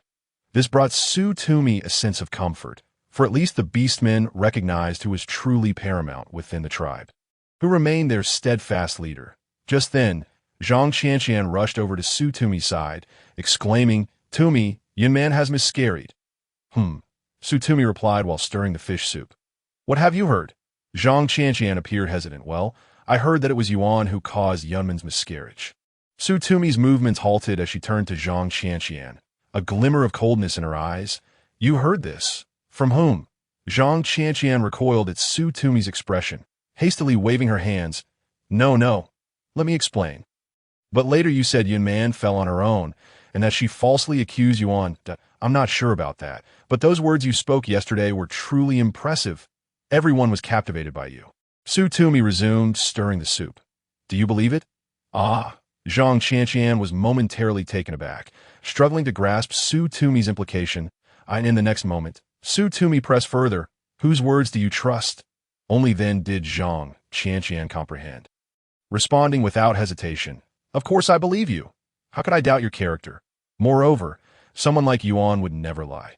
Only a person like Yuan Man would concoct such a malicious scheme against you. Tumi found herself amused by her words. Scheme? Do you think this is a palace intrigue? Yet, to speak of schemes was not entirely inaccurate. It was merely that such tactics were too base in a modern context. No one would believe it. However, in this alternate world, the target was the naively simple-minded beastman that a pure soul is often the most susceptible to corruption and manipulation. Tumi, what are you thinking? Aren't you angry? I thought you would expel Yuan Man from the tribe. Yet here you are calmly making soup. Zhang Qianqian observed the fragrant meat soup and instinctively swallowed. It smells so good. You truly are amazing, finding salt and all these spices. It's merely that I have learned a bit more. There is nothing extraordinary about it, Tumi replied, shaking her head, that if you wish, you can learn too. Really? A glimmer of joy crossed Zhang Qianqian's face. It would be wonderful if you could teach me. I once aspired to be a forensic doctor and attend medical school. How impressive that would have been! But with my grades, it is utterly impossible, and I gave up before I even started. Her expression dimmed as she continued. Actually, my family didn't want me to pursue my studies. They said it was a waste of time for a girl, constantly cutting back on my allowance. When I got accepted into university, I was mocked by my classmates for my shabby clothing. After my father passed away, I returned to my mother's home, still in my first year of college. That my boyfriend abandoned me, leaving me feeling unwanted and struggling academically. Unable to secure scholarships, and lacking the determination to work my way through school, I nearly dropped out. And you? Tumi hesitated, but chose not to voice her question. It became clear that everyone faced their struggles. Zhang Qianqian smiled, looking at Tumi. Were you wondering why I had the leisure to join that tour group? What reason is needed? If I wanted to go, I simply went. Zhang Qianqian shook her head. My uncle took me in, but my aunt treated me poorly, making me do all the chores. If I refused, I would be beaten or scolded. Even at school, my cousin would undermine me that I in that house. I felt no warmth at all. So I thought to take a break during the summer and find some excitement. Perhaps I suddenly found clarity. Then perhaps I would muster the courage to earn my own living and complete my studies. Just like those resilient heroines in novels. Zhang Qianqian spoke thus, but suddenly shook her head, a smile of helplessness and disfigurement gracing her lips. It dawned on her that for someone like me, declaring an intention to strive is utterly futile. I have witnessed my own fate more than once that I succumbed before him, leading to the emergence of this wretched life. When I began to feel this way, Zhang Qianqian remarked, abruptly turning her gaze towards Tumi. It was from the moment I laid eyes on you. Me. Tumi was taken aback. Yes, indeed, you. Zhang Qianqian chuckled softly. When I first saw you, I had no idea that there existed a person with such grace in this world. Intelligent, courageous, composed, yet incredibly kind. I had never encountered anyone so perfect as you. This was the first time Tumi had received such praise, and she felt a tinge of embarrassment. She slightly turned her head, continuing to stir the soup in her bowl. You misunderstand. I am not as remarkable as you perceive. Zhang Qianqian's life was filled with sorrow, but was she not equally so? Everyone carries their own burdens of despair. Perhaps that is the pressure one must endure as a human being, an ever-present shadow as long as one lives. Yet, every individual strives to live, be it Zhang Qianqian or herself. There were times when she contemplated relinquishing her life. Yet she persevered. Perhaps that is her destiny. Tumi ladled a bowl of soup and handed it to Zhang Qianqian. Compared to some, you're already doing well. In this world, perfection is a mere illusion. Zhang Qianqian accepted the fragrant soup, and as she gazed at it, tears welled in her eyes. Indeed, her tears began to fall. When Tumi turned around, she was startled to see Zhang Qianqian crying. Why are you in tears? Did you burn yourself? No, I haven't even tasted it yet. Zhang Qianqian shook her head. It's been ages since I've had soup made by someone else, especially one so aromatic and warm. For someone like me, I have somehow managed to keep living. Even in the past, despite my hatred for them, I did not wish to die, nor did I have the courage to resist. Tumi, do you look down on me? Absolutely not. Tumi replied immediately, hesitating for a moment before reaching out to wipe her tears. You have shown great strength. And what about you? Zhang Qianqian lifted her gaze. What about you and Yuan? Tumi paused slightly before responding. Yuan and I are quite well. She stirred the fish soup once more before continuing. I am an orphan. In this world, I have no family left. Her voice was calm, as if recounting an inconsequential tale. It made Zhang Qianqian's eyes widen in disbelief. Tumi, I thought you were a wealthy heiress. You overthink it. Tumi shook her head. I feel content here. If I cannot return, it matters little, because even if I went back, I would still be alone at that moment. Tumi raised her eyes and saw Yuan approaching. He wore significantly less than Tumi, clad in a black and white patterned beast hide. His feet adorned with black boots crafted from some wild beast skin, looking quite refreshing. It seemed that with the onset of winter, his jaw had begun to sprout a beard, not long, merely a ring around his chin, which did not detract from his striking appearance, his golden eyes sparkling with brilliance. Tumi's lips curled into a gentle smile as she gazed in Yuan's direction, softly stating, "But here, I have someone to accompany me," which is quite nice. With Yuan by her side, she suddenly felt she would not be alone anymore. Zhang Qianqian also turned to look in Yuan's direction, momentarily taken aback. although Yuan's appearance differed somewhat from the divine visage she had first encountered. He was still a significant improvement compared to the other beastmen, many of whom sported long beards that obscured their faces entirely. Tumi promptly handed the prepared meat soup to Yuan, ensuring he received the bulk of the meat while she kept only a few pieces for herself.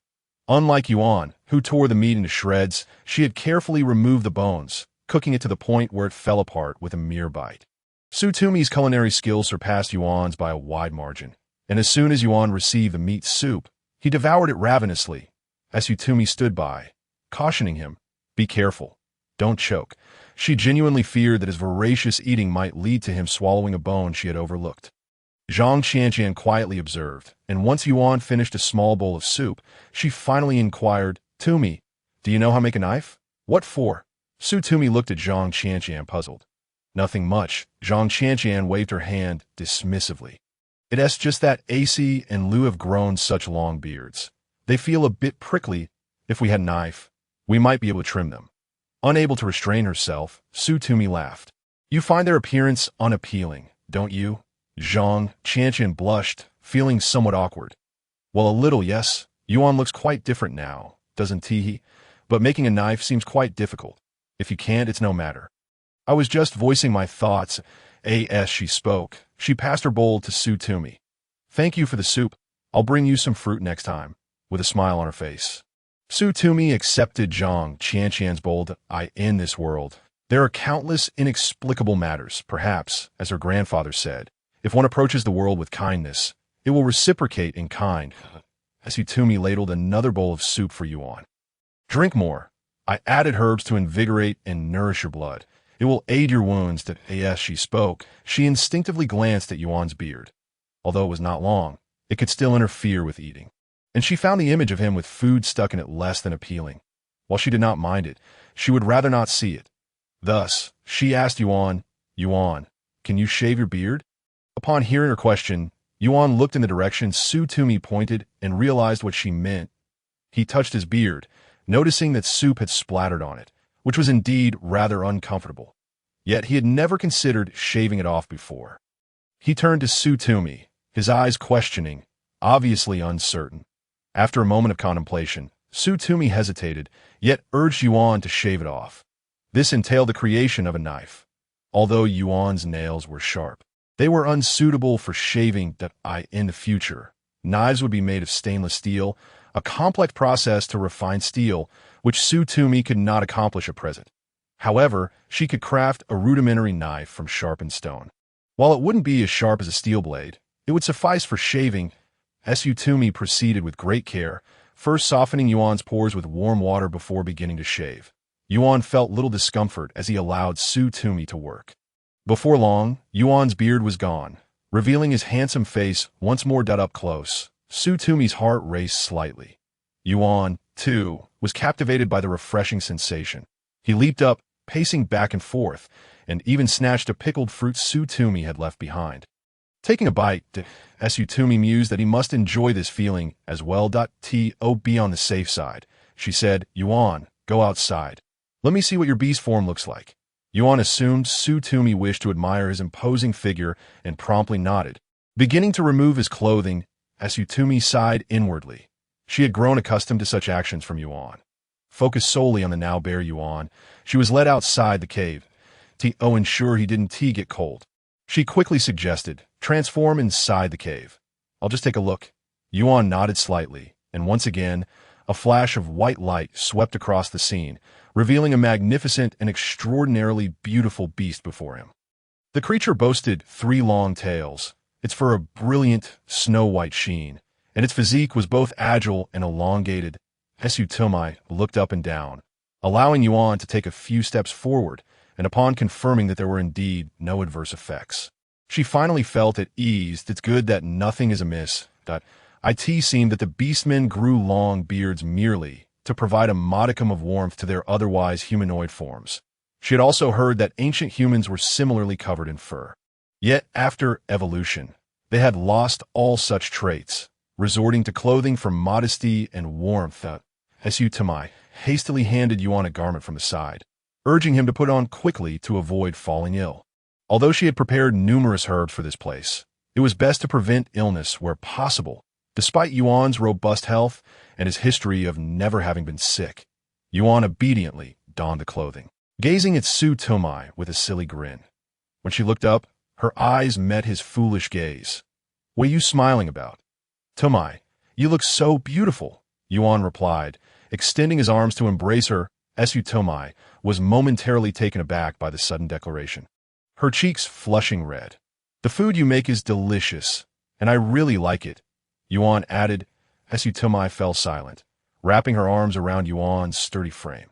After a brief hesitation, she softly replied, "It will always be this delicious." Yuan nodded enthusiastically, tightening his embrace around her. Unbeknownst to Su Tomai, Yuan's behavior was rather unusual. The snow, which had partially melted moments ago, began to fall once more. This time, however, it was not as gentle. A blizzard raged outside. And it was Su Tomai's first encounter with such ferocity. The howling wind threatened to freeze anything it touched, rendering the outside world nearly impassable, even for the beastmen. "Yuan, are you all right?" A voice called from outside. And Su Tomai deduced it was Yuan, who had ventured out to procure food.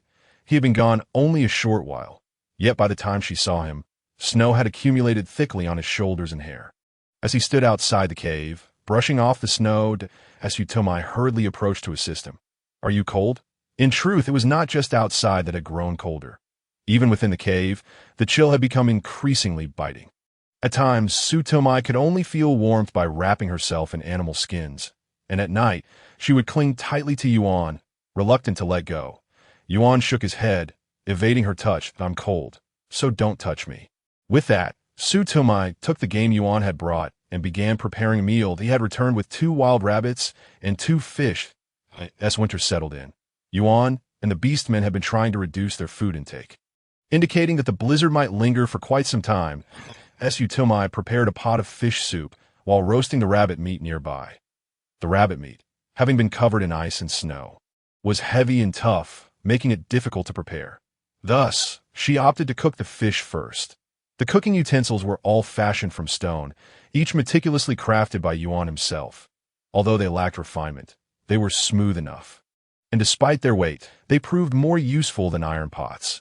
Yuan quietly moved to Su Tomai's side, assisting her in preparing the wild rabbit. As they cooked, Su Tomai remarked, "Yuan, with such heavy snow, when will it ever stop?" A long time, Yuan mused, considering she might be frightened. He wrapped his arms around her reassuringly. "It will stop. Don't be afraid." Su Tomai tightened her animal skin wrap, suggesting, "The cave is getting colder. We should create some ground heat." "Ground heat?" Yuan looked up, a puzzled expression crossing his face, clearly not comprehending her words. This little female seemed to often entertain peculiar ideas. "Yes, ground heat," Su Tomai patiently explained.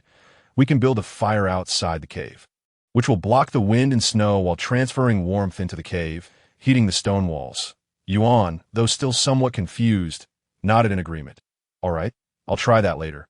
Encouraged by Yuan's trust, Su Tomai couldn't help but smile. Feeling warmth spread through her heart. Soon, the fish soup was ready, and she ladled a bowl for Yuan. "It's too cold. Drink this soup to warm up?" "Okay." Yuan accepted the bowl from Su Tomai, blowing on it a few times before taking sips. It seemed he had learned from his previous experience of being scalded. Su Tomai's smile deepened as she served herself a bowl, sipping delicately. They enjoyed their meal in silence, as Su Tomai preferred not to speak while eating. After finishing, Yuan took the dirty bowls and basin outside to wash. The river was not far from their location, but it had already frozen over. The beastmen had created a hole in the ice to fetch water for washing dishes and faces. However, this method was quite inconvenient, necessitating ample water storage inside the cave. Yet aside from Yuan's unique large turtle shell, the beastmen lacked any substantial water containers. How wonderful it would be if they could fire ceramics. Su Tomai had once watched a pottery master create jars, and during her time in the city, she had even participated in such activities with classmates under expert guidance, where most had fared quite well. But that had all been with specialized tools, making the process much easier. Now, however, with nothing at her disposal, she lacked confidence that she could successfully fire anything. Nonetheless, digging a channel to divert river water into the cave could be an alternative solution. albeit one that could only be executed after winter had passed.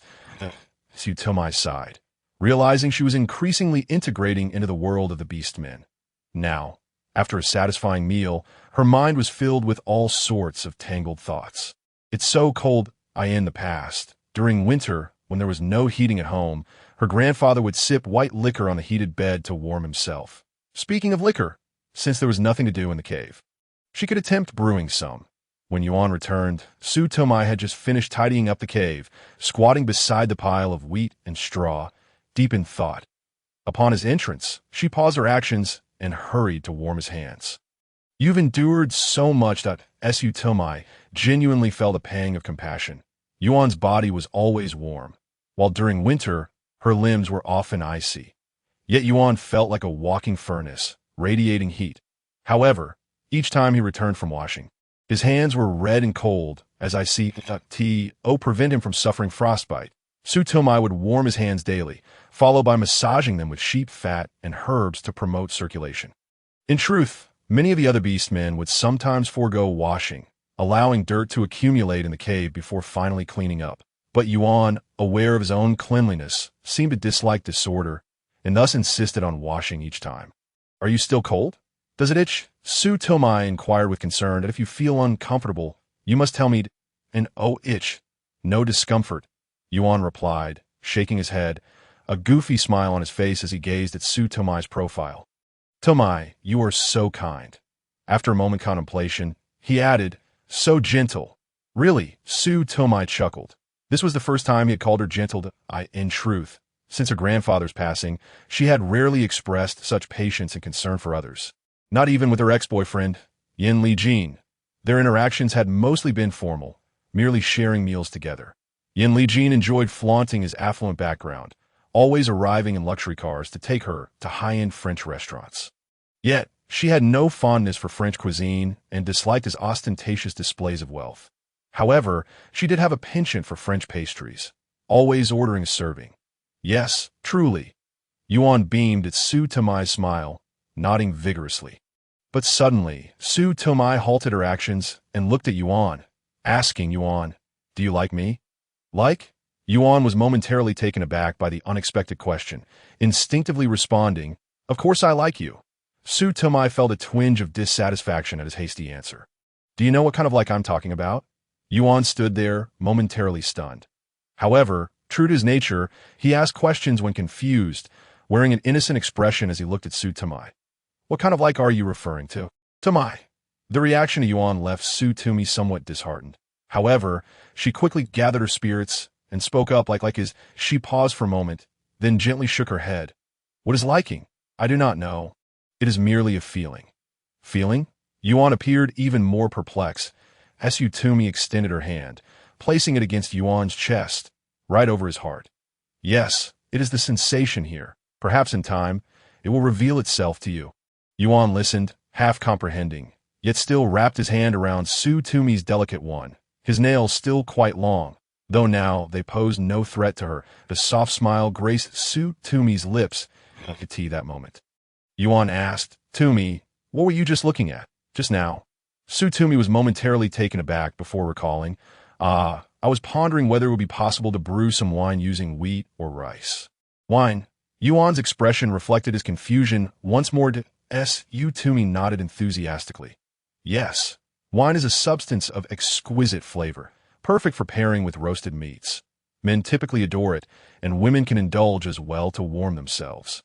Moreover, the ethanol within alcohol has myriad uses that in my previous life, I enjoyed sipping a bit of wine before bed. It enhanced my sleep quality and contributed to my beauty. She sighed softly. However, we lack the porcelain necessary for brewing, making it impossible to create a sealed environment for fermentation. Each type of alcohol requires a unique brewing method and time. With rice and wheat, we could produce rice wine and beer that in the past. I would venture out with my roommates for barbecues and hot pot, delighting in chilled juices or fruit wines. It seemed that the task of pottery was impending. She could no longer rely on these cumbersome stones for her cooking implements. Although there were stone shells to substitute for bowls, their plant fiber structure, while sturdy, could only withstand limited use, perhaps 10 times at most. Excessive exposure to heat would render them thinner and more prone to cracking. With her supply of fruit shells dwindling, she found herself limited to a single stone bowl for soup each day, in a bid to conserve space for spices and salt. Lost in her thoughts, Tumi was jolted back to reality when Yuan enveloped her in his embrace. She looked up to find his brow slightly furrowed. "Tumi, what are you saying?" "I do not comprehend." He often struggled to grasp her peculiar thoughts. But she reassured him, "It matters not if you do not understand. In time, I shall teach you everything I know." Yuan's grip tightened around her, his voice low and resonant, laced with a hint of hoarseness. "Tumi," he murmured. "Yes, I am here," Tumi replied softly. "Just wait a little longer. I shall mature swiftly. Soon, he would be like the other males, capable of mating with her and enabling her to bear children. Just as Yuan had. The warmth of his breath caressed her ear, sending tingles down her spine. Her body softened, and her heart began to race involuntarily. Yet on the surface, she feigned composure, teasingly questioning, "Do you not think you are mature enough? You still manage to irritate me." Yuan nodded earnestly. "Indeed, I'm not mature yet. Once I am, will you be willing to bear my children to me?" At last, Tumi sensed something amiss. She abruptly turned to Yuan, demanding, "What do you mean by mature?" A bold yet absurd thought surfaced in her mind. She grasped the leather front of his garment and asked, "Yuan, are you unlike Lu and the others?" Yuan, taken aback by her intense reaction, hesitated before responding.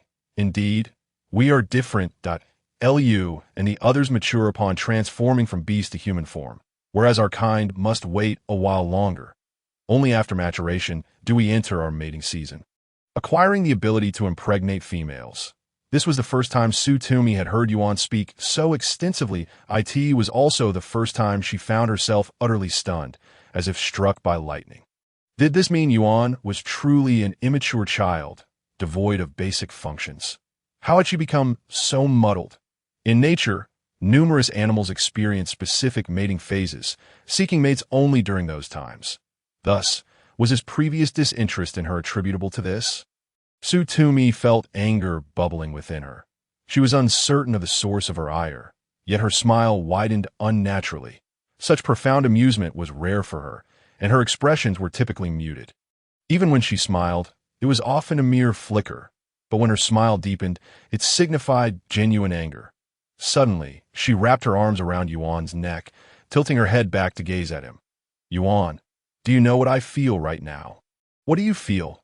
Yuan replied earnestly, his gaze upon Tumi pure and innocent, as radiant as sunlight. Tumi felt an imbalance within her. Why did he, with his innocent demeanor, so effortlessly unsettle her heart, causing her pulse to quicken with anxiety? It felt as though she had been foolishly besotted, engaging in unreciprocated affection. Was it merely a mechanical process in Yuan's mind, waiting for her to mature? Akin to animals instinctively seeking mates at predetermined times, regardless of appearance or affection. The act of mating and procreation was reduced to a mere procedure, devoid of emotion. Tumi could not accept this. After her grandfather's passing, she had forced herself to remain strong, believing herself to be steadfast and impervious to external influences, whether in her studies or amidst the array of suitors driving luxury cars. She remained untroubled. Even during her relationship with her ex-boyfriend, Hygiene, her heart had always been resolute and unwavering. Why was it that Yuan, without any flirtation or overt affection, could so easily disrupt her composure? Why was she the first to develop feelings for him? She sought answers, yearning for clarity. Gently, Tumi caressed Yuan's handsome visage, her own exquisite features bathed in the warm orange glow of the fire. Took on a hint of mischief. Drawing a deep breath, she leaned in and pressed her lips against his full mouth. In truth, she lacked experience in such matters. Her relationship with Hygiene had been purely platonic. She often found herself ensconced in the lab, immersed in experiments and doctoral papers, seeing him only during mealtimes. Yet, as a modern woman, she had observed enough to know the basics, recalling how others had approached this.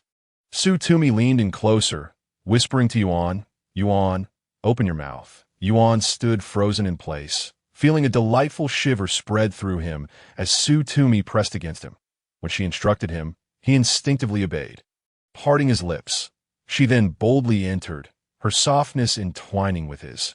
Men appeared to possess an innate ability to learn in such situations, and after a brief moment of bewilderment, Yuan became the initiator.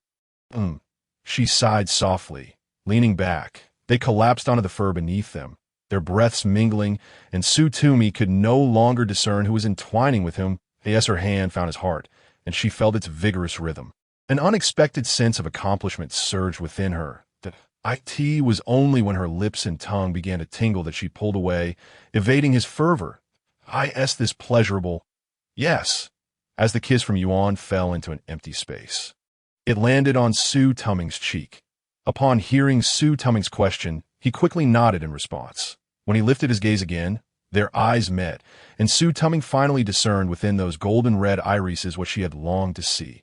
Urgency, confusion, and an unsatisfied sense of loss that Tumming smiled. Yuan leaned closer, gazing at her, and inquired, "What is this?" "This is called a kiss," Tumming replied. "It is something only two people who mutually cherish one another can share. Therefore, you must not do this with any female other than me." Yuan listened with a semblance of understanding, but he grasped the latter part clearly, promptly nodding, "Yes, only Tumming." Still as naive as ever, Tumming sighed softly. It was perhaps her own impatience and lofty expectations that led her to believe he could comprehend the nuances of romantic feelings. In an instant, they shifted from their previous position to lying side by side. Tumming nestled against his chest, and, once she found a comfortable position, contentedly suggested, "Let us sleep." However, this time, Yuan did not acquiesce immediately. Instead, he called out to her again, "Tumming, what is it?" "I want to kiss again. Can we do it once more?" "Sleep."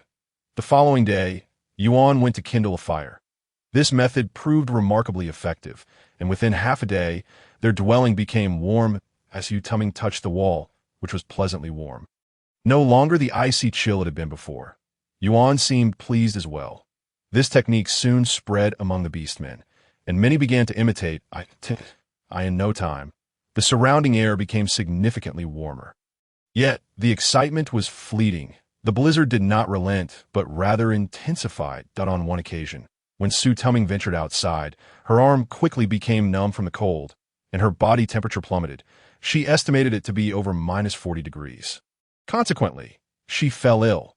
Humans are peculiar creatures.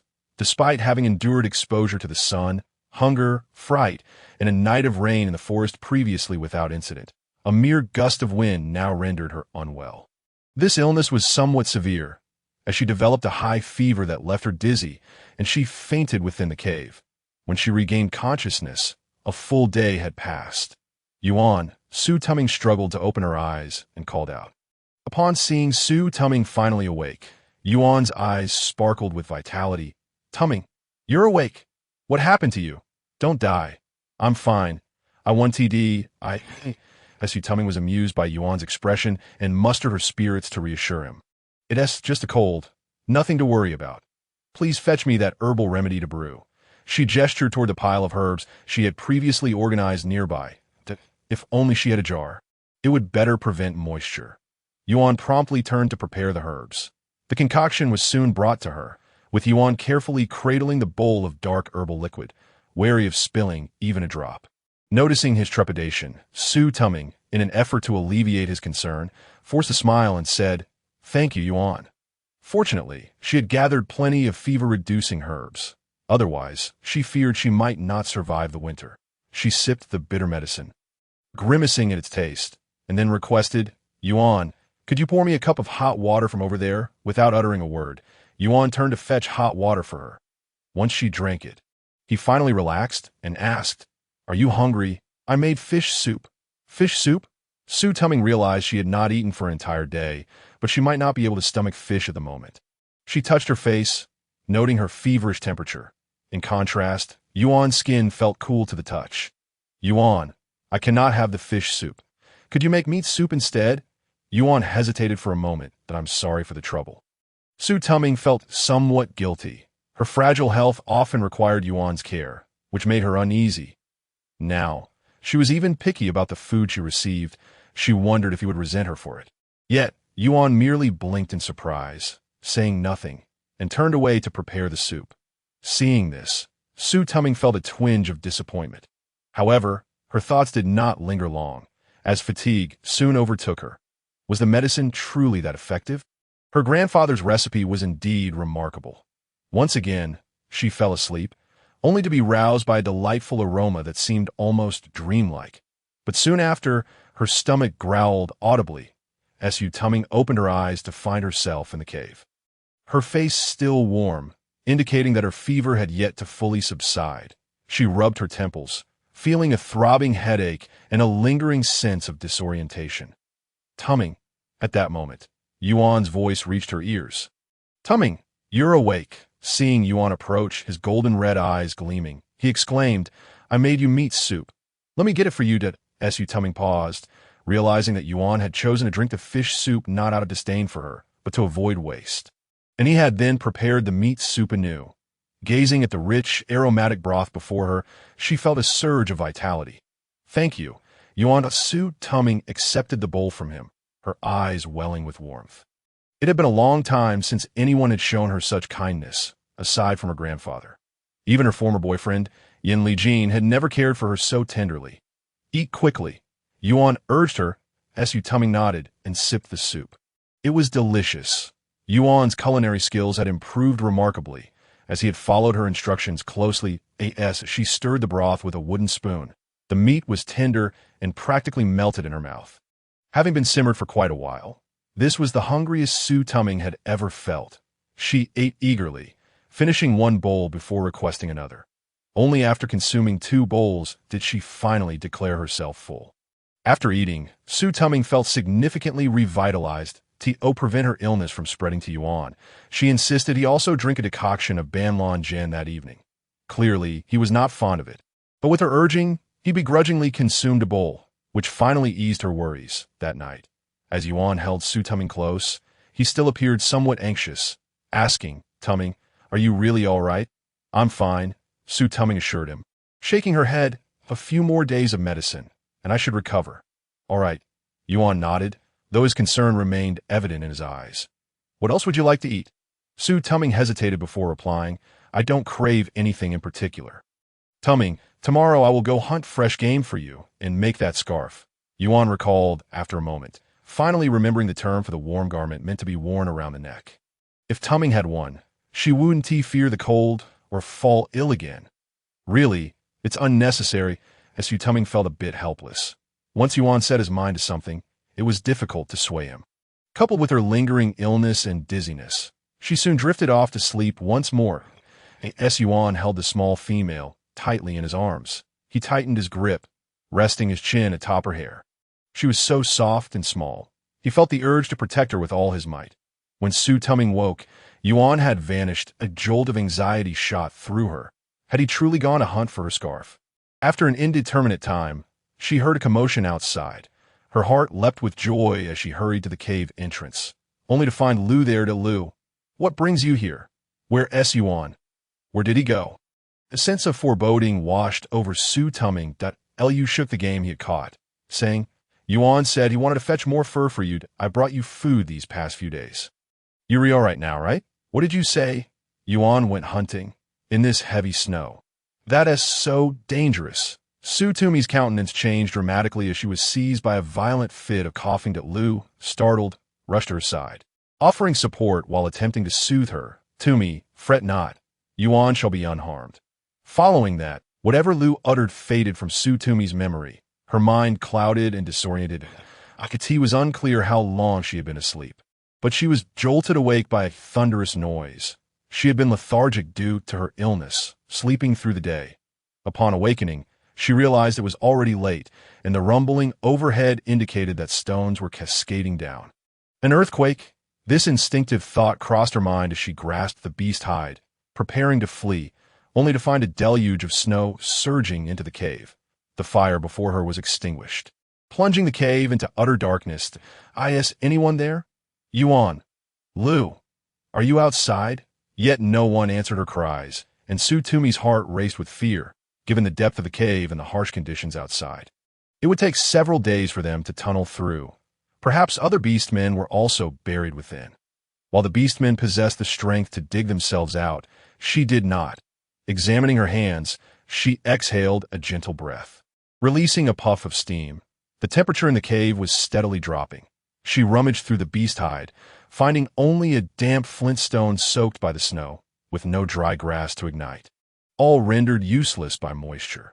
After searching for what felt like an eternity, her hands were now submerged in snow, numbed by the cold to prevent exacerbating her illness. Tumi could only return to her makeshift bed, wrapping herself in the hide for warmth. However, her condition was precarious. With her body temperature fluctuating erratically, if she succumbed to the chill, she feared she might not survive 2 days without water or food. Coughing violently, Tumi felt wretched, her thoughts consumed by silent prayers for Yuan's swift return. She believed that once he was home, he would never abandon her. As time trickled by, the cave remained steeped in darkness, a pitch-black void where one could not see one's own hand. She lost track of time, feeling increasingly weary and colder. At first, her limbs retained some sensation, but now, even wrapped tightly in the beast hide, she shivered uncontrollably, curling herself tighter. She sensed that she could not endure much longer. Was she truly destined to perish in this desolate place? Yuan, why do you not come to save me? A sense of grievance welled within her.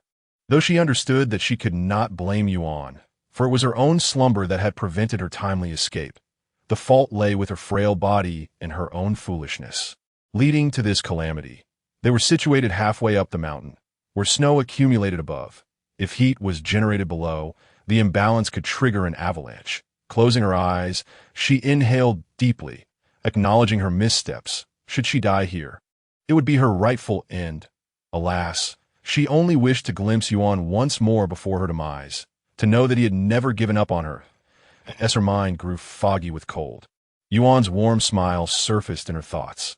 Meanwhile, outside the cave, Yuan was urged by Lu, "Take a moment to rest.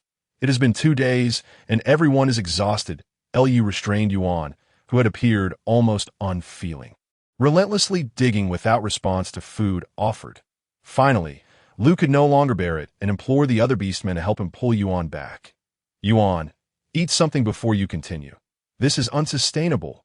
"Lu, release me." Yuan struggled, but it took several beastmen working together to restrain him. "You must eat," Lu insisted, shoving food into Yuan's hands. "That I will not eat." Yuan rejected the offering.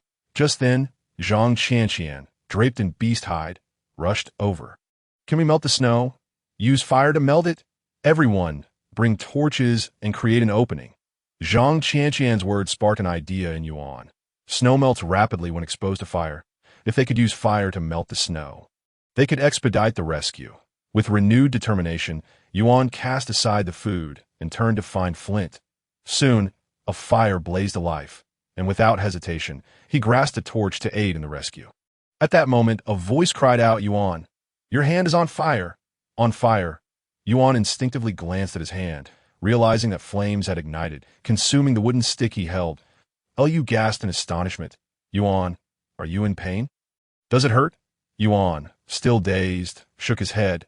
It did not hurt, nor did he feel discomfort. He gazed at the flames on his hand, and, suddenly closing his eyes, concentrated, causing the flames to grow larger. The beastmen gasped. "Yuan, he can create fire. Divine power." This revelation quickly resonated with the others. That Yuan's eyes flickered with a peculiar light, but rather than astonishment, his focus intensified as he summoned 2 balls of flame in his hands. A brilliant flash illuminated the surroundings, revealing a massive white beast, its limbs ablaze as if treading upon fire. Its front paws swiftly clawed at the snow, melting it into water instantaneously, far more efficiently than before. Seeing this, Lu rallied several strong beastmen to transform into their beast forms and join Yuan in excavating the snow. Meanwhile, within the cave, Tumi's consciousness blurred, her spirit waning. Each breath felt like a sharp ice blade cruelly slicing her throat. She grew increasingly uncomfortable and colder, though her face burned with fever, a sign that her illness had worsened. It is said that those who succumb to the cold may shed their garments, often with a smile upon their faces, a death too embarrassing to contemplate. Tumi tightened her beast hide around her. Just then, a sound broke through the silence, scraping sounds of snow being dug, igniting the flickering hope within her once more. Summoning her strength, she staggered toward the source of the sound. Yuan. Is that you? Yuan. I am here. Unable to withstand any longer, she collapsed to the ground, using her hands to dig into the snow, though she could not see. Perhaps hope had rekindled her strength, for her voice grew louder, hoarse yet determined as she called, Yuan. I am here. She lost track of how long she had been digging. Her hands now frozen, yet she repeated her plea. Finally, she heard Yuan's voice calling, Tumi. Tumi. Are you inside? At last, light flooded in, momentarily blinding Tumi. She blinked, and when her vision cleared, she saw Yuan before her. His beard had grown, and dark circles framed his eyes, his appearance scarcely better than hers. Yuan, she weakly called, and finally, unable to hold on any longer, she succumbed to unconsciousness. When she awoke again, a splitting headache assaulted her. Ugh, it hurts. Tumi, you are awake at last. I feared you were lost, Zhang Qianqian exclaimed, hastily covering her mouth upon realizing she had nearly spoken too freely. I am so relieved you are well. Zhang Qianqian recalled the frenzy Yuan had descended into after Tumi's mishap, a desperation akin to losing his entire world. Numerous beastmen had attempted to restrain him, only to be tossed aside until a group of a dozen transformed into their beast forms and managed to subdue him. A flicker of sorrow crossed her eyes at the memory, but she quickly masked it, turning her attention back to Tumi. Tumi, how do you feel? You must be hungry. Yuan has gone to prepare something for you and will return shortly. Tumi nodded and asked, Are you all right? I'm perfectly fine. I sensed the vibrations when they occurred. That moment. AC was still reluctant to leave, and it was I who had to pull him away. Zhang Qianqian recounted. She then added, The orcs have been quite kind to me. If you treat them well, they will reciprocate. It is truly that simple. She appreciated this uncomplicated mode of interaction, recognizing that at times, individuals simply yearn for a moment of respite. After a brief pause, Zhang Qianqian inquired, Tumi, are you thirsty? I have some water here. Tumi indeed felt parched, so she nodded and replied, Yes, thank you. Zhang Qianqian promptly fetched water for Tumi. After she drank, Tumi felt a slight resurgence of strength. She was wrapped in thick animal hides, and the warmth from a nearby fire pit gradually thawed her numb limbs. Sweating slightly, she sensed a significant improvement in her condition. Aside from a lingering headache, her body no longer fluctuated between chills and warmth. How troublesome, Tumi's ailment seemed unlikely to resolve anytime soon, with discomfort pervading every inch of her body. Her extremities were particularly stiff from the cold, and as they regained warmth, an irritating itch emerged, likely a result of frostbite. Despite feeling utterly miserable, she had to endure. Scratching might leave scars, which would be even more unfortunate. Where are we now? Tumi surveyed her surroundings, noting the dark, stone walls, indicating they must be in another cave. Zhang Qianqian returned with water, stating, Yes, this is indeed another cave, one discovered by Yuan. It is quite deep with numerous chaotic tunnels, ample enough for everyone to settle in. However, it is somewhat stifling and damp, with only one exit. Tumi nodded, aware of Yuan's capabilities. The cave he found must be safe for habitation.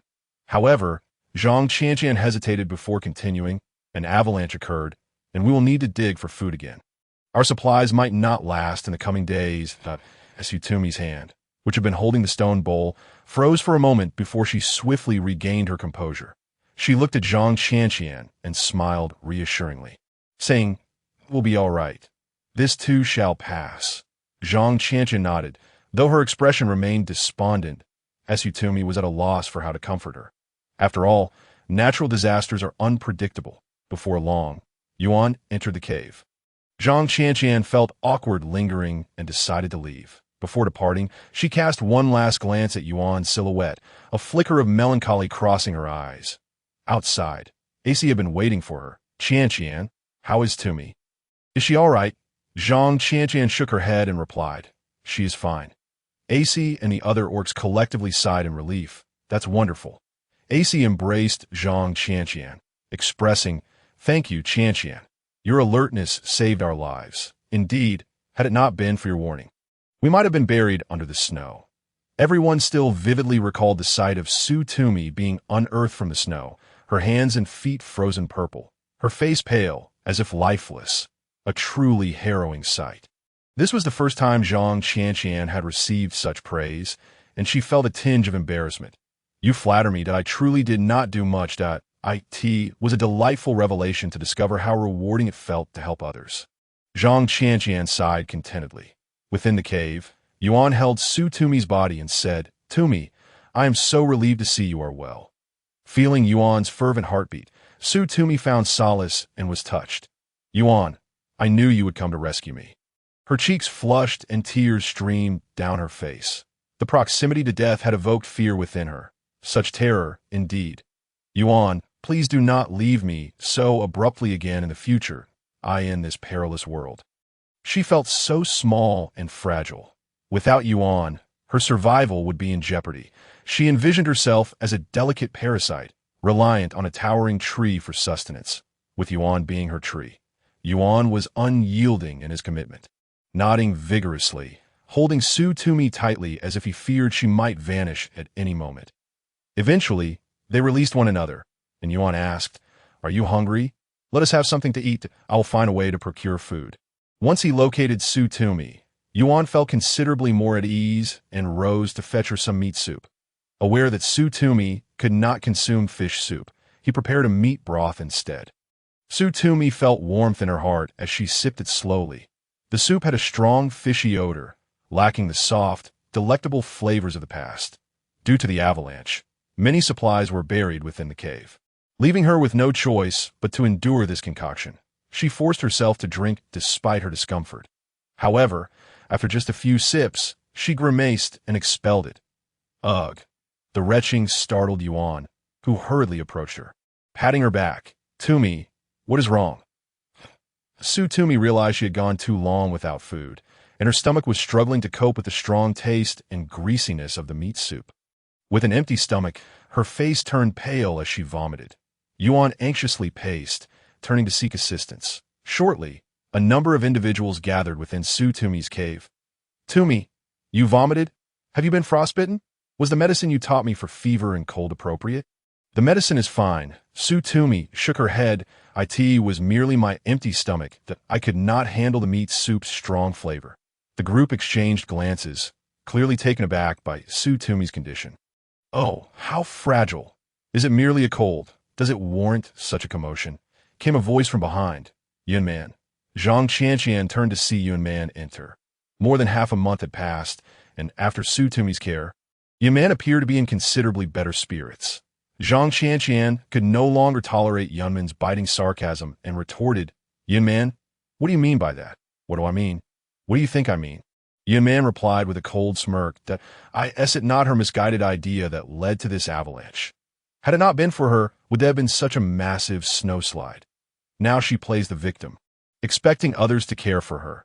Who truly has ulterior motives? You. Zhang Qianqian's face flushed with anger. Tumi did not act with malice, and she had been buried in the snow alone. Why would she intentionally harm herself? Yuan Man surveyed the expressions of those around her, realizing no one stood by her side. In a fit of rage and humiliation, she declared, "Suit yourselves," and stormed off as Tumi's injuries were severe. Her arms and legs had suffered frostbite, and as warmth returned, the itching began. The remaining medicinal herbs for burns were applied to her wounds. Yuan refused to leave Tumi's side, following her like a shadow, not allowing a moment's respite. He even insisted on accompanying her to the restroom, only to be shooed away by a blushing Tumi. "Yuan, I assure you I am fine. There is no need for you to follow me so closely." Tumi protested, feeling flustered by his constant presence, which had become quite a nuisance. You have nothing else to do." Yuan shook his head. "I have completed the snow removal for the day and have entrusted the transportation to others." His meaning was clear. He was unwilling to leave her side. "You should give up." "I will not budge." Tumi looked at Yuan with exasperation, saying, "As the leader, you are becoming increasingly lazy. This cannot continue." Recently, she had noticed a subtle change in Yuan, albeit not overt. His strength seemed to be gradually increasing, both in physical power and the size of his beast form. as well as the length of his hair. She was uncertain if this was true for all orcs, but at least for Yuan, it appeared that his capabilities were intimately linked to his hair, while Lu's hair remained relatively unchanged. However, ACS hair was quite long, leading Tumi to deduce that for long-haired orcs, their hair should not be cut. Moreover, Yuan had begun to control fire. The first time she witnessed it was when he assisted the orcs in excavating the food buried beneath the snow. He wielded a crimson flame in his hand, his sharp claws digging through the thick snow. With each scoop, dense steam filled the air. Although the flame was small, it was indeed fire. The ability to control fire was a concept bordering on an unexplained supernatural phenomenon. Was it not? This prompted Tumi to once again reflect upon herself. Currently, she could only identify herbs. Whenever she wished to gather them, a gentle touch upon their stems would cause them to fall effortlessly into her grasp. If this could be deemed a skill, might it not evolve further? For instance, could she manipulate the growth of vegetation, while Yuan could regulate the intensity of fire, making such abilities a facet of their strength? Upon realizing this, her thoughts drifted back to the formidable beast named Lance, the orc who had claimed he would take her back to his tribe. His wisdom surpassed that of an ordinary orc. And his immense power must stem from this, wouldn't it? He had provided her sustenance. Yet why had Yuan not done so before? And why now? Surely, he must not have consumed any. Tumi's mind was rife with questions. However, when she finally summoned the courage to inquire of Yuan, she asked, "Yuan, do you understand why you can control fire?" Yuan paused momentarily, then slowly turned his head to regard Tumi. The expression in his eyes was indescribable, strange, to say the least, and not at all a typical reaction. Ultimately, he said nothing, merely turning away to continue preparing the soup. Clearly, this reaction suggested he possessed knowledge he was unwilling to share. Indeed, he was not one to lie. At the very least, he could have uttered a few words to placate her. Observing Yuan, Tumi spoke. "Yuan, do you think I'm someone you cannot trust?" "Not at all." Yuan quickly shook his head. Glancing back at her, lightly biting his lip, his golden eyes now appearing somewhat aggrieved, Tumi couldn't help but chuckle at the sight. "All right, I shall refrain from asking. It's not that I must know. I merely worry about you." From the appearances of Lands and Yuan, it seemed they belonged to a powerful tribe. However, Yuan appeared to have been cast out from it. Such a fate would be a source of shame for anyone. And though he refused to speak of it, she had no desire to pry. Noticing his sudden despondence, he hung his head in silence, prompting Tumi to divert the conversation. "Yuan, I am hungry. Is the meal ready yet?" Yuan abruptly lifted his head, exclaiming, "It will be ready soon." This remark seemed to revive his spirits, and he hastily stoked the flames to simmer the soup, redirecting his focus. After their meal, Yuan sat beside Tumi to administer her medication. Her frostbite had nearly healed, with only slight remnants on her hands and legs. Aside from a lingering cold and habitual cough, she was in no imminent danger, which was indeed a stroke of fortune. Fortunately, she had always instructed the orcs on how to identify herbs. Otherwise, she would have been at a loss for someone to brew her medicine. "Yuan, it's done," she declared, feeling the herbal concoction and the greasy sheep fat clinging uncomfortably to her skin. She waved her hand, signaling Yuan to come closer. The two embraced for a moment, and just as Tumi began to drift into slumber, Yuan leaned in and whispered in her ear, "Tumi, I will tell you in the future. It's just that I cannot share it now." Groggily, Tumi opened her eyes and replied, "Yuan, please don't force yourself. This is more than enough. I am truly grateful." Exhaustion overwhelmed her, and the effects of the medicine soon took hold, causing her to slip into a deep sleep before she could fully comprehend Yuan's words. Yuan's mouth moved. Seemingly in conversation, he noticed that Tumi had already succumbed to slumber. This had become a pattern for her. Shortly after taking her medicine, she would fall asleep almost immediately. With a tender touch, Yuan brushed his forehead against hers, murmuring, "Tumi, I will indeed tell you in due time." A profound understanding flickered in his eyes as he held her tightly, eventually surrendering to sleep himself. After this tumultuous period, as spring approached, Tumi's injuries had finally healed completely, albeit with faint scars remaining on her hands and legs. She was adept at concocting scar-removing ointments, so she had no concerns about permanent marks. Having been a mere wooden figure for so long, she finally received Yuan's consent to venture outside. The transition from winter to spring was stark in this region. Once the snow ceased and the sun emerged, the landscape rapidly transformed, with temperatures rising significantly within a week. The once pristine white world vanished, replaced by a vibrant springtime scene, lush greenery returning to the land. However, this new greenery appeared rather tender. Stepping outside, she found herself treading upon freshly sprouted shoots.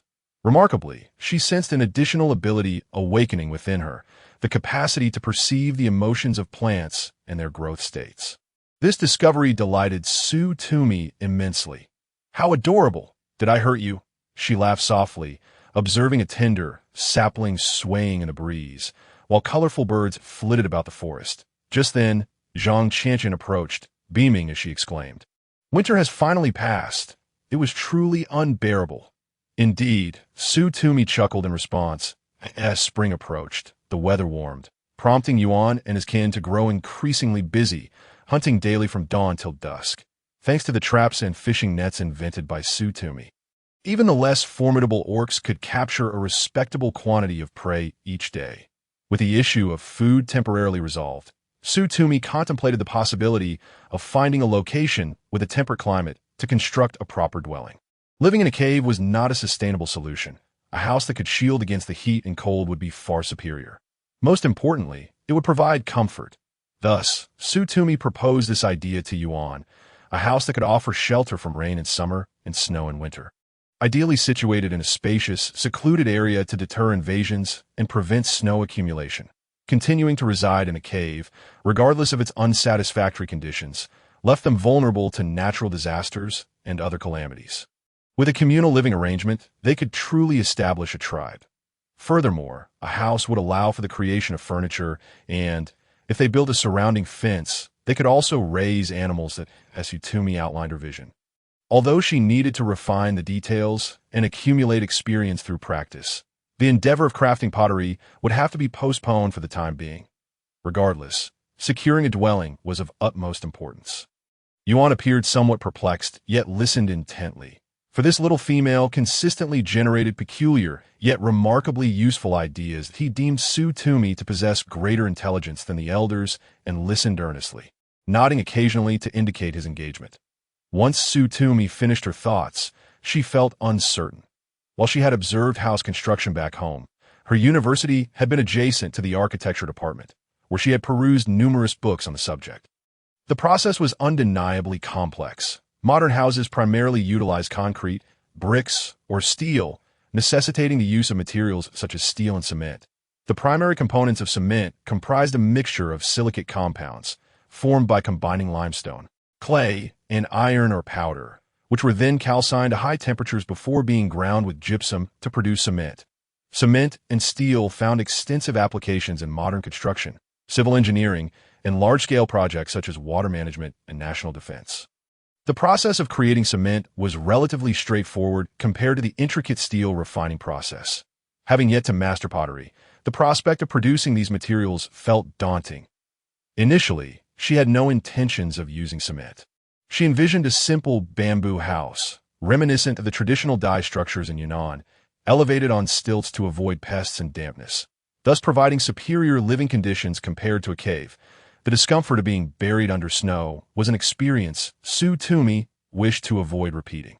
At this juncture, Yuan and the tribe were also deliberating relocating to a new area, as the cave was excessively damp and only suitable as a temporary residence.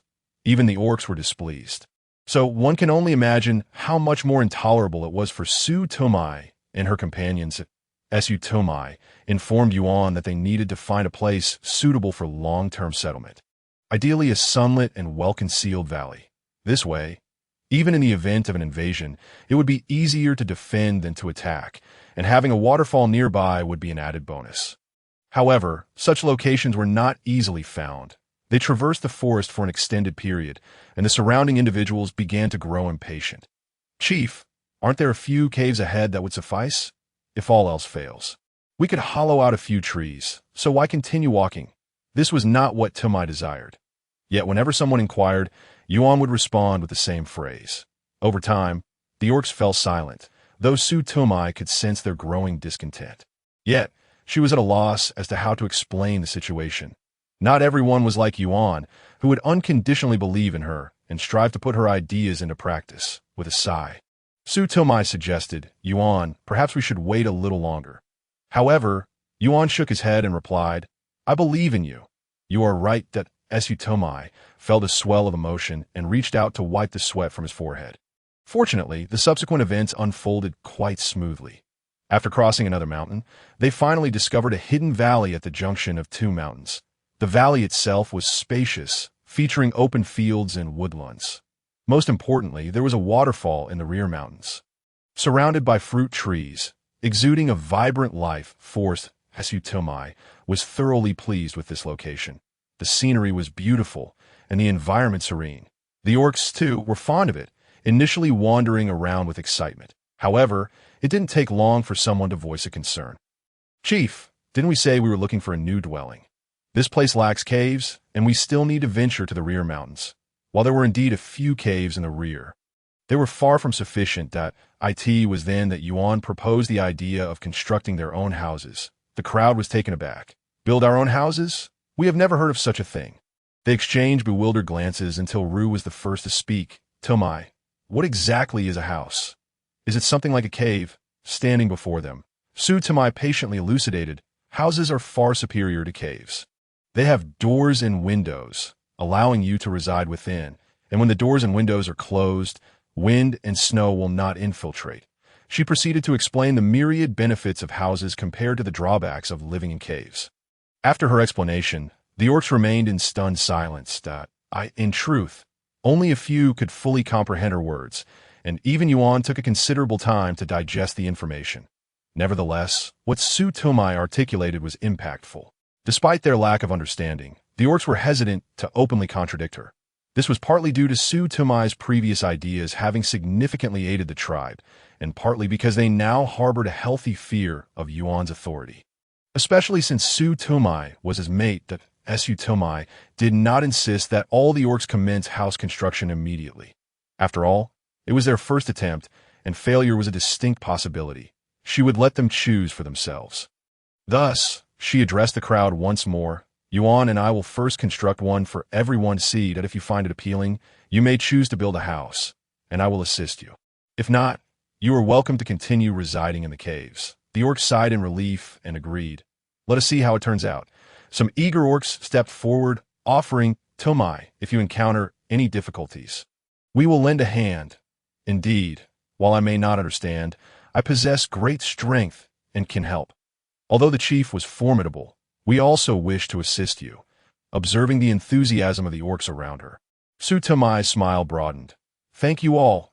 Once Yuan had located a suitable temporary resting place for the other orcs, the next day, Su Tumi commenced the construction of the new house.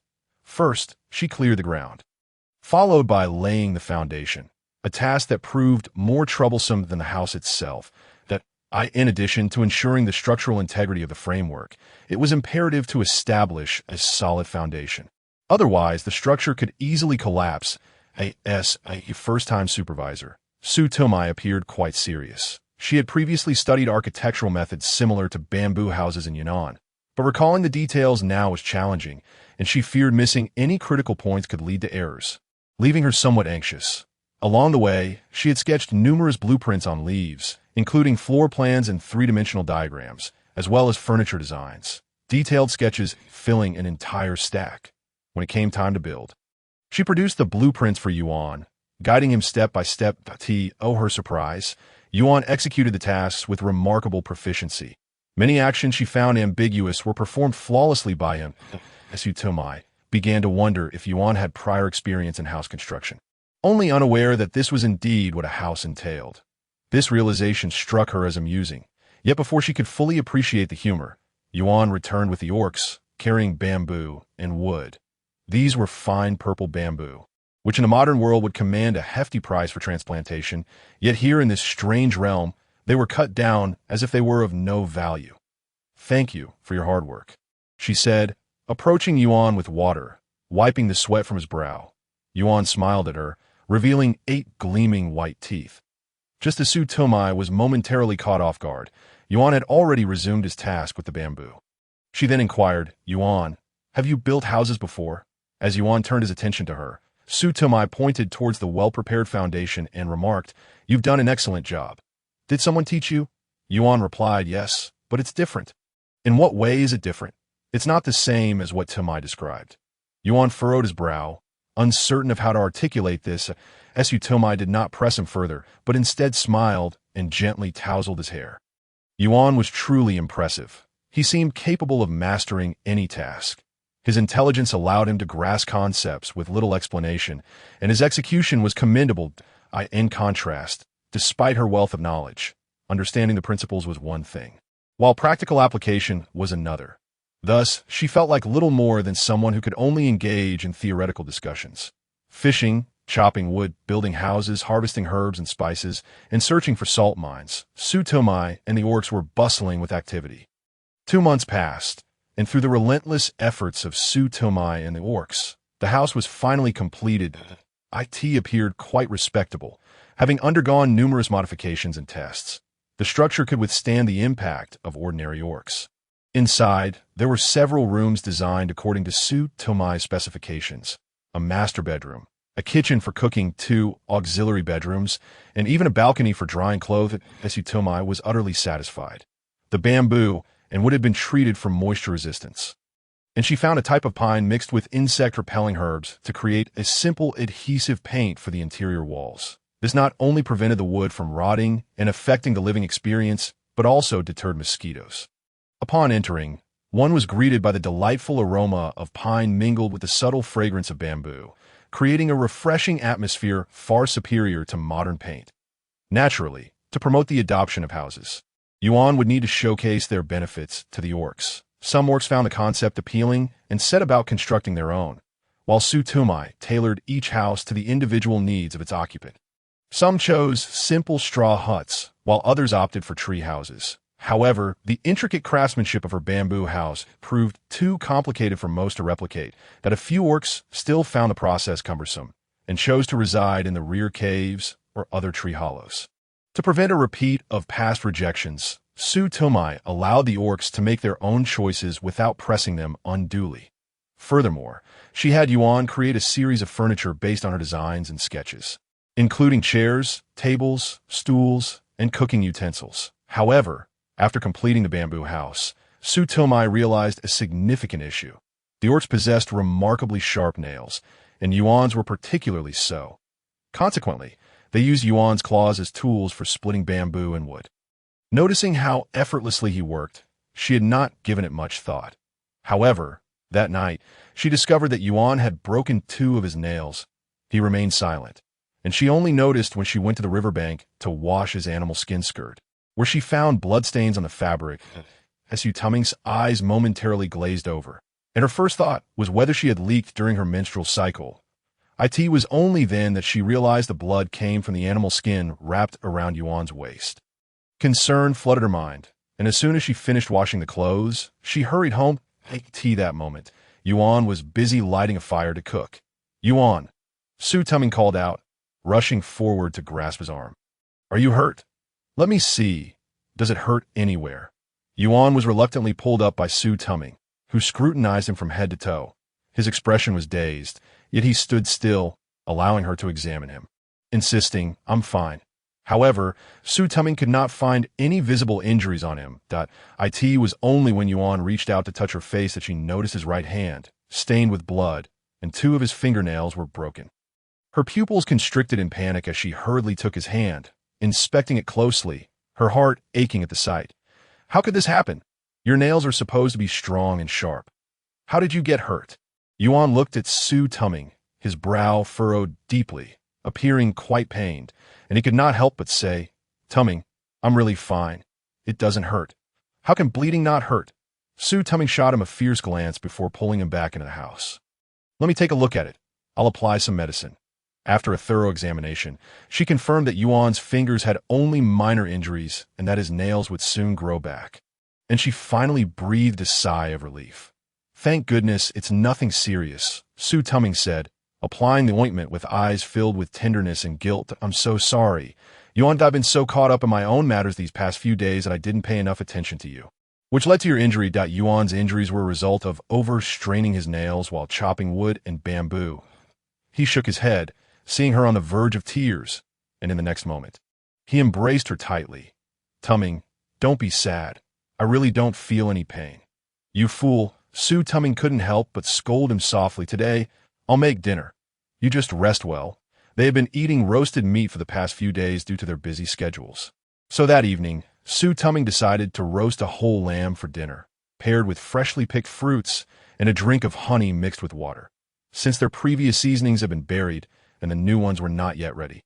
She could only find salt to sprinkle on the meat, followed by a layer of sweet and sour fruit juice, finished with a coating of honey. The resulting dish turned out quite well, at least without any unpleasant odor. The next day, Tuming abandoned her plans to make furniture and decided to craft an axe using stone tools instead. She recalled that in the Neolithic era, primitive people used stones to create sharp weapons or to cut animal skins. Making an axe was not particularly difficult. It was much like crafting a kitchen knife. She sought out stones with suitable shapes, then sharpened one side thoroughly while binding the handle tightly with fine hemp rope. Thus, a sharp stone axe was born. She instructed Yuan to use it for chopping wood and bamboo, ensuring he wouldn't injure his hands again. Yuan seemed to take a liking to it. Much like when Tuming had him create the kitchen knife, he couldn't help but admire it, even reaching out to touch the sharp edge, his golden eyes sparkling with excitement. Subsequently, Tuming began sketching the furniture she wished to create: a bed, table, and stools. Simple yet essential pieces. Days passed in a busy yet fulfilling manner, as she also envisioned making bamboo cups and wooden utensils. With the glue and oil paint she had previously prepared, she could coat the wooden furniture, alleviating concerns about decay and bacteria threatening health at all. And the bedding. For the bedding, she would need fabric and cotton. She had previously found hemp, but the fabric was somewhat coarse and uncomfortable to cover with. What she truly desired was silk. However, such a material was not something one could easily find, so she had to set that thought aside for now.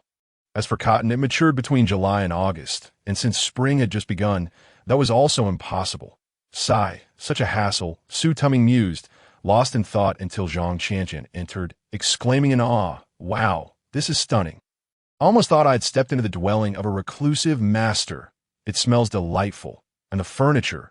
Tuming, you are truly remarkable. How can you do everything?" "It's not that impressive. Yuan did most of it. I'm merely giving suggestions," Tuming replied as she poured water for Zhang Qianqian, using a bamboo cup that was small and exquisitely crafted. Zhang Qianqian looked on enviously and remarked, "AC can't do any of this. Last time I wanted him to make me a stool, and sitting on stones every day is unbearable." Not only could AC not do it, but even the clever Lu couldn't. Tuming chuckled.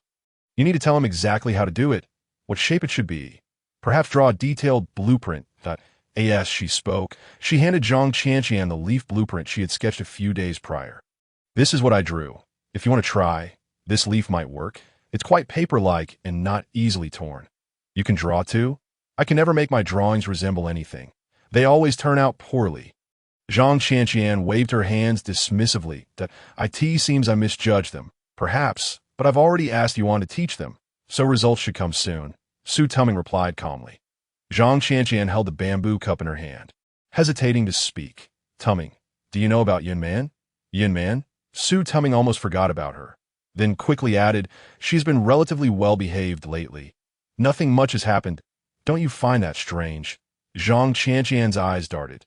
The fact that nothing is happening makes it even stranger. What kind of person is Yun Man? Can she truly be obedient? Tuming hesitated for a moment before helplessly saying, "What can you do?" Drive her away. It was evidently impossible, and keeping Yun Man was Yuan's decision. Moreover, females were indeed important to the tribe, even though none had given birth yet. Zhang Qianqian felt somewhat thwarted by Tuming's words, pouting in dissatisfaction. "Tuming, one must remain vigilant. Even I," as Zhang Qianqian trailed off. She suddenly recalled her earlier plan to send Tuming to another tribe, feeling a twinge of shame. "Tuming, do you like Yuan?" Tuming was momentarily taken aback by the question. She looked at Zhang Qianqian, who seemed to harbor a trace of melancholy and anticipation in her eyes, stirring something unusual within her. However, she was adept at concealing her emotions and simply smiled faintly, replying, "I do that I in truth." She could not clearly define her feelings. If asked about her ex-boyfriend, Yin Li Jin, she would say that he understood her well, was considerate, and gave her space, supporting her endeavors. Su Tuming found comfort in being with someone like that, which was why they had been together. To say she liked him would be an exaggeration. It was more a sense of despair and anger after betrayal. It was at that moment she realized she did not truly like Yin Li Jin. What she desired was merely a partner of similar age, a relationship characterized by mutual respect, perhaps stemming from her loneliness. Ultimately, she had exploited others in a sense. After contemplating this, she found herself less resentful of Yin Li Jin's betrayal. If there was no love, how could there be betrayal? It was merely human selfishness. People should look forward and not be confined by the past. If she had truly resorted to revenge by using her charm to have Yuan kill Yin Li Jin, she knew she could never bring herself to do it. Yet Yuan was different. For the first time, she felt such emotions towards a man, and she thought that perhaps she did have some affection for Yuan.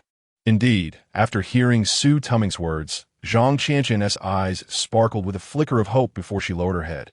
"Ah, yes, Yuan treats you so well, and you treat him well in return." "Qianqian?" Su Tuming asked. "Do you feel tired now?" "Not at all." Zhang Qianqian lifted her gaze. Both AC and Lu were exceptionally handsome and treated her kindly. Yet at times, she found herself yearning for the comforts of modern life, the convenience of smartphones and computers, as well as the myriad of contemporary delicacies. This, she mused, was a natural inclination. However, before Su Tumi could finish her thought, Zhang Qianqian interjected, "Nonetheless, I truly believe that a life of leisurely wandering like this is remarkably beautiful. I possess no grand ambitions. I merely wish to lead a contented life." Initially, when faced with the disdain of others, I felt utterly despondent. Yet upon seeing your dwelling and tasting food seasoned with spices, I realized that with you by my side, our lives are destined to become increasingly delightful. Su Tumi was momentarily taken aback, her heart fluttering upon witnessing the admiration in Zhang Qianqian's eyes, which made her feel a tad bashful. That moment, AC called out to Zhang Qianqian from outside. "Qianqian, it's time to return for dinner." Peering outside, Su Tumi noticed AC, another strikingly handsome beastman, with flowing golden hair and radiant golden eyes, exuding a sunny disposition and a penchant for laughter, although he lacked the dazzling charm of Yuan. Thus, being in Yuan's presence often rendered him somewhat overlooked. Observing Zhang Qianqian's retreating figure, Su Tumi felt certain that her friend was indeed happy and appeared quite fond of AC and Lu. Left alone, Su Tumi gazed out the window at the unfamiliar surroundings, which stood in stark contrast to the place she once called home. Had she ever contemplated returning? If given the chance, would she choose to part ways with Yuan? The former version of herself would have undoubtedly made a swift decision to leave. Yet now lost in thought, Su Tumi was suddenly roused by the familiar sounds of Yuan's return. Today marked his hunting day. Yuan was known for his high efficiency, and he returned with several unexpected bounties. "Tumi," he exclaimed upon entering, wrapping her in an exuberant embrace and spinning her around. Su Tumi laughed at his antics, her earlier gloom dissipating instantly. "Alright, enough of the frolicking. You must be hungry. Let me prepare a meal for you." Tomorrow, she planned to venture out with the beastmen, hoping to gather more herbs for future needs. And she had a strong desire to find cotton and silk. While animal skins were commendable, with summer approaching, garments crafted from cotton and silk promised greater comfort. However, just as she took a few steps outside, Yuan grasped her wrist firmly. "What is it?" Su Tumi turned to face him. "Oh, you wish to cook?" Yuan shook his head, saying nothing as he tugged her along outside. Su Tumi understood that he likely had something to show her. Upon stepping outside, she was greeted by a sight of several mountain chickens bound by their feet. These chickens were quite beautiful, with tender meat, making them her favorite. She counted 10 in total. "Are these for me?" Su Tumi inquired, her eyes sparkling with joy. He had remembered her words and had not killed the prey, but had instead captured live ones for her tend. How should she express it? This fellow was undeniably adorable, always attentive to her wishes. Now, as she looked at him, she found him gazing at her with eager anticipation, his eyes shimmering, seeking her praise. Unable to resist, Tumi leaned in and kissed his chin, declaring, "Yuan, you are truly remarkable." She had never offered such compliments to anyone, yet her heart swelled with happiness. Yuan, touched by the kiss, instinctively rubbed his chin, his smile widening, appearing rather silly as Tumi then instructed Yuan to construct a fence and to trim the feathers from the chicken's wings so they could not fly or escape over the barrier. This was her first attempt at animal husbandry, drawing a curious crowd of beastmen. They watched as Tumi placed vegetable leaves inside the fence for the chickens to peck at. One among them, perplexed, asked, "Tumi, why are you keeping these chickens? Are you not going to eat them?" "I won't eat them," Tumi replied, "and if we go hunting every day and consume everything, you'll have no time left for other pursuits." If livestock farming succeeds, like chickens laying eggs and hatching more chickens, families would no longer need to hunt daily. Food sources would be secured. Given the beastmen's hearty appetites, they could raise cattle and sheep, ultimately cultivating a large-scale farm. Not only would this sustain themselves, but it could also nourish more of their in addition, Tumi had Yuan unearth the rice and wheat seeds she had collected the previous year, which she was now beginning to cultivate. She was uncertain whether her endeavors would bear fruit, but if successful, it could resolve the food dilemma for the beastmen, freeing up time for hunting and allowing for countless other activities. Indeed, the foremost concern in human development was ensuring sustenance. Without meeting even basic needs, how could she assist Yuan in advancing the tribe? After all, she was the chief's partner, feeling a tinge of self-admiration. Tumi became slightly embarrassed. After explaining her plans, she realized the beastmen seemed to grasp only a fraction of her words, with some not understanding a single syllable. The others, having caught on, merely thought Tumi was idle and unoccupied. Dismissing her ideas without openly expressing their discontent, as before, Tumi sensed the underlying skepticism in their minds but recognized that elucidating such matters could be laborious. New concepts often required a pioneer to set a precedent. Otherwise, others would not follow suit. She found satisfaction and meaning in her daily life. After dinner, still feeling uneasy, she decided to check on her fence, anxious that her chickens might have escaped. After all, this was her inaugural venture in animal husbandry. However, before she could reach her destination, a sudden whimper startled her. "Who goes there?" Tumi was certain this sound did not belong to the mountain chickens. Could someone be attempting to steal her chickens? That seemed implausible. The beastmen were well-fed and content, and they would not dare to pilfer from Yuan's home. Realizing something was amiss, she recalled that Yuan had just been called away by Lu and had yet to return. If she shouted, it would be embarrassing if it turned out not to be a thief. After a moment's deliberation, she picked up a stick meant for kindling and cautiously approached, calling out, "Who? Who is there?" Yet, the only response was silence. Taking a deep breath, she peered through the moonlit fence. To her astonishment, she found a beastman inside. Although she had never seen him before, his hair appeared chestnut with a hint of purple shimmer. Cascading to his shoulders in soft waves, he was strikingly beautiful, delicate, and possessed a hint of baby fat. What kind of beast was this? Tumi realized he might not belong to the same breed as the other beastmen in the tribe. As she stepped closer, she noticed the severe wounds covering his chest, bleeding profusely. Just as she intended to examine him more closely, the unconscious beastman suddenly opened his eyes, gripping Tumi's hand with urgency. "Who are you?" Tumi felt a chill of pain as she locked eyes with his, which sparkled like amethyst. Such beautiful eyes, though perhaps not as captivating as Yuan's, a female, a humanoid resembling ancient humans? Before Tumi could respond, the stranger scrutinized her, taking her measure. With little regard for potential ridicule from the beastman, she shouted, "Yuan, help me!" She called out several times, causing the other party to frown in annoyance. And just as he was about to speak, a swift kick sent him flying.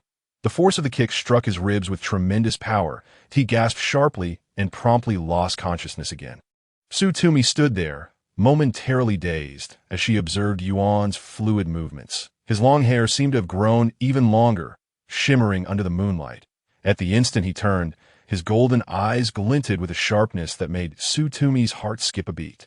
Yuan looked incredibly handsome when he was serious. However, that captivating image of Yuan didn't last long before he hurried over to check on Tumi's condition, his expression filled with urgency and almost on the verge of tears. Looking utterly distressed, the starry admiration in Tumi's eyes vanished in an instant. She couldn't help but chuckle. "I'm fine. Just check on that person first. He seems to be injured, as Tumi had suffered a significant loss. The fence had been destroyed, and all the mountain chickens had fled without a single one remaining. 2 of them had even been devoured by the injured man, leaving a mess of feathers and blood for her to clean up." Tumi felt a pang of heartache. Her fledgling enterprise had vanished overnight. Throughout it all, Yuan held Tumi close, soothing her. "Don't be sad, Tumi. Tomorrow I'll catch more for you." Sign, she thought, well, let's prioritize saving people first. In truth, it was more of a regret than sorrow. She wasn't truly heartbroken. Lu and the others had already learned basic first aid, so there was no need for Tumi to tend to the wound herself. Still, just to be safe, she wanted to take a look nearby. Turning to Yuan, she suggested, "Shall we go inside and check?" After all, the other party was an injured individual, and it was only right to show some concern. Yuan had just mentioned that this beastman belonged to the Night Eagle tribe, known for their flying abilities and relatively gentle nature. In other words, he was salvageable. Upon entering, they found the beastman already awake. Having tossed and turned throughout the night, no one around had managed to sleep. "Tumi, you're just in time. He's burning up, and the medicine seems ineffective," Lu said anxiously to T.S. awake. Tumi approached. "Let me take a look." She examined him, touching his forehead, only to immediately retract her hand upon feeling the heat radiating from him. Something was amiss. How could he be so hot after taking medicine? A normal person would have been delirious at this temperature. "You all dampen some thin bee skin and wipe his body down to cool him off. If only we had some alcohol. Its cooling effect is superior to water." After speaking, Tumi turned towards the beastman lying there and asked, "How are you feeling? Is there any discomfort? Are you dizzy?" Noticing his lack of response, he merely stared blankly at her. Yet, he didn't seem to be in great pain, unlike someone suffering from a high fever, who would typically exhibit signs like vomiting or difficulty breathing. Tumi suddenly pondered a possibility. Beastmen typically had slightly higher body temperatures than ordinary humans. For avian species, might their temperatures rise even more when sick? Just like hens incubating their eggs, which can reach over 40 degrees Celsius. "You, female." Just as Tumi was about to ask her next question, the beastman seized her wrist, exclaiming, "I found a human-like female. And she's so beautiful." "Hey, what are you doing? Let go," Tumi exclaimed, startled, as she began to struggle violently. Yuan, don't be impulsive. Don't hit him." A chaotic scene ensued. The beastman was knocked unconscious again by Yuan. Tumi gazed at the freshly bandaged wound that had once again split open, feeling utterly helpless. "Yuan, don't be rash. Has he done anything to Lutu?" Was at a loss for words, lamenting the fact that the beastman had lost consciousness once more. What were they to do now? It was common for normal beastmen to become agitated upon seeing Tumi, and this one, already feverish and delirious, was no exception. "Tumi, you should step outside for now. Beastmen aren't this feeble. He'll be fine. For safety's sake, it's better to have you wait outside. If the beastman were to be struck by Yuan again, he might not survive. We have everything under control. We merely need to use your house for ABIT," Tumi readily agreed. Nodding, "It's no trouble at all. Thank you for your hard work." That night, Tumi lay in Yuan's embrace. Her face lit up with joy. "When did you become so impulsive, getting upset over an injured beastman?" Yuan pursed his lips, clearly reluctant to speak, as Tumi chose not to tease him any further. Instead, she gently caressed his chin, as if comforting him in his beast form. "All right, don't be upset. Shall we sleep now?" Yuan nodded, tightly holding on to Tumi as they drifted off to sleep. Due to the need to care for the injured man, Lu and the remaining 2 beastmen had hardly slept the entire night, while Tumi took the opportunity to catch up on her rest. The other beastmen had tasks to attend to during the day, leaving Tumi to shoulder the responsibility of caring for the injured. She entered with a pot of freshly cooked meat soup and was greeted by the sight of the man bound there. "Are you feeling better?" "I'm fine," he replied, seeming to have calmed down. However, his gaze remained filled with excitement as he looked at Tumi. Please let me go. I promise I won't harm you.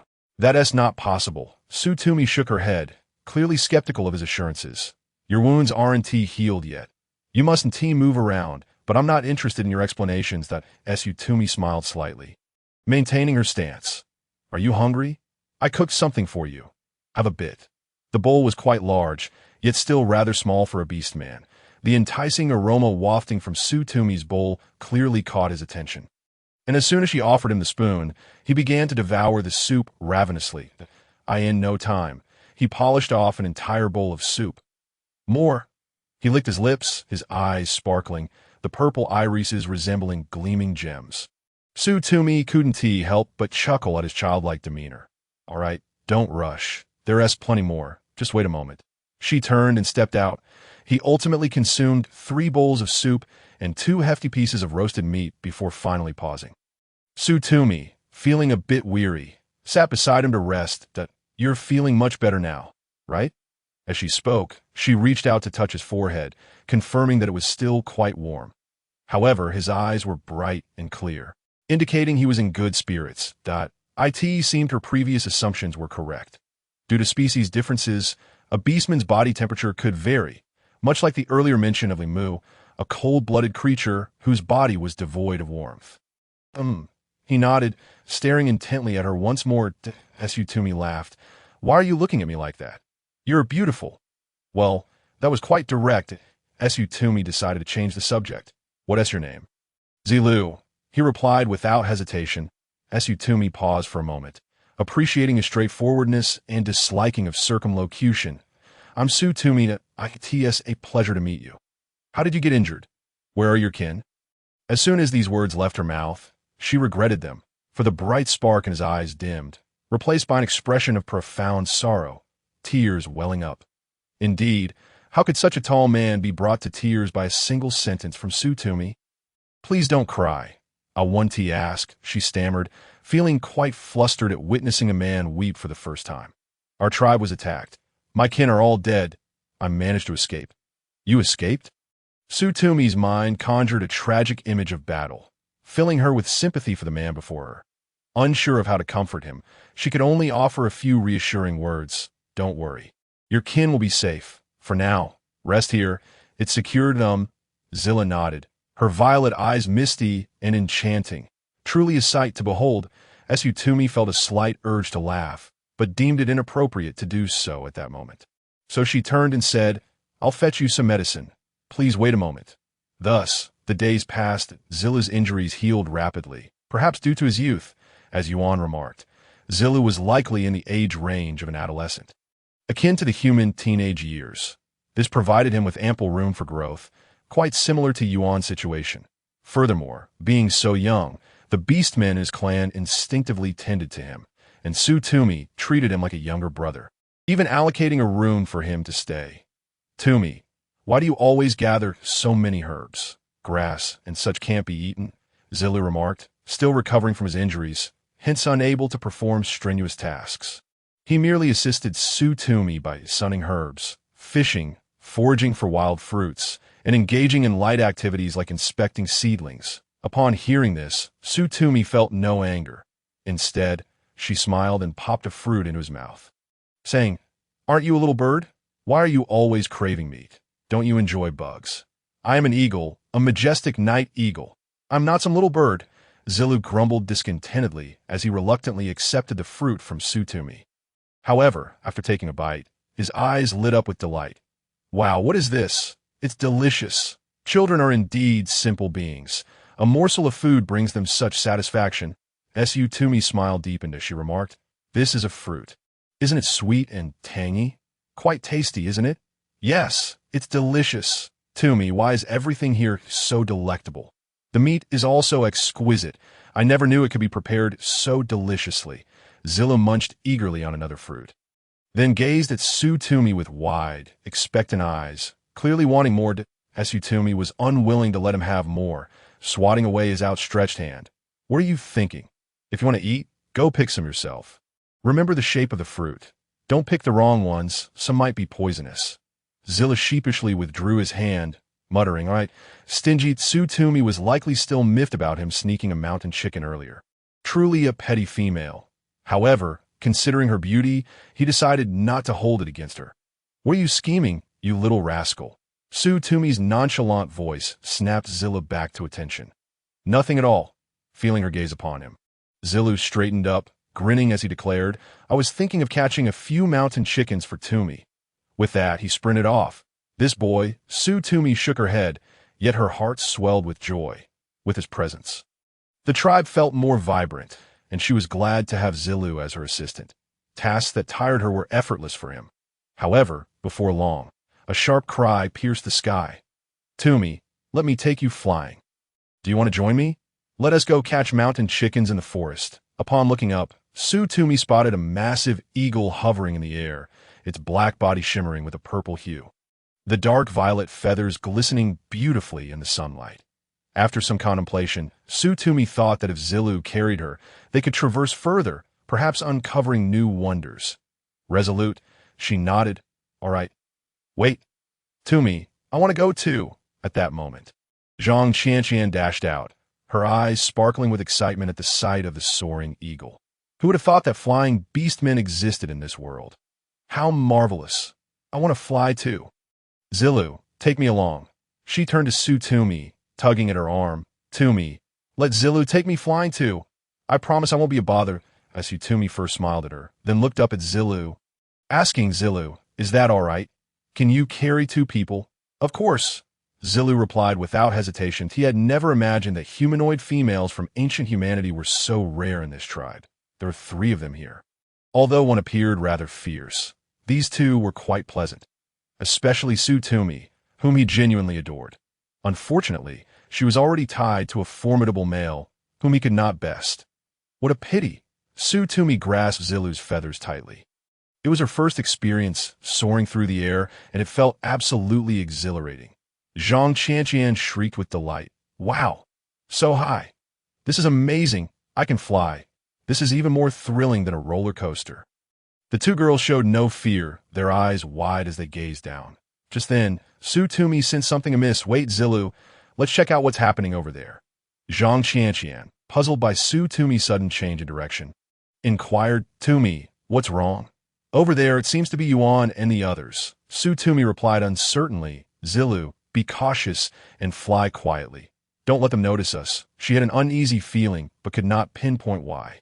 Zillu, astute as ever, followed Tumi's indication, saying, "Tumi, I see them. Yuan appears to be speaking with a group of unfamiliar beastmen. Could they be from another tribe? Are they fighting?" Tumi asked. "No," Zillu assured. "I'm getting closer." With that, Zillu dove sharply, a flash of purple light enveloping him, and the massive bird transformed into a human form. He effortlessly landed on a tree, carrying a person in one hand. The 2 women shielded their eyes.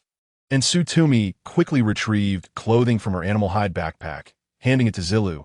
"Hurry and put this onto—" "Oh." Zillu felt a bit deflated.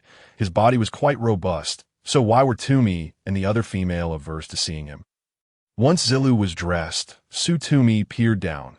They were still a distance from Yuan, and ordinary beastmen would likely not notice them, allowing her to observe their actions. She saw Yuan standing still, while the unfamiliar beastmen bore various injuries. Their expressions grim. It appeared that at least 100 of them were present, a substantial number indeed, and no wonder she could spot them from such a height. "Tumi, what are they discussing?" Zhang Qianqian, unable to decipher the situation. "Notice their serious expressions and the movement of their lips." "I don't know," Tumi replied, her brow furrowed. "It seems there have been an unusually high number of injured beastmen lately. Moreover, entire tribes seem to be succumbing one after another." This was no simple territorial dispute or food theft between 2 tribes. It resembled an aggressive campaign, that a sense of foreboding gripped Tumi, yet she dared not jump to conclusions. After all, such matters could not be understood merely by conjecture. Miscalculating could have severe consequences. The desire to seek new materials dissipated, and Tumi said, "Let us return and await Yuan's return." She glanced at Zhang Qianqian and added, "Our tribe may soon have new members." New members? As anticipated by Tumi. When Yuan returned, he indeed brought back the injured beastmen. That evening, their leader arrived at Tumi's dwelling to discuss matters, Tumi sat quietly beside Yuan, listening intently to their conversation. The leader was a tall, burly man with a full black beard, likely towering over 2 meters. Upon entering Tumi's room, he accidentally bumped his head, appearing fierce yet rather endearing. Our tribe has been attacked. The enemy is formidable, leaving us with little power to retaliate. The towering orc presently finds himself seated before Tumi and Yuan, a somber expression etched across his face, mirrored by the group of orcs behind him, who wore looks of profound despair. Oh, you know which tribe the orcs that attack you belong to?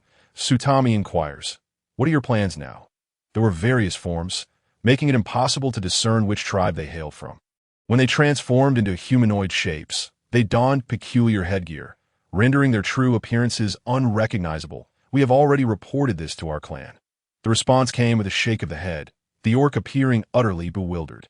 Tumi, perceiving the ambiguity in their words, couldn't help but raise an eyebrow and ask, reported to whom?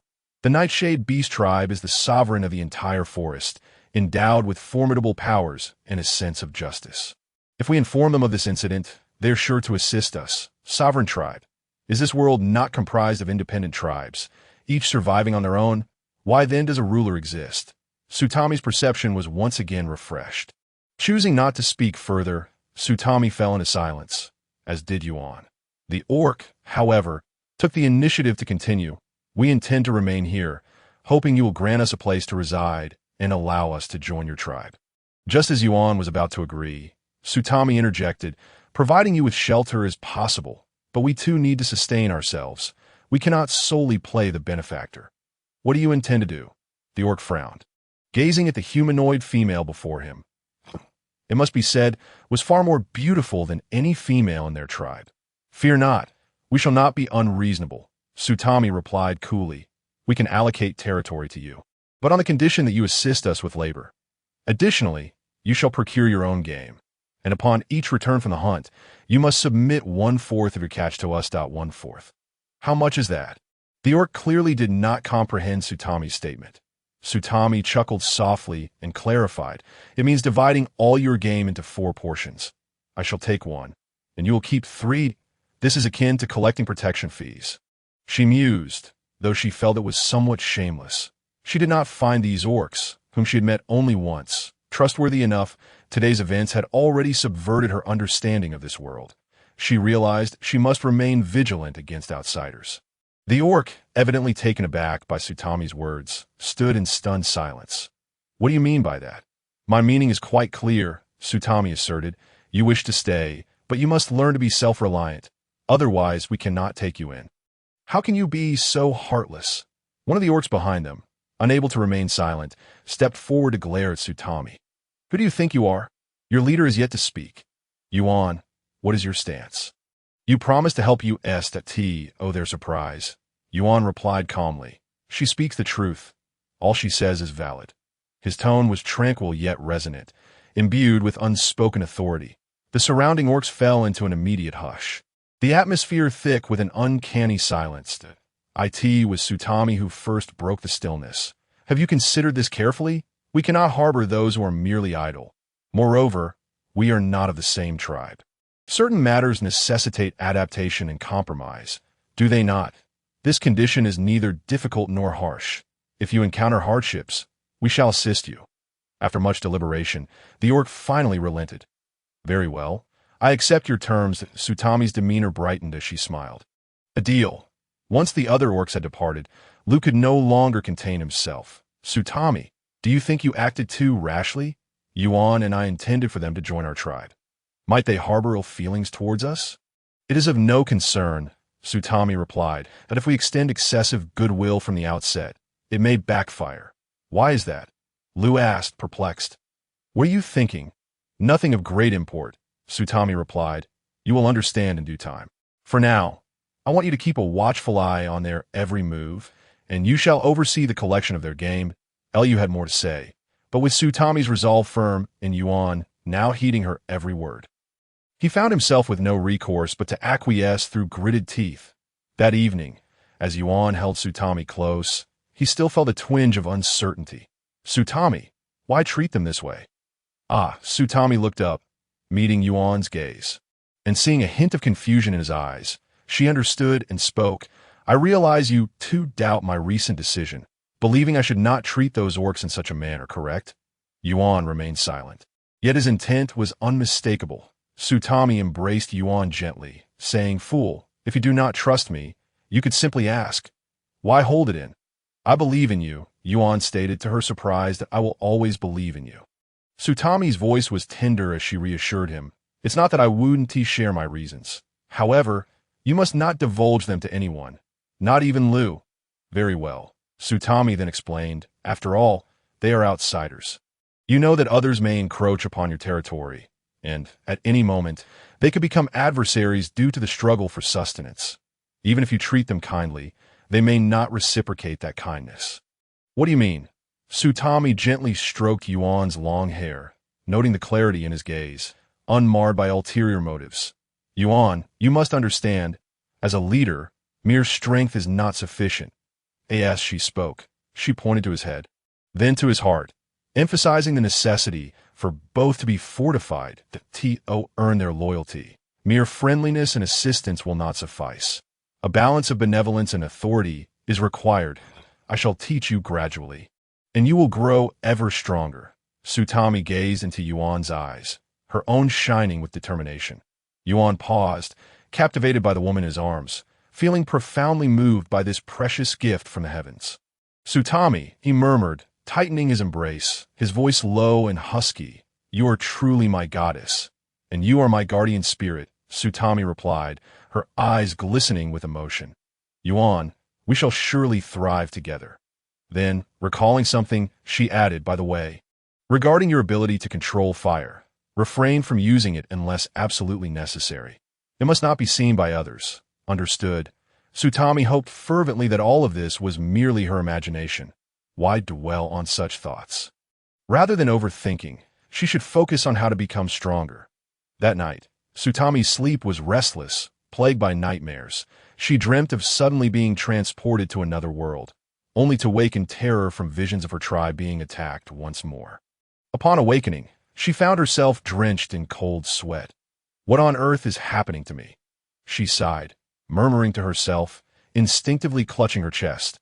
Looking toward the doorway, she noted Yuan's absence. He must have gone hunting.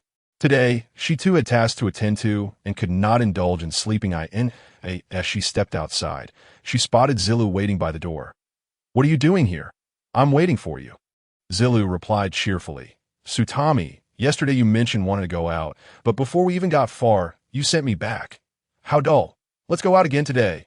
"No," Tumi asserted, shaking off Zilu's grasp. "Not today. Doubt if you wish to have fun." "Seek out Chanchian, what?"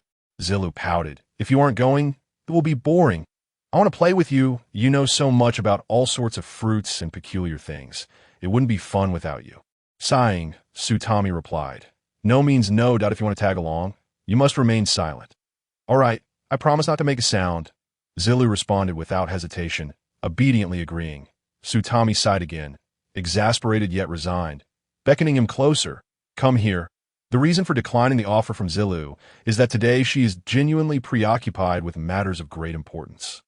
She wishes to gain insight into the circumstances of the orcs from other tribes and to comprehend their daily activities. Moreover, she intends to ensure the fulfillment of the conditions proposed yesterday. At present, her foremost desire is to find a few individuals to assist her. In simpler terms, to seek laborers. The current manpower within the tribe is insufficient. She has already prepared the rice and wheat seeds, and all that remains is the sowing.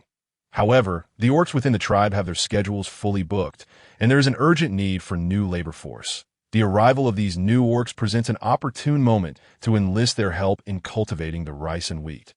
The initial step in farming is of utmost significance, the clearing of new land. Upon her arrival, she found the orcs already waiting at the designated spot. The tribe, maintaining its integrity, has left Tumi somewhat satisfied, and as she greets them, a natural smile graces her face. "You are the orcs sent by Delia, correct? You are here to assist me, I presume." Tumi's smile is serene and amicable. Even the orcs, initially in low spirits due to the wait, find their moods uplifted upon seeing such a beautiful humanoid female, their previously grim expressions fading away. Noticing this, Tumi smiled again and said, "Let us dispense with idle chatter. Now, gather your tools and follow me." She instructed Zilu, who stood behind her, to distribute the hose from the baskets, tools crafted from sharpened stones, with a lifespan of approximately a month, perfectly adequate for the initial land clearing. The orcs, upon receiving these peculiar implements, exhibited a range of expressions. "What is this?" they inquired. "These are your tools for work," Tumi replied, gesturing toward the land. "You must clear away the wild grass and use these implements to loosen the soil. Meanwhile, another group should dig in that area to redirect the river to irrigate the newly prepared fields." Tumi contemplated that this task would require several days of labor, hence she decided to keep her instructions concise for now, assuring them that further tasks would be assigned upon completion of the current ones. "What kind of strange work is this? Instead of hunting, we are to till the earth." The orcs expressed their bewilderment, some displaying impatience, thinking, "Do not assume that just because you are a female, I will not take actions against you. What sort of task is this? I am a warrior of the jungle. How can I be expected to play in the mud?" A chorus of complaints arose to Tumi. They seemed rather displeased. "Should I assist?" Zilu, who harbored a dislike for this group, found them reminiscent of those who had previously targeted his father and his former tribe. "It is unnecessary for you to intervene," Tumi replied, her composure unwavering. "Listen, if you choose not to work, your leader may not return until nightfall. Today's lunch will be provided by our tribe. Should you refuse to comply, I can certainly withhold your food." "You." The orcs widened their eyes, encountering a threat for the first time that was not grounded in brute force, and it came from a seemingly fragile female. Ultimately, Tumi triumphed in this encounter. The orcs begrudgingly commenced their labor, their murmurs revealing their discontent. They say humanoid females resembling ancient humans are desirable. Is this truly how they behave? Yet, she is so beautiful. I have never seen anyone so exquisite. Her scent is delightful, but she does seem rather fierce. Our tribe's females are much more pleasant. Do not speak. You might provoke her wrath." Tumi observed that while the orcs were somewhat reluctant, they had at least begun their tasks. However, their efficiency dwindled significantly. This leisurely pace was not what Tumi desired. Yet, unwilling to pressure them too harshly, she allowed them to proceed at their own pace. What was initially projected to be a 4-day task ultimately stretched to 7 days. Tumi found herself somewhat discontented. With an increase in numbers, complications arose, making governance more challenging. For instance, a day prior, she had fortuitously discovered that Delia had been embezzling the submitted game, which greatly displeased Tumi. "Lu, you discovered his misappropriation of our provisions. Why did you not speak up?" Tumi asked, seated in her chair. As Lu stood before her, Lu appeared somewhat troubled and guilty, the towering orc seeming almost pitiable in Tumi's presence. After a moment's hesitation, he could no longer contain himself, saying, "Tumi, I believe we have acted somewhat improperly."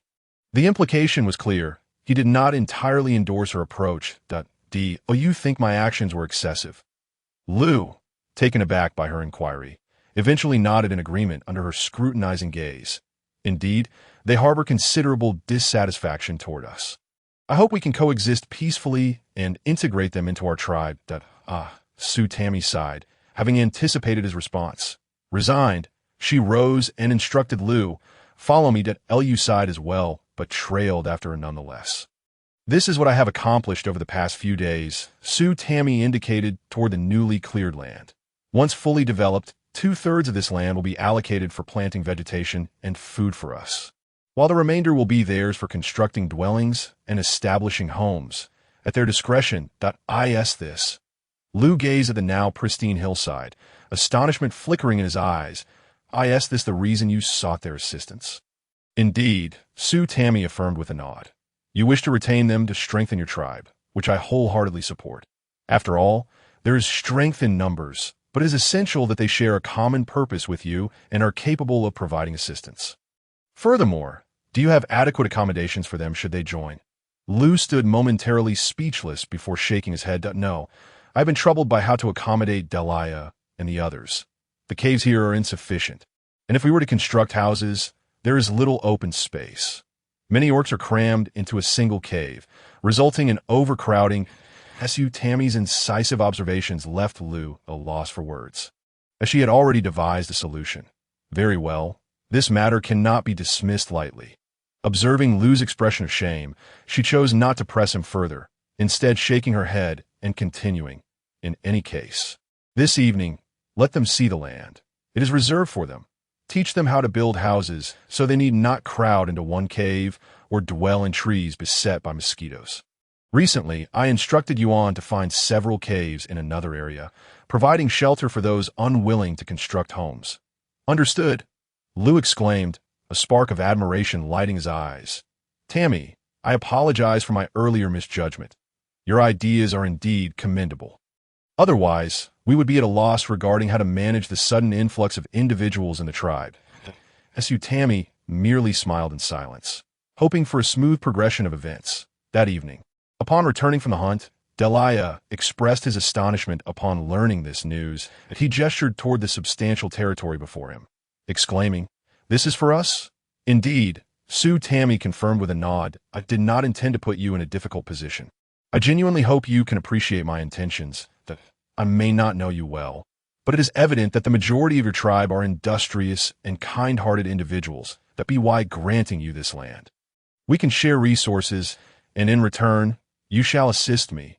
Mutually beneficial, is it not?" As she spoke, Tammy extended her hand, adding, "I am delighted by your integration. You will find this place to your liking." Delia appeared taken aback, but soon wore a smile, remarking, "You are truly an extraordinary female. Thank you for allocating this land to us. We shall cherish it deeply, in a manner devoid of any elaborate discourse. This foreign tribe has taken root in the territory of Yuan, that a quarter of the game remains distributed as usual, and the promised laborers assigned to Tammy are allocated their daily share. Increasing expanses of land have been cultivated by Tammy, and her agricultural endeavors are persistently ongoing, with the hope that this time they may yield fruitful results. However, Tammy is quite confident in her success, for she has recently discerned an enhancement in her unique ability that on a fateful afternoon, while Tammy accompanied Yuan and the others on a hunting expedition, she inadvertently cut herself on a peculiar herb, the wound being minor and only resulting in a trickle of blood. Tammy. This was of little consequence. She dismissed the incident, applying a few herbs casually to tend to the her astonishment. The following day brought forth a shocking revelation. She discovered she could perceive the vitality and growth trends of the vegetation around her. In essence, if the plants were ailing or distressed, she could sense it, much like how Yuan commands fire. She too could manipulate vitality to heal. This sparked a bold notion within Tammy. Could this ability be further developed? If she were to cultivate it consistently, might she extend her healing powers beyond flora to encompass other beings, such as humans? The thought sent a shiver down her spine, leaving her to ponder when she had become so fanciful. Nevertheless, the unfolding events compelled her to contemplate this possibility. She refrained from sharing her discovery with anyone, not even Yuan. Yet, this secrecy birthed another audacious idea. If Yuan's abilities paralleled her own, could it not imply that his flames could also be controlled, enhanced, and possibly augmented? Thus, Tammy stealthily returned to the site where she had encountered the strange herb. Alas, despite her efforts, she could not locate it again. As time passed, and her busyness ensued, she gradually forgot about the incident. A month slipped by, and the tribe's development was proceeding methodically. Once the orcs recognized the utility of houses, they began constructing their own. Although only a handful ventured in a building, many still preferred residing in caves or trees. Simply due to the daunting nature of house construction, as for livestock management, the challenge of handling the waste of cattle and sheep proved cumbersome. Hence, Tammy instructed the orcs to clear a plot of land and erect a large wooden enclosure as a communal livestock yard. Intending to centralize the management of waste and feed, Tammy did not compel the orcs to capture live livestock for the enclosure, resulting in no orcs showing willingness to partake, including those who had always respected and supported her. Likewise, managing livestock was undoubtedly a formidable task, compounded by the considerations of their waste and feed. Tammy contemplated the matter further, deciding not to expand the livestock initiative until she devised a concrete management approach. For now, she merely intended to test the waters. Yuan, however, was supportive of her endeavors, consistently bringing in prey to add to the enclosure, and the quantity was quite impressive. Tami felt satisfaction in her progress. Believing her efforts were not in vain.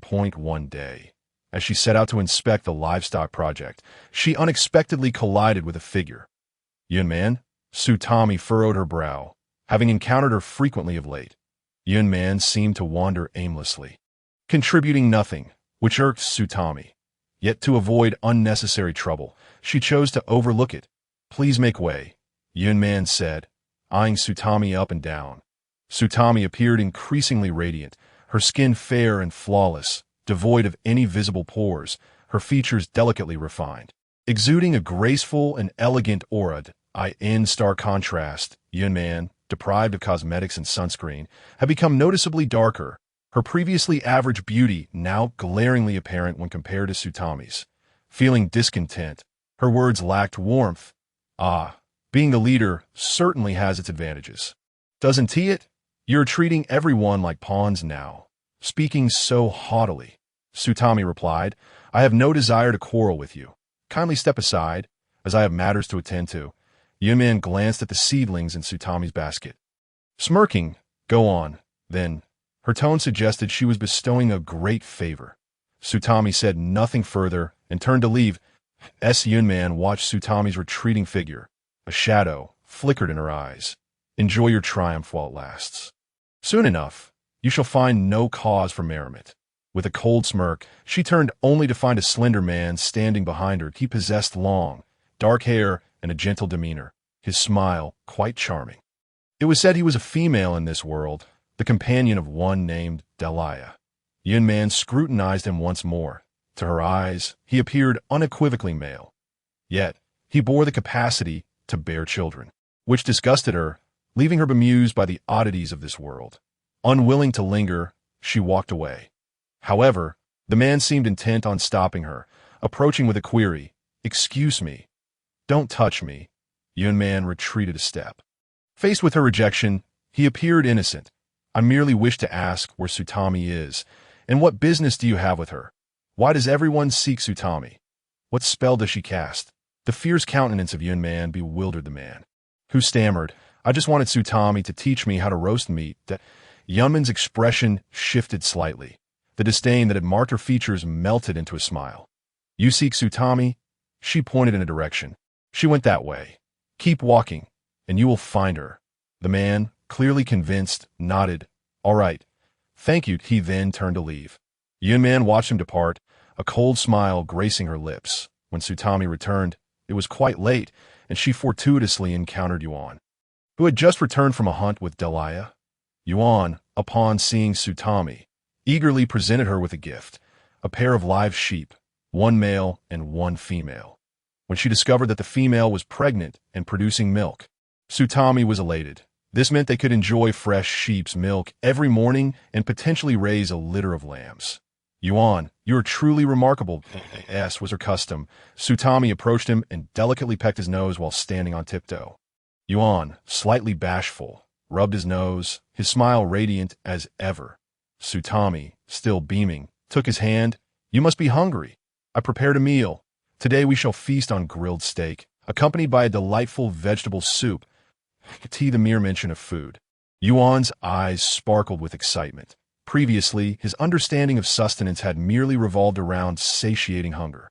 However, since Tami's arrival, every meal had transformed into an exquisite experience, filling him with anticipation for each dining occasion. Hand in hand, they entered the dwelling, yet before they could even begin their meal, the sounds of hurried footsteps and voices echoed from outside. Not good. La is missing. What? Tami was taken aback by this news. La, the female orc brought by Delia? Upon first encountering La, Tami had been equally astonished. The notion of a female in this world still resembling a man was bewildering, and no wonder Yuan had been so thrilled upon meeting them. It seemed this world lacked any semblance of femininity. However, she kept such musings to herself, not wanting to reveal her ignorance of this world. Yet, in the face of such news, her astonishment was fleeting. Tami had developed a fondness for La, whose gentle demeanor reminded her of an older brother. They had gotten along well in recent days, and she had even promised to teach him how to roast meat deliciously. Allure is missing.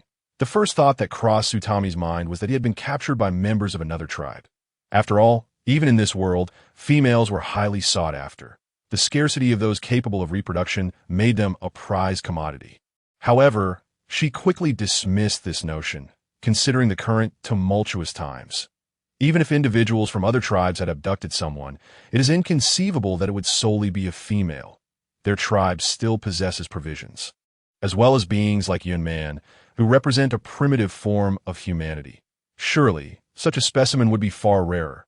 Generally, allure remains confined within the safety of home, with no one permitted to enter. Thus, the only plausible explanation is that allure ventured out on his own. But what would compel him to do so? While Tumi pondered this, allure could no longer maintain her composure. She was certain something had befallen allure, and she felt an urgent need to search for him. Wait a moment, Tumi interjected at that instant. I shall accompany you and Yuan. Allure cast a sincere glance in her direction and replied, Thank you, Tumi smiled gently, assuring her, It is no trouble. We are partners in this endeavor. Allure will be fine. Tumi comforted her while mounted upon Yuan's back. She proposed, Let us split up the search. It will expedite our efforts. Allure nodded in agreement, instructing the remaining beastmen to disperse and seek allure. Where shall we go? Yuan inquired, raising his head slightly to address Tumi. For reasons unknown, he possessed an unwavering belief that she harbored a plan. Indeed, the very next moment, Tumi spoke, I do not have a specific direction in mind, so please search diligently. Be attentive to any tree hollows, crevices and rocks, or pits you may encounter. Also, do keep an eye on small cliffs. I worry that someone might fall into one. Yuan nodded, and soon chaos ensued within the tribe. Everyone searched tirelessly for 2 days, and just as despair began to settle in, Tumi and Yuan discovered allure at the edge of a precipice. By that time, allure had sustained severe injuries and was critically dehydrated and starving. Heartbroken, allure embraced allure, weeping uncontrollably. Although allure's injuries were grave, Tumi's healing skills managed to snatch him back from the brink of death. As soon as she stepped outside, allure intercepted Tumi at the door, demanding, How is allure? Will he be all right? The imposing figure of this giant man was rendered comical by the tears streaming down his face. Tumi stifled an unexpected smile and calmly reassured him, He is safe now. You need not worry. Really? Allure's eyes widened as Tumi nodded.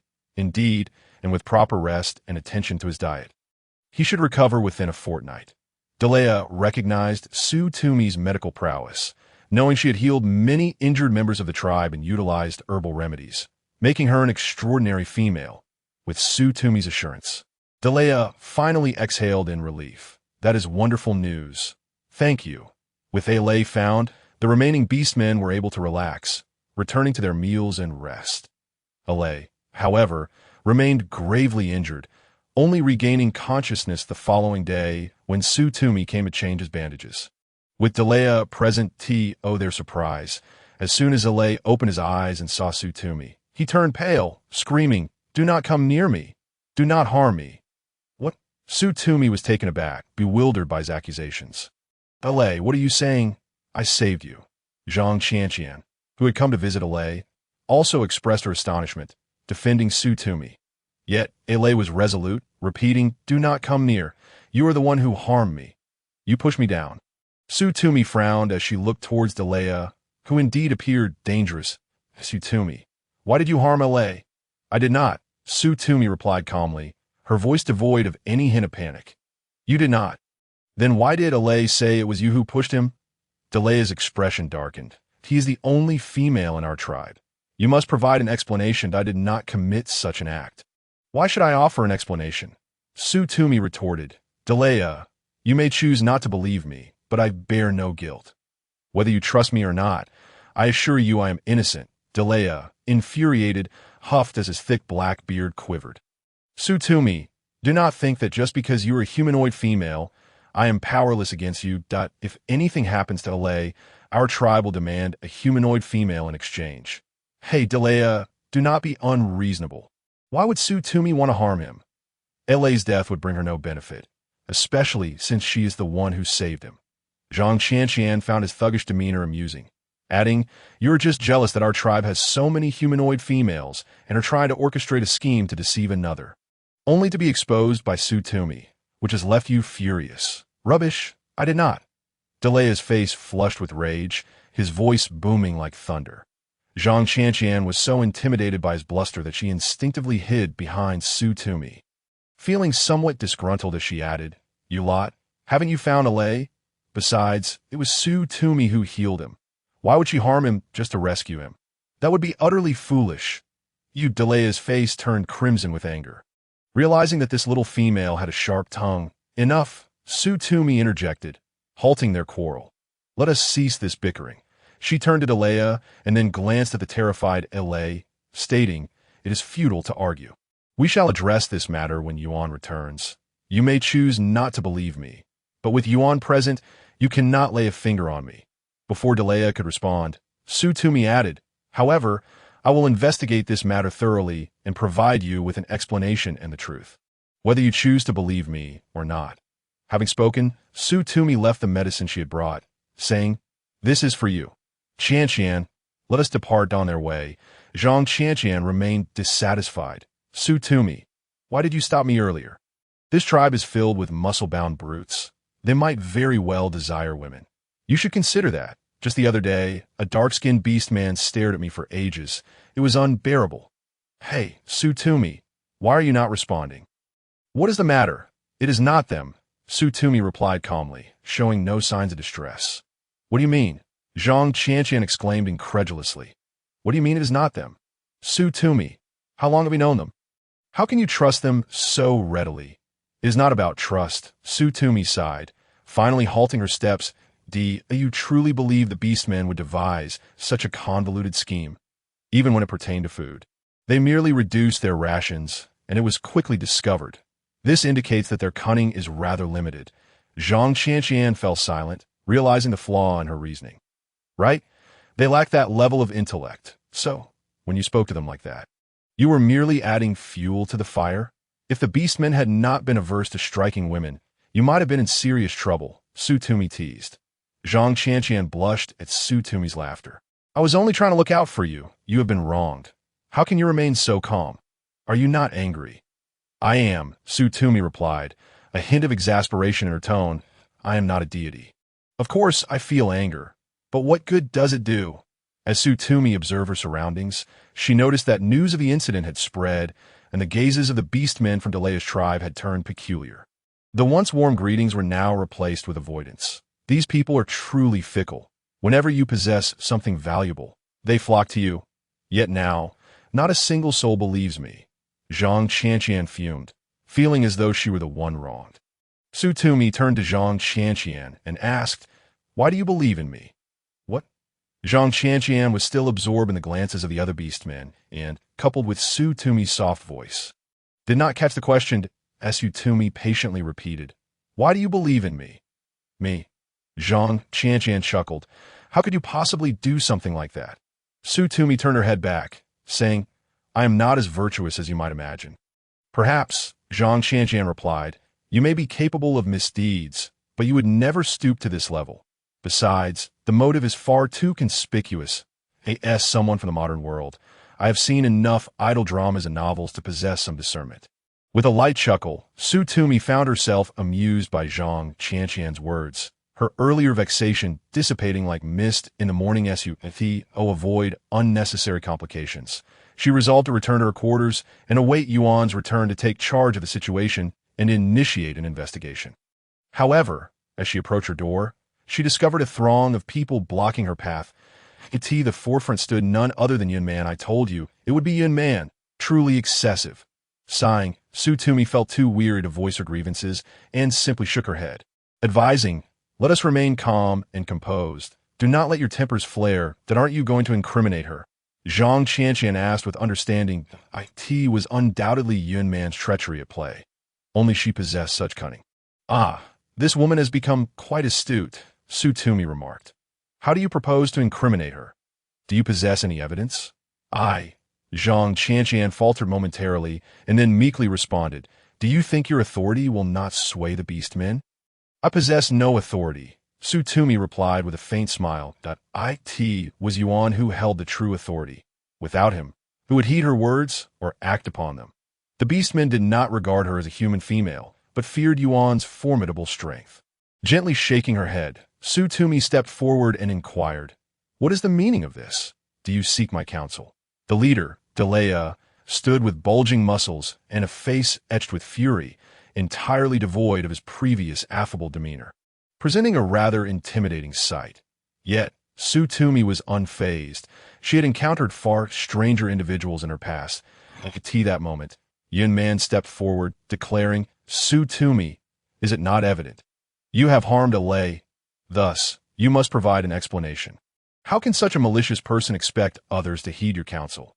Indeed, you dare to harm a female of our tribe and still demand we surrender so many spoils. I can no longer tolerate this." Another voice chimed in. "I am a warrior of the jungle. To be relegated to mere gardening is an affront to my dignity." Anger, it seemed, could ignite with the slightest spark, transforming previously benign matters into a cacophony of rage. Su Tumi regarded the assembly coolly, her voice steady. "Do you dare to defy me?" Seeing her composed demeanor, Yuan Man's expression twisted in disbelief. "Su Tumi, how shameless can you be? After committing such acts, you still have the audacity to speak thus? Even if you're the leader's mate, this is unacceptable. Indeed, it is outrageous. I have long wished to resign. Why should we heed the words of a mere member of that small tribe? We outnumber them. Why should we fear them? A female has been harmed. This cannot go unpunished. Absolutely intolerable." Su Tumi remained silent, observing the crowd with unwavering calmness. Once their voices faded, she stood alone, a diminutive figure exuding a silent strength.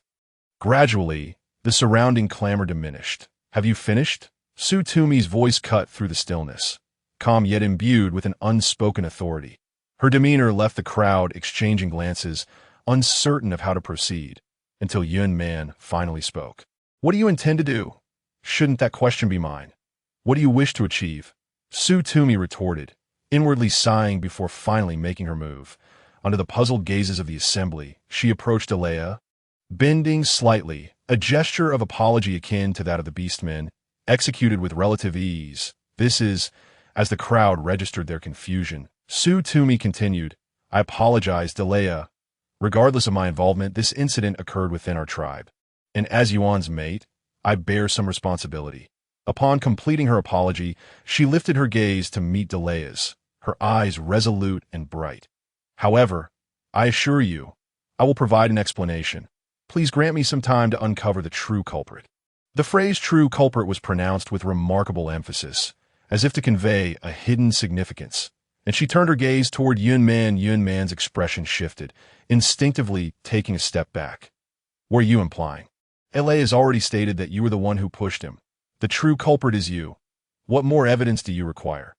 "Humph, some individuals are truly hypocritical.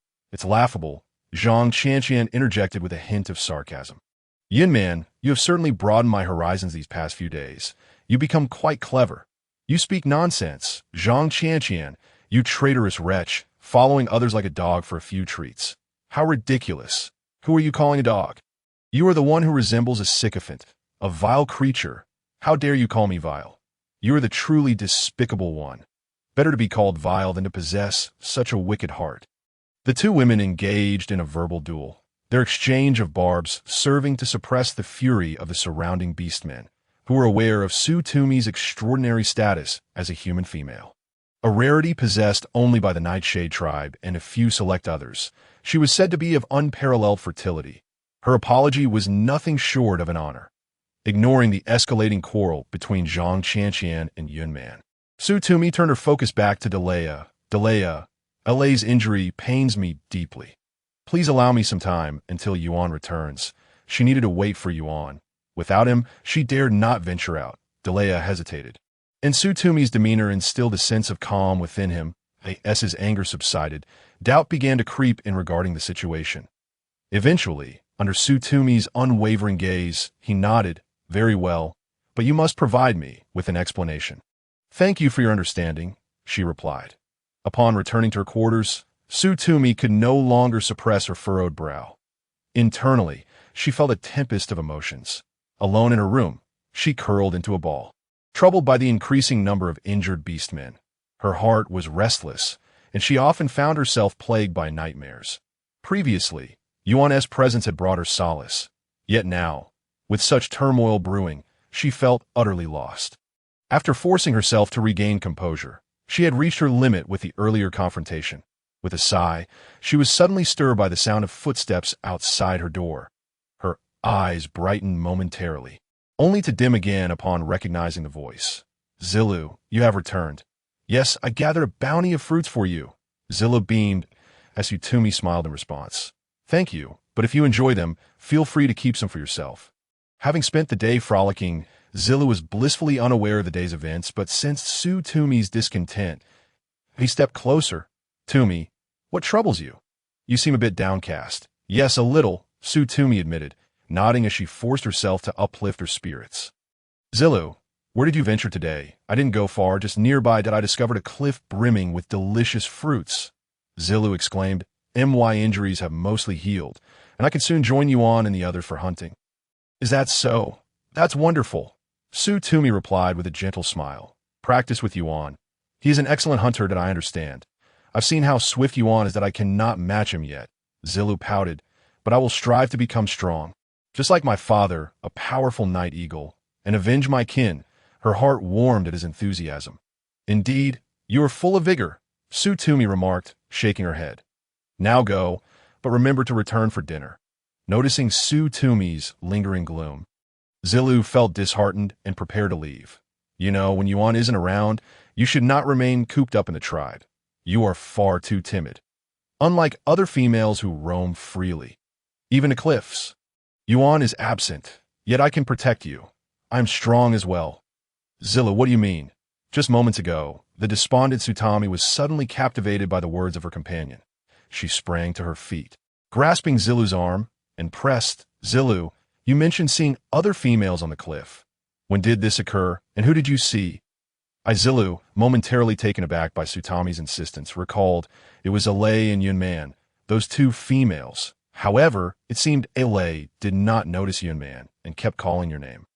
And then, what did you see? Tumi's emotions were now a whirlwind, a tumult of excitement that defied description.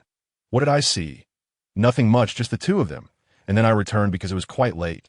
And I didn't want to miss your dinner. After a brief pause, Tumi sighed. You really? Yet she felt relieved. This was a stroke of fortune amidst misfortune. At least she had obtained a crucial lead. Noticing Tumi's sudden change in mood, Zilu was perplexed. Tumi, what on earth are you thinking? How can you be so unhappy one moment and then so elated the next? The thoughts of a female are truly inscrutable, that it's nothing, Tumi reassured. Patting Zilu's shoulder. You did well, I could see that moment. Yuan returned. Lu had just come to comfort Tumi once. But seeing her smiling face, he realized she was neither frightened nor distressed, rendering his efforts futile. Yet his admiration for Tumi deepened. She was indeed an exceedingly resilient female. However, even in this state, Yuan, upon his arrival, promptly relayed the matter to him. Soon as he spoke, it was no surprise that Yuan rushed to Tumi's side, almost as if borne by a gust of wind. Tumi, are you all right? Yuan began inspecting her from head to toe, his demeanor reflecting his fear that she might be injured, in truth, whenever she was hurt. Even slightly, Yuan always displayed the greatest anxiety, more so than Tumi herself. Oh, I'm fine. Don't be so tense, Tumi comforted, glancing at Zilu. You can step out for a moment. I will call for you when it's time to eat. Zilu nodded reluctantly, watching the two of them cling to each other with a tinge of melancholy as she departed. Oh, Zilu, swear to the sky god. One day, I shall become strong enough to defeat Yuan. I want Sister Tumi to know that I too can protect her well. With that declaration, Zilu gazed up at the sky, clenching her fist. Inside the room, Tumi summarized her earlier reflections. The situation was roughly as follows. Ultimately, they needed evidence. Evidence? Yuan inquired, puzzled. What is that? Tumi patiently explained. It is something that proves who the true culprit is, something to make others believe you. Yuan pressed his lips together and replied, "They will believe me." "That is because they fear your power," Sutami stated. "I used to think that the reason some were willing to believe me and undertake various tasks was due to the kindness and simplicity of the beastmen, or perhaps their gratitude for my prior assistance. However, now I realize I was mistaken. It is because of you. They believe in me only because they fear your strength. Isn't that a good thing?" Yuan remarked, "Those people feel the same way." "Who are those people?" Sutami asked, tilting her head slightly, sensing Yuan's implication. Yet Yuan remained silent. Sutami understood he would not divulge further and chose not to press him, continuing the discussion. "Yuan, possessing power is not inherently a bad thing, but losing that power can be perilous." Yuan gazed at Sutami and replied almost instinctively, "I will not lose my power." "Sutami, what is troubling you?" Yuan observed her with a furrowed brow, sensing her unusual demeanor and growing anxious. "Have they bullied you? If you dislike them, I can send them away to—" "No." Sutami shook her head. "It's not bullying. I'm not referring to today's events." Her greatest concern, paradoxically, was Yuan himself. Yuan embraced Sutami, gently stroking her hair, a gesture of comfort he always offered when she felt downcast. This fellow truly lacked eloquence. Despite his deep concern, he struggled to find the right words to console her. "Let's eat," Sutami said, rubbing Yuan's hand. "This matter will pass swiftly, I assure you." 3 days later, Sutami convened the first gathering of the Beastman tribe. For the first time, all the Beastmen gathered around a bonfire.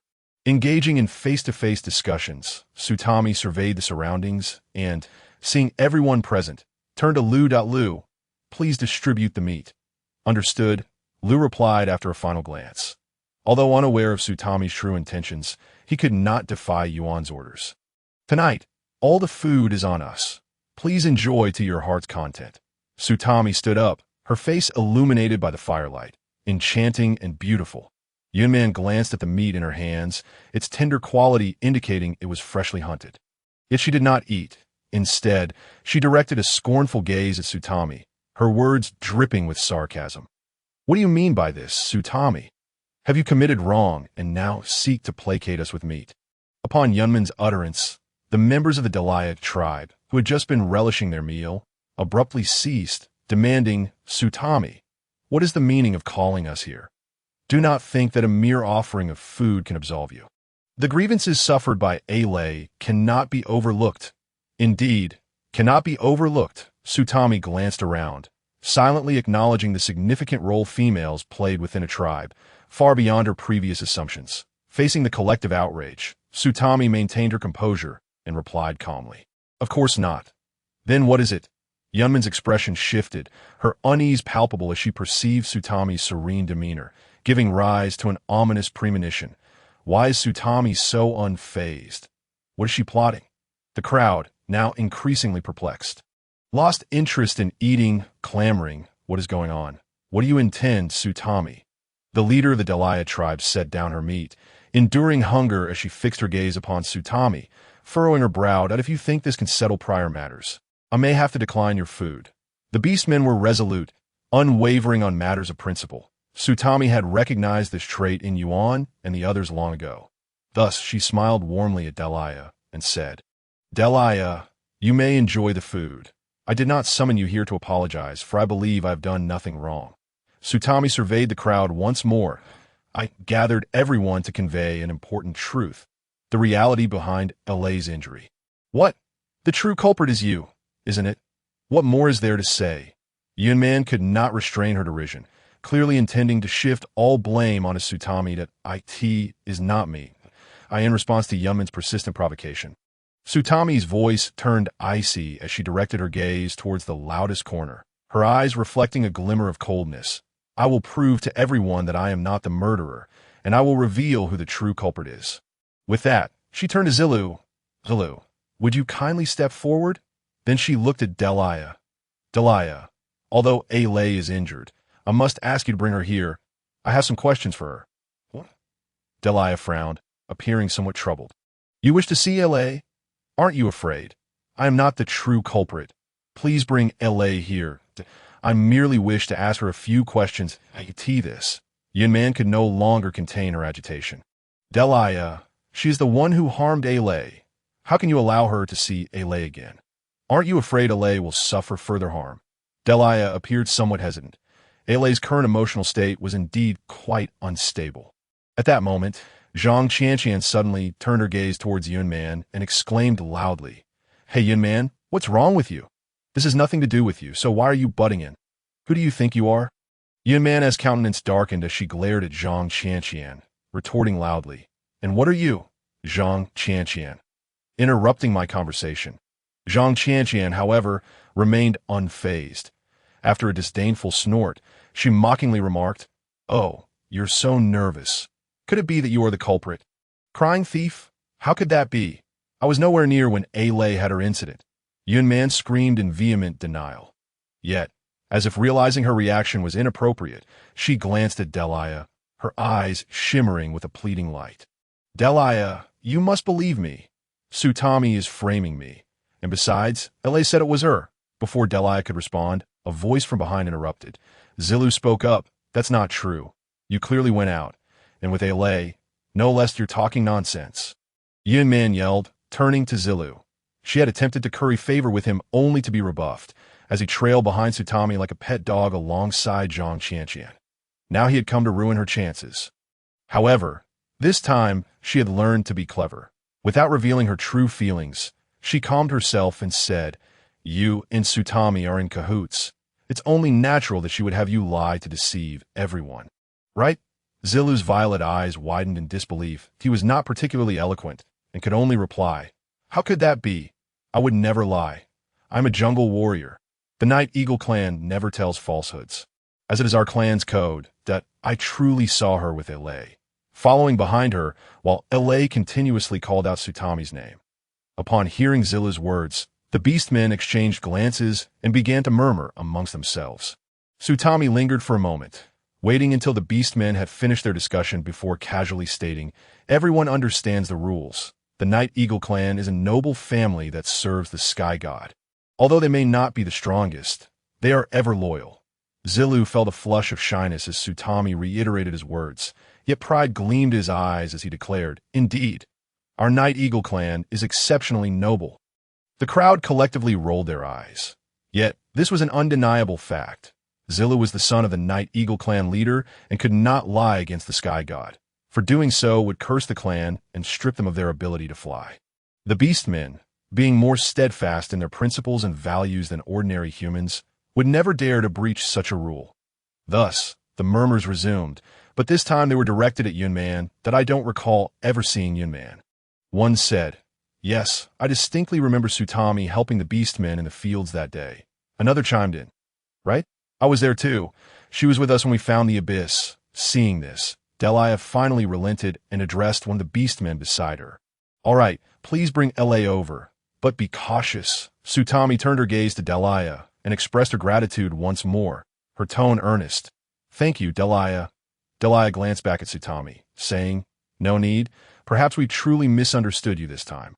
Tumi merely smiled in silence, her demeanor poised and unflustered, a stark contrast to Yunmin's anxious state. Thus, everyone fell into a silence while awaiting Alay's arrival.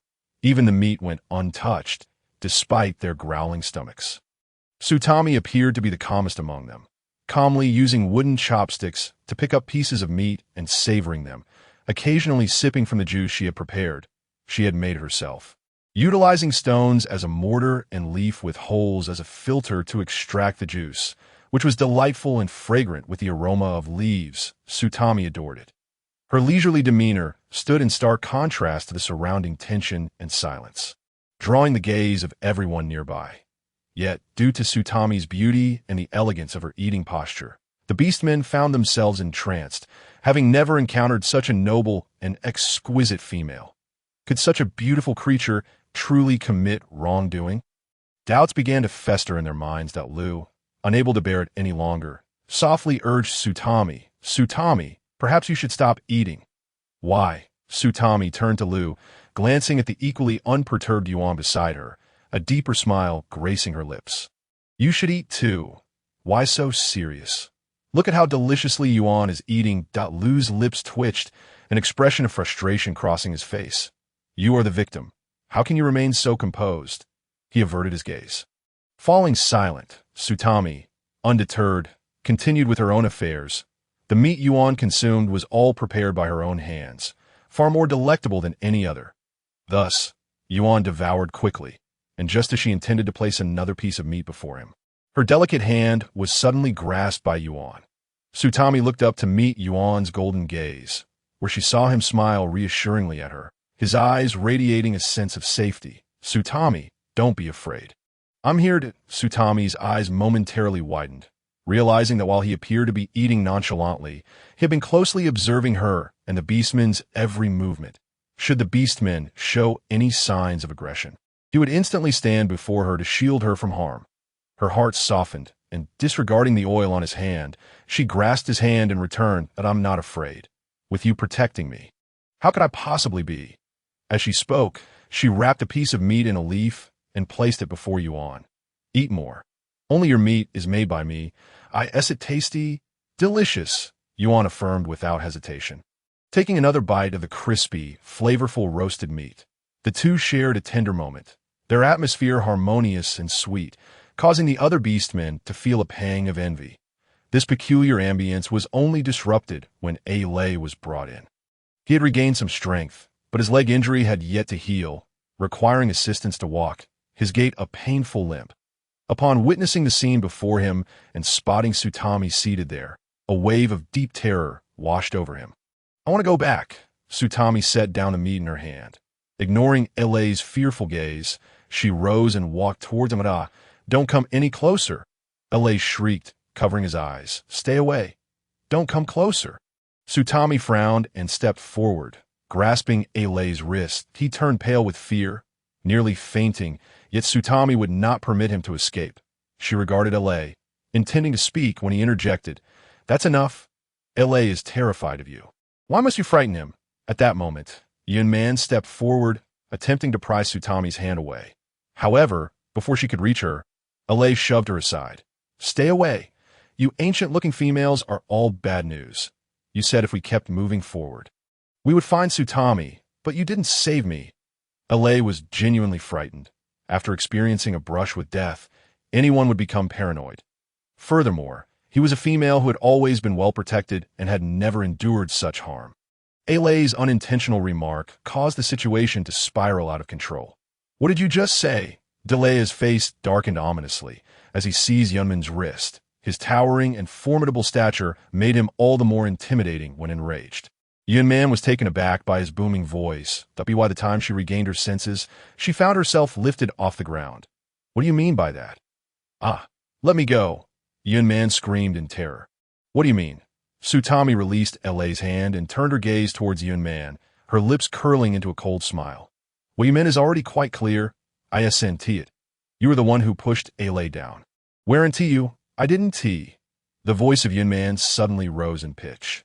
However, Tumi's voice, calm and untroubled, effortlessly drowned out hers. If you have nothing to hide, why do you feel guilty? Yuan averted her gaze, unable to meet Tumi's penetrating eyes, and attempted to defend herself. I am not guilty. It is you who have wronged me. Wronged? Tumi laughed softly. What have I wronged you for? Let me clarify for everyone. You claim you have not harmed anyone. Yet why do you resort to lies? Zilu clearly saw you trailing behind lair, yet you assert you never left the tribe. And lair, Tumi turned her gaze towards lair, you insist that I pushed you. Tell me, did you witness me doing so? Lair faltered, at a loss for words. Tumi, undeterred, pressed on relentlessly, you just stated that Yuan informed you where to find me. You believed her and followed her directions to the cliff. At that moment, I was in the fields. Many orcs can testify to my whereabouts. You accuse me. Do you have any evidence? Lair fell silent again, lacking Tumi's eloquence to retort.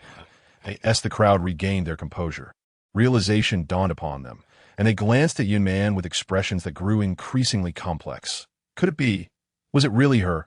Why would this female wish to harm another? Such behavior was utterly outrageous. To wrongfully accuse another, even a female, would surely invoke a curse upon her. Tumi surveyed the crowd, sighing inwardly in this world, humans can be so easily blinded by the whims of others, by various opinions and scandalous rumors. becoming blindly swayed. Such behavior can occur even among those of a more enlightened age, let alone these single-minded orcs. She lacked direct evidence. However, the orcs believed her, and that sufficed, for orcs do not lie. And she possessed an alibi. Turning her attention back to Ailey, she continued, "Allow me to analyze this further for you. The reason you believe I am the one who harmed you is that you were searching for me, and Yuan directed you to me. Yet I was not there, so who truly harmed you is now abundantly clear." Tumi spoke again, each word resonating deeply. "Thus, the one who lied is not I, but she," facing the flickering firelight. Tumi smiled once more, bathed in its glow, her eyes shining with confidence and determination. "I have finished speaking. Feel free to proceed." Returning to her place, Yuan reached out, embracing Tumi gently, patting her shoulder, while his other hand caressed her soft, flowing hair. Tumi understood that he was comforting himself.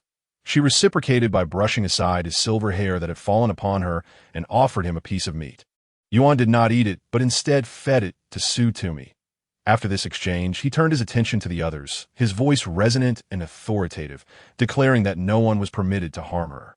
With a glance at Lu, he commanded, "Take her away." It was clear he referred to Yuan. Lu, still absorbed in the recent events, only returned to reality upon hearing Yuan's call. After taking Yuan away, Tumi turned to the somewhat dazed Delia. Smiling, "Delia, why are you just standing there? The food will grow cold. Hurry and eat." Delia snapped back to attention, glancing at Ailey and then at Tumi, a hint of shame flickering in his eyes. Tumi then turned her gaze to Zilu. "Zilu, why are you standing there? Come over and eat it up." "Is it over?" Zilu looked bewildered. "Did you not say there was something important for me to do? What happened just now?" Tumi chuckled with exasperation, simply replying, "Just come back to me." "Are you not hungry?" "Very hungry," Zilu exclaimed, rushing over, completely oblivious to what had just transpired, as Tumi handed the meat to Zilu. A faint smile playing on her lips, evidently pleased with Zilu's reaction. This feast, albeit in an oddly surreal manner, concluded as a grand banquet. That evening, within the confines of their abode, Tumi and Yuan, along with Lu, remained together. Unable to suppress his curiosity, Lu finally spoke up. "Tumi, how did you know it was Yuan? Why would she do such a thing?" Lu, in his naivety, perhaps did not grasp that between individuals, there exists a sentiment named jealousy, one that can take root in the heart and eventually rot away.